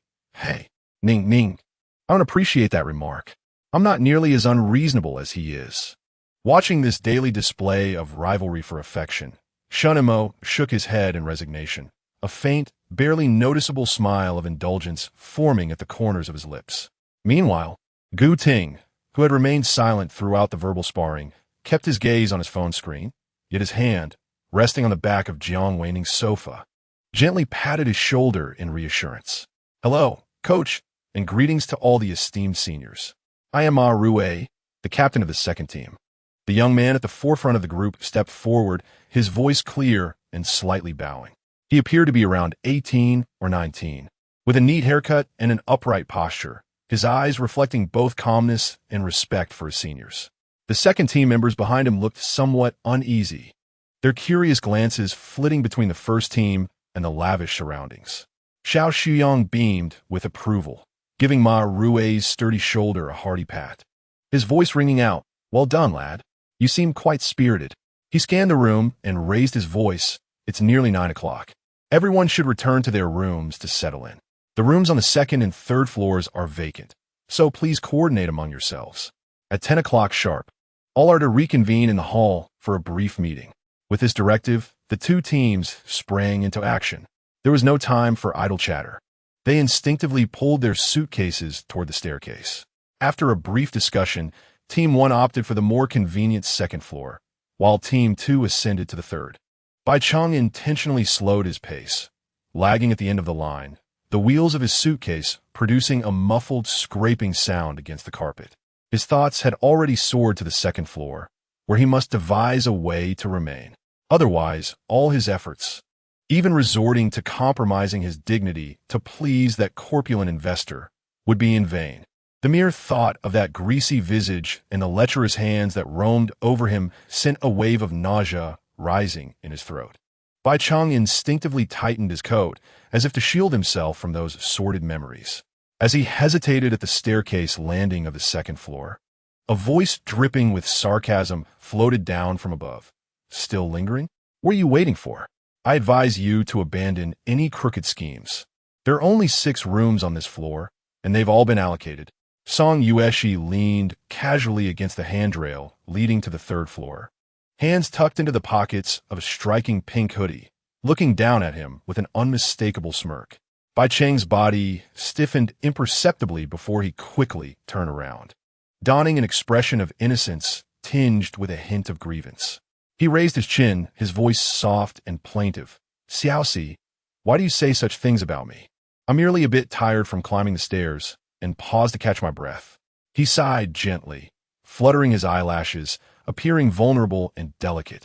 Song Yueshi, finding even a mere glance at him bothersome, scoffed dismissively and ascended to the third floor without looking back.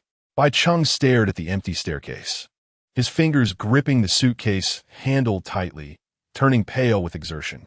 He bit his lip, gazing longingly at the tranquil corridor of the second floor, a flicker of venomous resentment flashing in his eyes. Ultimately, he could only stomp his foot in frustration and, dragging his suitcase, trudged heavily toward the third floor. On the second floor, Team 1 caught a faint glimpse of the brief exchange at the stairway, but no one paid it any mind. Their attention was captivated by the accommodations, which rivaled those of a luxurious resort. My goodness! Lin Xiao was the first to finish unpacking, wandering around his suite in astonishment. "This is no training base. It's a 5-star hotel suite." The room was exceedingly spacious, adorned in a modern minimalist style with every amenity imaginable. Most astonishing was the luxurious bathroom with separate wet and dry areas, along with a spacious massage bathtub. The expansive floor-to-ceiling windows opened onto a balcony that offered breathtaking views. The balcony was cleverly designed, connecting with those of adjacent rooms, furnished with comfortable wrought tan outdoor sofas, a petite coffee table, and even a few potted plants for decoration. Jiang Wan Ning's room was conveniently situated in the middle, connected on one side to Xia Yinyu's room and leading on the other to Shunmo's chamber. In a flurry, Xia Yinyu hastily stowed away his scant belongings into the wardrobe, then, brimming with excitement, leapt onto Jiang Wan Ning's balcony and flopped onto the expansive bed adorned with soft, light gray sheets, burying his face into the comforter as he muttered, "Ning Ning, why are you taking so long? Let me assist you." "Absolutely not," Jiang Wan Ning immediately retorted with firm disapproval. He had just witnessed Xia Yinyu, upon entering his room, sees the neatly folded light blue pajamas resting on the bed, inhaling deeply as if savoring the fabric, which startled Jiang Wan Ning into snatching the garment back. Unperturbed by the rejection, Xia Yinyu turned on his side, idly poking at the decorative pillow on the bedside. Noticing his friend's evident boredom, Jiang Wan Ning, while meticulously folding a sweater to stow away, inquired, "Have you finished packing already?" "Indeed," Xia Yinyu exclaimed, springing upright like a fish leaping from water, clutching the pillow tightly to his chest, resting his chin upon it, and tilting his head as he replied, "I only brought a few pieces of clothing and my beloved peripherals. Everything else is adequately prepared here, so there was no need to pack excessively."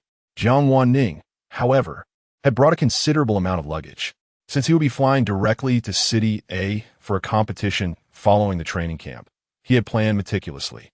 In addition to essential clothing and daily necessities, he had even included a compact but well-stocked portable medicine kit, neatly organized with commonly used medications.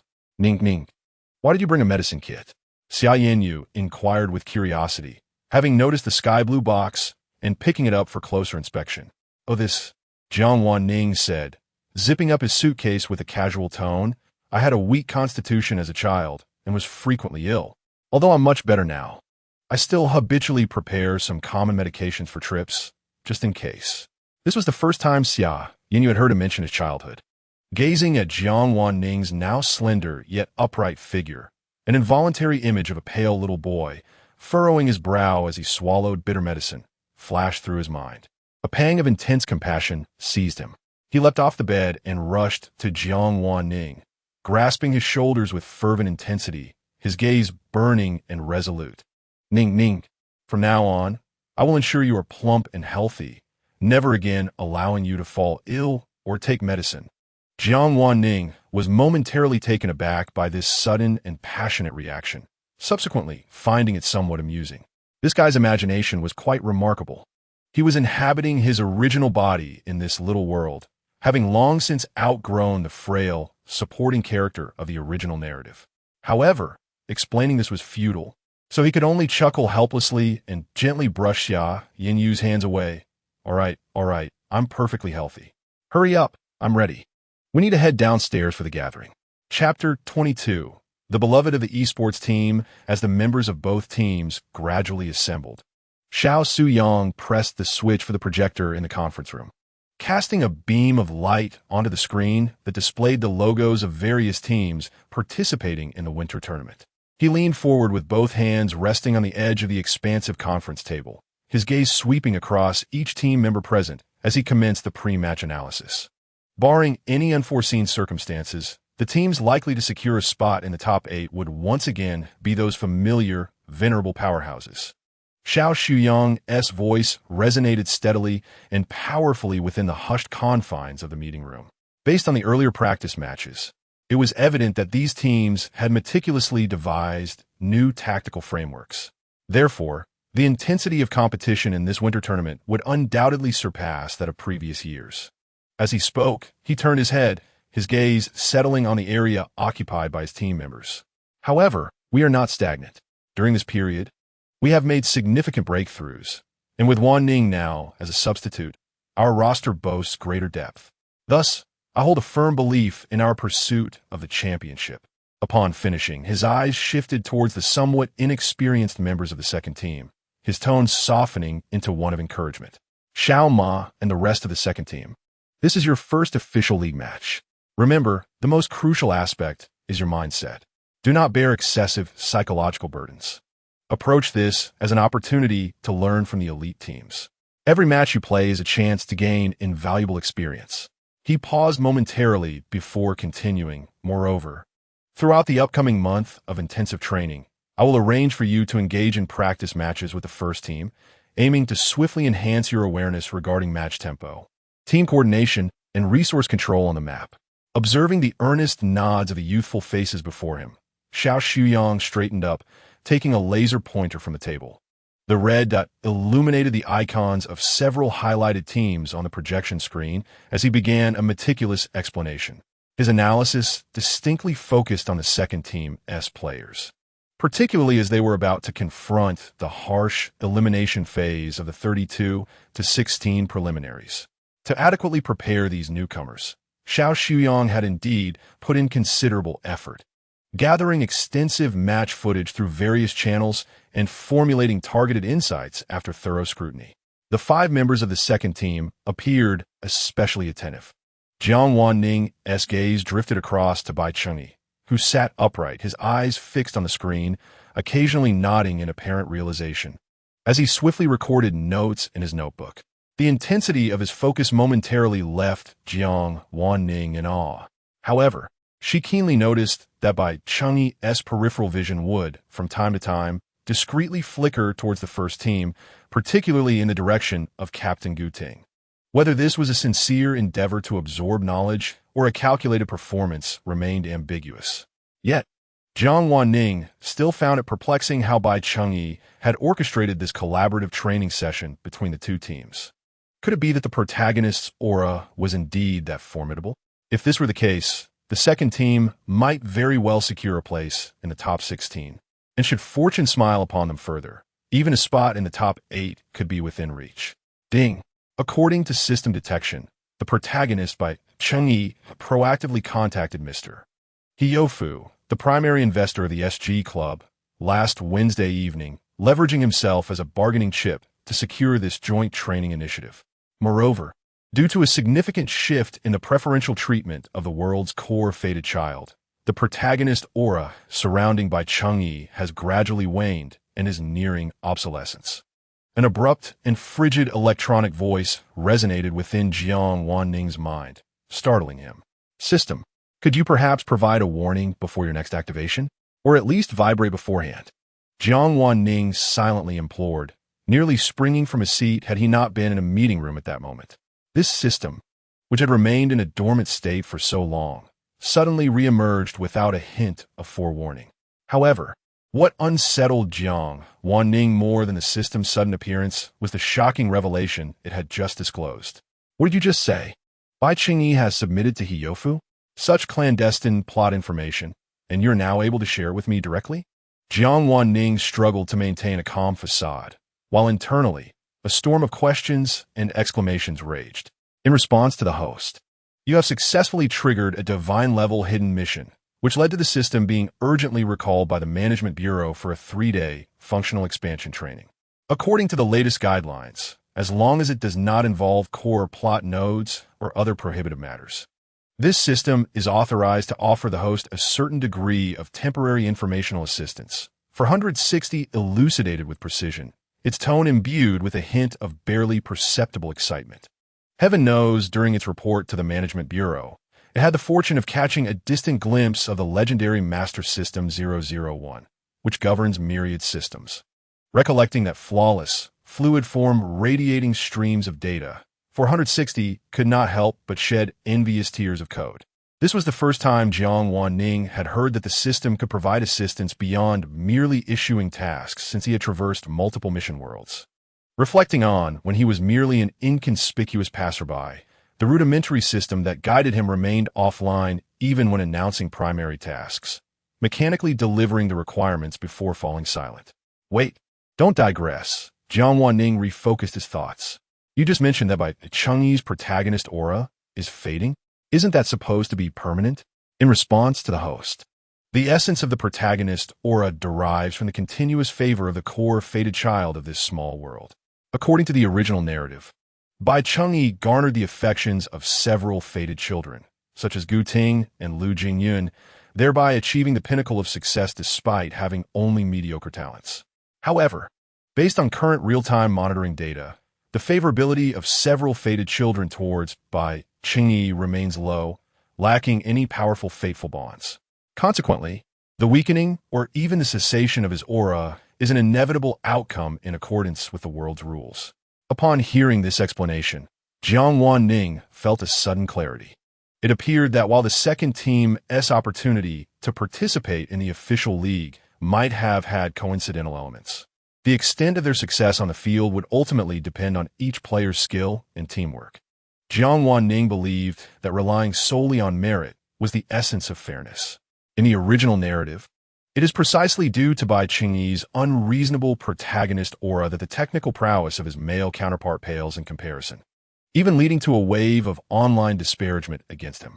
Given that Bai Chengyi's ardent admirers previously fervently proclaimed his capabilities worthy of a first-team position, this serves as an opportune moment to calmly observe how far he can truly progress in the harsh reality of the formal league, stripped of his so-called halo.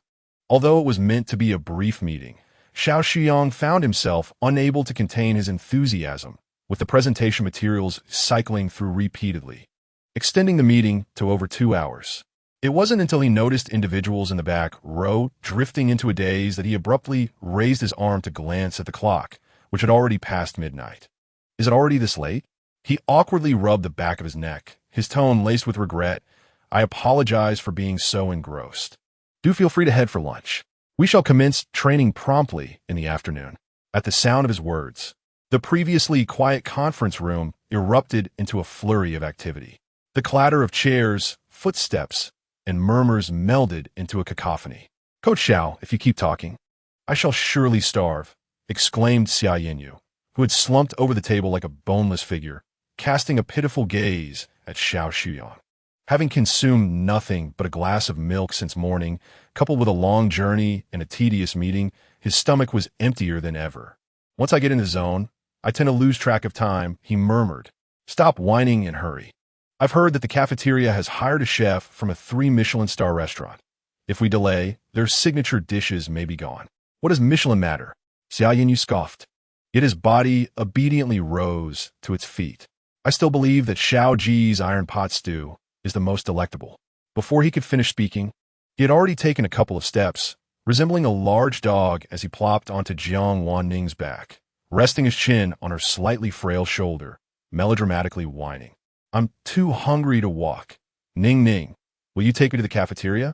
"Please don't flatter me excessively," Lin Xiao remarked, observing the towering Xia Yinyu, who was unceremoniously leaning on Jiang Wan Ning. She couldn't help but chuckle and scold.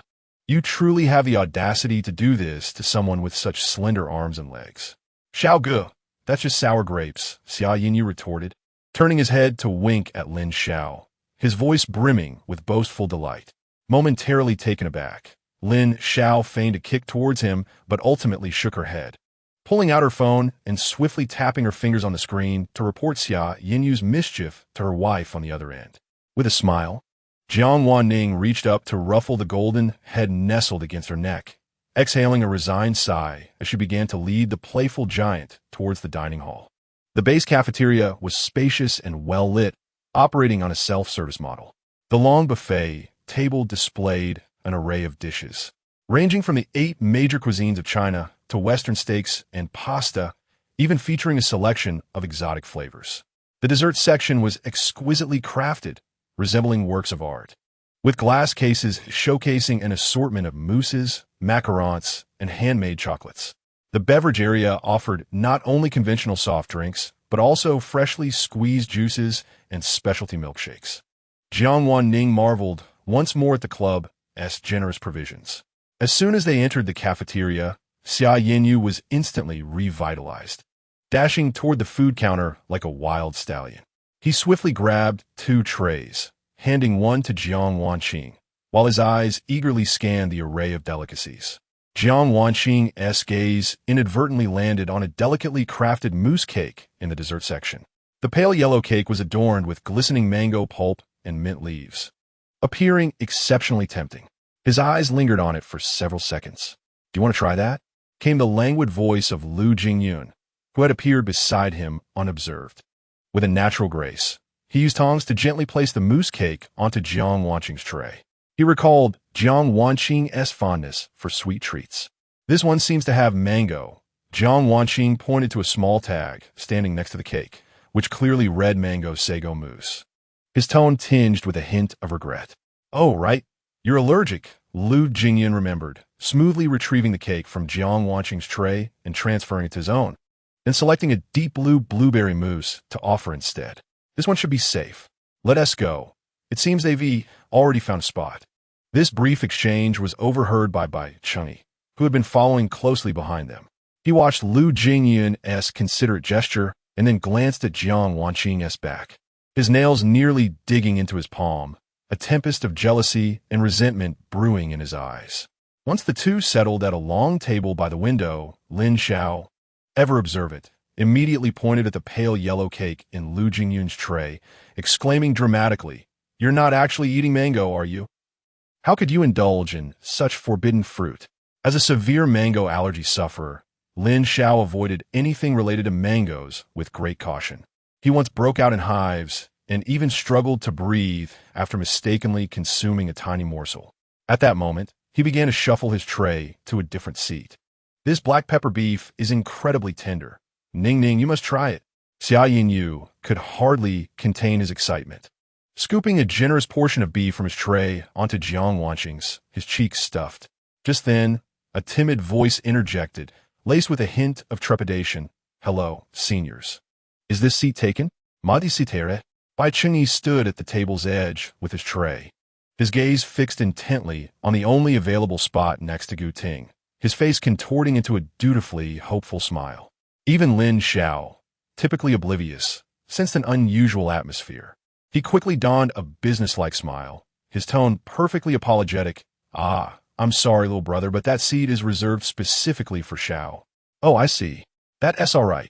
Bai Chengyi's smile faltered momentarily, a flicker of disappointment flashing in his eyes as he feigned dejection and turned to walk towards Captain Marue's table a short distance away. TSK. Looks like someone has taken a fancy to you, Captain," Lin Xiao remarked to Gu Ting, watching Bai Chengyi's retreating figure. Gu Ting did not respond immediately, merely taking a sip from his cup, his handsome brows momentarily knitting together. He had encountered numerous individuals approaching him under various pretexts, yet most would retreat in the face of his indifferent demeanor. However, this blatant show of intent, coupled with incessant attempts to draw near, was a first for him. It was undeniably bothersome. Sitting across from him, Shun Mo, who had been quietly dining, elegantly dabbed at the corner of his mouth and made a subtle comment. Bai Chengyi, likewise silent, placed his plate on the table and slowly took a seat across from Marue, his movements imbued with a palpable awkwardness. He slightly lowered his head, his bangs obscuring his eyes, yet the tightly pressed lips and the faint flush of his nose betrayed his emotions, as if he were shrouded in an invisible veil of disappointment. "Xiao, what is wrong?" Zhao Lei, the sharpshooter from the second team seated next to him, was the first to perceive something amiss. He promptly set down his chopsticks and leaned in with concern. The other team members also cast inquiring glances. When Bai Chengyi lifted his head, his eyes were already reddened, tiny tears clinging to his lashes. He gently sniffed, his voice quivering slightly. "Am I really that annoying?" After a brief pause, as if struggling to suppress his sobs, he continued, "I merely wanted to ask a few questions to that substitute support senior from the first team." But his voice trailed off, and he lowered his head, unconsciously prodding the rice on his plate with his chopsticks. Several members of the second team had indeed seen Bai Chengyi linger near the first team moments earlier. "Nonsense," Cao Lei instantly retorted, his excitement causing him to raise his voice unconsciously. "Xiao Yi, you're so easy to get along with. It's surely that person who is full of himself." Realizing his volume was too high, he forcibly lowered his tone to offer reassurance. "Don't be upset. That sort of person isn't worth your concern. Mind your manners." Marae interjected sternly, his gaze sweeping across the bustling cafeteria, where the noise was overwhelming, emphasizing the need for discretion in conversation. Although his tone was harsh, his expression softened slightly when he looked at Bai Chengyi, clearly having come to believe his words. In the corner, Chung Siki, the second team's jungler, remained focused on his meal, not lifting his head, as if the surrounding dialogue had no bearing on him. "Yet, I clearly saw it," the ever-observant Song Yueshi suddenly interjected, his voice laced with evident sarcasm. "You were speaking to Gu." He did not state it outright, but the implication was unmistakable. He did not believe Bai Chengyi's account. "Song Yueshi." Zhao Lei abruptly stood up, the chair scraping violently against the floor. "Must you always be at odds with Xiaoi?" Marue's expression darkened as well. "Yueshi, it's perfectly normal to consult the captain first. Do not overinterpret." Observing the protective stances of the two, Song Yueshi smirked derisively, realizing further argument would be futile. Disinterested, he rose and coldly announced, "I'm done eating," before turning on his heel and striding out of the cafeteria. Not far along, hurried footsteps echoed behind him. Turning back, Song Yueshi was surprised to find Chung Siki following him. "What brings you here?" Song Yueshi raised an eyebrow. "I recall you were quite attentive to that little angel before. Have you finally seen the truth?" Chung Siki's brow furrowed tightly, a clear expression of distaste crossing his face as he recalled that late-night phone call he had inadvertently overheard last Wednesday while smoking on a balcony, with Bai Chengyi's ingratiating tone and the unsavory content. "Disgusting." His voice, hoarse, squeezed out two words between his teeth. Song Yueshi raised an eyebrow in surprise. intrigued as he regarded his suddenly transformed teammate, yet he refrained from probing further. The two walked side by side toward the training room, a subtle consensus forged in their silence. Chapter 23. The beloved of the esports team by Chang'e had initially intended to use this joint training opportunity to approach Gu Ting and the other members of the first team. However, the training schedule was relentless, extending late into the night, leaving him no time to spare. A whole month passed, and he found not even a sliver of opportunity to interject. As the evening approached for his flight to City A, he reluctantly set aside his thoughts, focusing instead on the impending winter competition. That night, freshly emerged from shower, Jiang Wan Ning lay back on his bed, feeling the weight of fatigue from the intense training sessions. With his hands cradling his head, he stared blankly at the ceiling when suddenly, a commotion from the balcony caught his attention. Turning his head, he saw Xia Yanyu, clad in nothing but a loose short-sleeved shirt, animatedly gesturing toward him. Jiang Wan Ning quickly rose to open the balcony door for him. "Why are you dressed so lightly? It's freezing outside," he remarked. Xia Yanyu rubbed his arms, unapologetically rolling onto Jiang Wan Ning's bed the moment he entered, looking up at him from below, taking advantage of their proximity. He patted the empty space beside him, inviting Jiang Wan Ning to lie down. Their rooms were connected, and throughout the month, they had occasionally shared the bed, leaving Jiang Wan Ning accustomed to Xia Yanyu's warmth. He complied, lying back and gazing at the warm yellow wall lamp, momentarily enveloped in silence. "Ning Ning, do you like me now?" Xia Yanyu's voice shattered the stillness. Jiang Wan Ning turned his head, meeting his gaze, his profile softened by the lamplight, and his blue eyes now intensely focused. Caught off guard by the sudden question, Jiang Wan Ning mirrored his gaze. In that fleeting moment, he unmistakably discerned the unabashed affection in Xia Yanyu's eyes, stirring something within him, compelling him to unconsciously draw closer. The distance between them gradually diminished, close enough to feel each other's breath. Jiang Wan Ning raised a hand to gently cover the pair of eyes that quickened his heartbeat. Resting his forehead against Xia Yanyu's chest and murmuring almost inaudibly, Xia Yanyu heard the soft affirmation, and the smile on his face could no longer be contained. He had intended to appear more mature, yet he found himself unable to restrain the impulse, wrapping his arms tightly around the person beside him. He pulled Jiang Wan Ning's hand away from his eyes, leaning down eagerly to press their foreheads together, their noses brushing, radiating uncontainable joy. The following morning, Shen Mo came to awaken Jiang Wan Ning, but upon opening the door, he was taken aback to find the two of them sleeping peacefully under the covers. Lu Jingyun, following behind, noticed Shen Mo's stillness and curiously approached, his eyes widening as he took in the scene. Without a moment's hesitation, Lu Jingyun rolled up his sleeves. Striding to the bedside, hands on his hips, and seized Xia Yanyu's ear, his tone disapproving. "You, Xia Yanyu, sneaking in to sleep with Xiao Ning again."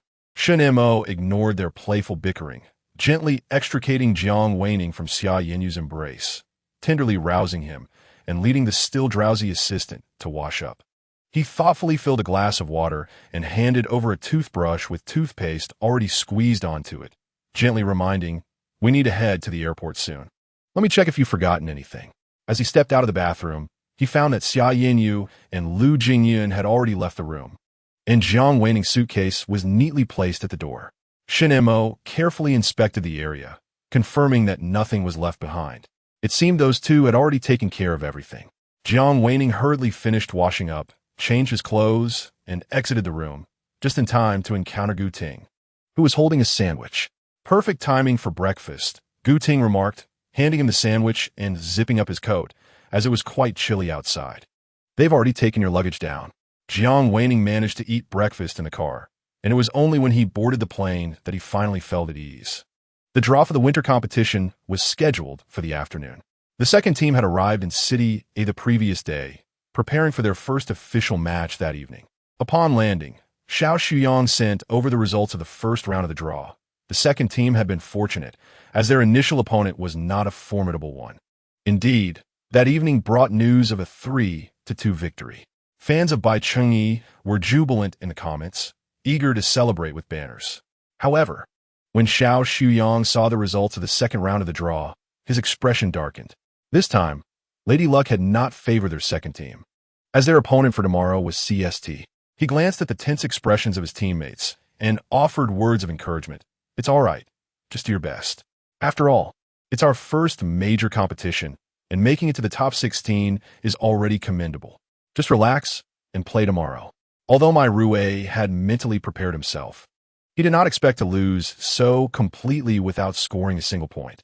Each game ended in under 10 minutes. He stared blankly at the ground, thinking that after more than a month of rigorous training, they should at least be able to hold their own against a strong team. During the post-match handshake, Su Yuzhou passed by Chengyi, casting a disdainful glance his way and sneering. The forum has praised you to the skies, but I see you're nothing special. Even your team fights are hesitant. How do you expect to play professionally? He couldn't even be bothered to extend his hand, simply walking away with his team, leaving behind a dismissive remark. You're far inferior to that new support from the first team. Truly disappointing. Jiang Wan Ning. Again, it was Jiang Wan Ning. Chengyi's nails dug deeply into his palm as he recalled the conversation he had overheard during training, a vengeful thought surging within him. On the afternoon of the third day, the draw ceremony for Team SG was about to begin, and Lin Xiao was anxiously pacing backstage. He glanced at his calm teammates beside him and couldn't help but speak up. Whoever has good luck, go draw for us later. Xia Yinyu, engrossed in a game, replied without looking up, Xiao Gu, are you starting to believe in luck now? It was always the captain or Jingyun Gu who drew before. Luck can vary. It's quite normal. Lin Xiao, uninterested in arguing, turned his attention to Jiang Wan Ning. Shen and I have average luck. How about you, Xiao Ning? Despite attempting to minimize his presence, Jiang Wan Ning could not escape being called upon. He shyly replied, Xiao Gu, I only ever draw the minimum guaranteed rewards. Goodness. So you're actually our team's ultimate bad luck charm. Lin Xiao exclaimed, immediately waving his hand. Then let the captain go. At least his luck is stable. Beside them, Xiao Shuyang listened to their discussion and couldn't help but chuckle. In truth, it matters not whom we draw. Eventually, we shall face them all. Moreover, I have faith in you. When the time came, Gu Ting ascended the drawing platform alone, ultimately selecting a rather unremarkable team, XQ. This squad boasted stable strength, consistently ranking among the top 8, with occasional potential to challenge for the top 4. Upon seeing the result, Lin Xiao let out a sigh of relief. At least they hadn't encountered a formidable opponent right off the bat. That evening, Jiang Wan Ning sat on the substitute bench alongside Xiao Shuyang, intently watching the match between the 5 players on stage. The intense competition displayed on the large screen was palpable, yet he sensed that SG was playing with remarkable steadiness, leaving little doubt about the outcome. As anticipated, with Xia Yinyu's decisive maneuver involving Guan Yu and Gu Ting's sweeping entrance, SG secured their victory with a score of 31, becoming the first team to advance to the semifinals. When Xia Yinyu descended from the stage, beads of sweat glistened on his forehead. In a fit of excitement, he scooped up Jiang Wan Ning and twirled him around. Ning, did you see my final play? Wasn't it spectacular? I saw it. It was incredibly impressive. Jiang Wan Ning replied. All right, I acknowledge your great achievement, but there's no need to cling to me so tightly. Lu Jingyun, without hesitation, took Jiang Wan Ning from Xia Yinyu and set him down on the ground, suggesting they check the performance of the other teams. Jiang Wan Ning glanced behind the group, but did not spot Gu Ting. Shen Mo, noticing his concern, softly explained, the captain has gone for an interview. As he spoke, he felt warmth at his fingertips. Jiang Wan Ning had taken his hand. Let us wait backstage, he suggested. Mo Gu, you played splendidly today. Shen Mo gently tightened his grasp on the warm hand, walking alongside him at the back of the team, cherishing this rare moment of intimacy. Is there a reward for little Ning? Shen Mo teased. Have you also turned mischievous? Jiang Wan Ning murmured softly, yet he did not refuse. What reward do you desire? Let us keep it pending for now, Shen Mo remarked, his gaze deepening as he watched Jiang Wan Ning's profile in the dim corridor. After all the matches conclude, let us discuss it together, shall we? Jiang Wan Ning, blissfully unaware, readily agreed. Were you two dawdling about back there? Hurry up, Lin Xiao called from the front. Coming. Jiang Wan Ning pulled Shen Mo along to catch up. Upon seeing their interlocked hands, Lin Xiao felt a pang of envy, realizing his earlier actions had been unnecessary. As the finalized list of the top 4 teams came into view, Xiao Shuyong slowly closed his notebook, everything unfolding as he had anticipated. Both XDEG and CST had advanced, while the last spot was claimed by Wei, a team that had underperformed in the summer tournament. All were familiar faces. At that moment, Gu Ting, having just concluded his post-match interview, entered the room. He casually cast a glance at the screen displaying the top 4 teams, his expression betraying no emotion. The next 2 matches will follow a best-of-7 format, so the schedule will be lengthy. Everyone must rest well tonight, Xiao Shuyong advised earnestly, once all team members had gathered. Additionally, we may employ a new tactical system in the upcoming matches. Wan Ning, be prepared to take the stage at any moment. Jiang Wan Ning nodded gently, indicating his understanding. All right, it's getting late. Everyone should return to the hotel and rest early. The next day's matchups would be determined by points, and SG was set to face CST. The match was scheduled for the afternoon, while another semifinal was set to take place in the evening. The afternoon period often lulls esports players into drowsiness. Thus, the members of SG needed to muster their utmost focus and determination. The 5 players from the second team, having been eliminated in the round of 16, arrived at the backstage rest area. They carried freshly purchased milk tea and juice, eager to cheer on their senior team members. Coach, we brought some milk tea to invigorate everyone, Marue said, handing over the bag. Xiao Shuyong recognized the good intentions of these young players and accepted the offering without hesitation. He distributed the milk tea to each participant.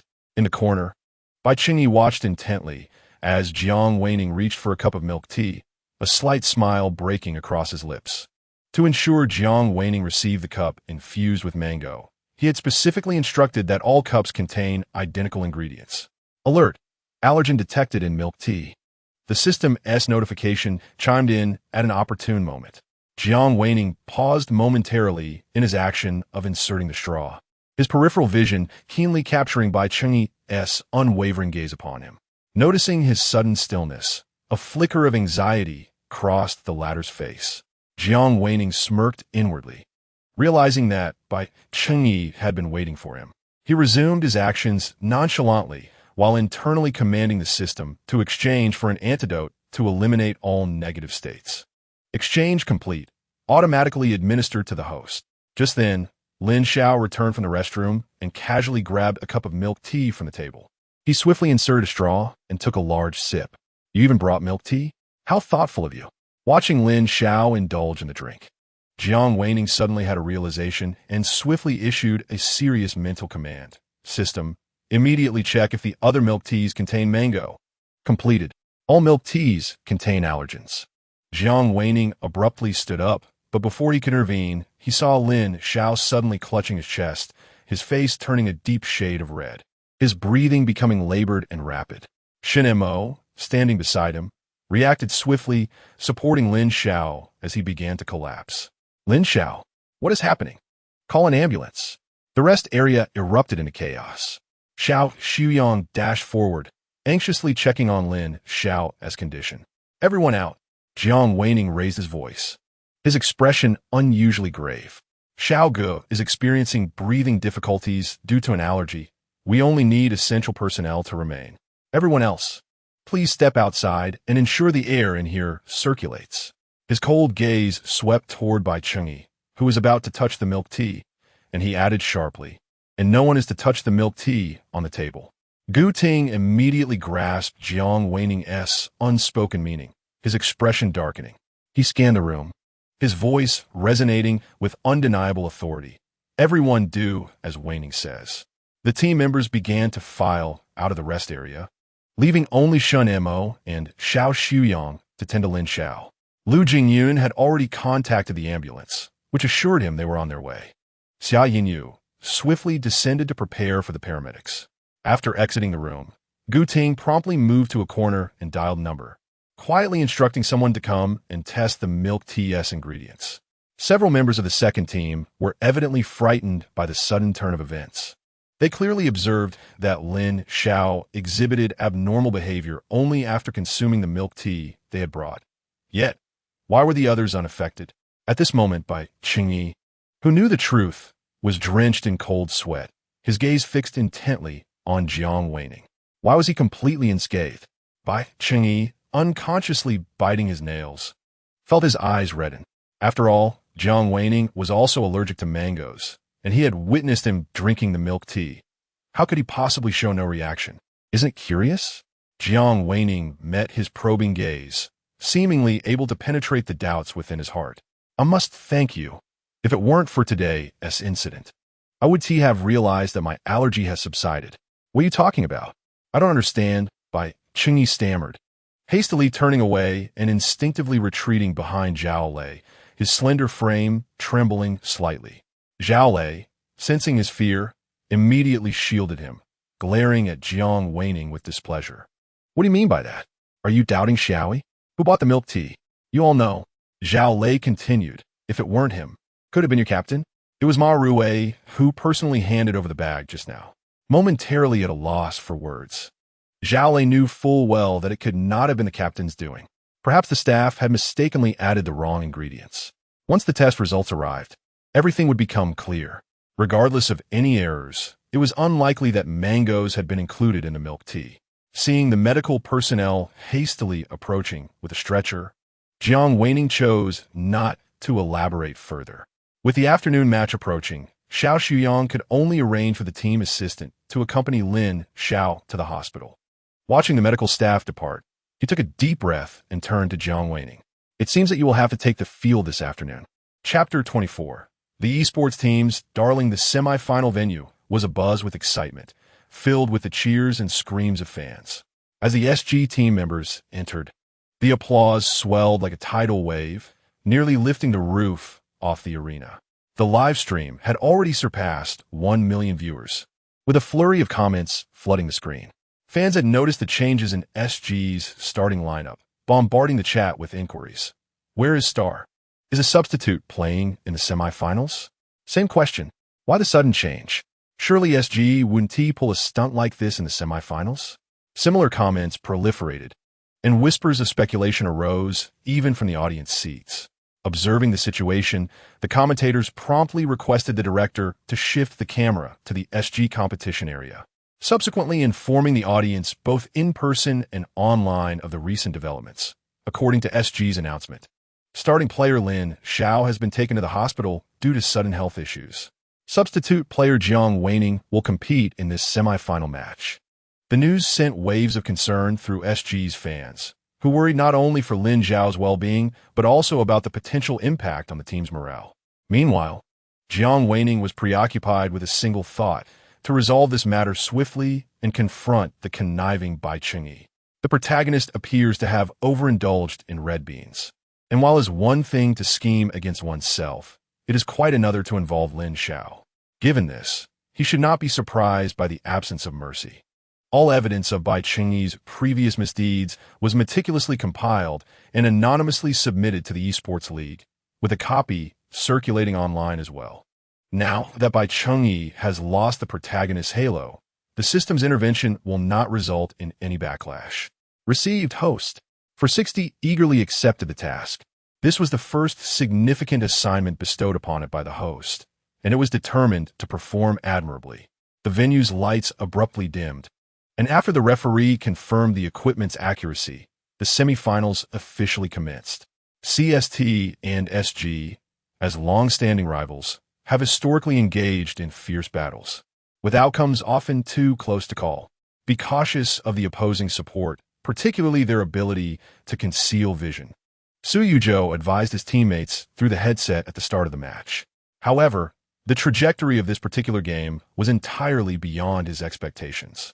Jiang Wan Ning, controlling the elusive Daji, rarely engaged directly in team fights, but instead maneuvered skillfully between lanes, creating an exquisite division of pressure alongside the top laner, Lao Fuzi, thoroughly disrupting CST's rhythm and granting SG's core damage dealers precious room to develop. As the crucial dragon fight approached the 10-minute mark, Wu Yu realized that if they did not act soon, the situation would spiral out of control. He urgently recalled Qin Huai, who was preparing to clear the waves. Ignore the bottom lane for now. Everyone regroup to fight for the dragon.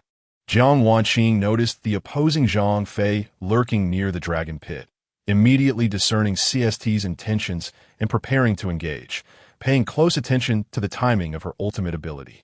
Indeed, as the Lord refreshed, a fierce battle erupted in the river. Jiang Wan Ning feigned participation in the fight, releasing her skills before retreating and quietly teleporting to the bottom lane. Back to defend. Daji is attempting to steal the base. Yao Hao, while dealing damage, was ensnared by Lao Fuzi's timely flash, evaporating in an instant.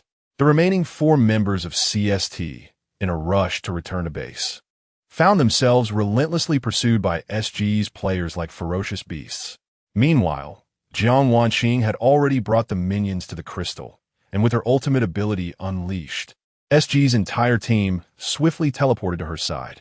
With the explosive destruction of the crystal, the first game concluded abruptly at the 11-minute mark. SG's morale soared. The entire team remained intensely focused, showing no signs of complacency. Conversely, CST, shaken by the base steal, exhibited a faltering mentality. Su Yuzhou's face turned ashen as he bellowed at the irate Yao Hao. Enough. Let us concentrate on the next game. Despite their efforts to regroup, the entire CST team remained shrouded in a gloomy atmosphere, while the increasingly emboldened SG surged forward, winning 3 consecutive games and solidifying the score at 3-0. The crowd erupted in fervor, fans chanting for SG's inevitable victory. Even the commentators could not contain their admiration. SG is in fiery form tonight. Now, CST's coach has requested a pause. With SG riding high on momentum, it remains uncertain whether they can maintain this level of performance until the very end. Soon, the pause concluded. As CST players resumed their seats, a palpable shift in atmosphere was evident. The previous tension had dissipated, replaced by a weighty determination. Each player pressed their lips tightly, their gazes intensely focused. This was a do-or-die game. A victory would preserve their hopes of advancement. A loss would mark the first time in their history that they were swept in the semifinals. The coach's timeout had indeed made an impact. At the onset of the 4th match, the team members exhibited a strikingly different synergy. They refrained from reckless advances, opting instead for a steady and calculated approach, deliberately prolonging the game into its later stages.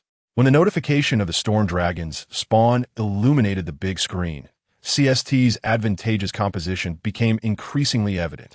Their front line was impenetrable. As Shun Mo swiftly cycled through his inventory to acquire defensive items, he expressed his concern in the voice chat. His brow furrowed as he braced himself for a challenging battle. They had successfully dragged the game into their advantageous phase.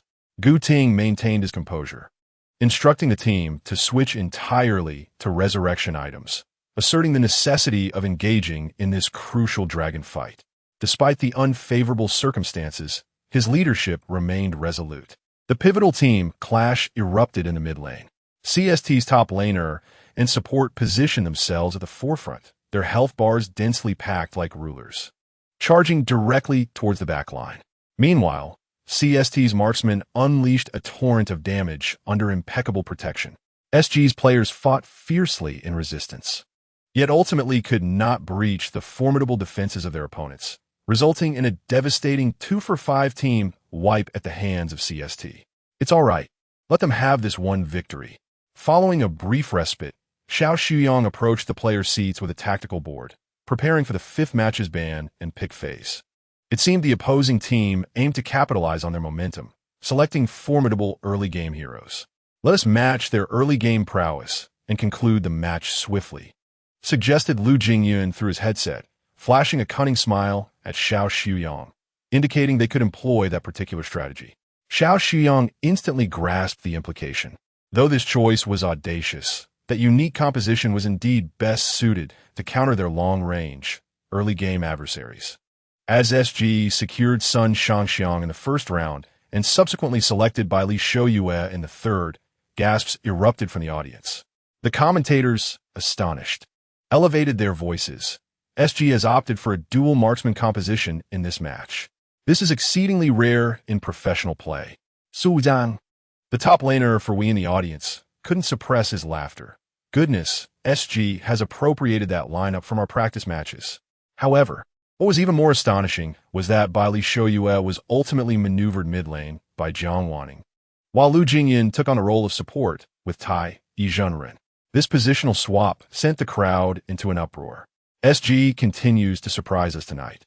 One revelation after another. The commentators exclaimed, their voices brimming with incredulity. Not only had they fielded a dual marksman team, but they had also executed a position swap. This evidently was a well-prepared new strategy. This unexpected composition caught CST off guard. CST's mid-lane choice, Shun Mingxi, who typically excelled at early roaming support, found himself severely diminished by two precise shots from Jiang Wan Ning's Li Shoyue. Losing control of the mid-lane disrupted CST's rhythm. Su Yuzhou, without jungle vision, hesitated to offer support, becoming trapped beneath the turret. In contrast, Gu Ting, with the assistance of Tai Yizhenren, swiftly cleared the jungle and transitioned to the development lane. As Tai Yizhenren's second skill expertly ensnared Li Yuanfang, Gu Ting's Yun Zhongjun struck with the swiftness of lightning, claiming first blood. From that moment, the balance of the match tilted. Both sides featured early game compositions.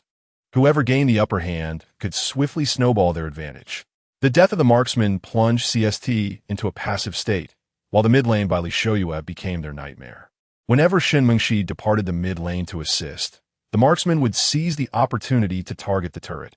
If assistance was withheld, the side lanes would devolve into a scenario of numbers against them. Even a seasoned player like Suzu couldn't help but curse in the voice chat. Damn, this gourd is utterly disgusting. The passive ability of Tai Yizhenren provided a continuous economic advantage for the team, allowing Sun Shangxiang to swiftly take the lead in resources, dealing devastating damage to Li Yuanfang. A mere combination of skills could cause fragile heroes to vanish in an instant. By the 8th minute of the match, SG had already breached the high ground, leaving CST to struggle against the relentless onslaught, relying solely on Shun Mengxi's ultimate to clear the lanes. Yet, as soon as they revealed themselves, they were met with a sniper shot from Gord, reducing their health by half, making defense exceedingly arduous. Under the pressure of the three lanes, CST's high ground towers fell one after another. Ultimately, facing a colossal economic disparity, CST was wiped out in a team fight. When the word victory reappeared on SG's screen, the 5 players quickly rose, hastily completing the handshake ritual before striding towards the audience to find their accompanying personnel. They even skipped the post-match interview, their minds solely focused on Lin Xiao, who was receiving treatment in the hospital. Xiao Shuyang noticed the anxiety among the players and promptly relayed the most pressing news. Lin Xiao was all right and currently in the hospital receiving fluids. Reflecting on the harrowing moment before the match, he still felt a twinge of fear. However, he quickly composed himself, stating seriously, "Let's return to the lounge. We have urgent matters to attend to." At that moment, Jiang Wan Ning heard the system's voice in her mind, the mechanical tone laced with a hint of concealed satisfaction. Host. The incident involving Bai Chengyi has begun to gain traction online. The Esports League has just notified the event team, demanding a serious investigation into this matter. Well done. Jiang Wan Ning responded with internal satisfaction as they traversed the long corridor to SG's exclusive lounge. Upon opening the door, everyone was momentarily taken aback by the sight within. Besides the members of the second team, several individuals in formal attire bearing identification badges stood at the center of the room. A disheveled coffee table was scattered with several mobile phones, while the young players of the second team sat on the sofa, their faces etched with confusion and unease. Bai Qingyi frantically scanned the unfamiliar faces that had suddenly appeared. Since earlier, his phone had been incessantly buzzing with notifications, but in the current tense atmosphere, he dared not check. A strong sense of foreboding enveloped him. Upon seeing Xiao Shuyang enter with the team, the event staff promptly closed the door. The leading staff member, wearing glasses, pulled a document from a folder, his expression grave as he handed it to Xiao Shuyang. "We have received a notification from the Esports League regarding SG's second team player Bai Chengyi, who is suspected of organizing illegal gambling, manipulating results of secondary league matches, anonymously defaming other players online, and framing teammates. After a professional assessment, the allegations have been substantiated. This pronouncement detonated like thunder within the room. The second team players turned in shock to gaze at Bai Chengyi, disbelief written across their faces. Zhao Lei stammered. This must be a mistake. How could he do such a thing? The bespectacled staff member glanced at him expressionlessly. We have conducted repeated verifications. The evidence is irrefutable. Due to the gambling-related crime, we have already notified the police. The mere mention of the word report instantly drained the color from Bai Chengyi's face. He abruptly rose from the sofa, gripping the staff member's clothing with desperation, his voice sharp with fear. No, please don't report. It was Li Yuan. He was the one who did it. You must go after him. The gentle tone he usually maintained had completely shifted, his face streaked with tears. The instigator of the gambling scheme was you. Li Yuan was merely lured into participation due to your exploitation of his financial hardship. We have a comprehensive chain of evidence to support this decision, so please cease your attempts at denial. Xiao Yi, Ma Rue, observed Bai Chengyi with a complex expression. He recalled how Lin Xiao had encountered trouble over that cup of milk tea today, and how the suggestion to buy it had originally come from Bai Chengyi, who had personally fetched it for him. He had assumed the other intended to leave a favorable impression on their coach and seniors, only to find himself nearly becoming a scapegoat. With a bitter smile, he shook his head and averted his gaze. Song Yueshi stood by, his emotions in turmoil. While he had anticipated this outcome for Bai Chengyi, upon its actual occurrence, he felt little satisfaction. He glanced at Cheng Siki's calm profile beside him and softly inquired, "You seem utterly unfazed?" Cheng Siki chose not to respond. Since inadvertently overhearing Bai Chengyi's phone conversation on the balcony, he had discerned the true nature of his seemingly innocent teammate. He had long known that these unsavory deeds would eventually come to light, and all he needed to do was to remain true to himself. The moment Bai Chengyi was taken away by the police was captured on camera and swiftly circulated online, igniting fervent discussions. Concurrently, the league's official website released a formal announcement detailing the punitive measures and pledge to enhance player management to prevent such incidents from recurring. The online commentary was overwhelmingly critical. He looks so pristine, yet harbors such darkness? Engaging in match fixing. Does he even deserve the title of esports player? I'm regretting ever being a fan. What a blemish on my life. Am I the only one who feels for his teammates who were dragged down by him? Chapter 25. The beloved of the esports team at the moment Bai Chengyi was taken by the police. The protagonist of the original storyline made a complete exit. Jiang Wan Ning discreetly summoned the system interface, and on the pale blue screen, the progress bar of the main quest clearly indicated it. It appeared that only by securing the ultimate Grand Slam could the task be deemed truly complete. What are you pondering? Gu Ting's voice broke through from beside her, still carrying his characteristic cool detachment, perfectly anchoring Jiang Wan Ning's drifting thoughts. Jiang Wan Ning exhaled softly, realizing how much had transpired that day. Compounded by the exhaustion from 5 high-intensity matches, he allowed himself to relax, leaning against Gu Ting's shoulder. The faint scent of mint emanating from him eased some of his tension. "Nothing much," he replied softly, a subtle fatigue lacing his voice. Gu Ting did not press further, merely adjusting his posture imperceptibly to provide Jiang Wan Ning with greater comfort. His gaze returned to the battlefield, intently observing the unfolding situation. At this moment, the match between XDG and We has reached a fever pitch, culminating in a climactic showdown in the 7th game. The atmosphere within the venue is so tense that it feels as though one could wring water from it, with the audience's cheers rising and falling like waves. Who do you believe will emerge victorious in the final match? Lu Jingyun languidly reclines in his chair, his fingers absently tapping the armrest. Shen Mo adjusts his gold-rimmed glasses, his gaze calmly surveying the arena. XDG possesses the greater likelihood of victory. Their lane management is methodical, and they exhibit a commendable audacity in critical moments. I concur, Xiao Shuyang remarks, arms crossed over his chest. We has indeed made significant progress compared to the summer season, but their younger players are prone to psychological imbalances under pressure. Their jungler's recent play was clearly impulsive. As anticipated, after a grueling 23 minutes of battle, XDG narrowly triumphed over We with a score of 4-3. Xiao Shuyang rises, stretching his stiff shoulders and addressing his teammates. The finals are scheduled for tomorrow at 7. Everyone, return and rest well. Recharge your energy to seize the championship in optimal form. The winter tournament has swiftly arrived at its final day. In the afternoon, we face CST in the battle for third place. Initially, everyone believed that the seemingly superior CST would secure an easy victory. However, they unexpectedly exited with a score of 2-4, leaving all in disbelief. Sometimes mindset outweighs skill. CST's mid laner and marksman were evidently not in optimal form today.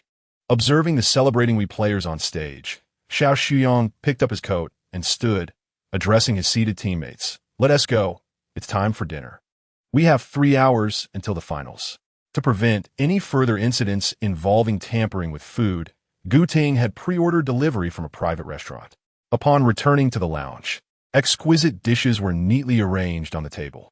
The team collectively hastened their dining, eager to carve out additional time for rest before the finals. Suddenly, the sound of the door opening shattered the quietude of their meal. They looked up to find Lin Xiao entering, clad in a black cotton jacket. He appeared in good spirits and waved at everyone, exclaiming, "Brothers, I'm back." Xiao Ge, Xia Yinyu set down his meal box and rushed to embrace him. But Lin Xiao nimbly sidestepped. He pointed to the medical tape on the back of his hand, chuckling, "Don't be so enthusiastic. I've been on for a whole day and night, and my hand is still numb." "Oh," Xia Yinyu replied, obediently lowering his arms and returning to his seat. "You seem to be in good shape. Is your health all right now?" Xiao Shuyang tossed his empty meal box into the trash and turned to Lin Xiao. "Yes. The doctor said I can be discharged." Lin Xiao responded, unable to contain his excitement as he looked at his teammates. "I watched yesterday's match. You all played phenomenally. Keep up the momentum tonight." "Absolutely. We're playing for you as well," Lu Jingyan replied with a smile, his tone imbued with sincerity. Time before the match slipped away swiftly, and soon it was nearly 7 o'clock. Both teams took their positions at the competition desk, awaiting the referee's final checks. At exactly 7, the match entered the BP phase. XTG decisively banned both Diqiao and Pei Qinhu, while SG countered with bans on Luna and Ma Chao. In the initial match, XTG banned the character Daji, presumably having analyzed the previous day's contest, wary of our strategic gameplay. Consequently, we opted for the formidable character Dong Huangtai Yi to ensure a steady start. Xiao Shuyang swiftly finalized the lineup for the first game, and both teams formally entered the match. The opening moments saw both sides exercise great caution, with no bloodshed in the first 2 minutes. Gu Ting's character, Jing, rapidly cleared the mid lane and stealthily infiltrated the enemy's red zone, preparing to ambush the returning Ying Zheng. Sensing the jungler's movements, the SG team members gravitated towards the mid lane, readying themselves for a potential team skirmish. The adversary in mid lane was caught off guard by Gu Ting's swift actions, unable to even use their flash before the screen darkened. Securing first blood, Jing adeptly utilized skills to reposition back to her lane, while the opposing team, intending to pursue, hesitated upon noticing SG support arriving from the bottom lane. The audience erupted in cheers at Gu Ting's spectacular maneuver, the live chat bustling with excitement as they anticipated the emergence of the player who had claimed first blood. Indeed, this proved to be the case. With his signature hero in hand, Gu Ting exhibited an impressive state, consistently racking up kills wherever he roamed, effortlessly evading danger thereafter. Meanwhile, Jiang Wan Ning's Dong Huangtai Yi was tasked not only with ensuring the marksman's output, but also with closely monitoring the lone support capable of countering Jing. Jinshan XDG soon recognized Gu Ting's dominance with jungle-centric heroes, and following Ying Zheng's fall, their jungle territory was consistently compromised, leading to a point where, in the late game, XTG's jungler couldn't even glimpse their own buffs. The outcome of the first match was no longer in doubt. Under Gu Ting's leadership, SG capitalized on the Lord's advantage to decisively obliterate the opposing crystal. Gu Ting's prowess with jungle-centric heroes remained fearsome. Fu Xinyu gazed at the darkened screen, shaking his head in resignation, exclaiming that he should be banned in the next match. Despite the loss in the first game, the atmosphere within XDG remained relatively lighthearted. This team has always been a peculiar presence among many formidable squads, adhering to the philosophy of giving their all regardless of victory or defeat, which has cultivated the best mindset in the league and is a primary reason for their consistent placement among the top four. It is not only SG that is evolving. XDG's coach, Wang Shuabin, cast a knowing glance at his old friend and rival, urging them to relax and enjoy the forthcoming matches. He patted the shoulders of his players and moved to the substitute bench to observe. With no pressure, XDEG exhibited remarkable form, unveiling two entirely new strategies in the second and third matches, producing unexpected results.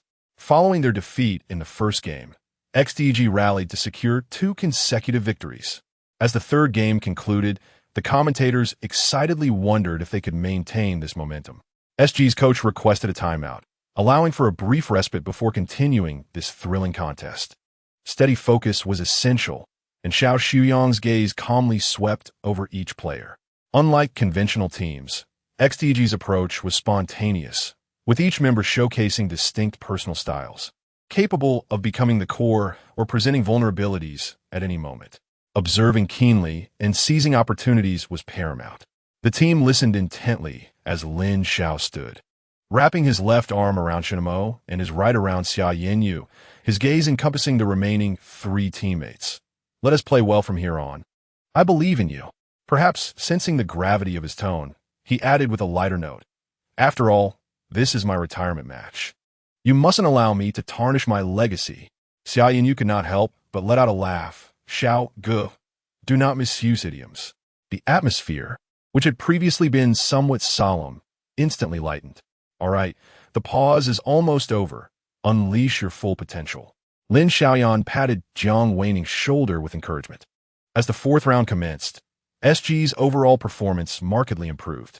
Jiang Wan Ning was entirely focused on the screen, occasionally adjusting his 3-finger perspective to observe the enemy's movements. In this match, he selected Xiao Siyuan, a character he had never employed in previous competitions. Coach Xiao was indeed correct. Every member of XDEG had vulnerabilities, and Xiao Siyuan was the perfect choice for coordinating with teammates to secure kills. At the outset, Jiang Wan Ning communicated with Shen Mo, instructing him to withstand pressure in the lower lane while he, alongside Lu Jingyun, accelerated their roaming to establish momentum. After meticulously observing the opponent's maneuvers, Jiang Wan Ning identified a point of attack. The opposing top laner lacked the habit of scouting the grass, allowing for multiple ambushes and a direct breach of the upper lane. Consequently, SG intensified their focus on Lu Bu. Xiao Siyuan's initial immobilization, combined with the controlling abilities of Ji Bihua, effectively tore open a gap in the upper lane, leading to the fall of the red zone. Lu Bu's frequent deaths hindered XDG's developmental pace, while the synergy between SG's mid and support players exerted immense pressure on the opposition. Once Xiao Siyuan managed to immobilize an enemy, Huowu could effortlessly secure the kill, and Xiao Siyuan's acceleration effect would allow both to retreat safely after dispatching the fragile targets. The tide of battle gradually turned in SG's favor. Lacking economic support, XDG struggled to contend with SG's relentless control. Often, they had barely unleashed their skills before suffering significant losses. SG successfully clinched the 4th round, leveling the score to 2-2. In the 5th round, SG continued to exploit the opponent's top laner vulnerabilities, initiating several skirmishes around the upper lane, ultimately securing another victory. The next match was a crucial match point. Would SG seize this momentum to complete a remarkable comeback and lift the championship trophy? Or could XDG level the score and drag the match into a climactic showdown? The suspense hinged entirely on the strategic BP confrontation between the coaches. The consecutive defeats had allowed Wang Shuabin to gain a clear insight into the opponent's tactical intentions. He approached Lu Zhe and quietly advised, "Play it safe this time. Do not overextend before your teammates arrive." Wang Shuabin knew his player well. Lu Zhe excelled in the landing phase, yet once he became too aggressive, he tended to overlook the broader dynamics of the match. This characteristic, at a critical moment, could serve as both a sharp blade and a potential vulnerability. Lu Zhe took a sip of water and nodded earnestly. He recognized that in the previous 2 rounds, SG had exploited his rhythm, and he was acutely aware of his old habits. Thus he took his coach's counsel to heart. It was a match point. He would give his all and leave no room for regret. After delivering the final motivation, Wang Shuabin turned and returned to the observation area. The sixth round began. Drawing breathless anticipation, XTG maintained a focused approach during the BP phase, particularly regarding Gu Ting's jungle role. However, this time, Gu Ting unexpectedly locked in Xiahou Dun as a jungler. Subsequently, Jiang Wan Ning secured Guguzi as support, while Shun Imo unleashed Gan Jiang Imo Xia in the mid lane. With Sun Shangxiang and Ma Chao selected for the sides, was SG allowing Gu Shun to yield economic resources for his teammates? The commentators, observing this lineup, expressed their bewilderment. After all, SG has always centered its strategy around Gu Ting's aggressive jungle system, characterized by a formidable jungler rhythm, making blue-collar junglers like Xiahou Dun quite rare.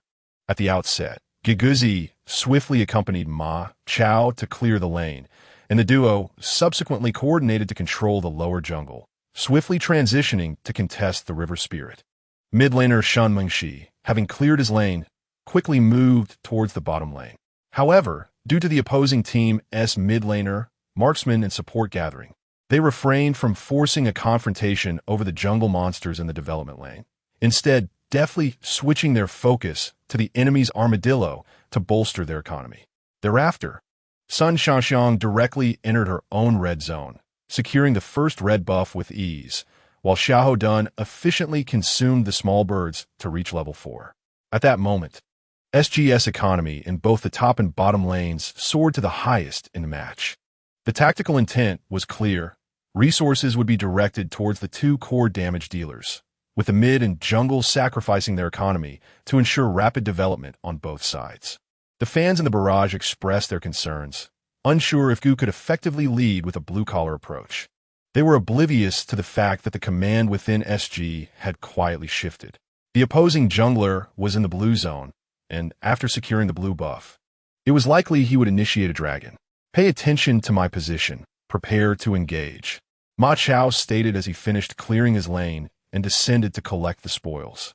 Jiang Wan Ning, skillfully controlling the concealed Guguzi, discerned the enemy's movements and noted that Gu Ting's Xiahou Dun was already positioned in the brush behind the dragon. As anticipated, the enemy jungler and 3 others began to engage the dragon. Without hesitation, he activated his first and second skills, his ultimate providing the entire team with a burst of speed. With Guguzi's rallying cry, "Let's go together," Jiang Wan Ning executed a precise flicker, the delayed control effect pulling all 3 enemies back. Xiahou Dun's ultimate followed suit, his chain blades ensnaring the trio. Sun Shangxiang rolled forward, unleashing a devastating combination, while Shun Mengshi's long-range ultimate descended from the heavens at the perfect moment. XTG's team was caught off guard, their health points collapsing instantaneously. As they attempted to assault the mid lane, Ma Chao arrived with his swift strikes, forcing Fu Xinyu to retreat in a panic, ultimately unable to escape the fate of being eliminated. In the first team fight, SG executed a splendid 0-for-4 exchange. Liu Shi, witnessing the sudden gray out of his 4 teammates' icons, felt darkness envelop him. Despite having played his Quan Tai character with commendable steadiness, he realized that his support could not match Ma Chao's speed, and in the blink of an eye, the situation had unraveled catastrophically. "Steady now. We are strong in a frontal fight. Let us drag it to the late game and wait for our equipment to be fully developed." Fu Xinyu calmly reassured his teammates over voice chat. In the following moments, XTG executed an exceedingly conservative strategy, resolutely avoiding confrontation, even at the cost of losing defensive towers. Soon, all 3 outer towers fell, and they were pressed back to their high ground. Seizing the opportunity while SG focused on dragon control, they desperately farmed cleared minion waves, and subsequently retreated to the high ground to fortify their position. With both dragons in hand, Jiang Wan Ning was acutely aware of the enemy's intentions to prolong the match. He positioned the Baron in the mid lane, preparing for a powerful push on the high ground, determined not to grant them the opportunity to delay the game further. He switched to the Wolf of the Wild. As the 3 lanes of dragon minions converged upon the enemy's high ground tower, Guguzi boldly initiated the charge. XTG reacted swiftly, using their flicker to evade the control and attempting a counterattack. In a valiant display of resilience, Guguzi bore the brunt of tower damage, creating a vital opportunity for his teammates to unleash their offensive prowess. He astutely focused fire on the enemy's support, who lacked mobility, even as his own state became precarious. Fortunately, the mid-lane high ground tower fell, granting him a momentary respite. Gu Ting's formidable Xiahou Dun, both tanky and controlling, occupied the front line, relentlessly suffocating the enemy's output potential. The damage inflicted by Sun Shangxiang and Shun Mengxi was already astronomical. Even with XDG's strategic defensive items, they found it nearly impossible to withstand the ceaseless barrage of firepower. Not to mention the economically advantaged Ma Chao, who cut through the back line as if it were unguarded. Sun Shangxiang continued to deal damage. With a deft roll, she stripped away half of the health of the relentless Quan Tai. The damage was simply terrifying. XDG's Meng had already been forced to deploy his resurrection armor. The commentators' escalating exclamations reverberated throughout the arena, accompanied by the fervent cheers of the audience, elevating the atmosphere of the team fight to a crescendo. Deprived of the protective support and besieged by Ma Chao, the marksman was rendered incapable of delivering effective damage during the skirmish. XDG's Quan Tai soon fell as well. In an instant, they suffered a two-man deficit, and the team fight crumbled like a house of cards. Fu Xinyu attempted to eliminate the low-health Lord Vanguard in a desperate effort, but ultimately succumbed, falling dejectedly. In this high-ground clash, SG triumphed in a 3-for-5 exchange. The surviving Ma Chao absorbed the damage, escorting the remaining sliver of health of the dragon minion into the crystal's attack range. With 2 final auto attacks, Sun Shangxiang decisively shattered the enemy crystal. Let us extend our congratulations to SG for clinching victory in this match and being crowned champions of this winter tournament. What an exhilarating spectacle. In the face of losing 2 consecutive games, SG withstood the pressure, achieving a remarkable comeback from 2-4, thus prolonging their legendary run from the summer tournament. As the commentators' words faded, Lin Xiao, in a burst of excitement, rushed onto the stage, embracing Jiang Wan Ning and exuberantly praising each teammate. Incredible performance. I was sweating bullets down there. Shenmo, your damage was simply outrageous. Beside them, Shenmo chuckled at the remark, replying, "It's all thanks to Captain Gu's nurturing." Lu Jingyun, his eyes wide with exuberance, exaggeratedly teased, "You were the one who snatched the first red from Captain Gu right at the start. That's enough bragging material for a year." Xia Yanyu, emotionally stirred, felt tears welling up in his eyes, struggling to maintain composure. "Xiao Xia, not again." Lin Xiao noticed his state and quickly cautioned, "There are so many cameras on us. Do you want to make the headlines again?" Xia Yanyu immediately recalled the image from the summer tournament, where he wept so openly it became a meme for 2 weeks. Hastily covering his face and stifling his excitement, Gu Ting, amidst the clamor, quietly held Jiang Wan Ning's hand.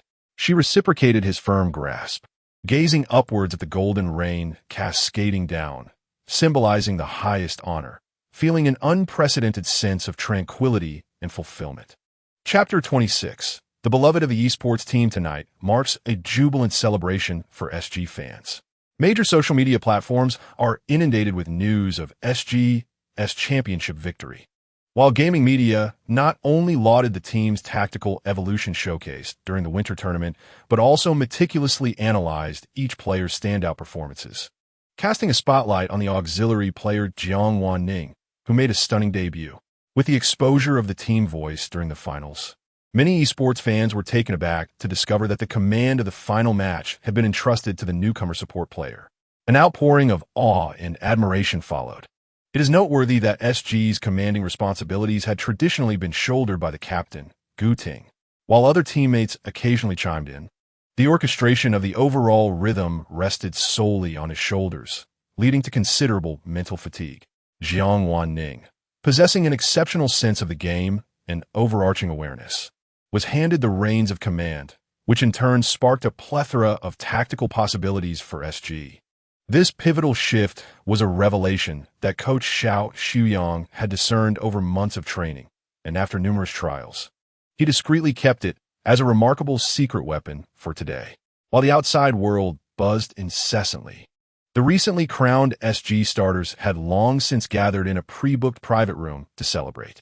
Coach Xiao Xuyang found himself half-drunken, thanks to Lin Xiao, who was still unable to drink and was now slumped over the table in a deep slumber. Lin Xiao, feeling a mischievous urge, could do nothing but insistently encourage others to drink, secretly hoping they would all succumb to intoxication and thus become out of sight. Xia Yin, you already tipsy, had his golden hair slightly dampened with perspiration, and his azure eyes shimmered like a gentle sea. Gripping Jiang Wan Ning's hand tightly, he spoke in a slurred yet earnest tone. Ning Ning, after the winter competition, will you come home with me? I've told my mother about you, and she adores you, constantly urging me to bring you back. You little sneak. Lu Jingyun, overhearing, pushed aside Xia Yinyu's glittering head. He too was quite inebriated. His fox-like eyes sparkled as he seized Jiang Wan Ning's left hand, declaring loudly, if anyone is to take her, it should be me first. Ning Ning. My family said it would be best to get the certificate this year. Jiang Wan Ning felt both amused and exasperated by their antics. Instinctively glancing towards the seemingly sober Shen Mo, his eyes filled with a plea for assistance. Shen Mo, catching the signal, quietly lifted the tipsy Lu Jingyun and Xia Yinyu, placing them on the sofa, where they slumped down, mumbling incoherently. Thank you for your hard work, Mo Ge. Jiang Wan Ning offered a compliment, only to be met with Shen Mo's gaze, which was unfathomably deep. What's wrong?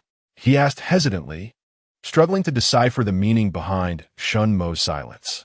Do you still remember the reward you owe me? Shen Mo, carrying a faint scent of wine, approached step by step. Jiang Wan Ning looked up at his advancing figure, sensing a hint of danger in that focused gaze, causing him to instinctively avert his eyes. Yet he replied, I remember. Montak Ge, have you thought about what you want? A warm breath suddenly brushed against his ear as Shen Mo leaned in slightly, whispering, then will the baby come home with me? Whether it was the unexpected endearment or the tingling sensation on his earlobe, Jiang Wan Ning's cheeks flushed progressively. He felt as if he too were intoxicated.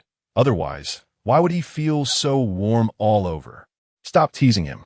Gu Ting, though having consumed a fair amount, maintained clarity.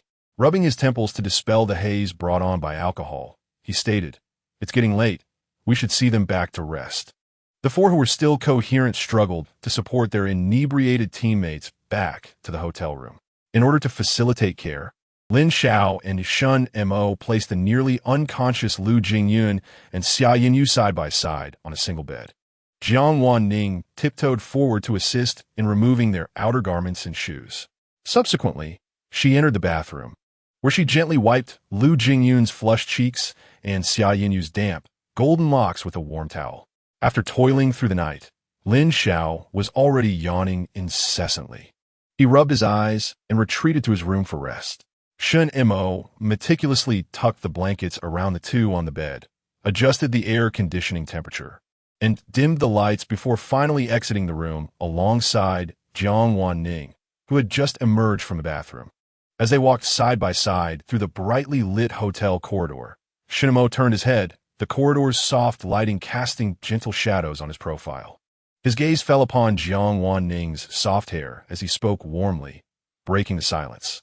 How have you been contemplating what we discussed earlier? If my parents were to meet you, they would surely be fond of you.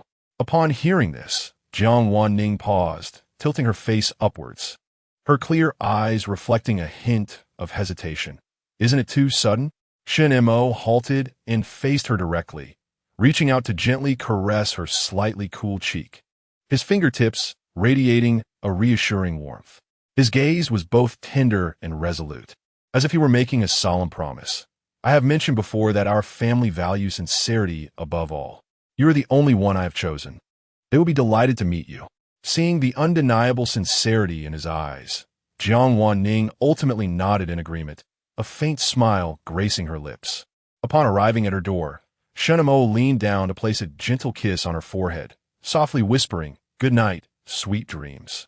As the winter competition officially concluded, Lin Xiao announced his retirement amidst a chorus of well wishes. On the day of his departure, the weather was splendid, and his beloved one arrived early at the base to await him. Lin Xiao embraced each teammate fervently, his arms reluctant to release their grip. His voice hoarse as he declared, "Make sure to save me a front row seat for the matches. If the performance falters, I might just let loose. Rest assured, Xiao Gu." Xia Yinyu replied with a smile, returning the embrace vigorously. They bumped fists, attempting to lighten the mood, though his eyes betrayed a hint of unshed tears. Just wait to see us claim the Grand Slam from the stands. Finally, Lin Xiao surveyed the familiar surroundings one last time, waved his hand nonchalantly, and, with his arm around Wen's shoulders, turned to leave the base that had borne witness to 7 years of his youth and sweat. This winter seemed to lack the usual chill, instead carrying a touch of warmth. As the spring festival approached, Jiang Wan Ning returned to the long-absent Jiang family. At this moment, she was nestled in her soft bed, engaging in a video call with Xia Yinyu. Ning, I heard you went home with Mo Ge." On the other end of the screen, Xia Yinyu's room, adorned with an array of figurines, provided a colorful backdrop. He leaned closer to the camera, his lips pouting, and his azure eyes brimming with unmasked jealousy. "Did your mother really give you that jade bracelet meant for daughters-in-law? You mustn't show favoritism. As soon as the new year passes, I will come to fetch you. My mother has been talking about you for ages, insisting that I bring you home for a visit." Jiang Wan Ning gazed at the screen displaying the pitiful little dog's face, unable to stifle a laugh, promptly assuring, All right, I shall heed your words." He had long suspected that the 4 individuals behind his back must have formed a clandestine group, each of them remarkably well-informed. Yet, he refrained from exposing this secret, as he too harbored his own, contemplating the various vials and jars gifted by the system. Jiang Wan Ning felt they would soon prove their worth. On the surface, the atmosphere in the Jiang household appeared unchanged, yet Jiang Wan Ning perceptibly sensed a subtle transformation. Recently, the dishes at the dining table had all been his favorites, and even a usually stern Jiang Guozheng was donning reading glasses to watch the winter finals replay. What astonished him further was that after SG's championship victory, the official Weibo account of Huanyu Group had actually reposted the news with a congratulatory message for the young master's triumph. Jiang Wan Ning understood that the fate of the male supporting character in the original narrative had been irrevocably altered. Now, he not only enjoyed 4 genuine affections and a gradually warming familial bond, but also a future brimming with infinite possibilities and numerous supporters rallying behind him. Henceforth, he would embark on the quest for Grand Slam glory alongside his SG companions. The club had generously granted the team an exceptional extended holiday, allowing each of the 4 to take turns bringing Jiang Wan Ning home. At this moment, delicate snowflakes danced through the sky. Jiang Wan Ning tucked both hands into the ample, warm pockets of Gu Ting's coat, burying most of his face in a soft cashmere scarf, exposing only his bright, curious eyes as he asked, "I've always been quite curious. How did you manage to persuade your family?" His voice, muffled by the scarf, conveyed a sense of dependency. After all, Lu Jingyun's family eagerly anticipated this prodigal son settling down. It was said that his dating was cause for a family celebration. Xia Yinyu's parents were remarkably open-minded, with his mother particularly fond of the beautiful and well-behaved Jiang Wan Ning. The Shun family prioritized their son's wishes above all, already prepared with gifts for a meeting. Only the Gu family, Jiang Wan Ning had anticipated, would subject him to a tempest of challenges. He had even imagined a classic scene in which Gu's mother presented him with a hefty check, demanding he leave Gu Ting. Gu Ting halted his steps, naturally enveloping his bear-like lover in his embrace, using his warmth to dispel the chill surrounding him. His warm, strong hand gently caressed Jiang Wan Ning's slightly cool cheek, his thumb gliding over the delicate skin, his gaze steady and reassuring. "I merely agreed with them that a year from now, I shall return to take over most of the company's affairs." He paused, his voice deep and trustworthy. "I have assured you, I shall handle everything. You need not worry." "A year from now," Jiang Wan Ning instinctively echoed, beginning to meticulously plot the seasonal arrangements in his mind. completely oblivious to Gu Ting's increasingly close breath and his deepening gaze.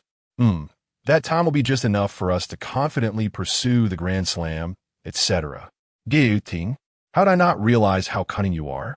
Calculating even your own family so meticulously. His playful teasing and feigned sulkiness were silenced by the warm lips that pressed against his, effectively stifling his unfinished words. Gu Ting gently grasped his hand, which was uncertain where to rest, guiding it to encircle her nape. She leaned back slightly, their lips brushing together in tantalizing proximity. Her voice a low, mesmerizing murmur. Darling, one must focus while kissing. Before her words had fully faded, he dipped his head once more, capturing those lips that so often drove him to distraction, their kiss now more fervent and profound. Delicate snowflakes fell silently around them, settling upon their hair and shoulders. The dim glow of the streetlights elongated their intertwined silhouettes, casting them onto the pristine snow, where their shadows mingled and entwined as if they could never part. This year, the SG team resembled a lion that had fully awakened, sweeping through the professional league with an unstoppable force. Wherever their golden and black uniforms appeared, opponents trembled in fear. Maintaining an unprecedented record of victories throughout the season, fans dubbed them the nightmares of the other 34 teams in the league. The team's formidable strength lay in the flawless operation of their dual command system. During matches, Jiang Wan Ning's strategic oversight complemented Gu Ting's on-the-spot decisions, while their ever-evolving tactical framework left opponents bewildered.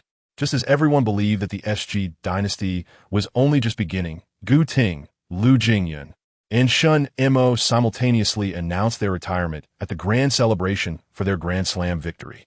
The moment the news broke, SG fans were left in utter disbelief.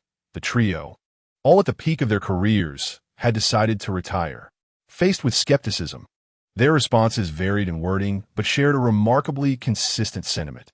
It was time to return home and take over the family business, striving to provide for their families. This explosive announcement ignited a frenzy online, with curious onlookers digging into the romantic lives of the three heirs, while many devoted female fans wept in the forums, vowing to uncover the seductress who had persuaded their idols to step away from the limelight. At that moment, Jiang Daji sat before the live-streaming camera, forcing an air of composure. As he scanned the barrage of comments inquiring about the truth behind the situation, he instinctively rubbed his aching lower back. The previous night, those three had kept him up until dawn under the guise of commemorating their retirement. Now, reading those comments, he couldn't help but grind his molars.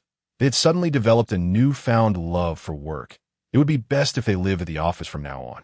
Surprisingly, SG did not falter in the wake of their three core members' departure. Song Yueshi, Chung Siki, and the sharpshooter Fan Weiwei, all promoted from the second team in the youth training camp, had begun rigorous training a year prior. After daily practice, the trio would take turns undergoing additional training sessions with Gu Ting and the others, often left questioning their life choices. Yet, it was this grueling regimen that enabled the new generation of SG players to flourish rapidly. 2 years later, Jiang Wan Ning and Xia Yinyu also announced their retirements. On the day of their retirement, Xia Yinyu wept like a child in Jiang Wan Ning's embrace, while Jiang Wan Ning, gazing at the system's 100 completion of the main quest, finally revealed a relieved smile. Meanwhile, in the Jiang household, an unspoken conflict unfolded. Jiang Gui stared at the four remarkable young individuals before him, his temples throbbing. Just returning home, Jiang Wanfeng immediately grasped the situation. It was no wonder the Gu and Lu families had recently sought collaboration, relinquishing a significant portion of their profits. Uncle Jiang, here's the asset list under my name. Gu Ting slid a document before him, confirming that everything had been transferred to Ning Ning's name. Lu Jingyun then presented a velvet box. This contains all the car keys and property deeds from my collection, all bequeathed to Ning Ning. Shun Mo adjusted his gold-rimmed glasses. My mother has long gifted the family heirloom bracelet to Xiao Ning. The Shun family holds him in great affection. Xia Yinyu quickly retrieved his phone. My mother just messaged me, saying that Ning Ning has been added to the family trust fund. Observing the earnest expressions of the four young individuals, Jiang Guozheng sighed deeply. Reflecting on the years of neglect towards his youngest son, He ultimately waved his hand. As long as Wan Ning is happy, that is all that matters. Oblivious to this, Jiang Wan Ning was nestled on the sofa of the villa shared by the five, engrossed in a food broadcast. This three-story villa, adorned with a spacious garden, had been decorated in a style chosen by his beloved ones. As he heard the door open, before he could rise, he was enveloped in a warm embrace from Xia Yinyu. "My dear wife, I missed you."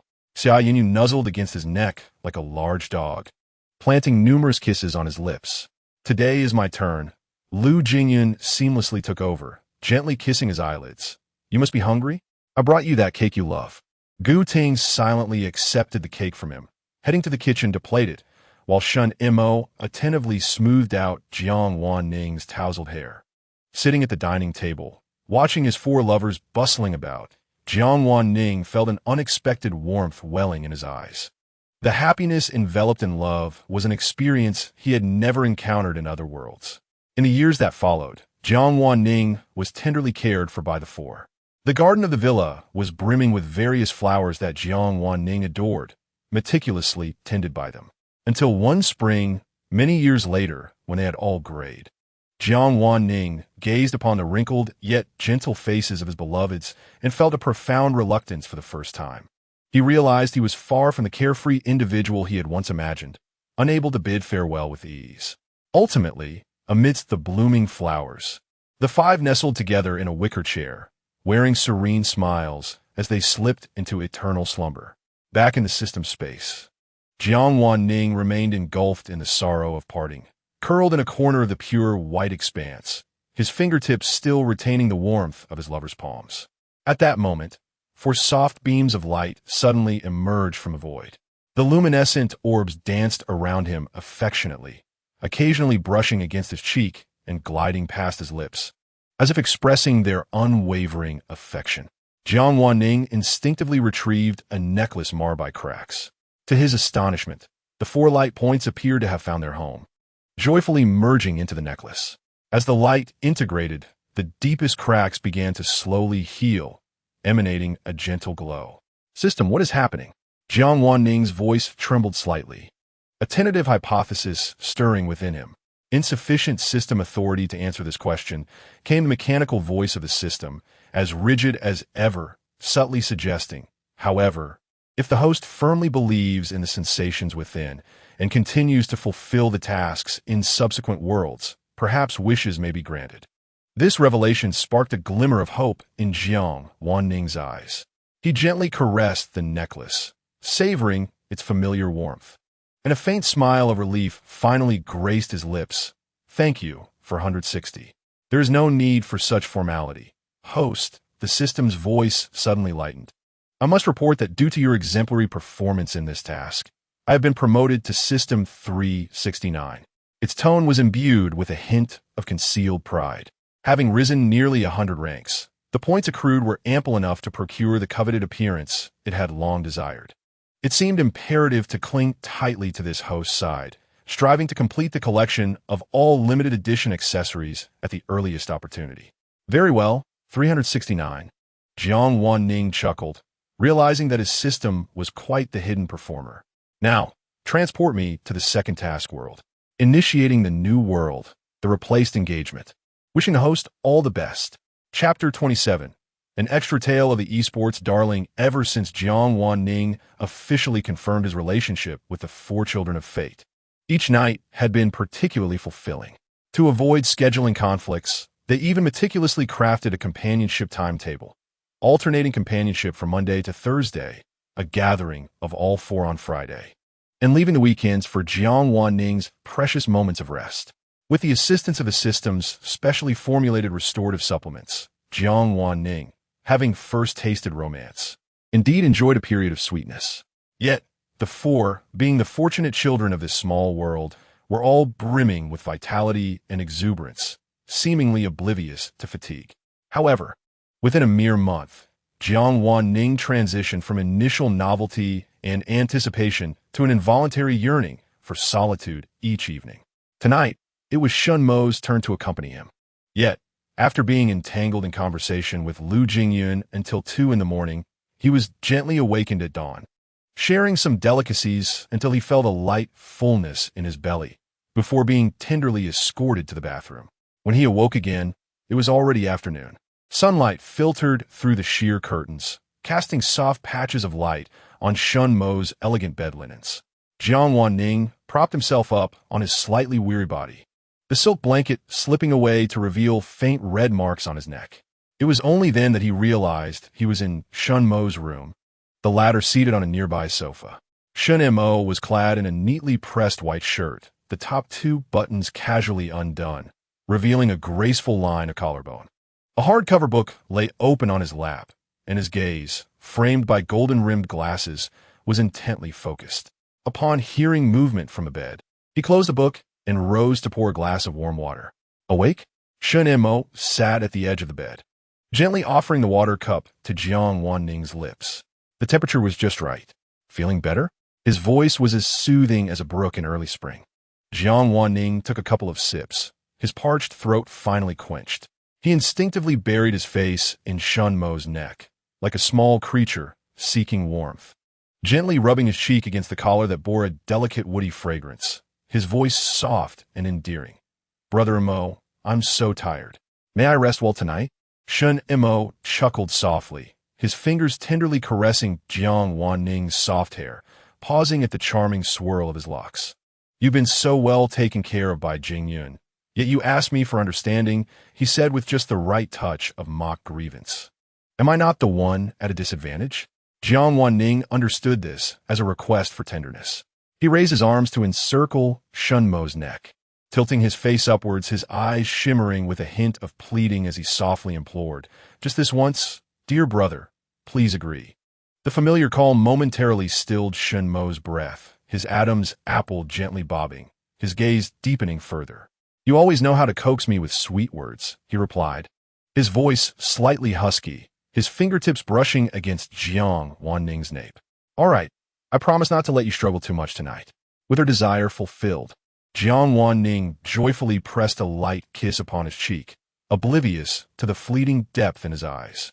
However, as night descended, faint whispers echoed within Shun Mo's room, laced with a hint of grievance. The warm yellow wall lamp illuminated the silhouettes of two intertwined figures, with Jiang Wan Ning resting against Shun Mo's shoulder, her fair skin tinged with a delicate blush. She felt like a feather swaying in the gentle breeze, undulating softly with every subtle movement.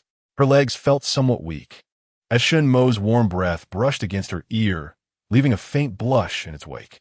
Jiang Wan Ning weakly tugged at the slightly disheveled ends of Shun Mo's hair, her voice faltering. You clearly promised. Her tone was tinged with a quiver. Shun Mo chuckled softly, his chest vibrating slightly as he caressed her slender back with a soothing yet indulgent touch. What I meant was not to let you endure too much hardship, he said, his breath slightly unsteady, his voice low and gentle. Isn't Wan Ning resting comfortably against me right now? Am I not taking good care of you? What a cunning person you are. Time slipped by, and Jiang Wan Ning languidly leaned against the soft pillow, her gaze hazy as she stared at the ceiling, her hands resting on her slightly swollen abdomen. She drowsily contemplated how the nourishing supplements provided by the system had nearly been depleted in such a short span. From now on, she vowed never to easily trust the deceitful words of these people again. Chapter 28. The cross-dimensional marriage of the reluctant bride. The bamboo forest behind the Forgotten Machine sect was quieter than anywhere else. In the midst of late autumn, the bamboo leaves remained lush, yet the edges were tinged with the signs of frost. When the wind blew, no rustling sound was heard. Only a faint chill rolled across the ground, gently stirring the fiery garments of Jiang Wan Ning. The air was infused with the crisp scent of bamboo leaves and damp earth, filling her lungs and gradually calming her thoughts. Leaning against an old bamboo stalk, the rough texture of the bamboo joints pressed against her back through her thin garment, providing a steady and cool sensation. In this world, she had lived for nearly 18 years. The narrative was finally set to unfold the next day. Reflecting on this, a wave of emotion surged within Jiang Wan Ning, her nose tingling as her eyes brimmed with unshed tears.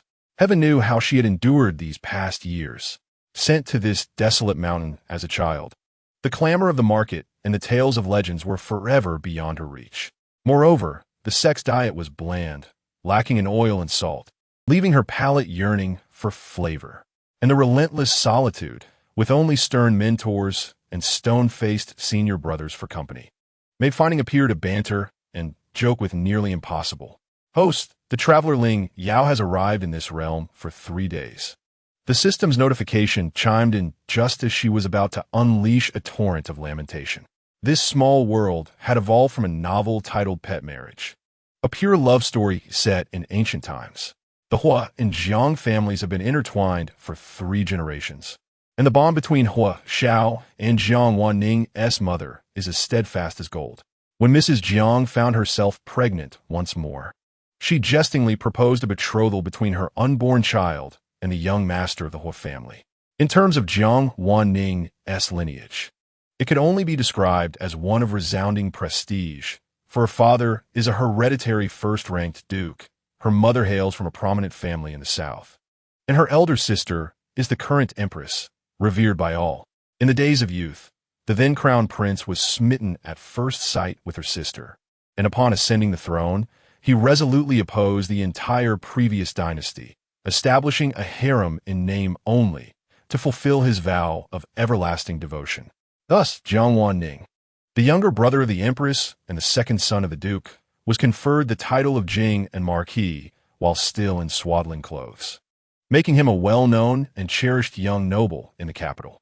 Yet, why does such a distinguished Jing and Marquis remain isolated in this ancient mountain abode?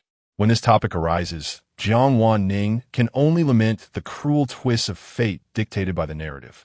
At the tender age of 3, the once lively and healthy child suddenly fell gravely ill, refusing medicine, and the chief physician of the imperial hospital, after numerous examinations, could only shake his head in despair, declaring his condition a congenital weakness, impervious to any remedy. At that critical moment, the wandering master of the Wangji sect happened upon the duke's residence, and, upon glancing at the pallid face of the ailing child, confidently proclaimed, "This child possesses an extraordinary fate, but must first overcome a destined calamity. He must immediately accompany him to the back mountains of Wangji sect for seclusion and to be sheltered by the sect's millennial-old spiritual energy, isolating him from worldly ties. And only upon reaching the age of 18 would the calamity dissipate, allowing him to return to the mortal realm." Such words sounded like mere trickery. The young Jiang Wan Ning, reluctantly caught in this narrative, lay in bed, voicing his grievances. However, the anxious Duke and Duchess of Jiang, witnessing their beloved son on the brink of death, had no choice but to grasp this final straw, painfully relinquishing their 3-year-old child to that enigmatic master. Thus, the life of luxurious garments and abundant servants came to an abrupt halt, replaced by a solitary existence filled with ancient texts and stringent regulations, accompanied by an endless solitude in the mountains. According to the original tale, upon turning 18, Jiang Wan Ning would encounter the valiant Hua Xiao, who had been conferred the title of Grand General of the nation on his journey back to the capital. This couple, once betrothed, would reunite after a separation of over a decade, and amidst the bustling yet turbulent capital, feelings would blossom anew. Just as discussions of their marriage commenced, the northern frontier faced an impending invasion from the Iron Cavalry. Hua Xiao, summoned in a moment of crisis, set forth to battle, and disregarding all warnings, Jiang Wan Ning resolutely chose to accompany the troops northward. Together, they stood amidst the snow and wind of the northern borders, enduring 2 years of bloody conflict, ultimately expelling the barbarian tribes from the northern deserts and compelling them to sign a treaty of non-aggression. In the end, witnessed by all the military and citizens of the northern frontier, on this land they had valiantly protected together, a grand celebration unfolded, adorned with bridal finery, a jubilant spectacle, culminating in a love story that would echo through the ages. This was meant to be a poignant and fulfilling conclusion. However, everything was disrupted by an individual named Ling Yao, a time traveler. Ling Yao was originally a high school dropout in the modern world, firmly believing that looks mattered more than intellect, and spent his days dreaming of a life built on his appearance. By chance, He spent an entire night engrossed in a novel pet marriage, immediately captivated by the protagonist, the decisive and deeply affectionate Huo Xiao. In a fit of indignation, he took to the comments section to vehemently criticize the character Jiang Wan Ning, asserting that aside from her noble lineage, she possessed nothing of worth, and was utterly unworthy of a man as perfect as Huo Xiao. To his astonishment, upon awakening, he found himself truly transported into the world of the story. Familiar with the plot, Ling Yao was filled with elation and resolved to supplant Jiang Wan Ning, aiming to become Huo Xiao's beloved. Initially, he leveraged the remnants of his memory of Tang and Song poetry to present himself as an extraordinarily talented yet down-on-his-luck scholar, successfully attracting the attention of the early antagonist, King Liang, who welcomed him as a distinguished guest in the royal court. Subsequently, he adeptly utilized King Liang's influence to set a trap along the route Jiang Wan Ning would take upon her return to the capital, intending to ambush her and stage her demise as a tragic accident. Once news of Jiang Wan Ning's death reached him, he discreetly fanned the flames of gossip, spreading rumors that Huo Xiao was cursed to bring misfortune to his wives, causing eligible young women in the capital to shy away from him. Everything seemed to be under his control. He feigned indifference to the rumors while offering warmth and concern to the despondent Huo Xiao, remaining steadfast in his affections, while simultaneously presenting anachronistic insights and inventions that repeatedly garnered Huo Xiao's admiration. Ultimately, he succeeded in convincing Huo Xiao that he was the destined soulmate capable of resonating with him on a profound level.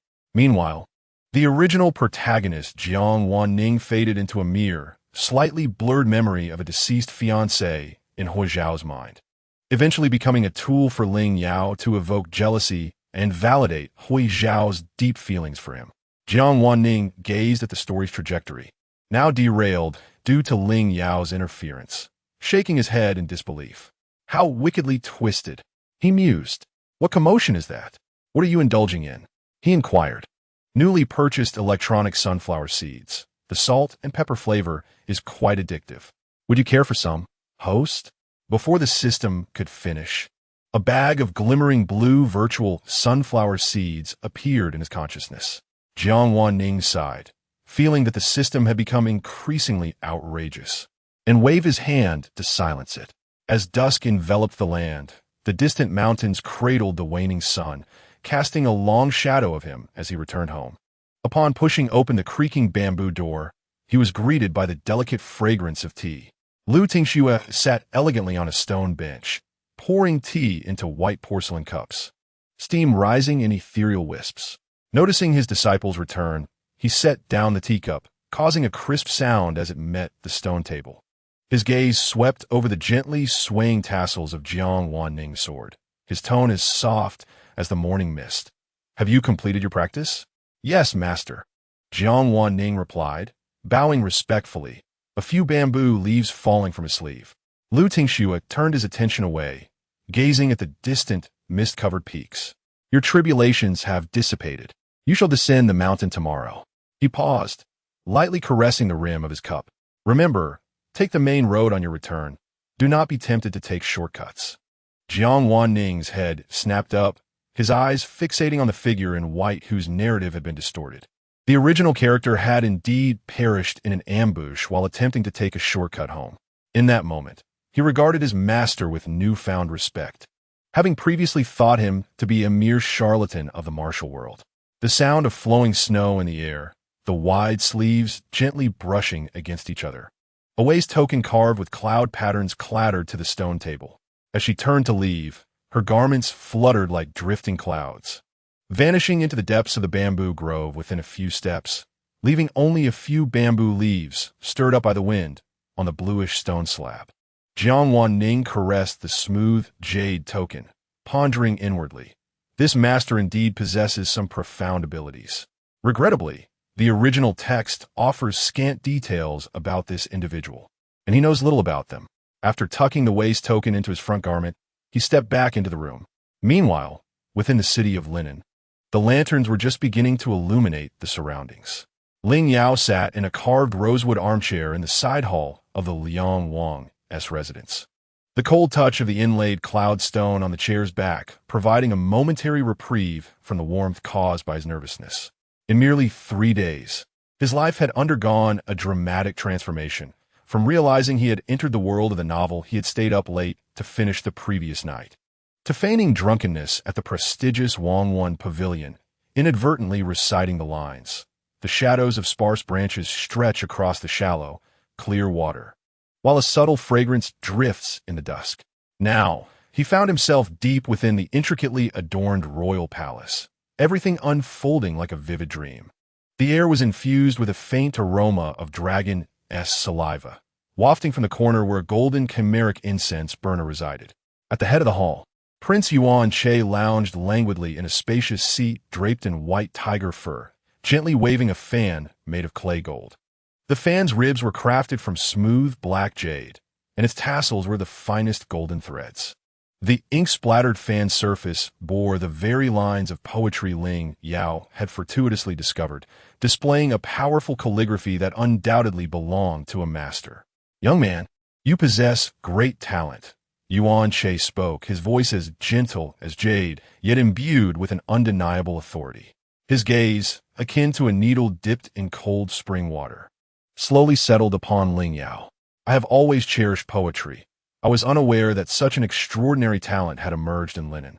The hall was brightly lit, casting reflections on the intricate embroidered patterns of the prince's brocade robe, revealing them in a subtle play of light. Ling Yao hastily rose, performing a deep bow, the slightly coarse blue cloth of his long gown brushing against the polished golden brick floor, producing a faint rustling sound. "Your Highness overestimates my humble abilities," he replied, intentionally infusing his voice with a touch of trepidation. He was merely a man from a remote region of Jiangnan, who, after inadvertently offending a local tyrant, had been forced to flee to Linen for refuge. He raised his eyes, his gaze swiftly scanning Yuan Che's seemingly gentle yet profoundly discerning eyes, continuing to weave his tale. "On that day, as I beheld the plum blossoms reflecting in the water and the crows perched upon the branches, I was suddenly reminded of the winter scenery of my hometown, which stirred deep emotions within me, leading to my impulsive utterance. Truly, it was unworthy of high regard."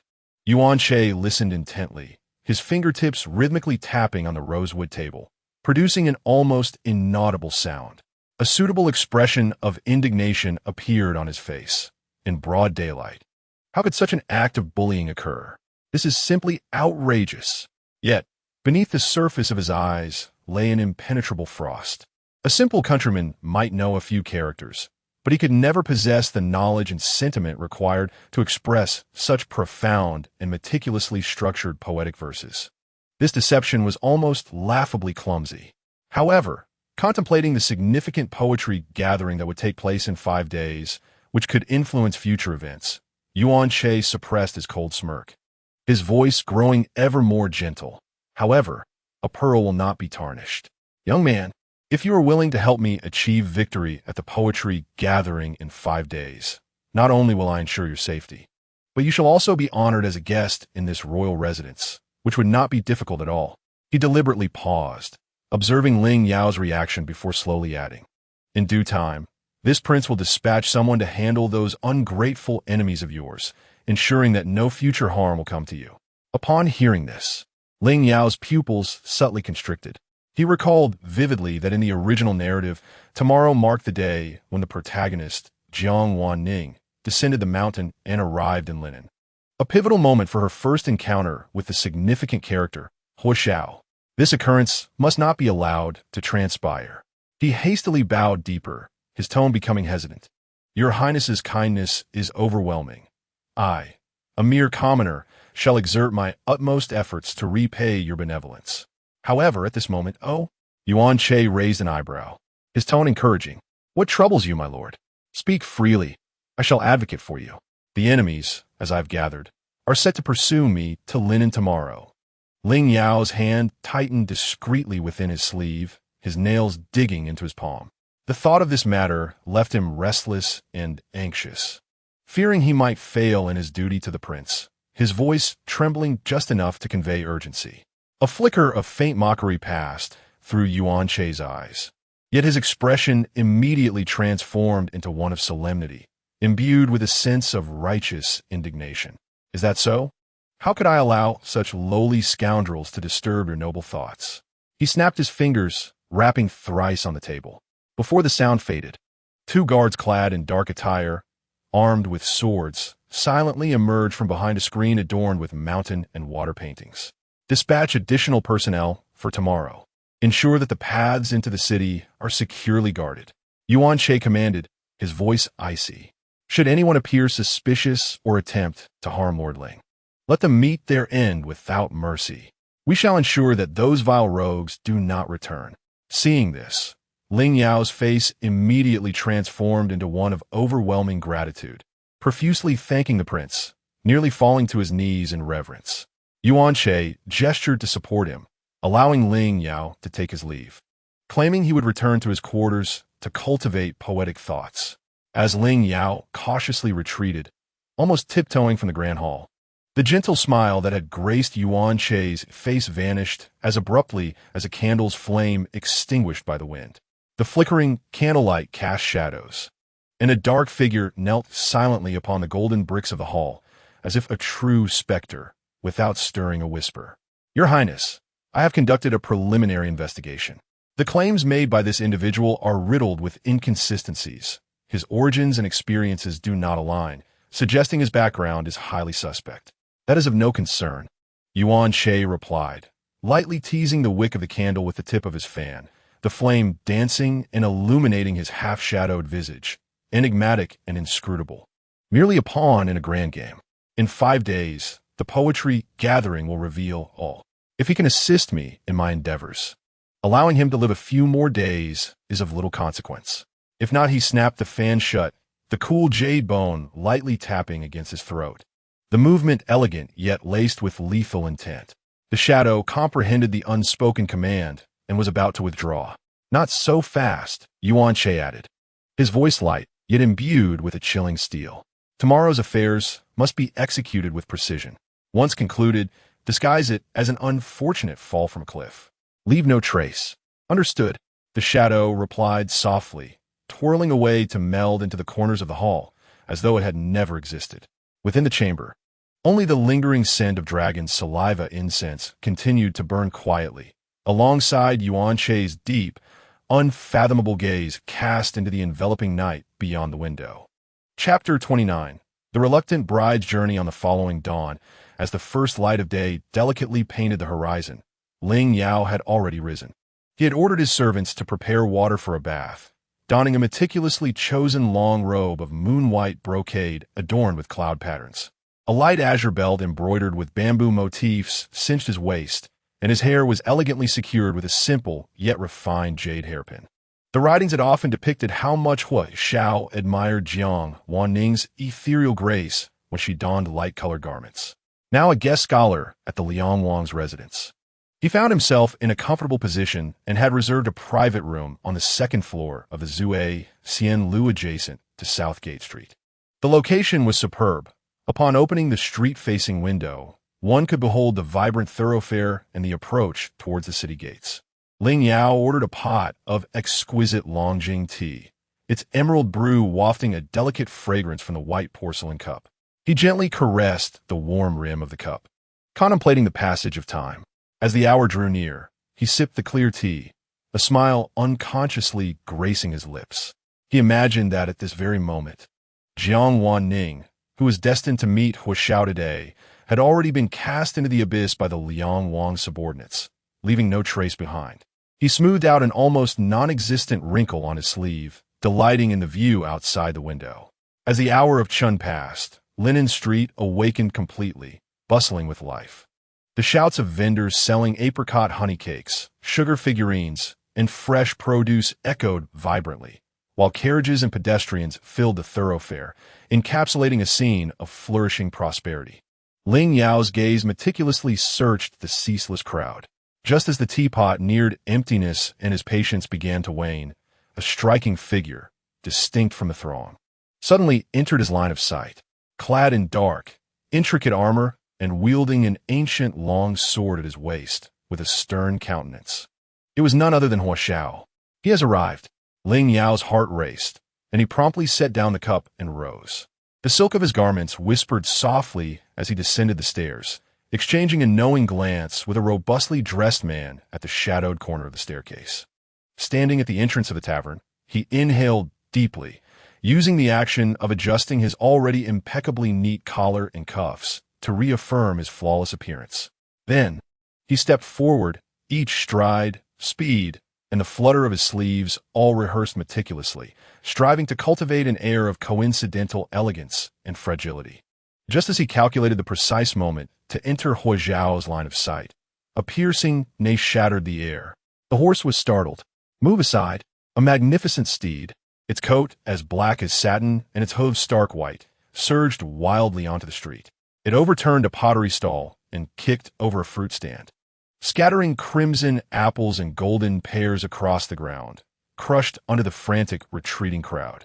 The air was filled with the cacophony of women's screams, children's cries, and men's shouts, intertwined with the thunderous hooves of the rampaging horse. Ling Yao stood with his back to the epicenter of chaos, acutely aware of the tremors reverberating through the ground and the noxious whirlwind of dust and fear swirling around him. His heart raced violently within his chest, threatening to shatter his ribs. His nails dug sharply into his palms, inflicting a searing pain that barely allowed him to maintain his composure. He incessantly murmured within himself, "Hua Xiao will make a move. He certainly will." Indeed, across the street, Hua Xiao's sword-like brows suddenly knitted together, and an aura of icy intensity emanated from him. His right hand had already grasped the hilt of his sword, and with a slight movement, he was poised to pounce like a leopard. However, in that fleeting moment, a figure clad in a blazing crimson hue darted forth with astonishing swiftness, outpacing the eye's ability to comprehend. This figure left behind only a fleeting silhouette, and amidst the terrified gazes of the onlookers, one could see that the individual lightly tapped a toppled cargo box at the roadside, using it to propel themselves into the air, garments billowing, and in the blink of an eye, they landed firmly upon the back of a frenzied, galloping horse. "Ha!" came the youthful shout, as both hands unleashed a tremendous force, gripping the reins tightly. The reins sank deep into his palms and into the mouth of the black stallion. Startled, the stallion reared its front hooves in agony, its neck arching almost like a bow, emitting a deafening wail. The powerful inertia caused its massive body to thrash violently in place, its hooves striking against the cobblestone road, sending sparks flying. On the horse's back, the young man, dressed in blood red, appeared resplendent under the sunlight. He deftly adjusted his balance with the horse's struggles, his waist both supple and strong, his legs clamped tightly around the horse's belly like iron vices. The intensity of the encounter caused the red ribbons binding his hair to slip free, cascading down like dark silk, dancing wildly in the wind, adding an extra layer of breathtaking beauty to his striking visage. After several bouts of struggle, the stallion's wild frenzy was finally subdued, exhaling heavy, white breaths. It anxiously paced in place. All right, good boy, it's okay now. No need to fear," the young man leaned down, his cheek brushing against the sweat-soaked mane of the horse, while his other hand gently caressed the bloodied scar that rolled along its neck, his voice imbued with an unusual tenderness capable of soothing all turmoil. At this moment, the bystanders, still in shock, finally discerned his appearance. Clad in red, with skin as white as snow and hair cascading like a waterfall, his features were exquisitely delicate, resembling an ethereal being from a painting. Yet, the brilliance of his gaze was astonishing, devoid of any trace of timidity, only exuding a calm and collected demeanor. He lifted his head, casting his gaze over the chaotic street and the frightened populace, and called out in a clear voice, "Whose horse is this?" Those who had sought refuge in the shops gradually gathered around, their hearts still racing as they whispered among themselves. "Thank you, young sir. We are grateful for your timely rescue." The servant arranged by Ling Yao finally squeezed through the crowd, his face pale with fear, bowing repeatedly to those around him. And then turning specifically to the young man on the horse, tears of gratitude welling in his eyes. Jiang Wan Ning, perched upon the horse, raised an eyebrow at the servant, his gaze sharp as a knife, as though it could pierce through all pretenses. "This horse, I shall purchase it." "What? Young sir, that may not be in accordance with the rules," the servant stammered, beads of sweat forming on his brow. "Rules?" Jiang Wan Ning chuckled lightly, the sound tinged with a hint of nonchalant mockery. He patted the horse's neck, and the stallion nuzzled gently against his palm. "This horse has committed an act of aggression in public, injuring both property and person. Your master must surely find it intolerable. Moreover, it seems you have not treated it with much care." His fingertips brushed lightly over the scar, his expression cooling. "Rather than returning it to face punishment, it would be better to sell it to me. It does not deserve such suffering. Yet, this is a magnificent steed from Dawan, worth a fortune." The attendant attempted to dissuade him with an exorbitant price. "A fortune?" Jiang Wan Ning's lips curled into an exuberant, audacious smile, the sunlight cascading upon him, his crimson robe billowing in the wind like a victorious banner. "Very well, I shall take this horse first. 1,000 taels of gold. Your master may send someone to retrieve it from the Jiang Duke's residence."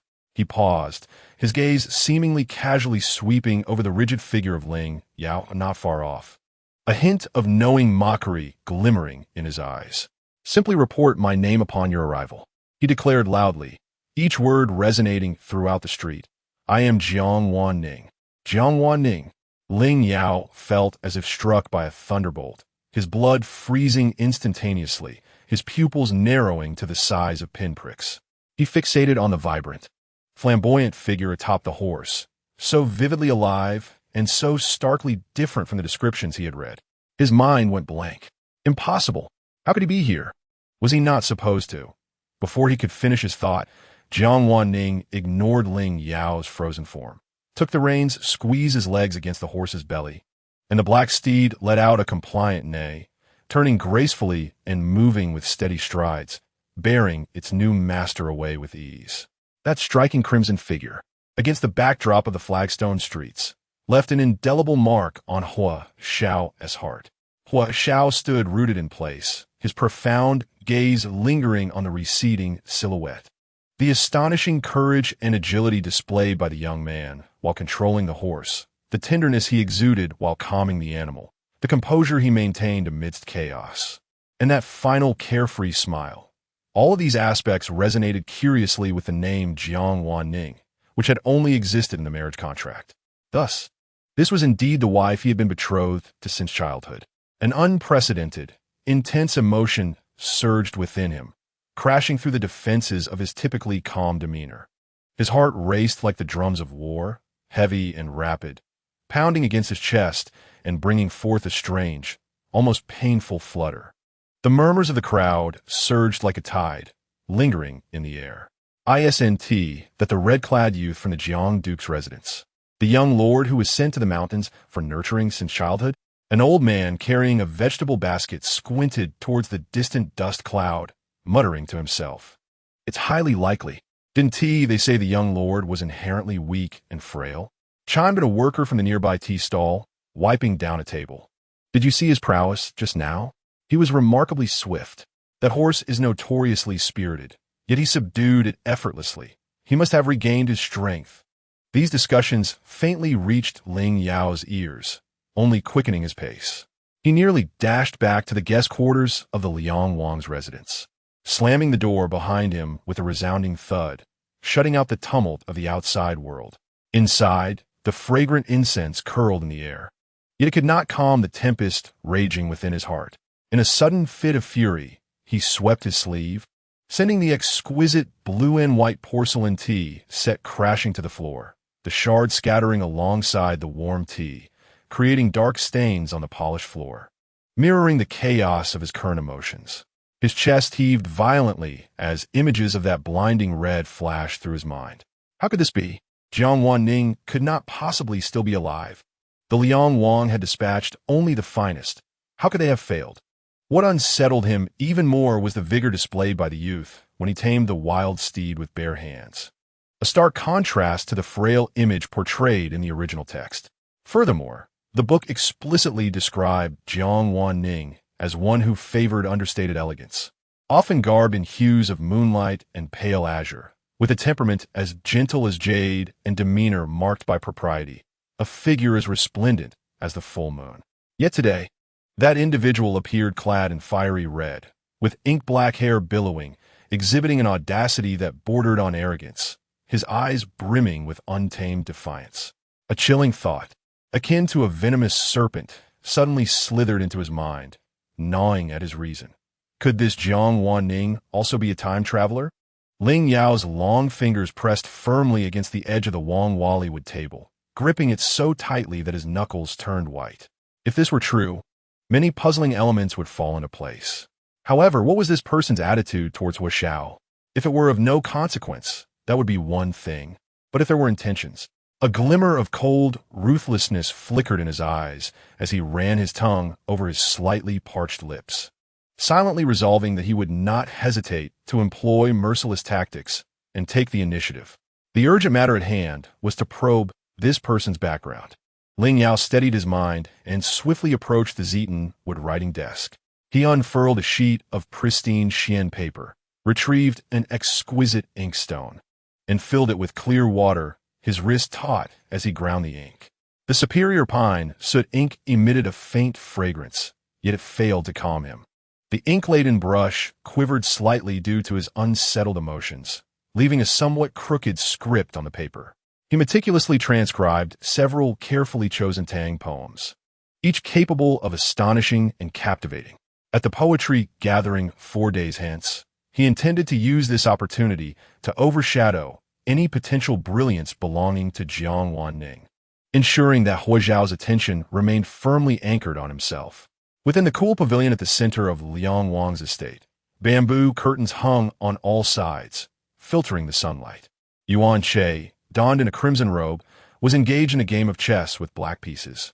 The black and white pieces clashed on the jade board, the situation delicate. Upon hearing the detailed report from the Shadow Guard, he paused momentarily in his movements, the black piece gleaming softly in the sunlight. The young Marquis Jiang has returned to the capital? His eyebrows arched slightly, genuine surprise lacing his tone. This was indeed unexpected. How could Ling Yao possibly be associated with him? Returning to your highness, the subordinate has thoroughly verified that Ling Yao hails from humble origins, having previously only traversed rural confines, thus having no chance to meet someone of the young Marquis Zhang's stature. The Shadow Guard knelt on one knee, his head bowed low, his voice clear and composed. Yet today at the market, his gaze towards General Hu was quite peculiar. Yuan Che chuckled lightly, no longer hesitating, with a decisive snap. The black piece landed precisely in a crucial area of the board, encircling a corner of white pieces entirely. How intriguing. He lifted a glass of chilled plum soup to his lips, taking a delicate sip, his eyes sparkling with interest as he continued to observe. Every move must be reported to me. Let us not stir the grass and startle the serpent. I shall see what variations this game may yield. Yes, the shadow dissipated as silently as it had arrived, leaving only the gentle rustle of the bamboo curtains in the breeze and the sound of rippling water within the pavilion. Yuan Che gazed at the dire predicament of the white pieces, now devoid of escape, a cold, amused smile playing at the corners of his lips, before the heavy vermilion doors of the Duke's residence. Jiang Wan Ning had just raised his hand to knock on the lion-head door knocker when the voice of the elderly but vigilant steward, Fu Bo, echoed from within. Who is it? Moments later, the grand door creaked open, revealing a narrow gap. Uncle Fu squinted his somewhat dim eyes, cautiously scrutinizing the young man standing against the backlight outside the door. His gaze ultimately settled upon the exquisite, smooth, white jade pendant at the young man's waist, and his voice trembled with disbelief and excitement. You must be the young Marquis? Uncle Fu, please open the door. Jiang Wan Ning said cheerfully, drawing closer, the sun dancing upon his face, radiating the unique vitality of youth. If you dawdle any longer, I might just faint from hunger right at my own doorstep. Indeed, the young Marquis has returned. Uncle Fu hurriedly swung the door wide open. As he turned to call inside, his voice quivered with excitement. Quick! Rush to inform the Duke and the Madam of this tremendous joy. The young Marquis has returned home. Have the kitchen prepare a feast at once. This proclamation was like a stone cast into a tranquil lake, causing the entire duke's residence to erupt in a flurry of activity. Footsteps, responses, and delighted murmurs rose in a cacophony. Jiang Wan Ning handed the reins to a clever young servant, bending down to pat the neck of the black horse. Still damp with sweat, and admonished, "This horse is spirited yet remarkably intelligent. Take good care of it, provide it with the finest fodder and clean water." Having said this, he followed the emotionally overwhelmed Uncle Fu, stepping onto the familiar bluestone path, traversing the courtyard towards the main hall. The thrush hanging in the corridor chirped melodiously, as if welcoming the young master back home. News traveled faster than the wind. Before Jiang Wan Ning reached the hall, he spotted a figure adorned in a pomegranate red embroidered dress, hurriedly approaching with the assistance of two maidservants. Wing Xian, with her hairpin of gold and emerald shaking vigorously due to her hurried steps, had reddened eyes and disregarded her usual grace as she tremulously called out, "Is it truly you, my Ninga? Have you returned?" Jiang Qing Yin followed closely behind, striving to maintain the stern demeanor of a father. Yet his pace did not lag behind that of his wife. He spoke gently, "Madam, slow down and watch your step." He wanted to run away, but his keen gaze had already thoroughly scanned their son from head to toe, revealing an unmistakable concern in his eyes. Jiang Wan Ning felt a warmth in his heart and hastened to meet them. Just as he called out, "Father, mother," before he could finish, his mother grasped his hand tightly, her grip so fierce it conveyed a fear of losing him again. Wang Xiyin caressed his vibrant face, her fingertips trembling as she scrutinized him closely, as if attempting to reclaim the lost years of his absence inch by inch. Seeing her son's healthy and robust form, tears finally escaped her eyes, rolling down onto Jiang Wan Ning's hand, carrying a searing warmth. "It is so good to have you back. This time, no matter what. You shall not leave home again." Jiang Qing Yin heartily patted his son's sturdy shoulder, his eyes brimming with unhidden pride. He laughed heartily. "Excellent. Excellent. Those years on the mountain have indeed made you strong. Splendid. When you have the time, do hurry to see your sister. She will be overjoyed to know you have returned." The family of three walked together towards the warmly lit flower hall, the path filled with Zhang's mother's endless caring inquiries and Zhang's father's occasional hearty laughter. The golden rays of the setting sun filtered through the intricately carved wooden windows, casting their intertwined shadows upon the crimson pillars, transforming the pain of more than a decade of separation and longing into an overwhelming warmth of reunion in that very moment. Chapter 30. The Reluctant Bridegroom. Eat more. "Look at how thin you are," Wang Xiyuan said, her eyes filled with tenderness. With silver chopsticks in hand, she continually piled the tender steamed shad, succulent cherry meat, and other delicacies into the small bowl before Jiang Wan Ning. After years of separation, her son, who had once been a charming child, had now shed his youthful innocence, blossoming into a figure of exquisite grace. In the candlelight, his profile was elegantly sculpted, with long eyelashes gently falling, exuding an inherent charisma. As she gazed at him, her heart softened, and she recalled a light-hearted promise made with her close friend many years ago. Wiping the corner of her mouth with a silk handkerchief, she gently broached the topic. "Xiao Ning has now reached the age for marriage. It is amusing to think that when you were still in your mother's womb, I jokingly remarked to Madame Hua that if we had a son and a daughter, we would unite them as in-laws. Who would have thought that upon your arrival, you would be such a handsome boy?" Her tone was gentle, and as she spoke, she observed her son's expression, adding thoughtfully, "Although the customs of the Jing have evolved, and it is no longer unusual for men to marry, it remains a rarity. Ultimately, whether this union comes to fruition depends on your own desires." Her words were imbued with respect, clearly seeking Jiang Wan Ning's thoughts.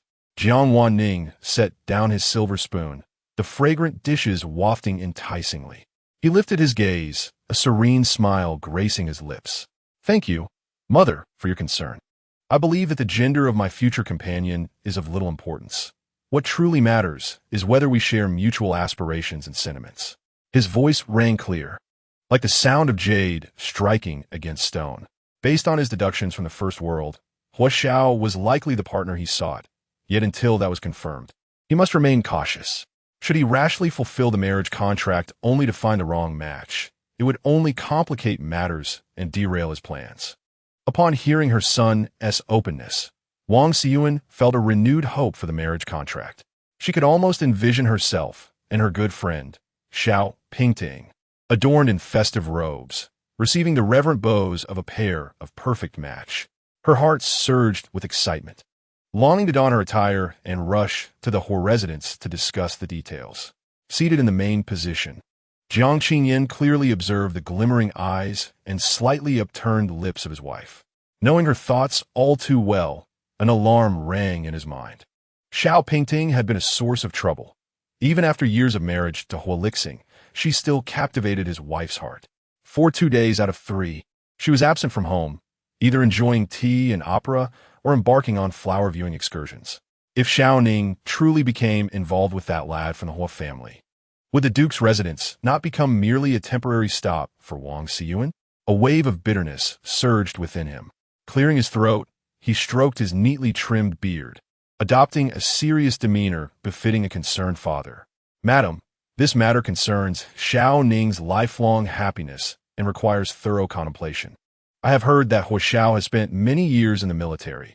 He may be unrefined and lacking in sensitivity.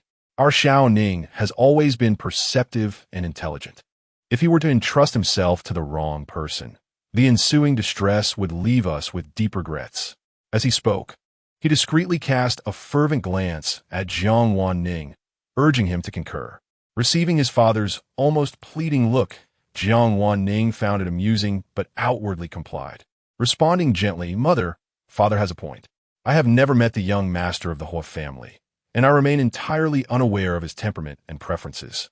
Should you, in your eagerness, seek out Aunt Xiao at this moment, what if it turns out that you are incompatible in the future? This could endanger the harmony between you and Aunt Xiao.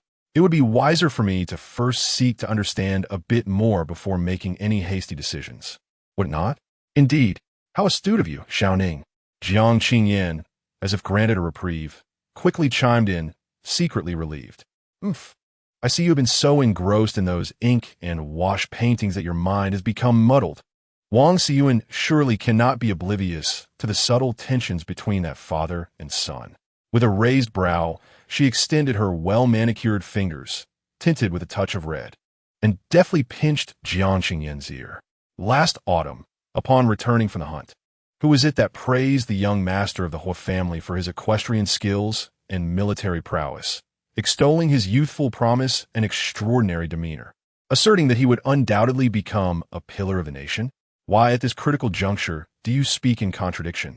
She applied a gentle pressure, observing her husband grimace in response, feeling both exasperated and amused, for it was evident that his long-standing jealousy had once again flared up, using their son as a pretext. Jiang Wanqing gazed at her father, who usually exuded gravitas in the court, now contorted in an uncharacteristic plea for mercy under her mother's hand, and could only smile resignedly, offering a look that conveyed both concern and helplessness. After the meal, Wang Xiyuan indeed bustled about, commanding preparations for a carriage, inviting her close friends to the newly opened tea house to enjoy the latest theatrical performances. Left alone at home were the Duke and the young Marquis, who then proceeded to the elegantly tranquil study. The room was suffused with the fragrance of sandalwood, and the walls were lined with shelves that reached the ceiling, filled with a myriad of scrolls and texts. Jiang Qingyan approached the expansive writing desk, carefully hanging up a recently completed ink wash landscape painting, securing it with a jade paperweight, allowing the gentle breeze filtering through the window to aid in its drying. He turned to his son, who was leisurely reclining in a grand armchair by the window, and remarked, "I have sent word to your sister in the palace. She should summon you tomorrow. When she wed His Majesty, you were away honing your skills in the mountains and could not return in time. This will be the first occasion His Majesty formally meets you. The palace is governed by strict protocols, and the imperial authority is unpredictable. So you must exercise caution in your words and actions, ensuring you do not offend in the slightest." "Fear not, father. I comprehend the gravity of the situation," Jiang Wanqing replied, yet his gaze lingered on the jade qilin used as a paperweight at the corner of the desk. The qilin was exquisitely crafted, with a warm jade quality that shimmered with a soft azure glow in the slanting sunlight. He reached for it, feeling the cool touch of the stone against his fingertips, and seemingly casually inquired, "Father, it appears you are not particularly pleased with my engagement to the whole family?" Upon hearing this, Jiang Qinyan seemed to be pricked by an unspoken concern and immediately began to vent his frustrations. "You have no idea that Xiao Painting frequently sends invitations for your mother to join her on outings, today for flower viewing, tomorrow for music, and the day after for poetry gatherings.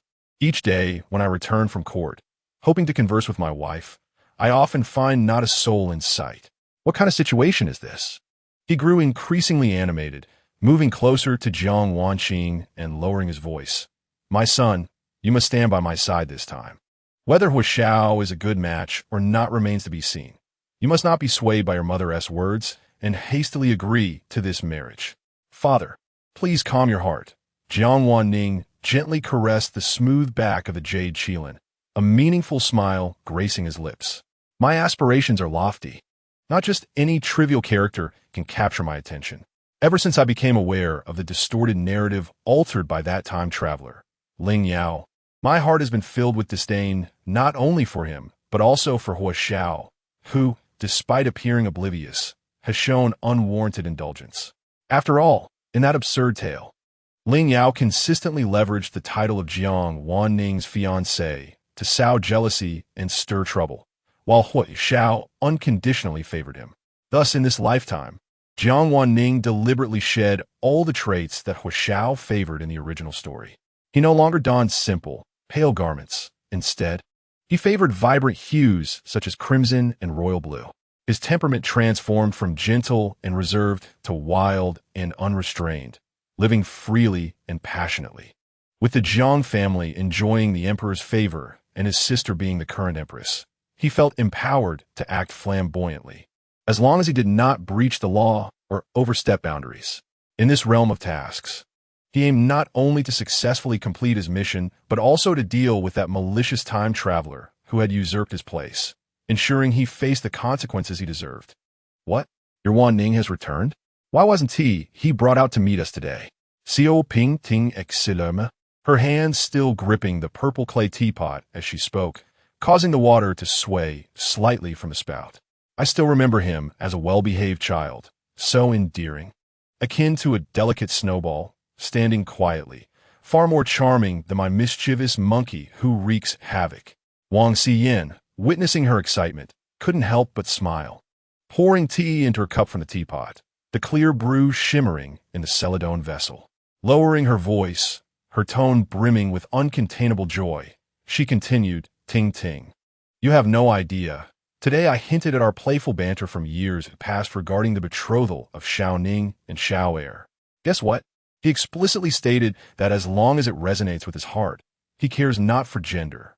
Hearing this, Xiao Pingting's eyes sparkled with delight as she lightly slapped the rosewood table. "Isn't that splendid? We must find an opportunity for the two children to meet. If they find a mutual affinity, it would indeed be a wonderful match. Xian, we would truly become family." Her words flowed rapidly, imbued with her characteristic vigor, causing a few drops of tea to splash on her hand. Wang Xiyan, accustomed to her spirited nature, smiled warmly as she retrieved a handkerchief from her sleeve, gently wiping the spills from her hand with delicate care. She then lifted her teacup, skillfully nudging the floating leaves aside with her fingertips, savoring a sip. "That lad went to the martial arts arena in the outskirts early today. As soon as he returns home, I shall have a word with him." Xiao Pingting downed her warm tea in one swift motion, decisively concluding their discussion. With their minds eased, they turned their attention to the performance on the stage below, where the melodious singing wafted through the air. At the martial arts arena in the outskirts of the capital, the sky was clear and bright, banners fluttering in the wind. On the vast training ground, soldiers stood in precise formation, their shouts resonating powerfully, each move executed with vigor and grace. Hu Xiao stood at the edge of the command platform, clad in dark military attire, hands clasped behind his back, his gaze sweeping over the soldiers training below. Yet unusually, he remained silent. His deputy, Yang Shu observed his general with a sidelong glance, noting with surprise that Hui Xiao had not, as was his custom, descended to offer guidance or select opponents for sparring. Instead, his penetrating gaze was fixed ahead as though lost in a trance. General, Yang Shu's coarse voice, tinged with hesitation, broke the stillness. Are you dissatisfied with today's training? He was genuinely puzzled. It was rare for Hui Xiao to be so distracted during drills, a departure from his usual intense focus. The sudden sound jolted Hui Xiao from his reverie. The vivid image that had captivated him vanished, replaced by Yang Shu's scruffy, inquisitive face. Go away, Hui Xiao exclaimed, startled by the proximity of Yang Shu's visage, and waved him off, a flicker of annoyance crossing his features. It was indeed peculiar. Just a fleeting glance had imprinted that person-esque countenance in his mind, lingering there like a haunting melody. Yang Shu narrowed his eyes, taking in the unmistakable signs of agitation and distraction on Hui Xiao's face, his mind racing with possibilities. Could it be that the formidable general, who was usually consumed by strategy and martial prowess, was daydreaming during training? He instinctively scratched at his unkempt stubble, speculating whether the unthinkable had occurred. Had Hui Xiao developed feelings for a certain maiden? Upon this thought, Yang Shu's excitement surged, his eyes gleaming with intrigue. At the tender age of 23, Hui Xiao was well past the age where most men had children running amok. Yet he had neither a wife nor even a maidservant in attendance. Yang Shu, ever observant, felt a pang of urgency regarding his general's solitary existence. Despite the presence of noble ladies in the capital who had shown interest in Hui Xiao, the general had remained unimpressed, often dismissing marriage as an unworthy pursuit, preferring instead the thrill of battle with his comrades. This had sent shivers down Yang Shu's spine and had even led him to question the general's inclinations. Having spent the most time with Hui Xiao, Yang Shu grew increasingly anxious for his own safety. Hastily marrying his childhood sweetheart and deliberately growing out his coarse beard as a precaution. General, he elbowed Hui Xiao, lowering his voice conspiratorially. Is there someone special in your heart? Enough with these pointless musings, Hui Xiao retorted, avoiding the inquiry, his gaze flicking dismissively at Yang Shu's unruly beard. With such idle thoughts, you might as well tidy up that scruff. It's quite an eyesore. With that, he turned abruptly, issuing a command to the troops. Today's training is concluded. Dismissed. He nearly rushed away, striding purposefully toward the main tent. As the troops witnessed their leader's departure, they quickly gathered around Yang Shu, chattering excitedly. Deputy Yang, what has gotten into the general today? He didn't even spar with us. Indeed, it's quite unusual for him to remain silent. They murmured in astonishment. Yang Shu, observing their curious faces, feigned an air of mystery, beckoning them closer and lowering his voice. In my opinion, our general may have been struck by the red thread of fate. Prepare yourselves to celebrate. At this declaration, the soldiers straightened up, skepticism evident on their faces. Come now, Deputy Yang, if you don't know, just admit it. Don't try to fool us with such nonsense. Is the general truly someone who has gained enlightenment? The soldiers laughed heartily, finding the notion amusing, before dispersing in small groups. Alas, what I say is the truth. Yang Shu watched their retreating figures, extending his hand in frustration, stomping his foot in anger. You brash fools, just wait and see. When the general brings the lady through the door, you'll be in for a surprise. How can you not believe me, old Yang? Inside the command tent, Hui Xiao sat alone at his desk, the clamor outside calming as the soldiers departed. He absent-mindedly caressed a half-moon jade pendant, its surface smooth and translucent, evidently worn close to the body for many years. This was given to him by his mother in his youth, claiming that the other half resided with his nominal fiancée, Jiang Wan Ning, who had yet to be born, serving as a token of their whimsical betrothal. He had worn this half of the pendant since childhood. Even amidst the chaos of battle, it remained steadfast against his heart, never leaving his side. His memories of Jiang Wan Ning had long grown hazy. He vaguely recalled, many years ago, a winter day blanketed in snow, encountering a beautiful child wrapped in a white fox fur, who handed him a warming little rabbit lantern amidst the swirling snowflakes. Yet now, that blurred memory seemed to be pierced by a blazing light, reshaping itself.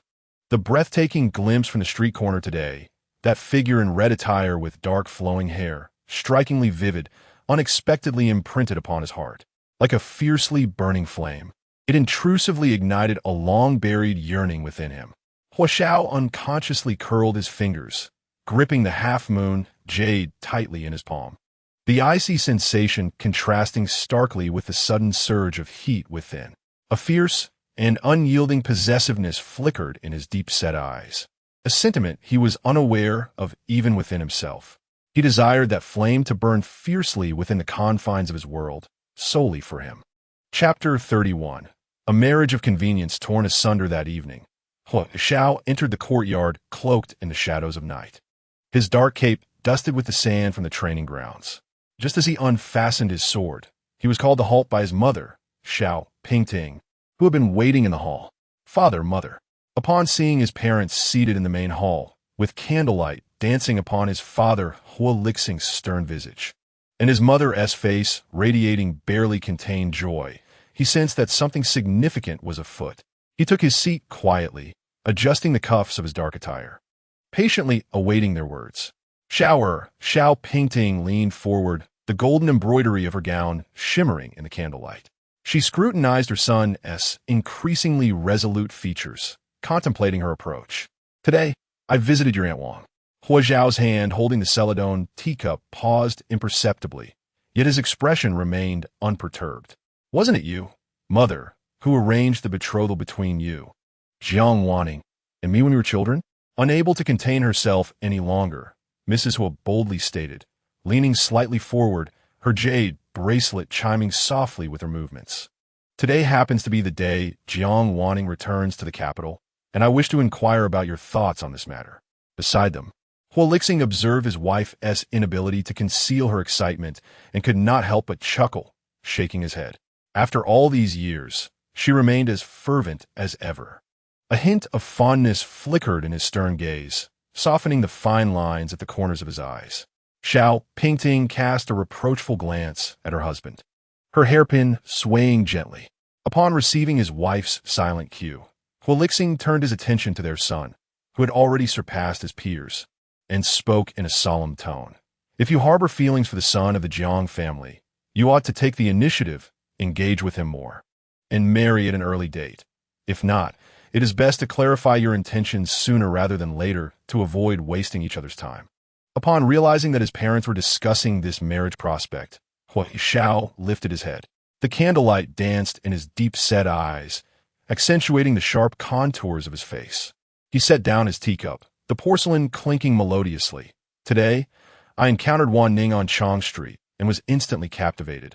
I am indeed quite willing to marry him. Xiao Pingting was momentarily taken aback, then overwhelmed with joy that her son not only had met Wan Ning, but had developed such an affection that he wished to marry him directly. Clapping her hands in delight, she exclaimed, "Wonderful."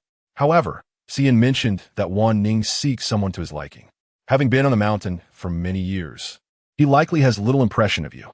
Thus, starting tomorrow, you should visit the Jiang residence daily. Madam is rather hasty, Hua Lixing gently advised, pushing a plate of almond pastries toward her. Wan Ning has just returned. He will likely need to meet with the Empress tomorrow. Moreover, with the poetry gathering approaching, the Duke of Jiang is the main organizer, and Wan Ning will surely have his hands full. How could I have forgotten this? Xiao Pingting's eyes brightened, and as she resettled herself, her skirt fanned out like petals, perfectly allowing her son to assist her, thus making their interactions entirely appropriate. She decisively declared, her golden hairpin shimmering under the candlelight. The father and son exchanged resigned glances, well aware of Xiao Pingting's unwavering nature, and could only acquiesce. Indeed, that evening, as the Jiang family dined in the floral hall, a decree arrived from the palace, commanding Jiang Wan Ning to attend the Empress the following morning. As the eunuch's high-pitched voice faded, Wang Xiyuan hastily instructed the maidservants to prepare the attire for the royal visit. Tomorrow, your father will be busy preparing for the poetry gathering 3 days hence. You shall go to the palace to see your sister on your own, Jiang Qingyan remarked, setting down his silver chopsticks and leisurely sipping his soup. Remember what we discussed this afternoon. When you enter the palace tomorrow, Do not forget to bring the lotus cake I purchased from the Drunken Immortal Pavilion, packed in that rosewood box. Wang Xiyuan added thoughtfully, your sister adores that delicacy. Do not worry. I shall remember everything, Jiang Wan Ning replied with a smile, his gaze drifting over the exquisite inlay of the food box. The following morning, as the dawn dew lingered, Jiang Wan Ning, carrying the food box, was about to step outside when he pushed open the vermilion door and spotted a tall, upright figure waiting beside the stone lion. The morning dew had dampened the shoulders of the man's dark attire, indicating he had been waiting for some time. Hearing the door open, the figure turned. The soft morning light illuminated his rugged features, his eyebrows arching sharply, and his nose stood proud like a mountain range. When his calm eyes met hers, they resembled a lone wolf surveying its territory, imbued with both scrutiny and focus. Is this gentleman seeking someone? Jiang Wan Ning hesitantly inquired, the food box in her hand trembling slightly. The young man before her possessed an extraordinary demeanor, yet, given his youth, he likely did not come in search of her father. Hua Xiao finally beheld the figure that had haunted his dreams. Today, Jiang Wan Ning wore a resplendent scarlet brocade robe embroidered with golden entwined lotus patterns, the neckline adorned with delicate pearls, radiating a soft luster in the morning light. Upon his head, a golden crown adorned with rubies gleamed, harmonizing splendidly with the jade belt at his waist. Hua Xiao could not help but steal a few glances at him. He had tossed and turned throughout the night, hardly managing to close his eyes, consumed by thoughts of seeking Jiang Wan Ning that very morning. Now, beholding him in the flesh, he found him even more resplendent than when they first met the previous day. Why dost thou not speak? Jiang Wan Ning muset internally, pondering if he were perhaps mute. Such a pity for such a handsome visage. His gaze swept over the other's tightly pressed lips. The morning breeze caressed them, carrying the faint scent of deep water fragrance from his figure. I am Hua Xiao, and I await your presence, Hua Xiao remarked, having keenly perceived a fleeting glimmer of regret in Jiang Wan Ning's eyes. His voice, deeper than anticipated, bore the huskiness of early morning. Jiang Wan Ning raised an eyebrow, surprised that he could indeed speak. Did he just introduce himself as Hua Xiao? Jiang Wan Ning scrutinized this ostensible fiancé anew, his eyes filled with appraisal. Broad shoulders, a narrow waist, and a stature as upright as a pine tree. Beneath his dark attire, the outline of solid muscle was subtly discernible. Upon closer inspection, Hua Xiao's face was sharp and striking, aligning perfectly with Jiang Wan Ning's aesthetic sensibilities. Hua Xiao remained still under Jiang Wan Ning's gaze, his downcast eyes and pressed lips betraying an unconscious tension as his fingers absent-mindedly caressed the hilt of his sword.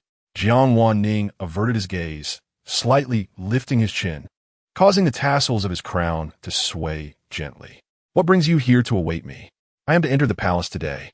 I too must pay my respects to the emperor and have come to request your esteemed company. Young lord, Hua Xiao replied, his gaze skimming over Jiang Wan Ning's slightly upturned eyes, which resembled those of a proud cat. Moreover, you are my betrothed. Stop, stop, Jiang Wan Ning interjected, raising a hand to halt his words, the sleeves slipping to reveal a fair wrist. I have not consented to our union. Perhaps the young lord should board the carriage first, lest we miss the appointed time for entering the palace, Hua Xiao suggested, showing no sign of displeasure as he stepped aside, gesturing for Jiang Wan Ning to proceed. Jiang Wan Ning stole a glance at the luxurious sandalwood carriage behind him, with two sleek black steeds snorting as they stood, their saddles glimmering with silver accents in the morning sun. He made no objections, lightly resting a hand on the ornate carriage shaft, his garments fluttering in the morning breeze like a dancing butterfly as he gracefully entered. A flicker of admiration crossed Hua Xiao's eyes as he followed suit, the sound of his heavy military boots resonating against the footboard.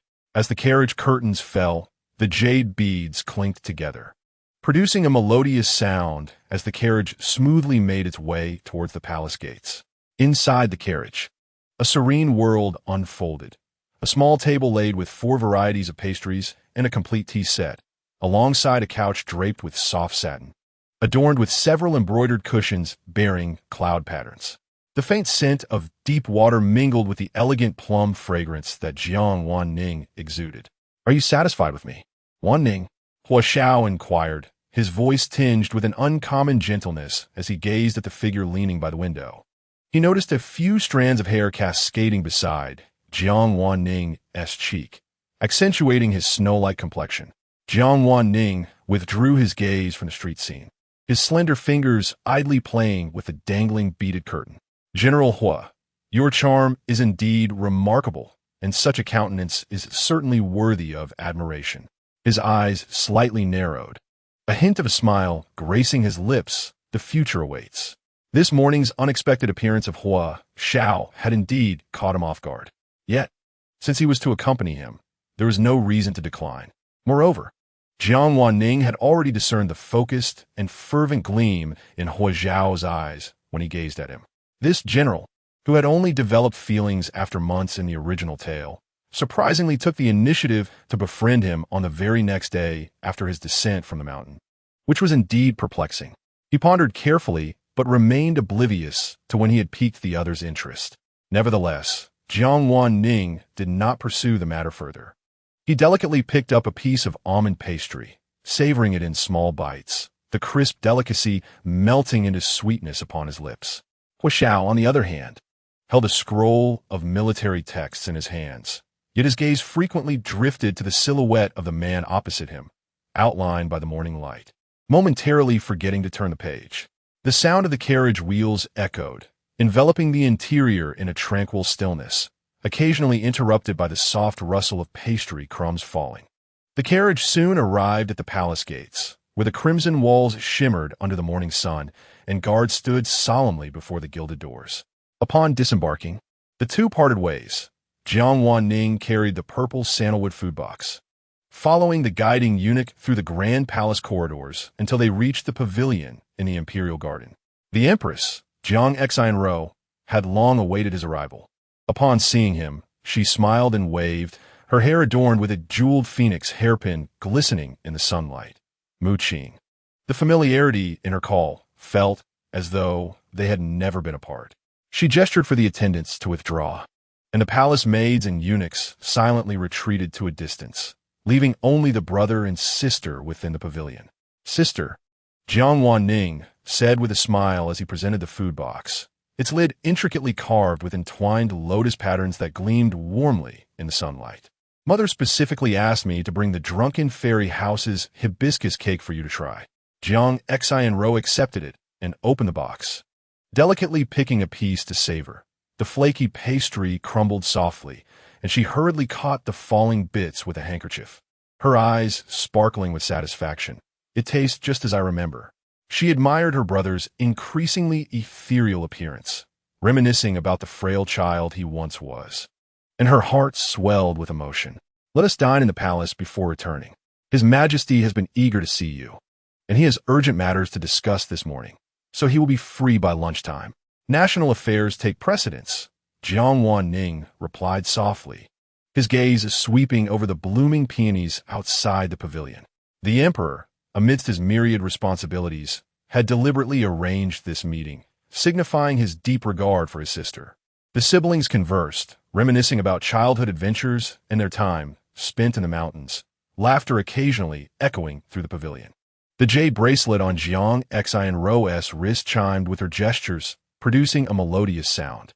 Meanwhile, within the imperial study, the atmosphere was notably tense.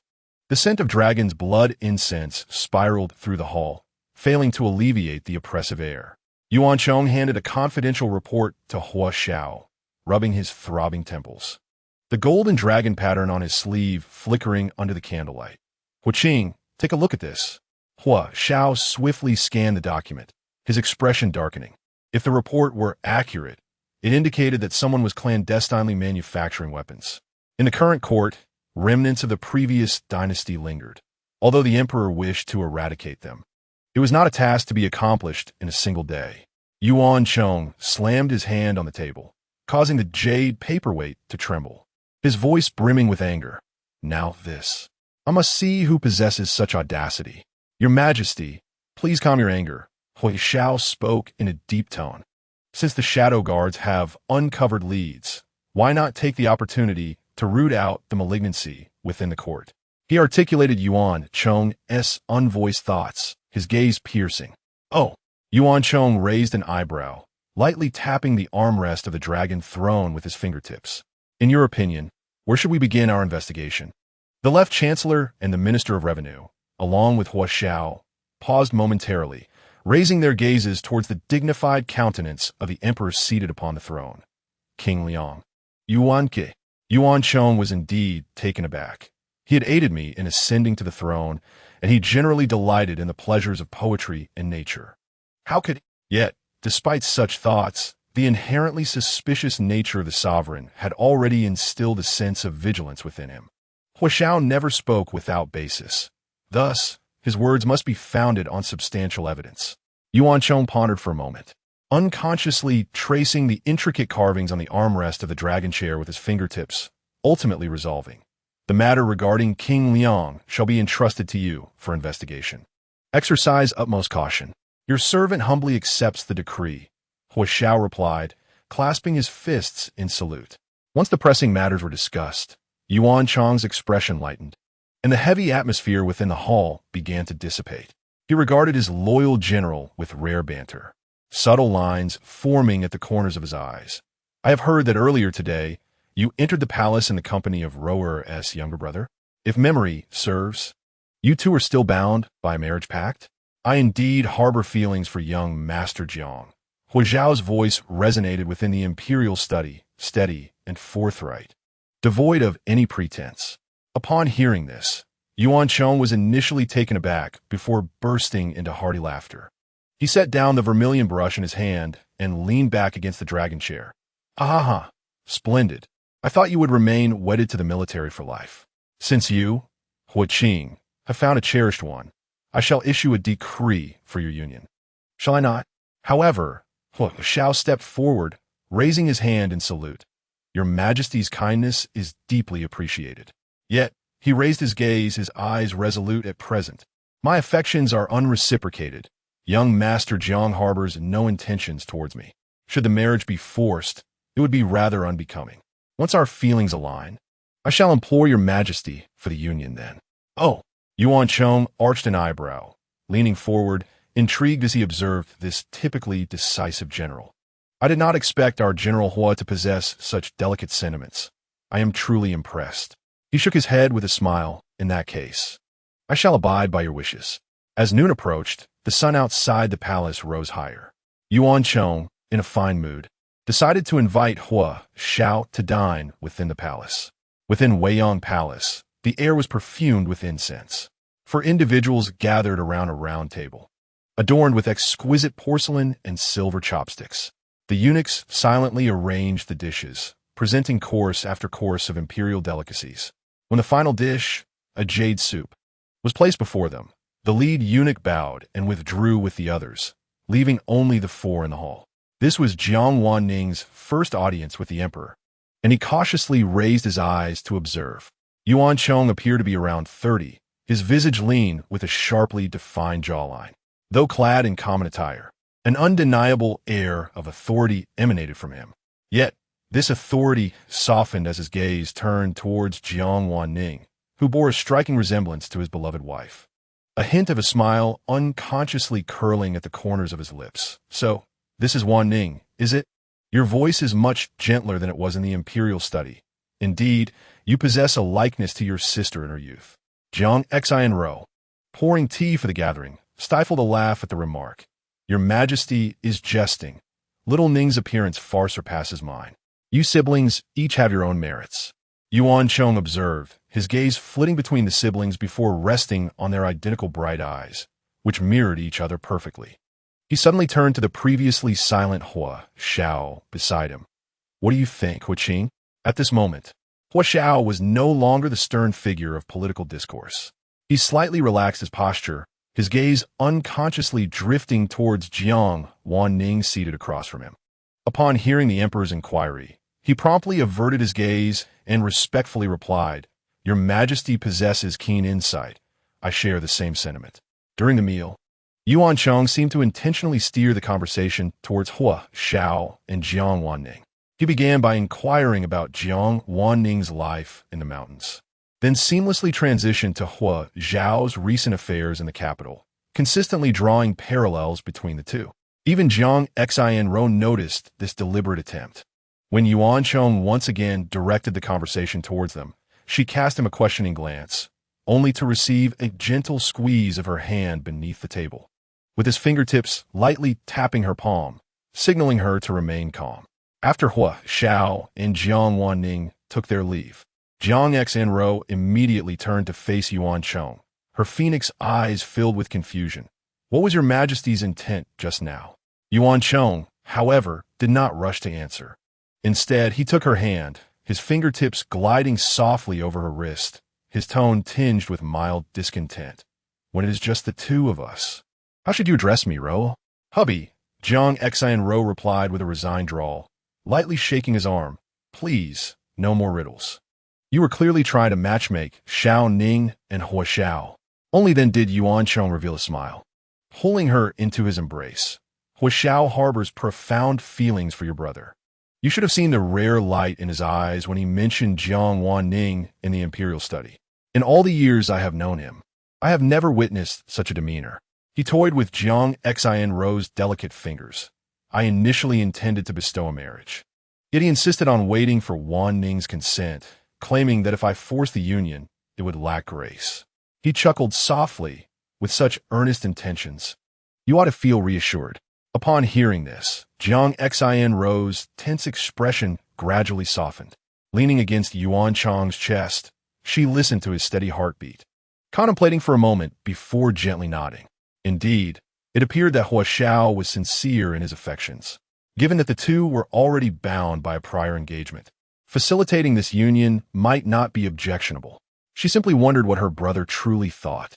As they returned to the residence from the palace, dusk had deepened, and a few withered, yellow sycamore leaves were swept by the autumn wind, gently tapping against the carriage window. Jiang Wan Ning continued to share the carriage with Hua Xiao, the wheels crunching over the leaf-strewn bluestone path, producing a soft, rustling sound that rendered the late autumn evening particularly tranquil. Inside the carriage, Jiang Wan Ning reclined against the plush cushions, engrossed in flipping through an illustrated book, the warm orange glow of the lantern casting a gentle halo upon his refined profile. Hua Xiao raised his gaze and caught sight of a faint smile playing on his lips, long lashes casting delicate shadows beneath his eyes. "Mu Qing," he called, his deep voice resonating clearly in the quiet carriage. Jiang Wan Ning looked up from the pages, meeting his profound gaze. The manner in which he addressed him felt natural, likely having noted the Empress using that name earlier. He replied nonchalantly, "Is there something you need?" Seeing his calm response, a subtle smile graced Hua Xiao's lips as his long fingers absent-mindedly tapped upon his knee. "In 3 days, Duke Jiang will host a poetry gathering at Wanwen Pavilion. Will you attend? And if I do, will you be there too?" Jiang Wan Ning set aside the book, his alabaster fingers gently caressing the edge of the pages, a teasing glimmer in his eyes. Gazing at his radiant smile, Hua Xiao felt a warmth creeping up to his ears, instinctively diverting his gaze. He swallowed hard and responded softly, Jiang Wan Ning, observing the blush on his earlobes, found her amusement deepening. This man was indeed innocent.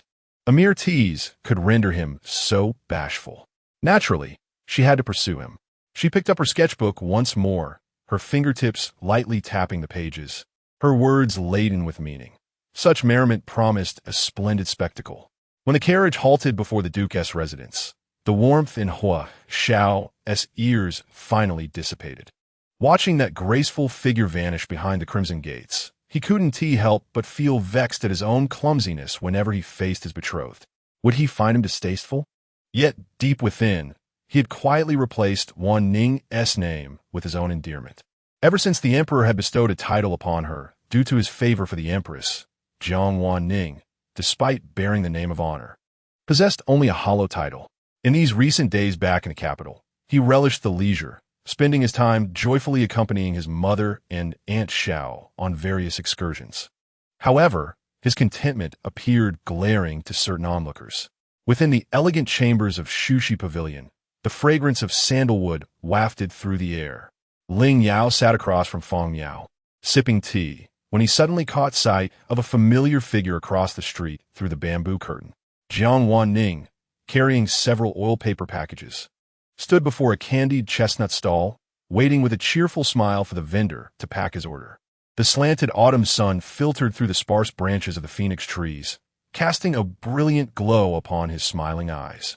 Ling Yao's teacup paused midair, his fingers tightening unconsciously. The previous day, when Prince Liang had come to discuss the poetry gathering, he casually mentioned seeing Hua Xiao and Jiang Wan Ning returning together, jesting that this pair of betrothed seemed to be nearing a significant moment. That very evening, Ling Yao had smashed a fine inkstone, shards scattering across the floor. This person could not be allowed to remain. Ling Shelong, Fong Miao, noticing his sudden distraction, inquired softly. The son of the Minister of Rites was fond of poetry and had been astonished by Ling Yao's impromptu recitation at Wangwen Pavilion days ago. Prompting his visit for guidance today, Fong Miao pushed forward a poem he had penned recently. The ink still fresh on the rice paper. This is a poem about plum blossoms I composed the other day. I humbly seek your insights, my lord. Ling Yao glanced over the manuscript, aware of his own ignorance regarding poetic forms. Nevertheless, he maintained an air of superiority, furrowing his brow and clicking his tongue, pointing emphatically at a line. This composition, Fong Lang Jun, tends to be rather superficial. He then recited spontaneously, in the corner, several branches of plum bloom, opening alone in the cold. One can tell it is not snow, for there is a subtle fragrance wafting. Affecting nonchalance, he dusted off his sleeves and took a delicate sip from his teacup. Let this poem serve as a lesson. What do you think, Fong Lang Jun? One can tell it is not snow, for there is a subtle fragrance wafting, Fong Miao repeated, suddenly clapping in admiration, his eyes sparkling with fervor. Marvelous! This poem possesses a unique spirit and lofty sentiment. Compared to my humble work, it is truly unworthy. Excitedly, he poured tea and raised his cup, nearly spilling its contents. With Ling Xiaolang present at tomorrow's poetry gathering, the top prize is undoubtedly yours. Allow me to offer my congratulations in lieu of wine. As Fong Miao lavished praise upon him, Ling Yao's lips curled into a knowing smile. Tomorrow's poetry gathering marked a pivotal moment in his memory, a time when Jiang Wan Ning had first captured attention in the capital, garnering the admiration of officials with her aptly crafted verses, paving the way for her illustrious future. Ling Yao gazed down the long street at the figure that had long since vanished, a glimmer of determination flickering in his eyes. He was determined to seize the spotlight that rightfully belonged to Jiang Wan Ning, ensuring that the name Ling Yao would be etched in the memories of the capital's denizens. At that moment, Jiang Wan Ning navigated through the bustling marketplace, blissfully unaware of someone harboring thoughts of him. In his left hand, he grasped a bamboo-crafted grasshopper that performed acrobatics, while his right arm cradled the latest illustrated book. Dangling from his elbow was an oil paper bag, emitting the warm, sweet fragrance of freshly roasted chestnuts. The vibrancy of the capital was 1,000 times more captivating than the desolation of the mountains, and he resembled a fledgling bird, eager to explore every novel sight. Upon entering the estate, before he could even circle around a shadow wall, he encountered his father, Jiang Qingyan. Observing the multitude of trinkets his son had gathered after merely half a day out, Jiang Qingyan shook his head while stroking his beard. At your age, you should not be so engrossed in such frivolities, he remarked. Noticing his son's nonchalant demeanor, he continued, have you given any thought to the serious matters we discussed yesterday? At your stage in life, it is time to seek a respectable position. Recalling his father's suggestion for him to join the Hanlon Academy, Jiang Wan Ning cleverly feigned distress, saying, Father, you know well that I dread those antiquated literary discussions. Would you truly have me endure the tortures of the Hanlon Academy? Surely, that is a deliberate attempt to vex me. Are you considering a military position instead? Jiang Qingyan replied, unable to contain his exasperation. As your father, I have no connections in that regard. However, he lowered his voice, with the autumn hunt approaching, if you can display your talents before his majesty. Joining the Imperial Guards may not be entirely out of reach. Do not trouble yourself, Father. It is essential to focus on tomorrow's poetry gathering. Jiang Wan Ning deftly shifted the conversation, suddenly producing a silk-wrapped item from his bosom. The blue satin adorned with entwined lotus patterns had faded somewhat. It was meticulously wrapped. This is a little something I specially sought for you.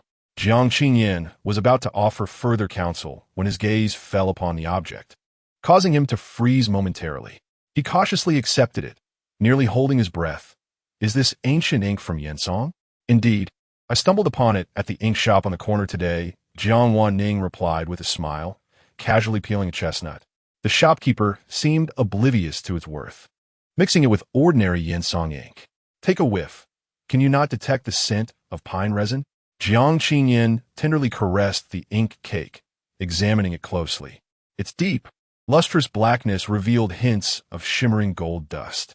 Good son, truly my good son, he exclaimed, cradling this unexpected delight as he made his way to the study. After taking a few steps, he turned back to remind him, do remember to dine on time.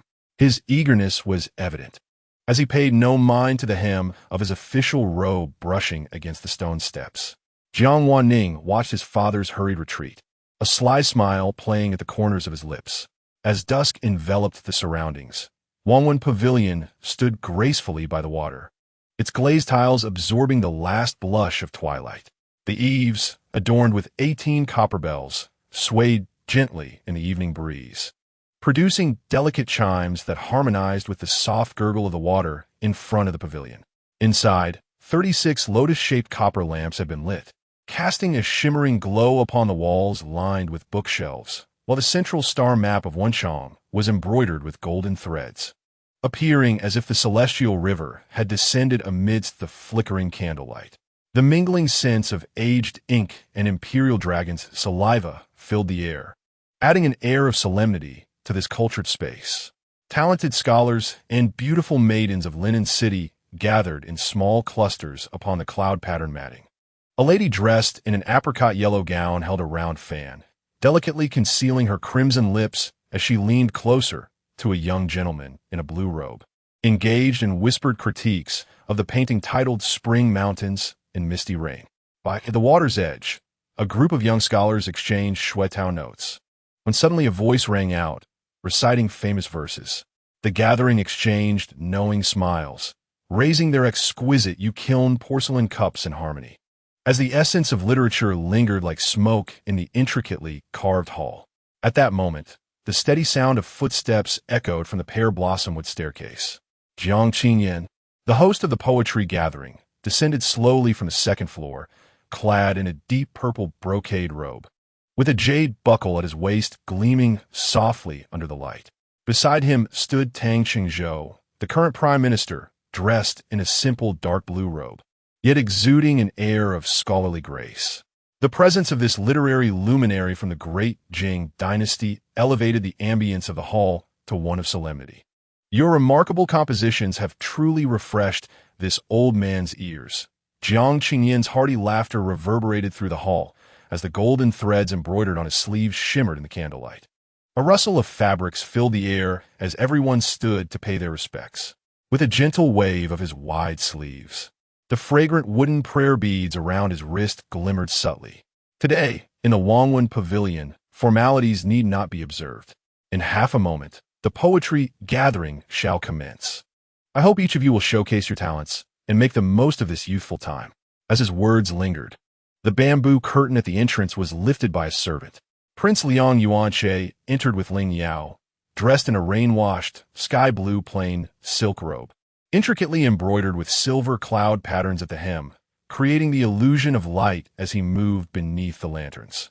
A pendant of sheep-fat white jade, shaped like a dragon, hung delicately from his silk sash, revealing its detailed carvings as his robe flowed. In his hand, he held a simple jade bamboo folding fan, its ivory frame resting lightly in his palm. His warm gaze seemed to casually scan the audience, and as it passed over several prominent young nobles, a fleeting glimmer of contemplation sparkled in his eyes. He then smiled gracefully at Jiang and Tang, remarking, "It appears I have arrived at just the right moment. Your Highness is too kind. Jiang Qingyan replied with polite laughter, his keen gaze shifting to the young man behind Yuan Che. And who might this gentleman be? This is Ling Yao, a guest scholar in my residence, Yuan Che responded, stepping aside graciously. The recent verses circulating about the shadows of plum blossoms against the shallow waters and the subtle fragrance drifting in the moonlit dusk were crafted by him. Instantly, a stir spread through the hall. One scholar, pouring wine, trembled slightly, nearly spilling the liquid. Who in Lenin's literary circles was unaware of this exquisite plum poem? Although the young talents dared not approach recklessly with the prince present, their fervent gazes were directed at Ling Yao. A maiden in a primrose yellow skirt could not resist retrieving a flower-adorned note from her embroidered pouch, her fingertips trembling slightly.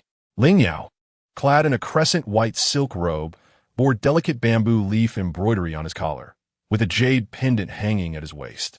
He lowered his head slightly, his long eyelashes casting soft shadows in the lamplight. Appearing calm, the tension in his tightly clenched fingers betrayed the tumult within. On the second floor, Jiang Wan Ning lounged languidly on a soft couch, observing the scene below through the moonlit gauze. He lifted a jade cup, taking a delicate sip of pear blossom wine, allowing the crisp aroma to dance upon his palate. Without lifting his gaze, he inquired of the person seated opposite him, "What are your thoughts on Ling Yao?" Hua Xiao casually glanced away, feigning indifference, yet his keen insight had already discerned the concealed pride beneath Ling Yao's composed facade. He remained puzzled as to why Wan Qing would take an interest in such a character. Jiang Wan Ning raised her brows in surprise. "Do you not find him strikingly handsome and possessing an elegant demeanor?" The depths of Hua Xiao's gaze darkened suddenly, reminiscent of a wolf fixated on its prey. "Is it that Wan Ning favors such traits?" His low voice carried an undertone of danger. Unfazed by his inexplicable jealousy, Jiang Wan Ning languidly reclined against the soft couch, her delicate fingers lifting the sheer fabric to continue observing. Noticing her demeanor, Hua Xiao, akin to an agitated hound, rose and approached her. As he grasped the wrist of the individual she was watching, his lips met the cool rim of a wine cup. "Do not cause a stir," Jiang Wan Ning replied without turning her head, the cup remaining pressed against Hua Xiao's lips. "Allow me to enjoy the spectacle." Hua Xiao immediately fell silent, accepting the cup and drinking deeply from the moistened rim. The sweet, rich liquid ignited a warmth within him, and he settled beside Jiang Wan Ning, quietly clasping her dangling right hand. Their fingers intertwined. Hua Xiao's calloused fingertips gently caressed the delicate skin of her hand as they both gazed down at the bustling scene below. The poetry gathering had officially commenced, with renowned scholars and poets from the capital seated at the front, while attendants served wine to the assembly. Ling Yao sat beside the Liang Wang on an ornate cushion, taking advantage of the moments between to scan the room, surveying the talents of the Jiangnan scholars and the elegant Hamlin scholar, fanning himself. Yet, he could not find the expected figure. How could they be absent? Furrowing his brow, he subtly adjusted his posture and meticulously surveyed the space once more, confirming that the familiar silhouette was indeed missing before he glanced upward towards the second floor. In that instant, he beheld the most prominent, elegant pavilion at the far eastern side, where behind the moonlit veil, two familiar figures were nestled together. Jiang Wan Ning and Hua Xiao. They were indeed together. A rush of blood surged to Ling Yao's head, and a buzzing filled his ears. Though obscured by the translucent curtain, the intimacy of those two figures was unmistakable. When Ling Yao regained his composure, he felt a sharp pain in his palm. Upon looking down, he realized his nails had dug deep into his flesh, leaving crescent-shaped blood marks. "Is our young lord unwell?" Liang Wang Yuan Che inquired gently, his voice suffused with just the right amount of concern. He had certainly noticed the sudden stiffness in his companion. Ling Yao forced himself to remain calm, his fingers trembling slightly as he lifted the wine cup to his lips, using the act of sipping to mask his discomposure. "Thank you, Your Highness, for your concern. I merely find myself intoxicated by the aroma of this wine." Yuan Che, upon hearing this, allowed a barely perceptible smile to grace his lips, choosing not to expose the evident falsehood. His gaze casually swept past the elegant pavilion on the second floor before returning to a semblance of indifference. He thoughtfully pushed a plate of exquisite pastries closer to Ling Yao. "Ah, I see," he remarked, "though the pear blossom brew is gentle upon entry. Its after-effects can be quite potent. Our young lord ought to savor it more slowly." His tone remained gentle, yet his eyes were as deep as a well, clearly perceiving Ling Yao's suppressed turmoil and dissatisfaction. He relished the opportunity to partake in this charade for a talented individual with ulterior motives, yet easily manipulated, was precisely the pawn he required at this moment. Ling Yao suppressed the surging tide of resentment within him, took a deep breath, and forced himself to regain his composure. This poetry gathering presented the perfect opportunity to probe Jiang Wan Ning. If Jiang Wan Ning truly were a time traveler, he would undoubtedly react to his verses, which would complicate matters in the future. It would have been simpler had Ling Yao not worn a faint smirk at the corners of his lips with his modern knowledge. He could easily devise a few strategies to bring this pampered young lord to ruin. He raised his gaze once more to the second floor, his eyes sharp as poisoned silver needles. Success or failure would be revealed tonight. Chapter 33. The Forced Marriage of the Time Traveler. Ladies and gentlemen, today's poetry gathering features 3 rounds of themes, all determined by lottery. Jiang Qingyan gestured for a maid to present the wooden box containing the slips of paper, speaking kindly. The themes within are all crafted by the judges present. As his words fell, a murmur rippled through the room. The scholars craned their necks toward the box. Having concluded his announcement, he turned to Prince Liang beside him, smilingly inviting, "For the first round, I would like to ask His Highness Prince Liang to reveal the theme for everyone." Yuan Che rose with delight, responding graciously. He stepped forward, his long fingers pausing briefly in the box before retrieving a slip. As he unfolded it, the paper emitted a delicate rustle, and he proclaimed in a clear voice, "The first round's theme is snow. I invite everyone to compose impromptu verses." Upon hearing this theme, a heavy weight lifted from Ling Yao's heart. He recalled several exquisite poems about snow, perfect for the occasion. The room erupted into a flurry of sounds. Scholars either stroked their beards in contemplation or hesitated with their pens, while Ling Yao calmly poured himself a new cup of wine. He surveyed the fidgeting students, a flicker of barely perceptible mockery glimmering in his eyes. With a slight smile, he grasped the wolf-hair brush, gently dipped it in ink, and effortlessly inscribed a poem upon the paper, as fluid as flowing water. At this moment, others in the hall began to recite their new works. A prominent minister's son, Wang Mian, was the first to rise, cupping his hands and addressing the crowd.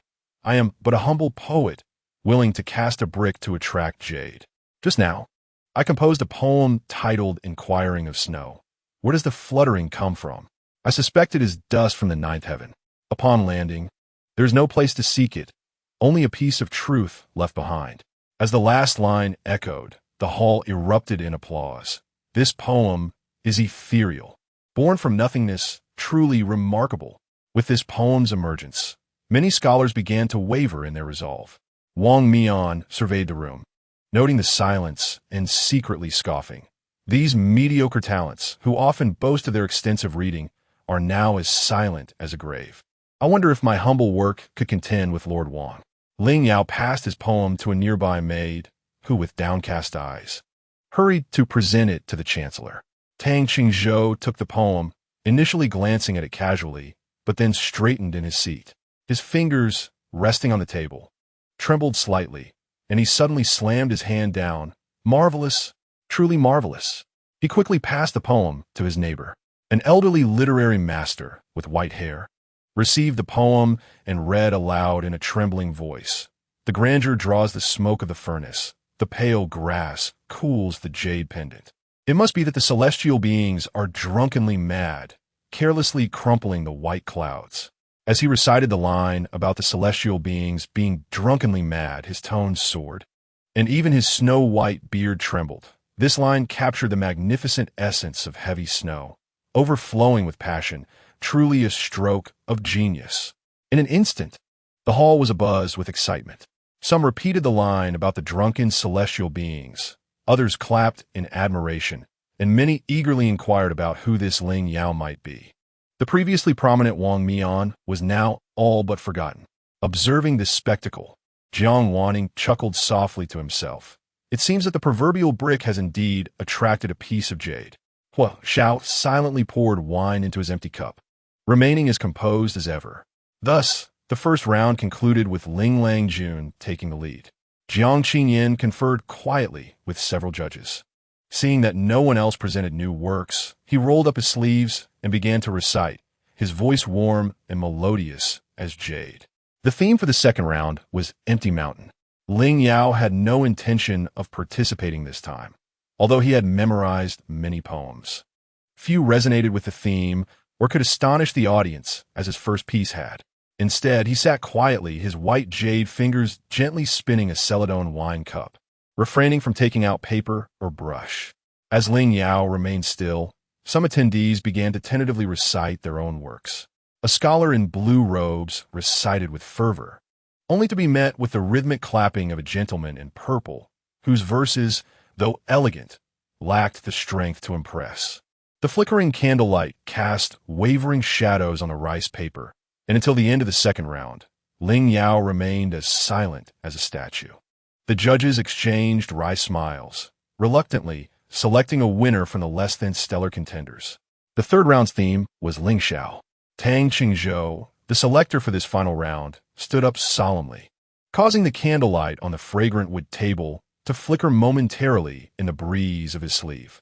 After this round, the champion of the poetry meeting would be decided. The winning piece would not only be published and celebrated, but would also be directly recommended to the Hamlin Academy, bestowing the honor of special recommendation. This announcement sent ripples of excitement through the hall, igniting whispers among the talented poets, their eyes alight with eagerness. Who would not be tempted by the prospect of a direct entry into the Hamlin Academy? Ling Yao's expression sharpened, his fingers instinctively curling.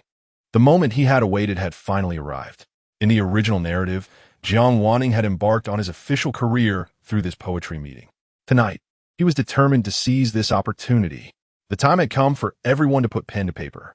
Tang Qingzhou surveyed the eager faces around him, satisfied as he stroked his beard and took his seat. Outside, the moonlight flowed like water, spilling over the stone steps in the courtyard, resembling a delicate layer of frost. Ling Yao focused intently, countless verses racing through his mind as he searched for the line that would establish his triumph. Beside him, Yuan Che nonchalantly toyed with the lapis lazuli tassel of his fan, the gem reflecting a deep azure glow in his slender fingers. He casually glanced at Ling Yao's slightly furrowed brow, his expression unchanged. He never placed all his bets on a single individual in this poetry meeting, besides Ling Yao. He had another hidden piece. His gaze inadvertently swept over the unremarkable scholar in the blue robe who had won the second round, and a faint, elusive smile graced his lips. The theme of Ling Xiao was rich with dual meanings, allowing for both floral praise and assertions of ambition. The talented poets around the table either murmured softly or wrote fervently, presenting their creations one after another. The sounds of paper rustling and ink grinding intertwined with the rising chorus of recitations. Foolish are those who claim the pine as proud branches, for those who climb also display their heroic forms. With a heart of crimson burning bright against the azure sky, who says leveraging strength is not a folly? In this life, I harbor ambitions as lofty as Ling Xiao, daring to tread the first step into the clouds. Though floating clouds obscure my view, will the phoenix in the ninth heaven not share my roost? Several esteemed elders of the literary world nodded frequently, recognizing that this round as poetry surpassed the previous two in brilliance. Yet, deep down, they still hoped that the Liang Wang guest, Ling Yao, could deliver another masterpiece. One white-haired judge could not help but glance repeatedly at the still blank rice paper before Ling Yao. The incense stick upon the fragrant table gradually burned down, ashes cascading softly until the incense extinguished. Only then did Ling Yao leisurely set down his brush, the wolf hair tip gently tapping against the stone, producing a crisp sound. He handed the poem to the maid, a serene smile gracing his lips. "Quick, bring it forth for all to see." The elderly judge with white hair could not restrain himself and urged, as several people left their seats to gather around. In mere moments, exclamations of admiration erupted. Marvelous! Truly exquisite! The assembly, captivated by the commotion, craned their necks to glimpse what extraordinary work young Master Ling had crafted. With a single wind, the great Peng rises, soaring to a height of 90,000 miles. Should the wind cease, it could still stir the depths of the ocean. A voice recited aloud, resonating through the hall. Silence enveloped the room, with only the ethereal quality of the verse lingering in the air. Even the palace lantern suspended above seemed to sway gently in resonance. The majestic spirit of the poem was overwhelming, yet it appeared incomplete. One esteemed figure, holding the poem, felt a slight tremor in his fingertips due to excitement. Turning to Ling Yao with eyes still reflecting astonishment. Ling Yao, his face tinged with embarrassment, clasped his hands in a bow. I am ashamed, for the latter half is still unrefined, and the time has elapsed, forcing me to submit it hastily. He could not admit that he only remembered the first half. He could only concoct an excuse. Tang Qingzhou, however, clapped and laughed heartily. The first half is more than sufficient. Gentlemen, who do you believe deserves the title of champion this poetry meeting? None other than young Master Ling. The judges nodded in unison, and no one dared voice dissent in the face of such overwhelming poetic talent. The candlelight illuminated the complex expressions of those present. Envy, admiration, jealousy, and more, all mingling together. Yet, despite the title being secured, Ling Yao felt no joy. His gaze unconsciously drifted to the quiet loft on the eastern side of the second floor. Jiang Wan Ning had not made an appearance at all. This was starkly different from the scene he had envisioned, where he would overshadow the protagonist in public. If the opponent remained hidden, how could he shine before Huoshao? As his thoughts raced, he suddenly lifted his head, addressing Jiang Qingyan at the main seat. Duke Jiang, I have heard that the young Marquis has returned to the capital recently. With your unparalleled talents in poetry and painting, he must have gained true insight. Might I request the honor of your presence tonight for a discussion? His voice rang clear, reaching every ear in the room. How bothersome! Yuan Che's eyes turned cold, his fan momentarily halting, leaving deep impressions of the lapis lazuli in his palm. This Ling Yao was far too impatient. Just as the title was within reach, he had to create complications and force Jiang Wan Ning to reveal himself. Utterly foolish. Jiang Qingyan's expression stiffened, his teacup trembling slightly as the emerald liquid swirled within, creating ripples. He quickly forced a smile. Though this young lad has returned home, he is still organizing his belongings, and it may not be convenient for him. His voice involuntarily lowered a few degrees. Internally, he was infuriated. This Ling Yao, despite his poetic talent, lacked awareness. Did he think his son understood poetry and painting? Was he to expose his shortcomings before the crowd? He instinctively glanced towards the loft, beads of sweat forming on his brow. The admiration he had felt for Ling Yao moments ago had evaporated entirely. Yet, he distinctly perceived Jiang Shao sitting quietly in the loft, having remained silent throughout the 3 rounds of the poetry meeting. Could it be that he deemed us too lacking in skill and was uninterested in competing?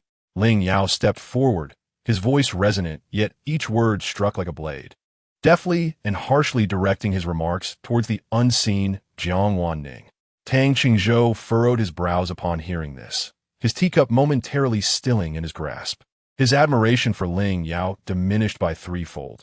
Despite the youth's bold and unrestrained poetic style, his aggressive demeanor and calculating rhetoric left an unsettling dissonance within him. Just then, a melodious voice floated down from the second floor, akin to the sound of ice against jade, instantly shattering the delicate atmosphere in the hall. The gathered company collectively lifted their gaze, witnessing a slender, pale hand with distinct knuckles gently drawing aside the sheer curtains of the eastern loft. The dark sleeves embroidered with golden threads shimmering softly under the light. Young Master Ling, do not trouble my father. Jiang Wan Ning stood at the window, his posture as upright as a pine tree. Today, he donned an exquisite dark robe woven with golden patterns, intricately embroidered with dragon motifs along the collar and cuffs. enhancing his already striking visage with an air of rare dignity and nobility. His gaze swept through the assembly, finally resting on Ling Yao, a hint of a smile playing at the corners of his lips. It seems this foe is rather dull-witted, entirely ignorant of poetry and painting, having only a meager acquaintance with martial skills. I fear I may not capture your esteemed favor. Though his words were delivered with a lightness and steadiness, many astute listeners discerned the subtext. Several seasoned scholars exchanged glances, subtly nodding in acknowledgement of one who openly admitted his lack of literary prowess. Why contend with men of letters? Conversely, Ling Yao, merely a guest scholar, dared to publicly press the Duke, exhibiting an alarming arrogance and overestimation of his own abilities. Yet, Ling Yao appeared oblivious to the shifting expressions around him, instead straightening his posture deliberately, striving for a more upright demeanor. I have indeed been presumptuous. I had thought that since the young lord has graced us with his presence at the poetry gathering, he would surely be of remarkable literary talent. A true disciple of the Duke. He intentionally paused, his unfinished sentence laced with feigned regret, concealing within a sharp wit meant to imprint the image of Jiang Wan Ning as merely an empty figure in the minds of the audience. Jiang Wan Ning nearly laughed aloud at this moment. Ling Yao's foolishness was indeed astounding. Initially, he believed the youth's impressive performance indicated growth, but it was now evident that Ling Yao was utterly inept and impatiently eager to trample upon him. This statement, far from being merely provocative, seemed to drag down the figure behind him as well. By your reasoning, a deep, resonant voice emerged from behind Jiang Wan Ning, carrying the unmistakable aura of battlefield command. A man like me, who is unversed in the arts of literature, should also not be a hindrance here. Hui Xiao stepped forward, the dark iron bracers on his arms glinting with a cold metallic sheen under the candlelight. His imposing figure commanded the room, infusing the fragrant atmosphere with an unexpected chill reminiscent of the frontier. The candlelight accentuated the sharp angles of his profile, his brow set with the sternness forged from years of warfare. "It is General Hua." Gasps of shock and hushed whispers rippled through the hall as realization dawned. He had been present in the loft all along. The gaze of the assembly towards Ling Yao grew profoundly complex. His earlier comments had inadvertently undermined the esteemed General Hua as well. Ling Yao's complexion paled, finally recognizing his grave misstep. He hurriedly clasped his hands, his tone tinged with an almost imperceptible urgency. "I harbor no such intentions. General Hua, a young and accomplished figure, commands respect at the borders. He is a pillar of our great Jing dynasty. I admire him too much to see him beading with sweat." Subconsciously, he cast a glance towards Yuan Shay, who sat stoically beside him, draining his cup of wine without even a flicker of acknowledgement. Yuan Shay's fingertips turned pale from the pressure, and within him, fury simmered. This Ling Yao was indeed incapable of greatness. Coming from humble origins with a narrow worldview, he easily fell into the traps set by others with mere words, rendering him unfit for significant endeavors. How interesting. Jiang Wan Ning lowered her gaze, leisurely stroking the intricate dragon pattern on her sleeve, her voice languid as ever. Ling Lang Jun's poetry speaks of the grandeur of the great rock soaring with the wind, unassisted by the strength of the pine. With a heart that embraces the universe and a spirit that swallows mountains and rivers, it truly captivates the imagination. Yet his mannerisms she artfully tapered off, her words dissipating into the air, leaving a silence that invited deeper contemplation. The scholars at the table exchanged glances, their eyes flitting between Ling Yao and his two remarkable poems. The seeds of doubt had already been sown. How could a person truly harbor ambitions for the world, displaying such lofty ideals, be so petty in a verbal dispute, so eager to belittle others? Such a contradiction between words and actions seemed exceedingly jarring.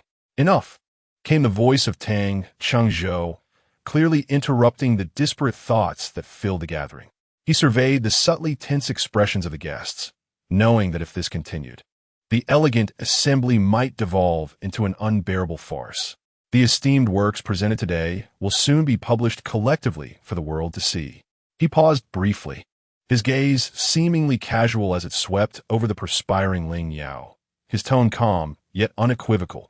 As for the qualifications for recommendation to the Hamlin Academy, we shall defer that discussion. The term defer struck Ling Yao's ears like thunder. His complexion drained of color, turning pale. Out of the corner of his eye, he caught sight of Yuan Che's suddenly darkened countenance, and a chilling regret coiled around his heart like a vine, nearly suffocating him. He understood all too well the ruthless nature of the king of Liang in the original text, cold-hearted and ungrateful. His repeated blunders in front of the gathered crowd had thoroughly disgraced Yuan Che. Yuan Che would not tolerate him any longer. A primal fear gripped him, rendering his fingertips icy. No, he could not end like this. He must immediately conjure something that would convince the king of Liang of his worth. His mind raced with unprecedented urgency. As he nearly followed Yuan Che's footsteps into the gilded carriage, he knelt heavily upon the thick velvet carpet of the carriage floor before the door had fully closed, cold sweat uncontrollably streaming from his brow and spine, instantly soaking his inner garments, the icy silk clinging to his skin, provoking a shiver. As he tremulously began to utter the words, "Your Highness, King Liang," Yuan Che's ample sleeve swept through the air, bringing with it a chilling breeze that abruptly severed his unvoiced plea. Yuan Che slowly reclined against the soft couch adorned with tiger skin, devoid of the warm demeanor he typically maintained, his gaze now shadowed by the looming storm. The corners of his mouth twisted into a humorless arc, a chill emanating from his very flesh. What is the meaning of this? Ling Lang Jun. His voice was cold and harsh, a stark contrast to its usual clarity, resembling a spring frozen in time, each word laced with frost. Ling Yao, consumed by regret, had been tormented by thoughts of how to preserve his own life throughout the journey. At this moment, he abruptly lifted his head, his face as pale as parchment, save for his eyes, wide with terror and bloodshot with fear. His throat was parched and tight, swallowing felt like an insurmountable task, and his voice trembled, barely holding its tune. "If your Highness could show mercy today and spare my life, I assure you, I hold knowledge that could greatly benefit your ambitions." I know many things. A sudden chill gripped Yuan Che's heart, though his expression remained inscrutable. He merely furrowed his brow slightly, his long fingers delicately picking up a nearby, folding fan, tapping it lightly against the small table beside him, the sound resonating clearly in the stifling air of the enclosed space. "This king," he began languidly, his gaze sharp as a blade, "fails to comprehend your words. Illicit weaponry." Ling Yao nearly bit through his teeth, forcing the words out from between clenched jaws. The moment those words left his lips, the atmosphere in the carriage seemed to freeze, solidifying into a frigid silence. Ling Yao barely registered Yuan Che's movement, only feeling a sharp pain in his throat as his vision blurred. The well-defined hand, adorned with a jade ring, clamped down on his neck like a vice, an overwhelming force crushing his windpipe, a wave of suffocation crashing over him.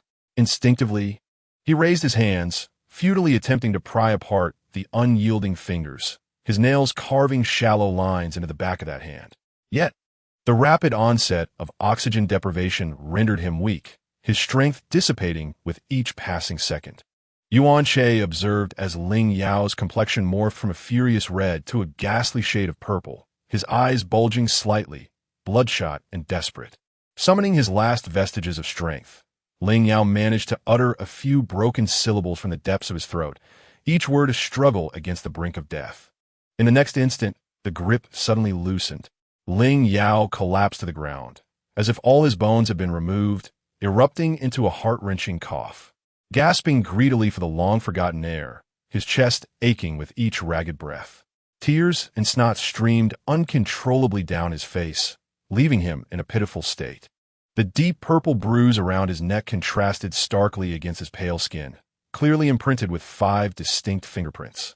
Yuan Che leisurely withdrew a snow-white silk handkerchief from his robe, meticulously wiping each finger that had just exerted force, as if they had come into contact with something unclean, not even casting a glance towards the disheveled figure gasping for breath on the floor. "Speak," he commanded, his tone devoid of emotion, yet imbued with a weighty authority that brooked no dissent. What else do you know? Ling Yao's voice was now hoarse and ragged, reminiscent of a worn-out bellows. Your Majesty has already grasped the clues regarding the illicit weaponry. Although the mastermind remains undetermined, the investigation is discreetly pointing towards Your Highness. Indeed, he had lost a crucial informant today, the flow of information severed with precision, suggesting that Ling Yao's words bore truth. Yuan Che's gaze fell coldly upon the curled figure at his feet, resembling a shrimp, as he continued to inquire. Who is investigating this prince? It is Hua Xiao.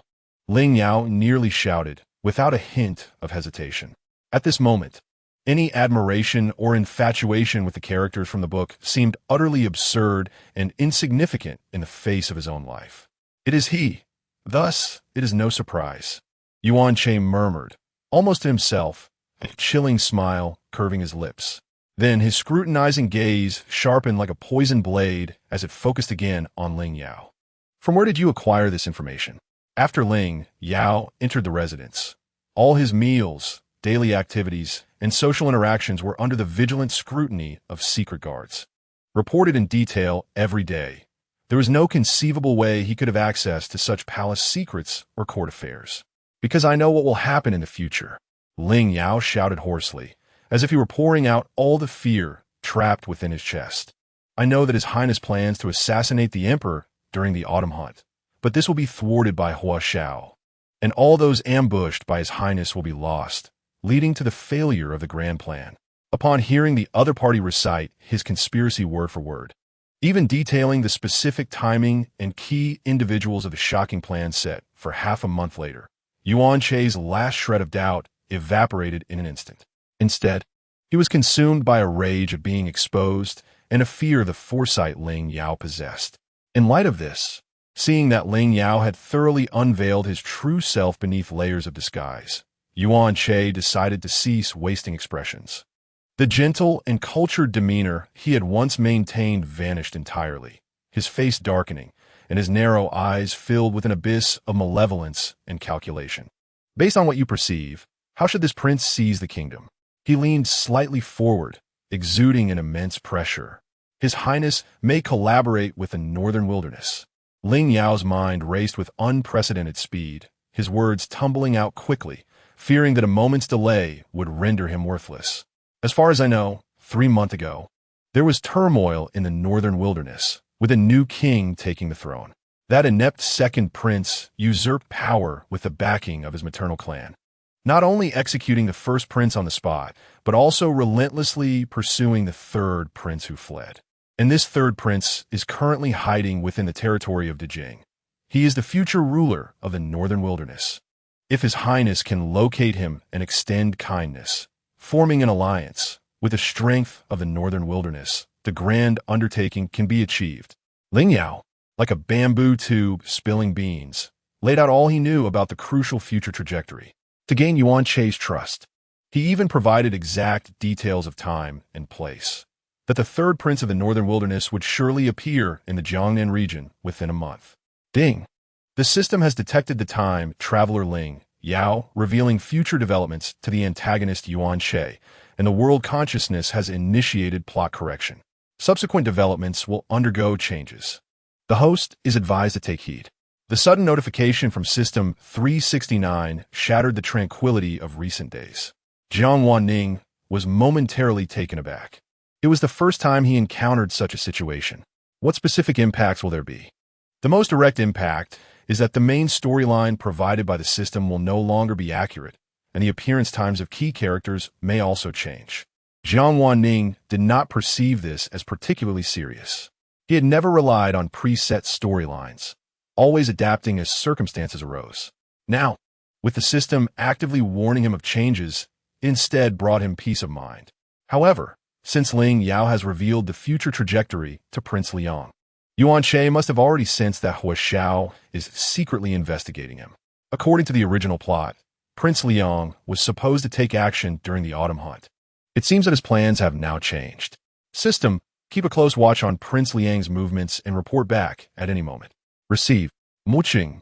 Hua Xiao's voice pulled Jiang Wan Ning back from her drifting thoughts. The two had just left Wanwen Pavilion and were walking back to the Jiang Wan residence. In the open-minded atmosphere of Beijing, the night market was bustling with life. Even though the moon had reached its zenith, the long street remained brightly lit, thronged with people. "What's the matter?" Noticing Jiang Wan Ning's pace falter, Xiao followed his gaze to a vendor carrying candied hawthorn skewers. "Do you want one of those?" he said, reaching for his purse, but Jiang Wan Ning grasped his sleeve, shaking his head. "No." He then turned serious and stated, "Come with me for a moment. I have something to ask you." Hua Xiao's gaze fell upon the hand that Jiang Wan Ning held on to him, the warmth of the contact stirring something within him. He obediently followed Jiang Wan Ning to a secluded spot by the street, his eyes fixed on Jiang Wan Ning's slender figure. Once they reached the corner, Jiang Wan Ning raised his striking brows and looked solemnly at Hua Xiao. "The emperor has commanded you to investigate Prince Liang in secret, hasn't he?" Hua Xiao's eyes suddenly sharpened. This matter was highly confidential. How did Wan Ning come to know? Despite his surprise and suspicion, his trust in the person before him remained steadfast. Since Jiang Wan Ning had brought it up, there must be a reason. Yes, seeing him admit it without hesitation. A secret joy welled up in Jiang Wan Ning's heart. He suppressed the slight upward curve of his lips and stated earnestly, "Prince Liang has already noticed your investigation. Do not ask me how I know. I cannot explain it right now. But you must believe this information is absolutely true." Hua Xiao's expression turned grave. If that were the case, Prince Liang would undoubtedly be on guard, and the spies he sent out would not only struggle to gather intelligence, but could also fall into perilous situations, potentially risking their lives. Without hesitation, he took out a small, concealed whistle and blew on it twice. Though no sound was heard, the treetops rustled, and a figure, nearly blending into the night, approached quietly. "Master," the voice came in a low, muted tone. "Shadow One, recall all personnel monitoring Prince Liang. Our actions have been compromised," Hua Xiao commanded in a deep voice. "Yes." The shadow vanished in response, like a fleeting breeze. Jiang Wan Ning curiously observed the whistle in Hua Xiao's hand, then glanced in the direction where Shadow One had disappeared. Her eyes filled with wonder. "But that whistle makes no sound." Hua Xiao thought she resembled a precious yet curious cat, a subtle warmth surfacing in his gaze as he handed her the whistle and explained, "The sound emitted by this whistle can only be heard by Hua family's dark guards. They are all orphans raised by the Hua family since childhood, trained voluntarily, and sworn to serve the Hua family unto death." Such confidential matters were disclosed with ease by Hua Xiao. In his heart, Jiang Wan Ning was already a member of the future Hua family, requiring no secrets. "Even this you would tell me?" Jiang Wan Ning toyed with the whistle for a moment before handing it back. "You are my betrothed wife," Hua Xiao replied softly. This time, Jiang Wan Ning did not retort. She merely raised her hand to tidy the strands of hair tousled by the evening breeze and turned toward the long street. "Come, take me back to the residence." In an instant, a spark ignited in Hua Xiao's eyes as he swiftly approached Jiang Wan Ning, walking side by side with him. As they strolled, his large, calloused hands, accustomed to wielding weapons, seemingly brushed against the slender, pale fingers of his companion. Noticing that the other did not flinch, he boldly entwined his fingertips with those of Jiang Wan Ning, enveloping that cool hand entirely within his warm, rough palm. Feeling the gentle connection radiating from Hua Xiao's grasp, a smile blossomed on his face, and his steps grew lighter as he firmly led his companion towards the Jiang Wan mansion. That night, the moonlight streamed through the intricately carved wooden window, casting a silvery glow within the room. Jiang Wan Ning, clad in a soft, plain white nightgown, with his inky black hair cascading over his shoulders, appeared even more elegant with his long neck and fair complexion.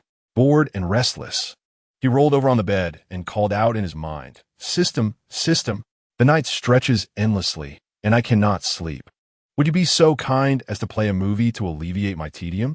After a brief pause, 369 hurriedly connected, accompanied by a sound reminiscent of a yawn. Without further ado, it projected a screen within his consciousness, initiating the opening credits of a suspenseful film. The electronic voice tinged with a hint of urgency. "This system is currently engaged in the study of crucial knowledge points. Please refrain from disturbances, host." Upon hearing this, Jiang Wan Ning perked up, lazily adjusting his position against the pillow. Does your program system also require periodic assessments? We have a rigorous operational evaluation every 6 months. Failure to pass results in demotion. A demotion. As 369 lamented this plight, its voice rose in pitch, laden with palpable grievance. Performance bonuses are halved. How long must I endure until the next version update allows me to afford the limited edition appearance? Jiang Wan Ning could almost visualize 369's round metallic form emanating a visible aura of despair, and he couldn't help but chuckle, quickly assenting. All right, go study. I promise to sleep after watching. I won't disturb you. It must be said, the film chosen by 369 was of remarkable quality. The plot intricately woven, mysteries unfolded layer by layer, and the soundtrack masterfully enhanced the suspenseful atmosphere. Jiang Wan Ning became engrossed, swiftly identifying 3 suspects in his mind. Just as he was deeply focused on analyzing the motive of one suspect, an electronic voice, filled with a haunting tone reminiscent of the film's background score, suddenly interrupted. I believe that hunchbacked old man, who always stares down at the street, is quite suspicious. Startled by the abrupt sound, Jiang Wan Ning turned to see that 369 had unknowingly nestled closer to the screen, its blue electronic eyes fixated on the unfolding narrative. He was astonished. Weren't you supposed to be studying?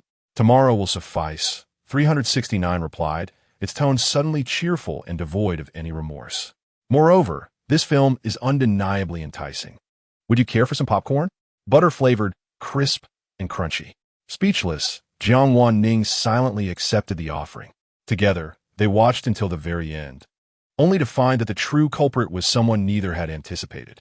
As time passed, the autumn hunting season approached. After the poetry gathering, Ling Yao remained composed for half a month, refraining from stirring up trouble. Meanwhile, the King of Liang made no significant moves, merely increasing the frequency of sending emissaries to Jiangnan, publicly claiming they were searching for scattered masterpieces of poetry and painting, while beneath the surface, currents of intrigue flowed. Hidden from the eyes of ordinary people. Turning to Jiang Wan Ning, it has become increasingly common for Hua Xiao to visit, almost making him a frequent guest at the Jiang Guogong residence. Whether it is an invitation to ride in the outskirts of the capital or to showcase some formidable weaponry, he is always eager to take Jiang to the Hua family's private treasury. On this day, he directly led him to the training arena. The expansive grounds were filled with the masculine scent of sweat and dust. Jiang Wan Ning sat composedly in a specially placed mahogany chair at the edge of the arena, while Yang Shu stood behind him with a furrowed brow. On the stage, Hua Xiao, clad in a fitted black outfit that accentuated his broad shoulders and narrow waist, executed a swift throw, effortlessly bringing down yet another burly opponent charging at him. His movements were clean and powerful, wiping the beads of sweat from his brow. He commanded the others to spar freely before gracefully leaping down from the platform. He approached Jiang Wan Ning with several strides, stirring a gentle gust of warm air. Leaning slightly, his sharp, hawkish eyes gleamed with unmasked anticipation as he cheerfully inquired, "What do you think? Does Mu Qin find this amusing?" Yang Shu, unable to bear the sight, closed his eyes in despair, his heart racing with anxiety. How can the general be so oblivious? Which noble scion invites their beloved to witness a group of sweaty giants wrestling? The delicate Jiang Xiao Ho should be savoring tea, playing the qin, and admiring flowers, not indulging in the rough antics of soldiers. Alas, he had recently boasted to his colleagues that the general's fortunes were on the rise. Now, it seemed his private savings would be utterly depleted. With a mournful gaze, he covertly glanced at Hua Xiao's tall, yet unromantic figure. However, Jiang Wan Ning slightly lifted his elegantly sculpted chin, sunlight dancing between his striking features, a glimmer of playful provocation shimmering in his phoenix-like eyes.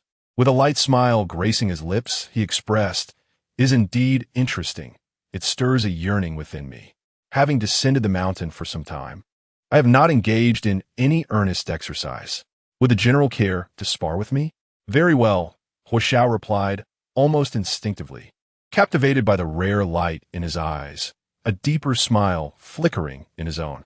Yang Shu's eyes widened in shock as he stiffly turned his neck, glancing between his general and the seemingly delicate Jiang Xiaoho. Just when he felt relieved that Jiang showed interest rather than disdain for military affairs, his heart sank again. He fervently hoped the general would not mistake this precious young master for one of his soldiers, tossing him to the ground with a shoulder throw. For then, his savings would truly be lost without hope of recovery. As the two prepared to compete, onlookers retreated to the sidelines, forming a circle around them. Jiang Wan Ning's lips curved upwards as he casually tossed aside his embroidered outer robe adorned with silver thread patterns. With a graceful flourish, he descended onto the stage like a feather, landing steadily in the center. The soldiers on either side were taken aback by his agile prowess, murmurs of astonishment rippling through the crowd. Yang Shu rubbed his eyes, scarcely believing what he was witnessing. The Jiang Xiaoho, who usually appeared fragile, astonishingly possessed such remarkable skill. The autumn breeze stirred, rustling the banners around the arena and producing a clattering sound. The shouts of the soldiers surged like a tidal wave, encircling the arena in a manner that left no room for escape. Upon the elevated platform, two figures stood facing each other.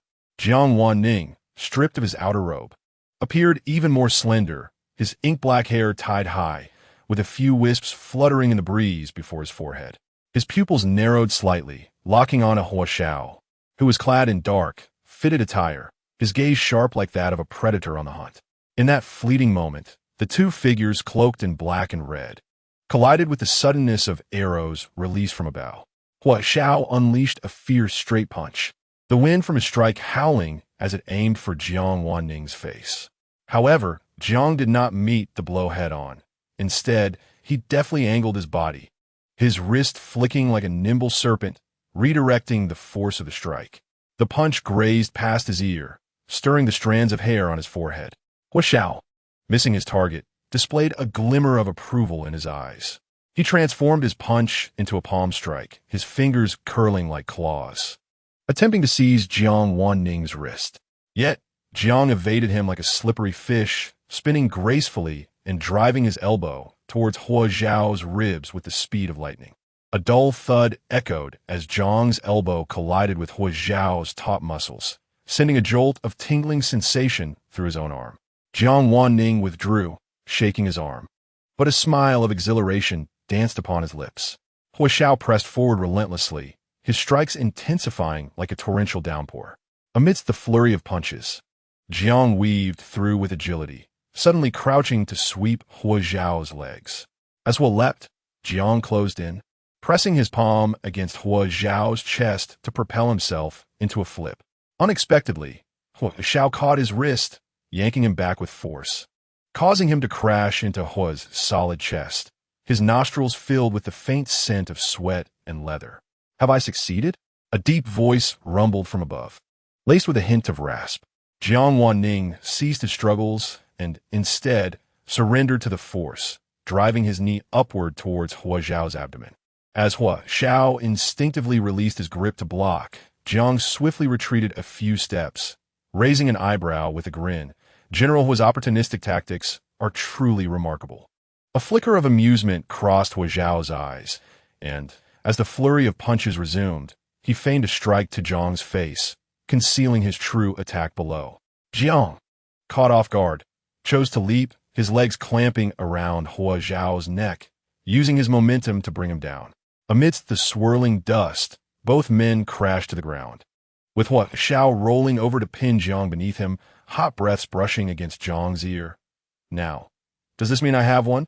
Jiang Wan Ning struggled, but found himself unable to budge Hua Xiao. He surrendered to the weight and tilted his head to meet Hua Xiao's gaze, a carefree smile gracing his lips. "Your skills are formidable, General, I concede." Hua Xiao rose and extended a hand to help him up.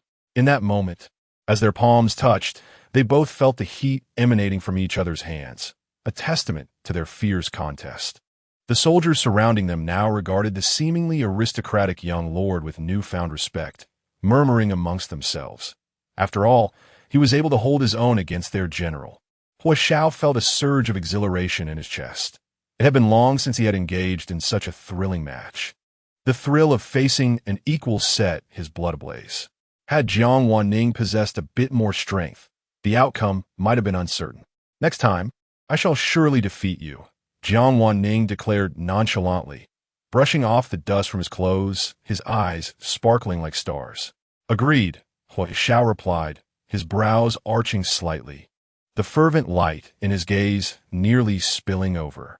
The residence of the Liang Wang is suffused with a fragrant incense that wafts gently through the study. Yuan Che stands before a Zeton wood writing desk, holding a wolf hair brush, diligently sketching a painting entitled The Tiger Descends the Mountain. The majestic tiger has already taken shape on the rice paper, with only its sharp claws awaiting meticulous detailing. Your Highness, with the autumn hunt approaching, shall we proceed as planned? Inquires Hanya, Yuan Che's trusted aide and leader of his covert guards, standing a respectful 3 paces behind him, his voice resonating with a somber tone. Yuan Che refrains from responding immediately, delicately dipping the brush into the inkstone, continuing to refine every detail of the tiger's claws. Once the final stroke of ink is laid down, he straightens up, placing the brush upon the jade brush holder, and, with a sense of satisfaction, lifts the still wet painting, gently blowing on it to hasten the drying process. The plan shall proceed as scheduled. Yuan Che turns to hang the artwork on the wall behind him, his hands clasped behind his back. However, this time, the objective is not merely to assassinate Yuan Chou. He pauses, letting his gaze sweep over Hanya. What I desire is to sow discord between Yuan Chou and that Hu Xiao. Do you comprehend? Having accompanied Yuan Che for many years, Hanya instantly grasps the underlying significance. He kneels on one knee, his black attire spreading across the floor. Yes, I understand, Your Highness. I shall make the necessary arrangements. Just as he is about to rise, Yuan Che calls out, hold on. Hanya halts immediately, bowing his head in readiness. Yuan Che strides to the window, gazing at the swaying shadows of the bamboo outside. What news from Jiangnan? Have you made any progress? Reporting to Your Highness. I have dispatched additional personnel to search and have nearly scoured Jiangnan thoroughly, yet we have still not located Toba Yin. Yuan Che's brow furrows slightly as his fingertips lightly tap against the window frame. Bring Ling Yao to me. Understood. Hanya bows and exits the study, his figure swiftly disappearing at the end of the corridor. The study falls back into silence, with only the incense continuing to rise, leaving faint traces in the air. Before long, Ling Yao is brought to the threshold of the study, his heart racing like a drum. Since nearly losing his life in the carriage incident, he has been avoiding encounters with Yuan Che at all costs. Now, he swiftly calculates his position. Although he has revealed some aspects of future events, he has kept the critical details close to his chest. He is acutely aware that should he lay all his cards on the table, he would hold no further value for Yuan Che, rendering him expendable. Taking a deep breath, he pushes the door open. Yuan Che sits behind the writing desk, meticulously tending to the incense burner with a silver rod. Without raising his eyes, he addresses Ling Yao in a flat voice laced with coldness. It has been half a month, yet no trace of Toba Yin has emerged from Jiangnan. Do you comprehend the consequences of deceiving me? Ling Yao's cold sweat instantly soaks through his inner garment, and he collapses to his knees, his voice trembling with fear. Your Highness, please consider. Perhaps the time has not yet come. The journey to the northern wilderness is long. It is possible that Toba Yin has encountered delays along the way. Let's hope, as you suggest, that it is merely a delay. Yuan Che finally raises his gaze, a fleeting glimmer of murderous intent flickering in his eyes. So swift it is almost imperceptible. Before Ling Yao can fully articulate his concerns, Yuan Che commands, now, recount the details of the autumn hunt to me, thoroughly. After Ling Yao has conveyed all he knows regarding the matters concerning the autumn hunt, he stumbles out of the study, his legs rendered weak and powerless. He takes a few unsteady steps in the corridor before collapsing onto a chair by the side, his back cold with dread. No, he cannot afford to wait idly. Ling Yao grits his teeth in determination. Yuan Che, a man of capricious temperament and a penchant for bloodshed, found himself in a state of mere survival, akin to a desperate gamble with a tiger. Should he encounter Toba Yin, it would likely herald his own demise. Thus, he felt compelled to seek a new ally. His right hand trembled slightly as it brushed against his neck, the suffocating sensation of near-death resurfacing. Moments later, the panic in his eyes faded, replaced by a resolute determination akin to burning one's boats. He understood that every action was under Yuan Che's watchful eye. He must exercise restraint and remain inactive. Yet, he had already identified a potential patron, one who would soon appear at the Grand Teaching Bureau of Linen at Chunfeng Crossing. At that juncture, he intended to offer the secret of the Liang King as a token of allegiance to his new master.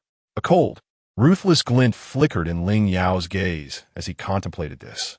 Host, Yuan Che has devised a scheme to accuse Hui Xiao of secretly raising private troops during the autumn hunt, intending to assassinate the emperor. The system's prompt echoed in his mind, confirming his suspicions. Presently, he leaned against the main tense couch in the military camp, idly tapping his fingers on the table.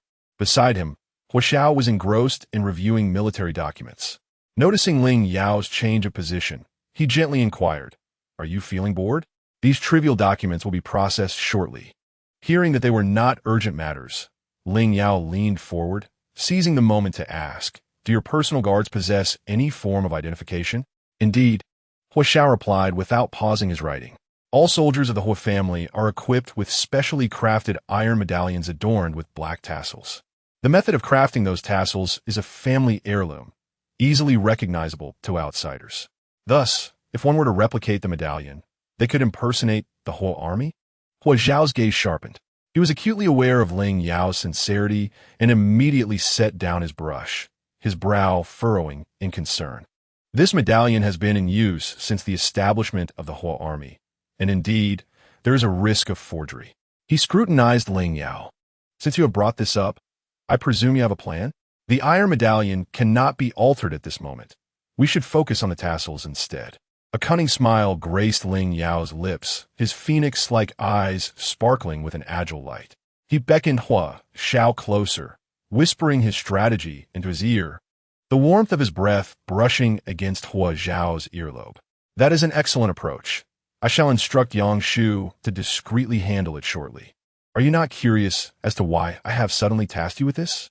Hui Xiao had once again chosen to trust him without question for the second time.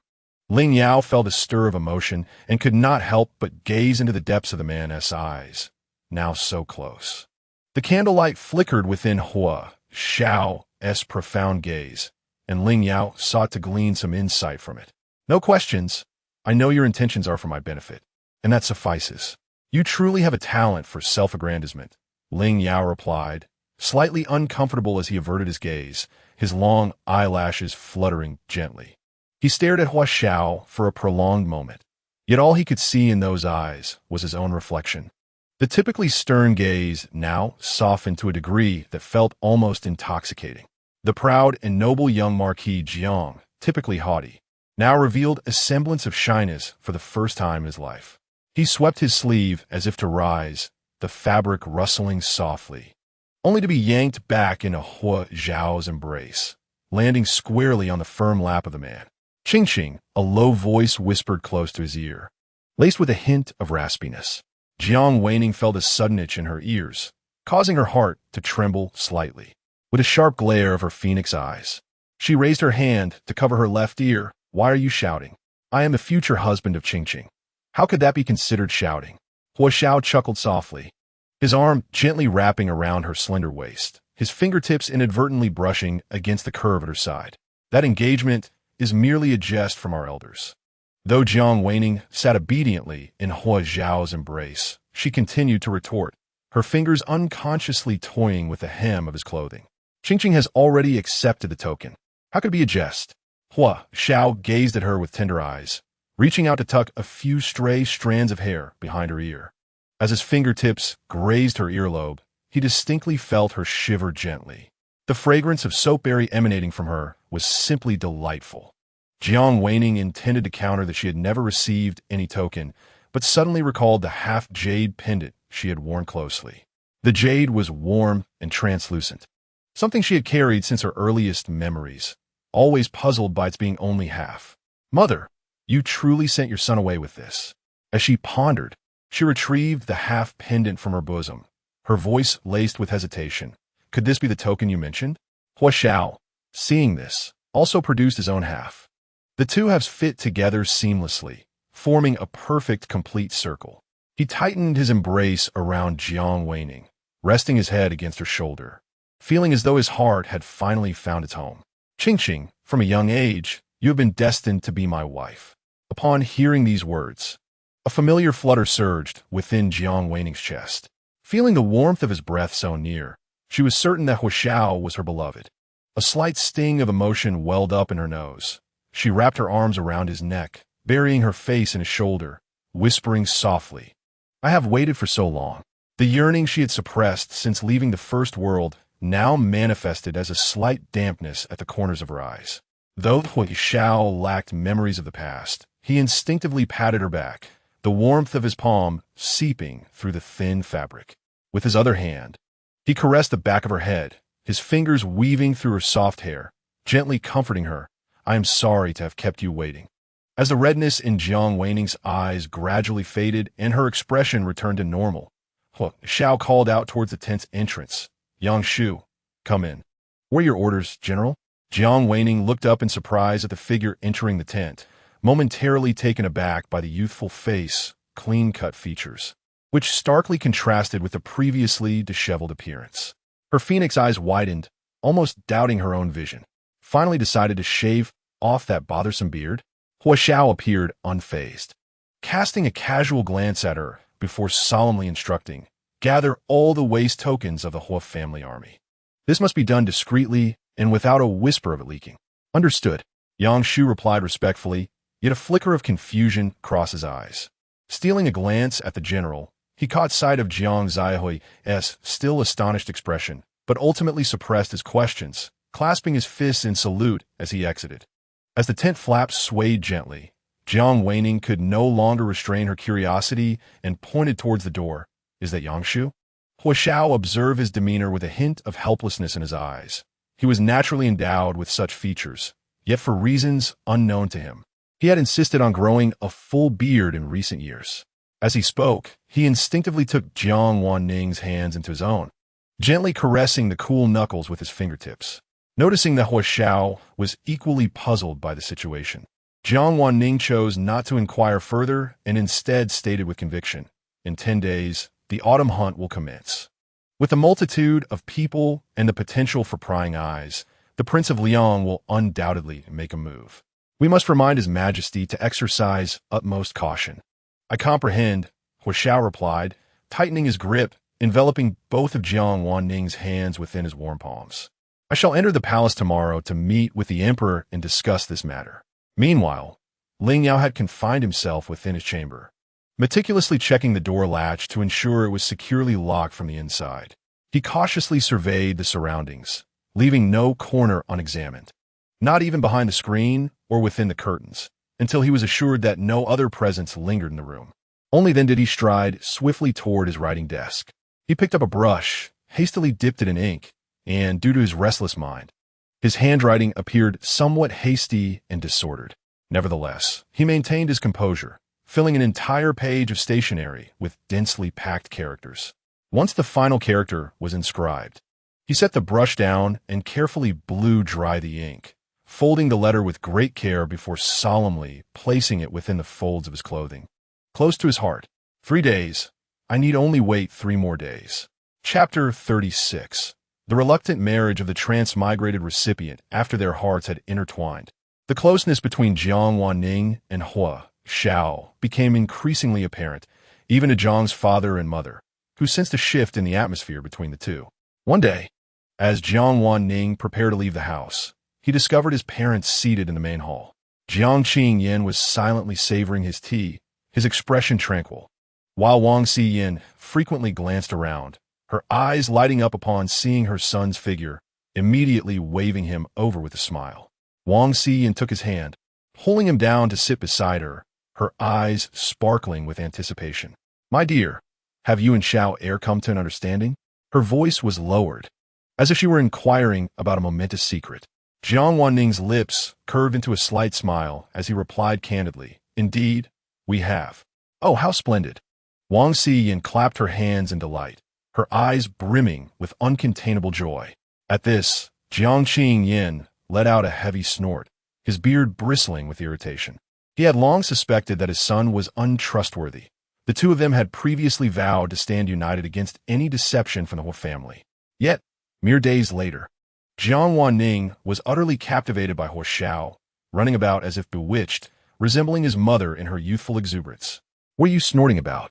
Your son has found a fine match, and you, as his father, cannot muster a shred of happiness?" Wang Yin placed her hands on her hips, her gaze sharp as a blade. Jiang Yin immediately suppressed his frown, replacing it with a conciliatory smile. "My dear, how could I dare?" As he spoke, he cast a furtive glare at Jiang Wan Ning, his eyes filled with reproachful disappointment. Jiang Wan Ning lightly touched his nose, sensing the weight of his father's disapproval, and swiftly redirected the conversation. "Mother, Huo Xiao has invited me to the outskirts of the city for an outing. I shall take my leave now." Go on, go on," Wang Yin replied with a beaming smile, watching her son depart with a light step. Once his figure vanished beyond the door, she turned and playfully tugged at Jiang Yin's beard. Come, my husband, let us have a proper discussion about your earlier demeanor." Inside the carriage, Jiang Wan Ning felt buoyant, his fingertips tapping lightly on his knee. Recalling the moment before parting last night when Huo Xiao promised to personally catch fish to roast for him, a smile involuntarily graced the corners of his lips. He lifted a corner of the carriage curtain, intending to gauge how far they were from the outskirts of Beijing, when he suddenly caught sight of a figure that should not have been there. Ling Yao? What would he possibly be doing here? "Stop the carriage," Jiang Wan Ning called out immediately.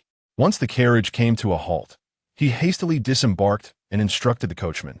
"You go to the military camp in the outskirts and relay a message to Huo Xiao to wait for me. I have some urgent matters to attend to, and will seek him out later." Having said this, he quietly followed the familiar figure. Ling Yao, dressed in unremarkable gray cloth, walked hurriedly, frequently glancing back, his actions suspicious. Jiang Wan Ning trailed him through several streets and alleys, only to see Ling Yao directly enter the most renowned pleasure district in Linen, Chunfengdu. Even the typically carefree young Lord Jiang had never set foot in such a place of indulgence. However, Ling Yao's unusual behavior piqued his vigilance. After a moment as contemplation, he gritted his teeth and followed him inside. As he crossed the threshold of Chunfengdu, a wave of sweet, warm fragrance enveloped him. The interior was brightly lit by candles, yet shrouded in a layer of crimson gauze, casting a hazy and ambiguous glow over the hall. A few lightly dressed young women leaned against a rosewood screen, laughing sweetly, their soft chatter mingling with the melancholic strains of stringed instruments. "Oh, which young lord is this? So strikingly handsome?" A woman in a pomegranate red skirt approached gracefully, her fan half concealing her lips, her eyes sparkling as she reached out to tug at his sleeve. Jiang Wan Ning took a step back to evade her and quickly scanned the entire hall, but Ling Yao had vanished from sight. He produced a silver ingot. Holding it before the woman, a man in gray cloth just entered. "Do you know where he's gone?" The woman feigned reaching for the silver, but Jiang Wan Ning raised his hand to avoid her. She was not offended. Instead, she giggled and extended a jade finger, stained with vermilion, pointing to a private room at the far end of the second floor. He went to the Warm Words Pavilion. Jiang Wan Ning tossed the silver to her and hastened up the stairs. However, upon arriving outside the Warm Words Pavilion, he found two stern-faced attendants standing guard, their robust forms indicating they were trained fighters. Not wishing to alert them, Jiang Wan Ning slipped into an adjacent empty room. He pressed his ear against the wall, but could only hear indistinct murmurs. With no other recourse, he called out his mind, 369, quickly help me listen to what they're saying next door. Having successfully passed the assessment, the system 369, leisurely watching a movie, was reluctantly summoned and scanned the adjacent scene. Ling Yao is trying to ally with the left chancellor, Zhuo Qiuran, by leveraging the Liang King's leverage. He has fully disclosed that Yuan Che will take action during the autumn hunt, hoping to rid himself of Yuan Che's control through Zhuo Qiuran. Ling Yao is truly desperate. Jiang Wan Ning frowned. What good could Zhuo Qiuran, who would conspire with foreign enemies, possibly be? He recalled from the original text that this left chancellor dissatisfied with the balance of power in the court, was willing to collude with the northern barbarians to incite war, using the chaos to eliminate his rivals. Such a disregard for the lives of the common people was indeed utterly malicious. Upon realizing the purpose of Ling Yao's visit, Jiang Wan Ning planned to leave. Just as he pushed open the door, he collided with a towering figure. As he looked up, he met a pair of deep, exotic eyes. The man stood at the doorway, his tall and upright form almost blocking out all the light from the corridor. The prominent brow casts deep shadows upon the eye sockets, while the loosely tied chestnut hair hints at the fact that this individual is not a native of Dejing. Host, he is Tobian the system, which is yet to log off, timely reminds. A shiver runs through Jiang Wan Ning's heart, though his countenance remains impassive. He slightly bows his head, a perfectly measured smile of apology gracing his lips. I beg your pardon. I seem to have wandered into the wrong room and inadvertently intruded upon you, my lord. I shall take my leave now. Before his words have fully dissipated, he deftly sidesteps, slipping through the half-open door like a fish gliding through water, severing the inquisitive gaze of Tuoba Yin behind him. The unexpected occurrences continue to unfold, and the appearance of Tuoba Yin in Linen City sends a chill through Jiang Wan Ning. This is likely the consequence of the world consciousness correction previously alluded to by the system. After several delays, time is not on his side. Jiang Wan Ning hastily rides to the stables to rent a swift steed, urging it onward toward the military camp in the outskirts of the capital to meet Hua Xiao. Upon entering the main tent, he finds Hua Xiao seated, engrossed in military texts. Hearing the familiar sound of footsteps, Hua Xiao looks up just in time to see Jiang Wan Ning parting the tent curtains and striding in. Beads of perspiration adorn his forehead, and several strands of hair cling to his cheek, a clear indication of his hurried journey. What is it that has you in such a state? Hua Xiao inquires, his brow suddenly furrowing. A rich, sweet fragrance lingers around Jiang Wan Ning, incongruous with his usual choice of incense. Hua Xiao's expression darkens as he swiftly rises and approaches. His long fingers gently brush aside the loose strands of hair at Jiang Wan Ning's neck. Leaning closer to the pale skin, his nostrils flaring. The warmth of his breath caresses the sensitive nape, causing Jiang Wan Ning to involuntarily shiver. After a prolonged moment, Hua Xiao straightens, his deep-set eyes swirling with dark emotions. He fixes a piercing gaze upon Jiang Wan Ning, his lips forming a tight, unyielding line. Have you been to the realm of revelry?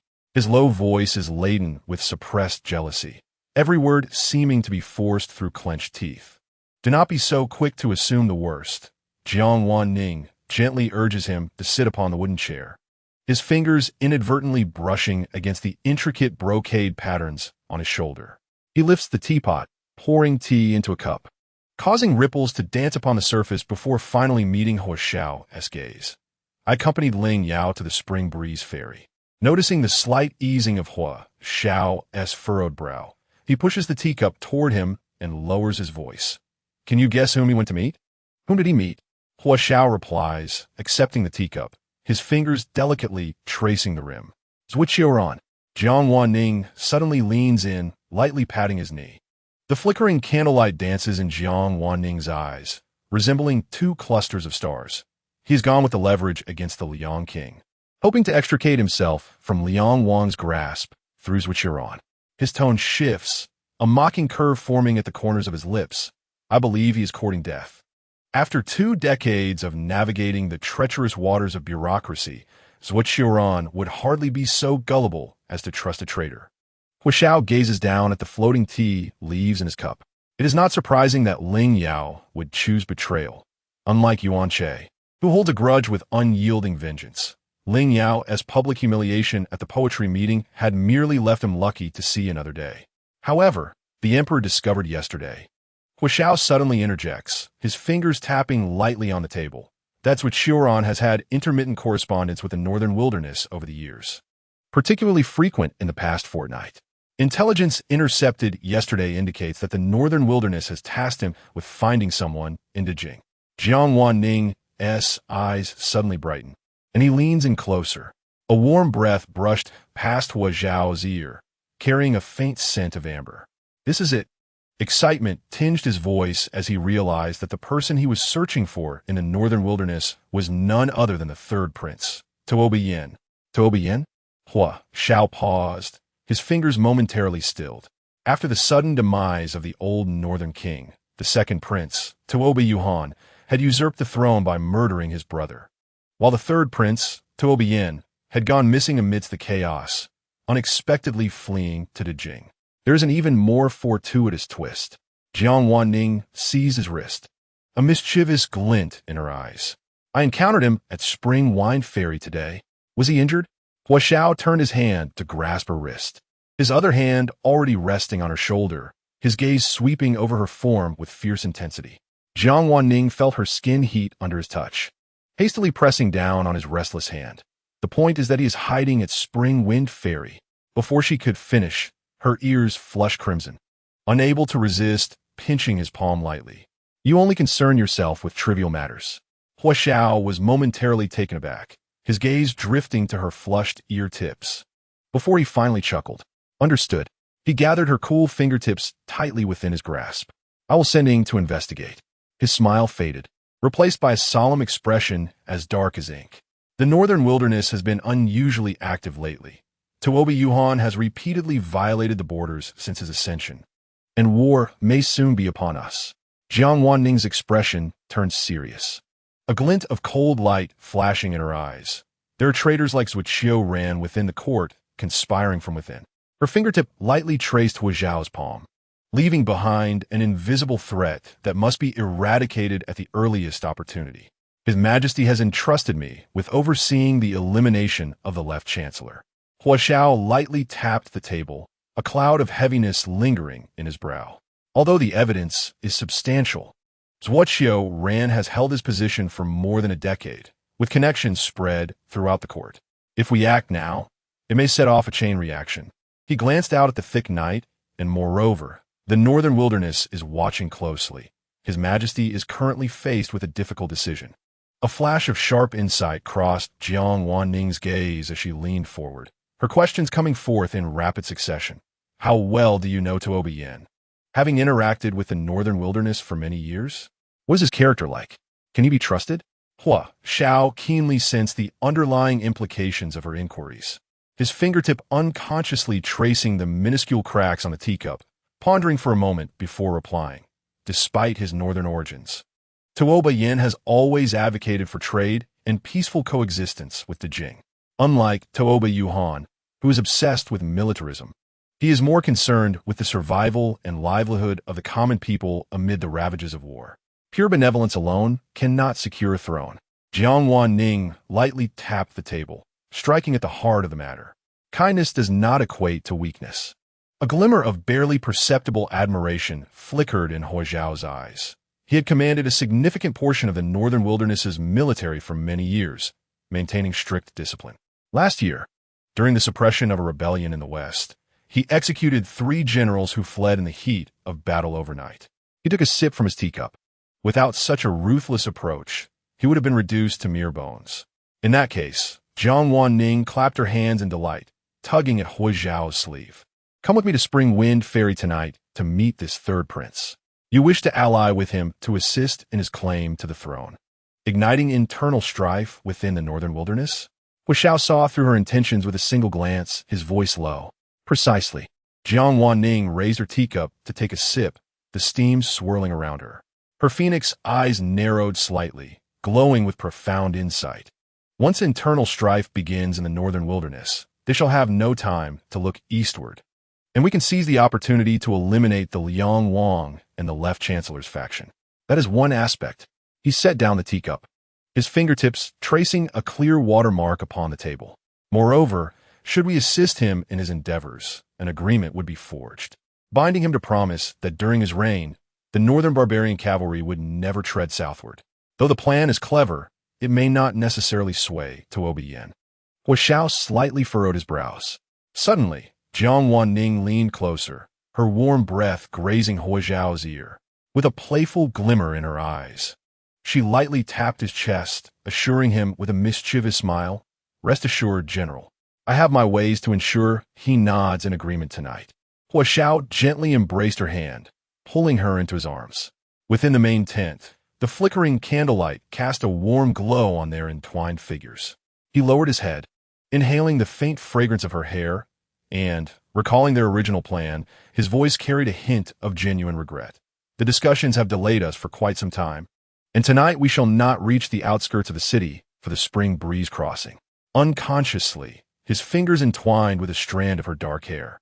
Realizing that the young lord's grilled fish would have to wait, Jiang Wan Ning adeptly turned in his embrace, lifting her hand to cradle Hui Zhao's face, gently pinching his chiseled jawline.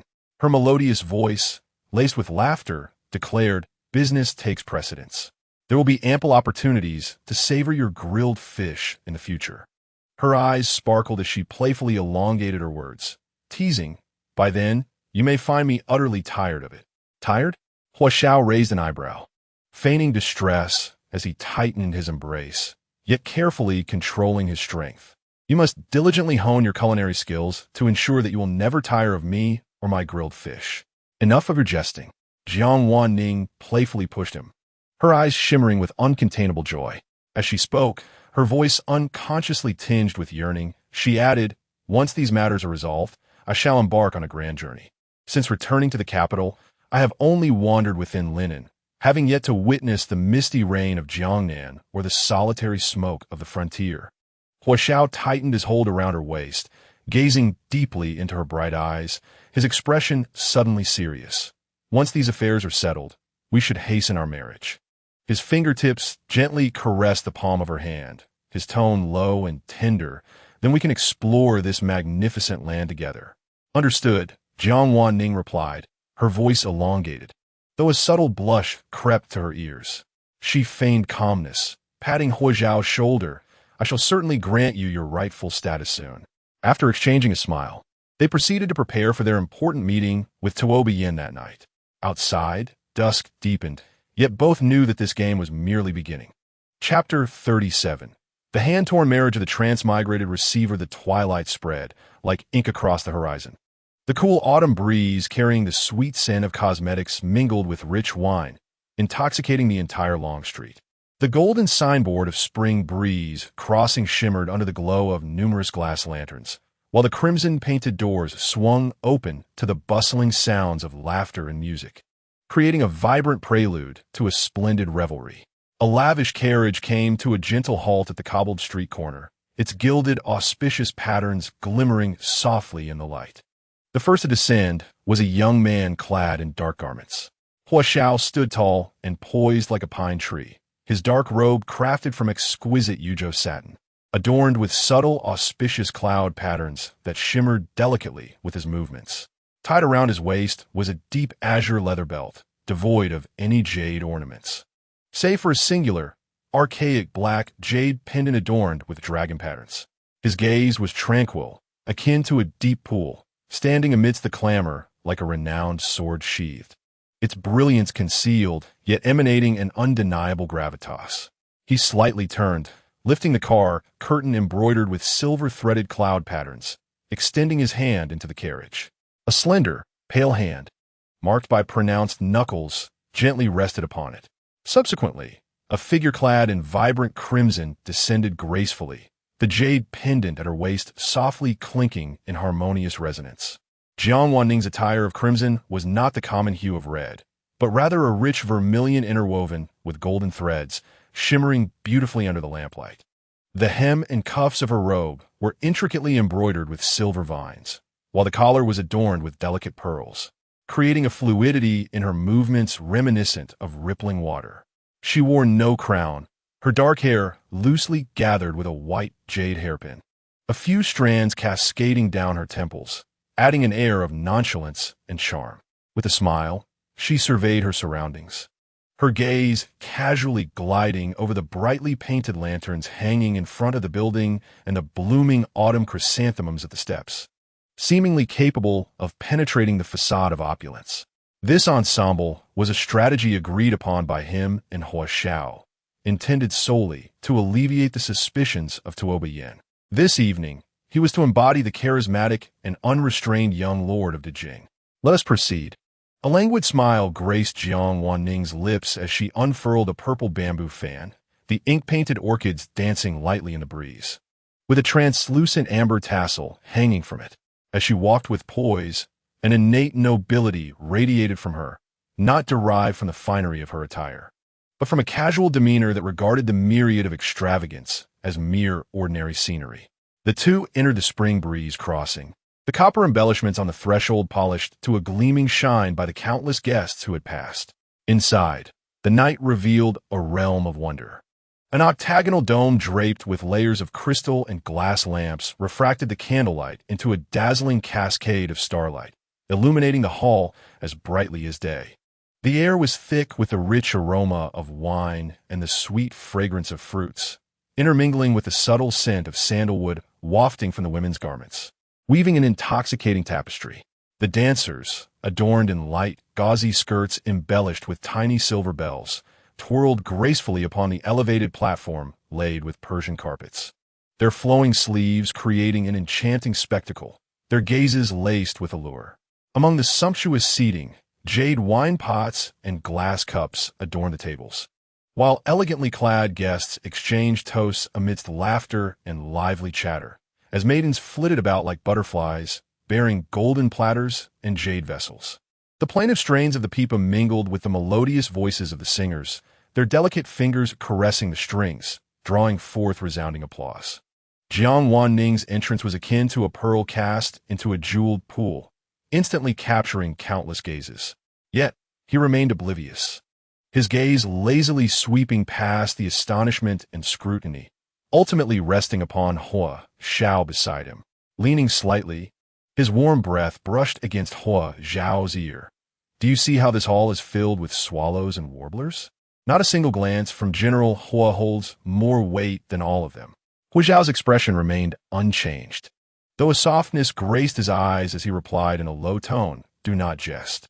Slightly shifting his form, his dark sleeve glided like flowing clouds, unobtrusively shielding Jiang Wan Ning from a stumbling drunkard, whose glass of wine wobbled dangerously, nearly spilling upon her crimson attire.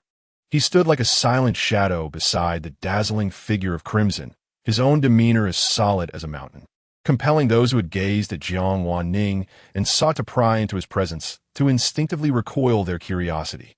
The brothel matron, with her keen eyes, was already brimming with smiles as she approached briskly, the red gold adornments in her hair swaying gently with her movements. Before she could utter a word, Jiang Wan Ning casually tossed a gold ingot into the air, which traced a graceful arc before landing precisely in the matron's outstretched hand. No need for formalities. Simply guide this esteemed guest to the private room on the second floor. His voice was melodious and cheerful, and as he closed his folding fan, the sound of the fan bones clapping together resonated clearly. The matron, holding the heavy gold in her hand, instantly broke into a broad smile. Her gaze shifted between the two men, catching sight of Hua Xiao naturally brushing away non-existent dust from Jiang Wan Ning's shoulder, a knowing expression on his face. She then called for a servant. "Take these two distinguished guests to the Listening Rain Pavilion. You may leave. There is no need for disturbance." Jiang Wan Ning tossed a piece of silver to the guiding servant, and with a swift motion, he closed the intricately carved wooden door of the private room. The moment the door shut, it severed the noise of the outside world. "What do you think? Did you notice anything unusual upon entering?" Jiang Wan Ning turned, the wide sleeves of his crimson attire sweeping gracefully with his movement as he regarded Hua Xiao, who was slowly extinguishing the lingering smoke from the gilded incense burner with cold tea. Hua Xiao, with his distinctly defined fingers, held the white porcelain teacup steadily, his movements unhurried as he watched the last wisp of blue smoke dissipate with a faint sigh before gently covering the burner. Hua Xiao raised his gaze, his expression calm yet penetrating. At the far end to the west, outside the pavilion door, he lowered his voice to a mere whisper, audible only to the two of them. "The guards are from the northern wilderness." His eyes flickered past Jiang Wan Ning's seemingly languid features. "I have encountered those two before in the northern desert. They're the most loyal hounds under Tuoba Yin, named Wu Lai and Typhoon. If they are here, then Tuoba Yin must be within." Upon hearing this, the casual smile in Jiang Wan Ning's eyes deepened, akin to a hunter finally locking onto his prey. Since our quarry is right before us, shall we go meet him? The two men approached the entrance of the western pavilion. The light here was somewhat dim, and the warm breeze in the corridor seemed to take a detour, bringing with it a hint of chill. Before they could draw close, the two guards clad in traditional northern wilderness leather armor, their curved blades sheathed at their waists, instantly tensed, their hands silently resting on the hilts. Their gazes sharp and hostile as they locked onto the approaching figures. Yet Jiang Wan Ning appeared oblivious, his steps still composed as he halted 3 paces before the door. He raised his chin slightly, a hint of an appropriately arrogant smile, belonging to a cultured noble. Gracing his lips, his voice clear and resonant. Penetrating the door, the esteemed Marquis of Jingen has matters to discuss with you. Does the host intend to keep the door shut to guests? Silence enveloped the room, the only sound being the faint rustling of the Persian carpet absorbing their footsteps. After a long pause, a coarse voice, reminiscent of gravel scraping together, finally emanated from beyond the door, carrying a thick foreign accent. Wu Lai, Tai Feng, a distinguished guest has arrived. Why do you not welcome him in? At the sound of his voice, the guards relaxed their grip on their blades, stepped aside, and silently pushed open the heavy carved door. The door creaked slightly as it opened, revealing a deeper, more shadowy inner chamber. They bowed in invitation, yet their gazes remained lowered, closely following Jiang Wan Ning and the half-shadowed figure of the man in dark robes behind him. Once the two figures had entered the room, the door closed once more, isolating the interior from the outside. Yuli and Tai Feng exchanged a swift glance, then resumed their stony vigil at the entrance, like two iron statues, muscles taut, missing not a whisper of movement in the corridor. Inside the elegant chamber, the fragrant smoke of deep-water incense spiraled gracefully through the air, intertwining with the faint light filtering in from outside, creating a hazy veil. Upon a soft couch, a formidable figure sat with the solidity of a mountain.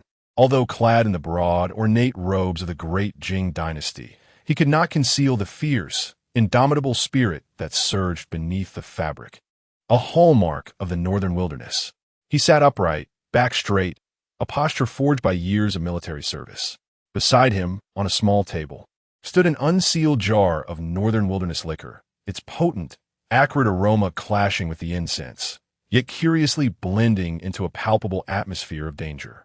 As Jiang Wan Ning entered, the pair of ashen-gray wolf-like eyes calmly lifted, their gaze as cold and desolate as a snow-covered plain in the bleak winter of the north. His scrutiny bore a tangible weight, assessing the newcomer. "What business do I have with the Marquis?"